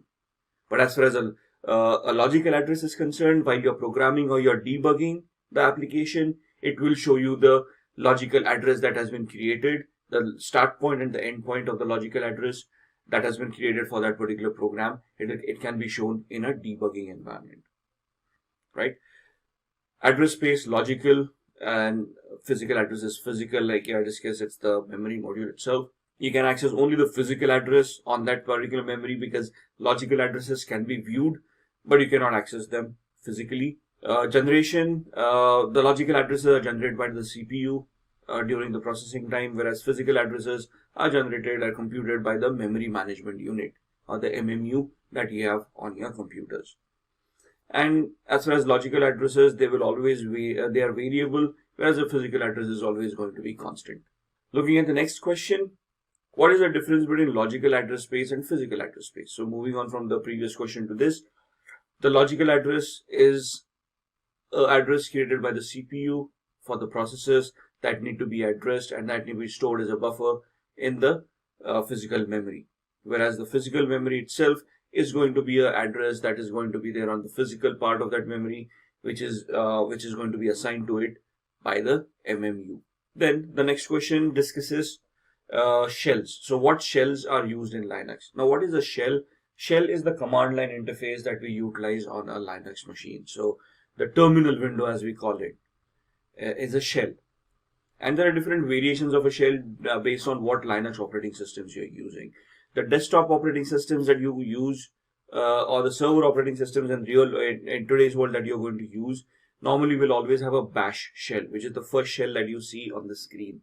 Known as a born again shell, it is a default for Linux distribution. So as far as end consumers, regular consumers are concerned, it is always going to be a bash shell, a born again shell that you're going to utilize for scripting and to execute regular commands. But when it comes to high level programming or it comes to specialization tasks, then you got the rest of these shells that you can utilize. For example, the KSH, known as a Conn shell, is used for high level programming, which supports associative arrays and built-in operations. The CSH or the C shell has different functionality like spelling corrections and job controls. The ZSH or the Z shell provides unique features like file generation, startup files, and Fish, friendly interactive shell, which provides features like auto suggestions and configuration. So all of these have different functionalities depending on what usage that you have for that particular shell. The most common shell, like I stated, is the bash shell that you'll always come across in your desktop Linux operating systems. Then looking at the next question, what are the process states in Linux? Now, what is a process? Process is basically a service that is running for a particular application, for that application to function, right? This process is going to direct user input to the processor, process it, get that output back to the application, execute it, and then show it onto the graphical user interface for the user. So in Linux, there are 5 states for a process. First is the ready phase. Now in this state, the process is created and it is ready to run. So it is waiting for input. It's ready. The application is executed. The running is when the process is being executed itself. Blocked or wait is when user input is being looked upon. So it's waiting for user input so that it can do the processing. Completed or terminated, it has completed its execution or was terminated by the operating system for some reason or the other. So this is when things have, the processing has been completed. And then last state is zombie, where the process is terminated, but the process table still holds the information. Maybe it is waiting for the kill request before it gets terminated. So these are the 5 states for a Linux process to be in. And that brings us to the 10 questions in the operating system and application space. In the next video, we'll be looking at 10 more questions on cyber attacks. Interview questions based on cyber attacks. Let's start off with the first one. The first question is, what is SQL injection? SQL stands for structured query language, which is a language that is used by most of your databases or your relational databases. The variations of your database would be MySQL, Microsoft SQL, Oracle SQL. You'll have IBM databases. All of these databases utilize the structured query languages to interact with the applications. Now, all of these databases have their own syntax, so you'll have to study most of these databases based on which applications and which databases you want to provide security for. But as the name suggests, SQL injection vulnerability or a structured query language injection vulnerability is where a user can maliciously inject a SQL input or a SQL statement in a query and send it to the database and evoke a response out of it. So this vulnerability is not specifically to the database. The vulnerability lies more in the application and the coding of that application. So when the application receives a query which it needs to be forwarded to the SQL database, we need to configure at the application level of what queries are allowed and what queries are not allowed. So there are different various aspects of how to manage a SQL injection vulnerability.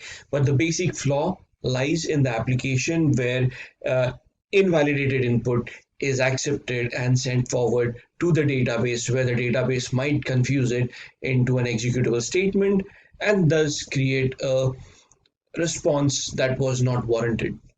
There are various types of SQL injections as shown on the screen. In-band SQL injection, where you can look at an error-based or a union-based injection. A blind SQL injection, where it is either Boolean-based or a time-based attack. And then an out-of-bound SQL injection.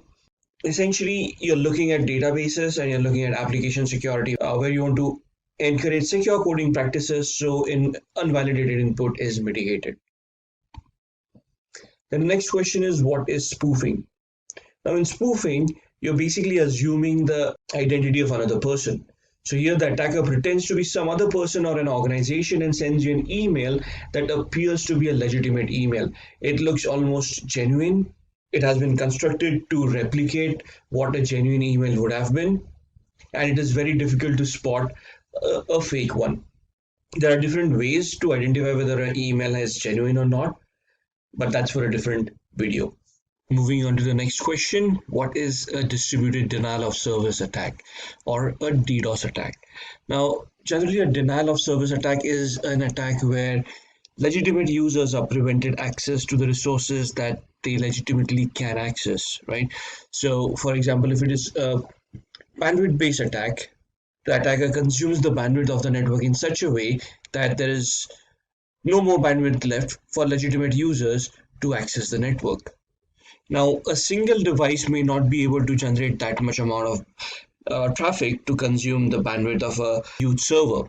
Thus, the attacker will construct a botnet, and through that botnet, they will launch a distributed denial of service attack to the target victim. Right? So, a botnet, there are two terms that we want to look at over here. The first term is a bot, and the second one being the botnet itself. Bot is a software that once installed on a victim's machine allows the hacker to send remote commands to that machine that will make it generate some activity. Once we have enough machines on which such bots have been implemented, the collection of these machines would be known as a botnet. So an attacker would then instruct this entire botnet to start generating data traffic to be sent to the targeted network or to the targeted server, which will then bog down the server, thus crashing it and preventing users from accessing that particular resource. The next question is how to avoid ARP poisoning or ARP. Now, first let's understand what ARP is.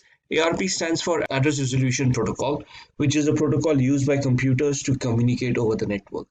Once your computer boots up, it starts a discovery process of identifying its neighbors. So if I'm in a particular subnet, my machine will proactively send out ARP requests, an address resolution protocol, to find out which other machines are within the same network and which are live. Once it sends out a query, a live machine will respond to that query along with its MAC address.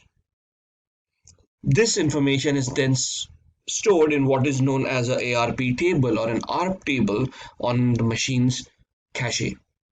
So whenever my machine now wants to send out a packet to this particular machine, it will go to the ARP table, it will identify the IP address and the associated MAC address. It will print that onto the data packet as a destination IP and destination MAC and send that packet across to the switch. The switch will then identify the MAC address and send the packet to the relevant machine that is connected to that particular switch.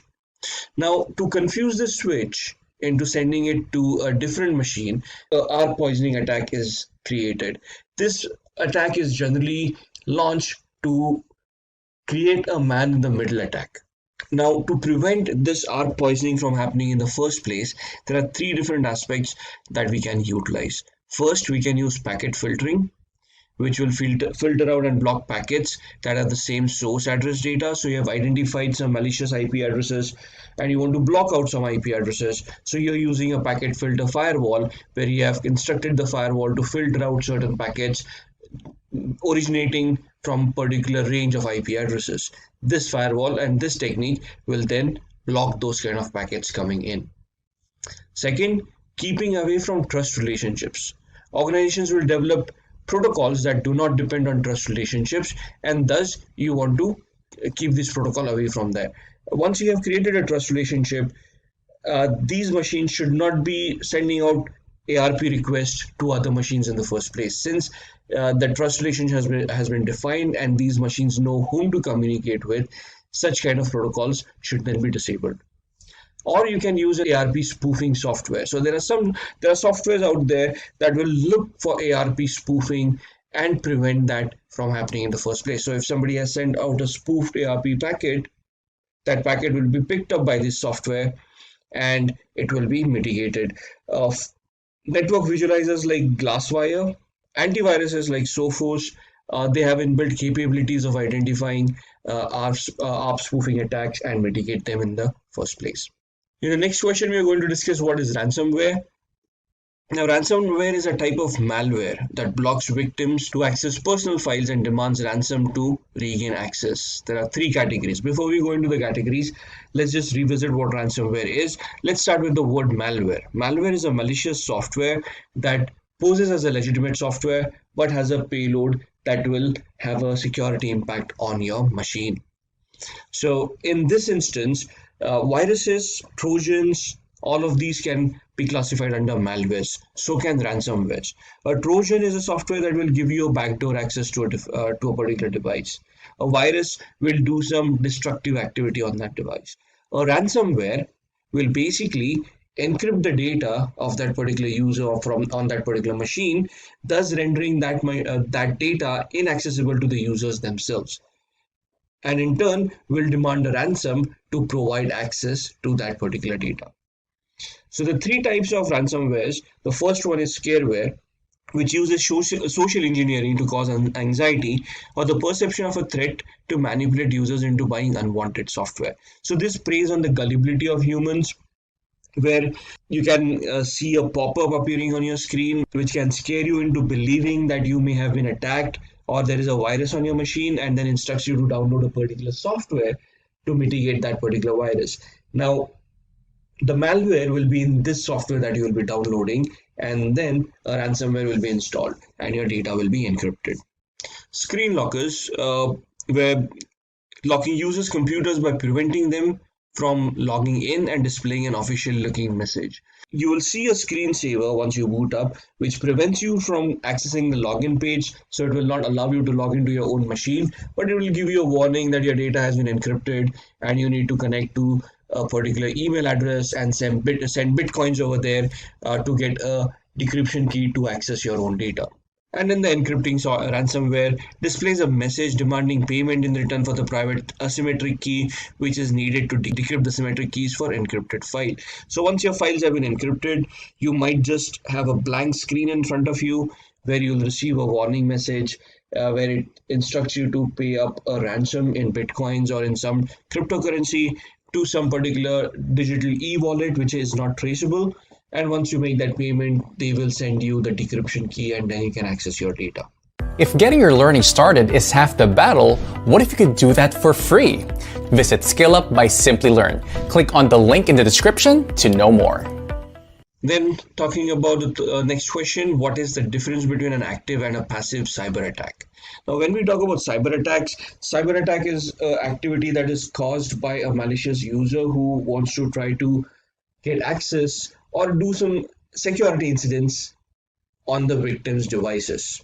So there are two ways that can happen. It's either in an active manner or a passive manner. In an active manner, the intruder attempts to disrupt a network's normalcy, modifies data, and tries to alter the system's resources. So this is more active, where the attacker will proactively try to destroy the network so that communications fail, or they might try to modify the data where we're using a ransom where they can encrypt it, or they might delete that data using a virus, or steal that data using a Trojan, or they might even alter the data so that it is no longer trustworthy. Whereas in a passive attack, the intruder intercepts data traveling through a network. Here, the intruder eavesdrops but does not modify the message. So they're just listening in, they're just observing what is going on. They're not manipulating the data, they're not stealing anything. It's just that they are monitoring the activity that's going on. Then the next question, what is a social engineering attack? Now, social engineering attack is a people-based attack. The victim here is the human by itself. The vulnerability also lies in the human. It may be executed through a computer, but end of the day, the gullibility is of the human. So it is the art of manipulating people so that they end up giving up confidential information. Now, we always read in the papers where somebody got manipulated, their passwords got hacked, and somebody's life savings got wiped out, right? Because they shared the OTP with someone, or they shared the password with someone. Now, creating a scenario where these people will fall prey to this attack and share this kind of personal information to unknown people, that is where the social engineering attack comes in. Creating that scenario which will ensure that these people give out this confidential information. Now, there are three categories in this attack. The first one is a phishing attack, second is a spear phishing attack, and a third is a veiling attack. Now, phishing attack is basically a generic attack. It is targeted to the world at large. Whoever falls prey to that attack will be a victim.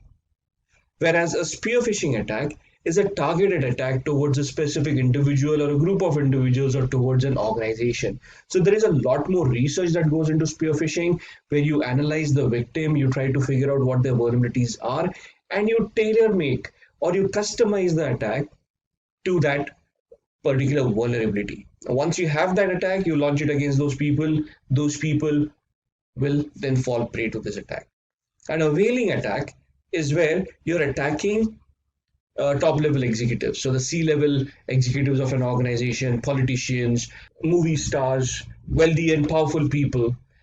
So any of these people, when they're attacked, it will be known as a veiling attack. Next question, what is man-in-the-middle attack? Now, this is something that we had touched base when we talked about ARP, where the ARP poisoning attack needs to be executed to leverage a man-in-the-middle attack. Now, in the man-in-the-middle attack, the attacking computer takes the IP address of the client. Unaware of this, the server continues to communicate with the attacker. Now, if you remember in a previous question, we have also talked about spoofing. So in this scenario, attacker has spoofed their IP address to replicate themselves as a genuine client. And now with that spoofing in mind, they might either through a ARP poisoning attack or just because of the spoofed IP address become a man in the middle. That means that they are now eavesdropping on the conversation between the actual client and the server by posing themselves as a server. In this scenario, the attacker is now a go-between between the client and the server and can eavesdrop and can copy the data. If they want, they can modify the data as well. So as you can see on the screen, the attacker becomes man in the middle, which means that they are now eavesdropping on the conversation that is happening between the client and the server. The next question, who are black hat hackers and white hat hackers? The main thing is the differentiation between a black hat hacker and a white hat hacker. Now, a black hat hackers are skilled individuals who illegally hack into a system. The motive behind such an attack is mostly for monetary gain. These individuals are also known as security crackers. Now, if you look at your criminal hackers, those who have malicious intent, those who do hacking for the intent of personal gain or for the matter of disruption. The main thing that black hat hackers lack is authorization. They are not authorized to do the activity that they are about to do, and they are going to get unauthorized access to devices or to data, which is going to cause losses to the organization involved.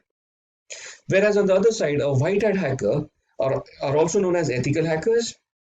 These are the individuals who discover vulnerabilities in a computer network, and they help the organizations mitigate these vulnerabilities.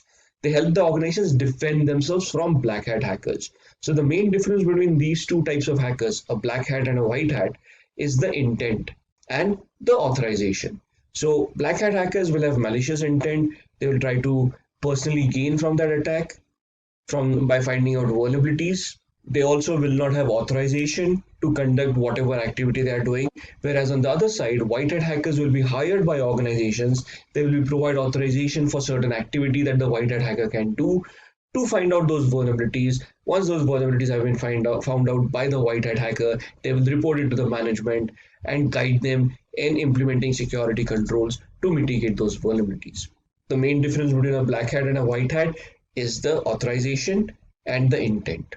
The next question, what are honeypots? Now, honeypots are a very interesting device that can be introduced in a network. These basically are decoy servers that are implemented in a network to attract the attention of an attacker. It is there to lure an attacker into attacking that particular device, thus creating a security blanket for the rest of the devices. So if an attacker has been able to bypass a firewall and is now trying to scan a particular network, when they scan, they will come across various devices that are there in the network. They will then proceed to do a vulnerability scan on these devices. The honeypot at that point in time will provide as prove as an attraction to these attackers, because it will demonstrate some vulnerabilities to the hacker which will divert their attention. So these vulnerabilities are simulated on these devices. These actually do not exist. But the moment the attacker then starts interacting with the honeypot will identify that as a malicious traffic and will warn the administrator about a possible attack that is going on. The administrator will then investigate through the honeypot of what activity is going on and then reconfigure their security controls to block the attacker or mitigate the attack itself. Right? So it is more of a decoy server that will showcase or simulate some vulnerabilities to an attacker, thus to lure them and safeguard the rest of the network. These are the 10 questions for cybersecurity. In the next video, we'll be talking about cryptography. The first question, define cryptography, encryption and decryption. Now, cryptography is used by security professionals to scramble data into non-readable format, which is used in securing that information.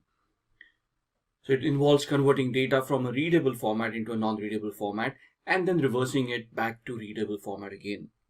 For example, the word computer is now scrambled into looking like an unreadable format. Now, if you look at this word that it has been scrambled into, it would be very difficult for a human to figure out what the actual word was. Now, in this scenario, we have taken an algorithm where we have made a shift of the alphabet, where we have added 2 alphabets to the current one. So C plus 2 becomes E, O plus 2 becomes Q, M plus 2 becomes O. So we have done a shift of 2, and thus the key over here for this algorithm is the alphabet plus 2. So any person who figures that out will be able to unscramble this and convert this back into readable text. The fact of scrambling a readable text data into something that is unreadable by using a particular key is what cryptography is all about. Now, as we discussed, the decryption again is replacing the alphabet and taking it further back by 2 characters. So E minus 2 becomes C, Q minus 2 becomes O, O minus 2 becomes M, and so on and so forth. So anybody who knows this key, the shift key, anybody will able to decrypt this particular character. So this depends on the user. If I want to utilize alphabet plus 5, then the spacing, the shifting of that character will be the 5th character from that particular character, and so on and so forth. The next question, what is the difference between ciphertext and clear text? Ciphertext refers to the text which is encrypted and totally undecipherable.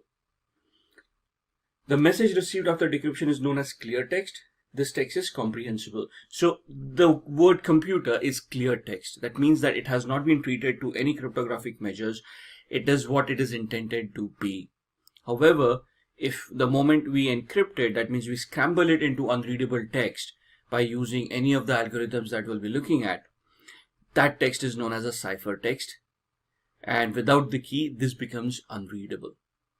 The clear text, as discussed, is the plain word that we have utilized. We are using the English language in this instance. So the plain word computer is the clear text. Once we add the encryption layer to it, we get the ciphertext to it. Moving on to the next question, what is a block cipher? This refers to the method of encrypting the plain message block by block. The plain message is broken down into fixed size blocks and then encrypted. Now, a block cipher is normally used for data that is stored. So a data that is stored on a hard disk and we want to encrypt that data, that is known as block encryption or a block cipher. So a block cipher is an algorithm that will allow you to encrypt data that is stored onto a hard disk. So in this example, we've got plain text which is 64 bits in size, and we have added a layer of encryption to it. So plain text plus the key that we have studied in the previous questions, and then the scrambled data out of it, which is unreadable and thus encrypted. Then the next question, what is public key infrastructure? Now the public key infrastructure is a set of policies which secures the communication between a server and a client. It uses two cryptographic keys, public and private. So the infrastructure itself is a set of policies, people, procedures, and techniques which are standardized in nature and are globally accepted, which allow us to use digital certificates to encrypt data and decrypt the data at the other end. We use asymmetric encryption over here, which means that we use two keys.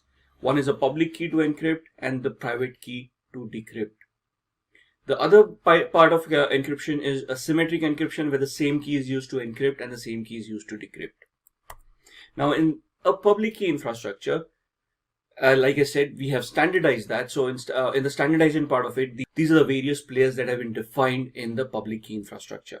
The first is the user or the sender in this scenario, the one who requires this digital signature to digitally sign a particular transaction or a communication, a registration authority with whom they are going to register for that particular key, the certification authority who issues that key, the verification authority who validates the key itself, and the recipient who is going to be the other party of that particular transaction.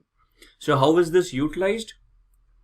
A sender or the user who requires this digital signature will request or apply for a digital signature with the registration authority. The registration authority would validate the genuinity of the user. So they might do some identity verification or proof of residence or something like that. Once they've identified the person and they have validated the information, they will then send the request to the certification authority stating that the sender has been validated, and the certification authority can issue the digital certificate to the particular user. They will send the public key to the sender, which will be utilized by the sender for further transactions. So when the sender is going to sign some data and wants to send it across to the recipient, they will use the public key to sign it and send it across. The recipient will then validate with the verification authority to see if the signed data is correct or not. Now, while the certification authority sends the public key to the sender, the certification authority updates the private key with the verification authority. So whatever is signed by the sender, received by the recipient, and they want to validate it, they will send it back to the verification authority. The verification authority will validate using the private key. Once the private key is validated, it will then send the OK signal back to the recipient, thus allowing the validation of that particular transaction. If the signature is tampered with or is not, the verification authority is not able to validate the signature, it will then send a denial message back to the recipient and the transaction will not go through. So the PKI enables trusted digital identities for people. So the PKI grants secure access to digital resources based on the infrastructure that has been created, and the core of the PKI is a certification authority which ensures that the trustworthiness of the digital data is ensured. So going back to the previous slide, these are the key players that have been standardized in the public key infrastructure. The certification authority is the authority that issues the digital certificates. The validation authority is the one who validates that digital certificate. Moving on, what is RSA? RSA is one of the first public key crypto systems that is used for secure data transmission. It stands for Rivest, Shamir, and Edelman. Now these are the three people who have created this algorithm: Ron Rivest, Adi Shamir, and Leonard Edelman, who are the inventors of this technique. It is an asymmetric cryptography algorithm which works on both public and private keys. Hence the encryption key is public and the decryption key is kept private.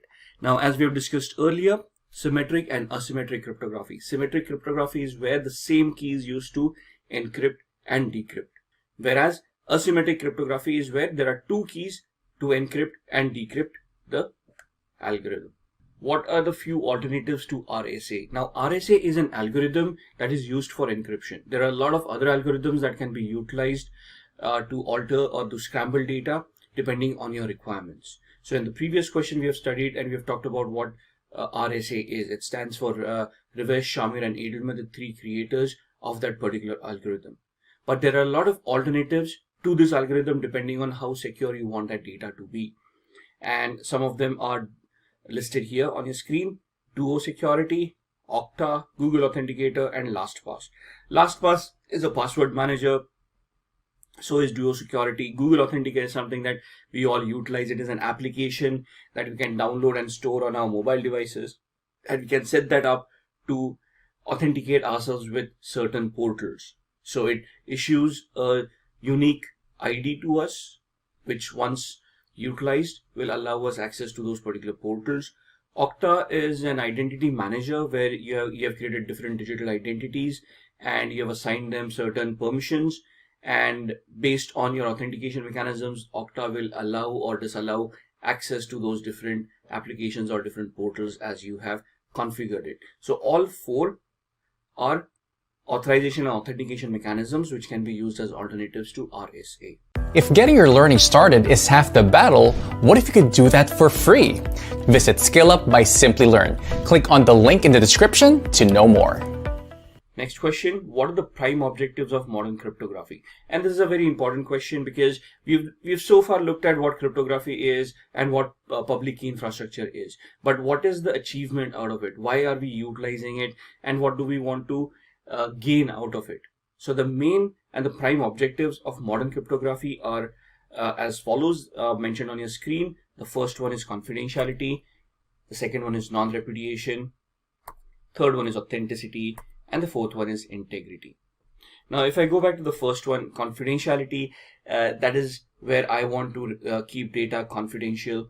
That means it will only be visible to the authorized users, right? So here I have created a list of people who have deemed as authorized users and have created a digital identity to them and have given access controls to those people. Now, that is how confidentiality is ensured. So when we want to keep data confidential, we create a list of users who we are going to allow access to certain resources, and we are going to define what access controls are to be utilized, what access are allowed, whether they've got administrative access or user level access, and only those authorized users are going to be able to access these resources. That is how we maintain confidentiality.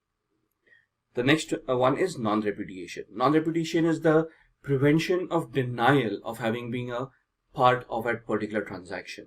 So in the public key infrastructure that we discussed, where a digital signature was utilized to sign a particular transaction and then sent to the recipient, the sender would not be able to deny of having originated that transaction because it was using their digital certificate. Thus, non-repudiation comes into the picture. One more example that we can have here is on our mobile phones when we use SMS, short messaging service, and we send a message to another person. The person, when they receive a message, the number is validated by the service operator, and thus the sender cannot deny having sent that message. The sender at the same time can have a delivery report sent to them that the message was delivered to the inbox of the recipient, and thus if the recipient denies having received that message, the delivery report becomes proof of having that message being delivered to their inbox. Thus, both the parties cannot deny of being a part of that particular transaction. Then comes the part of authenticity. Now, in confidentiality, we have created a digital identity, assigned it to a particular person, and we have given them digital signatures where they cannot deny having been a part of that transaction. But authenticity is the part where they try to prove that they are who they claim to be. So if I am claiming a digital identity, I have to prove that I am that person who I'm trying to claim to be. And an example to that is when we go to our gmail.com websites, it first asks us what is our username. Our username is normally our email address, which identifies the account that we are trying to access. right? So this account is confidential because it is only authorized for a particular person. And once they identify themselves by identifying the email address, that's when the authentication part comes into the picture, where it asks for the password. Now, it has never ever happened that we just go on to the gmail.com, type in a password, and then it figures out which account we are talking about. So the first step is always the confidentiality part, where we identify which account we are talking about, and then we try to authenticate as the owner of that particular account by providing the appropriate password to that account. If both of these match, only then do we get access to that account and we are able to make whatever transactions we want to make. Now, when we are making those transactions, non-repudiation comes into the place where all our activities also being logged. So we have identified our account, we have authenticated ourselves by providing the password. So the proof is there that it is us who are trying to access it. And then whatever activity we do, send an email, receive an email, delete something, attach something, all of those activities are logged and stored as proof of what actions have been done. So tomorrow, if we deny having sent that email, Gmail can still prove to us through those logs that that activity was done by us. And the fourth part is integrity, which ensures that the data received and sent by the sender and received by the recipient has not been modified while in motion. So the integrity part is the trustworthiness of that data, that the data has not been modified by any hacker or any other entity and is still trustworthy. So these are the four prime objectives of modern cryptography. Once I have scrambled that data using my public signature, it is only my private signature that is going to decrypt it, right? Using these mechanisms, I will be able to achieve all these four aspects of cryptography and security. Next question, what is Safer? Now, Safer stands for Secure and Fast Encryption Routine, which is also a block cipher. As we have discussed previously, block cipher is a cipher that is used to encrypt data that is stored. So it has a 64-bit block size and byte-oriented algorithm. Safer's encryption and decryption procedures are highly secure. This technology is widely used in applications like digital payment cards. So when you're using a digital payment gateway to make transactions, so you have gone onto an online portal, you want to purchase a particular item, and then it takes you to another payment gateway where you have to fill in your credit card information, sensitive information like your expiry date, CVV information, and then the OTP or the password that you have created for your particular account. Now, all of these need to be secured or highly secured based on PCI DSS, which is the payment card industry data security standard. So these standards ensure that certain protocols are utilized to attain that level of security. Safer is one of those block ciphers that is used under the digital payment gateway infrastructure. Next question, how does the public key infrastructure work? Now, we have already discussed this in the previous diagrams. We have identified the key players, the certification authority, the registration authority, the end user who requires the digital certificate, the validation authority who's going to validate it, and then the recipient, the end user with whom the transaction is going to be conducted. So the first point here is the request for the digital certificate is sent to the registration authority, they validate it, and then they okay to the certification authority, who then process the request, and the digital certificate is issued to the person who has requested it. So when the person wants to conduct that transaction, they use that digital certificate to sign that transaction with the end user.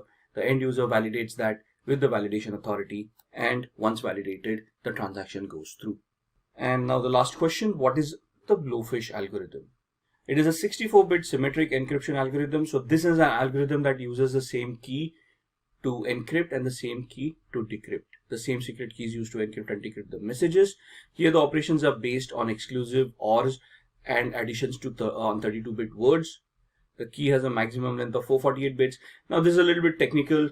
You might not want to go this technical in an interview question. You just need to identify what the algorithm is used for. So whether it is a symmetric algorithm, which means it uses the same key, or a asymmetric algorithm where it uses a public key to encrypt and a private key to decrypt. Thus the blowfish algorithm is just one more algorithm which uses symmetric encryption to encrypt and decrypt data. Algorithms that we have seen, RSA and others that we have discussed. as far as the interview questions are concerned, what we need to remember is which algorithms are symmetric, which algorithms are asymmetric, what do symmetric algorithms do, and what do asymmetric algorithms do. And we also look at block ciphers and stream ciphers. Block ciphers are utilized to encrypt data that is stored, stationary data, data at rest, and stream ciphers are utilized for data in motion while they're being streamed. So SSL and TLS is another algorithm that comes into the picture when we are looking at stream. Hi there, if you like this video, subscribe to the Simplilearn YouTube channel and click here to watch similar videos. To nerd up and get certified, click here.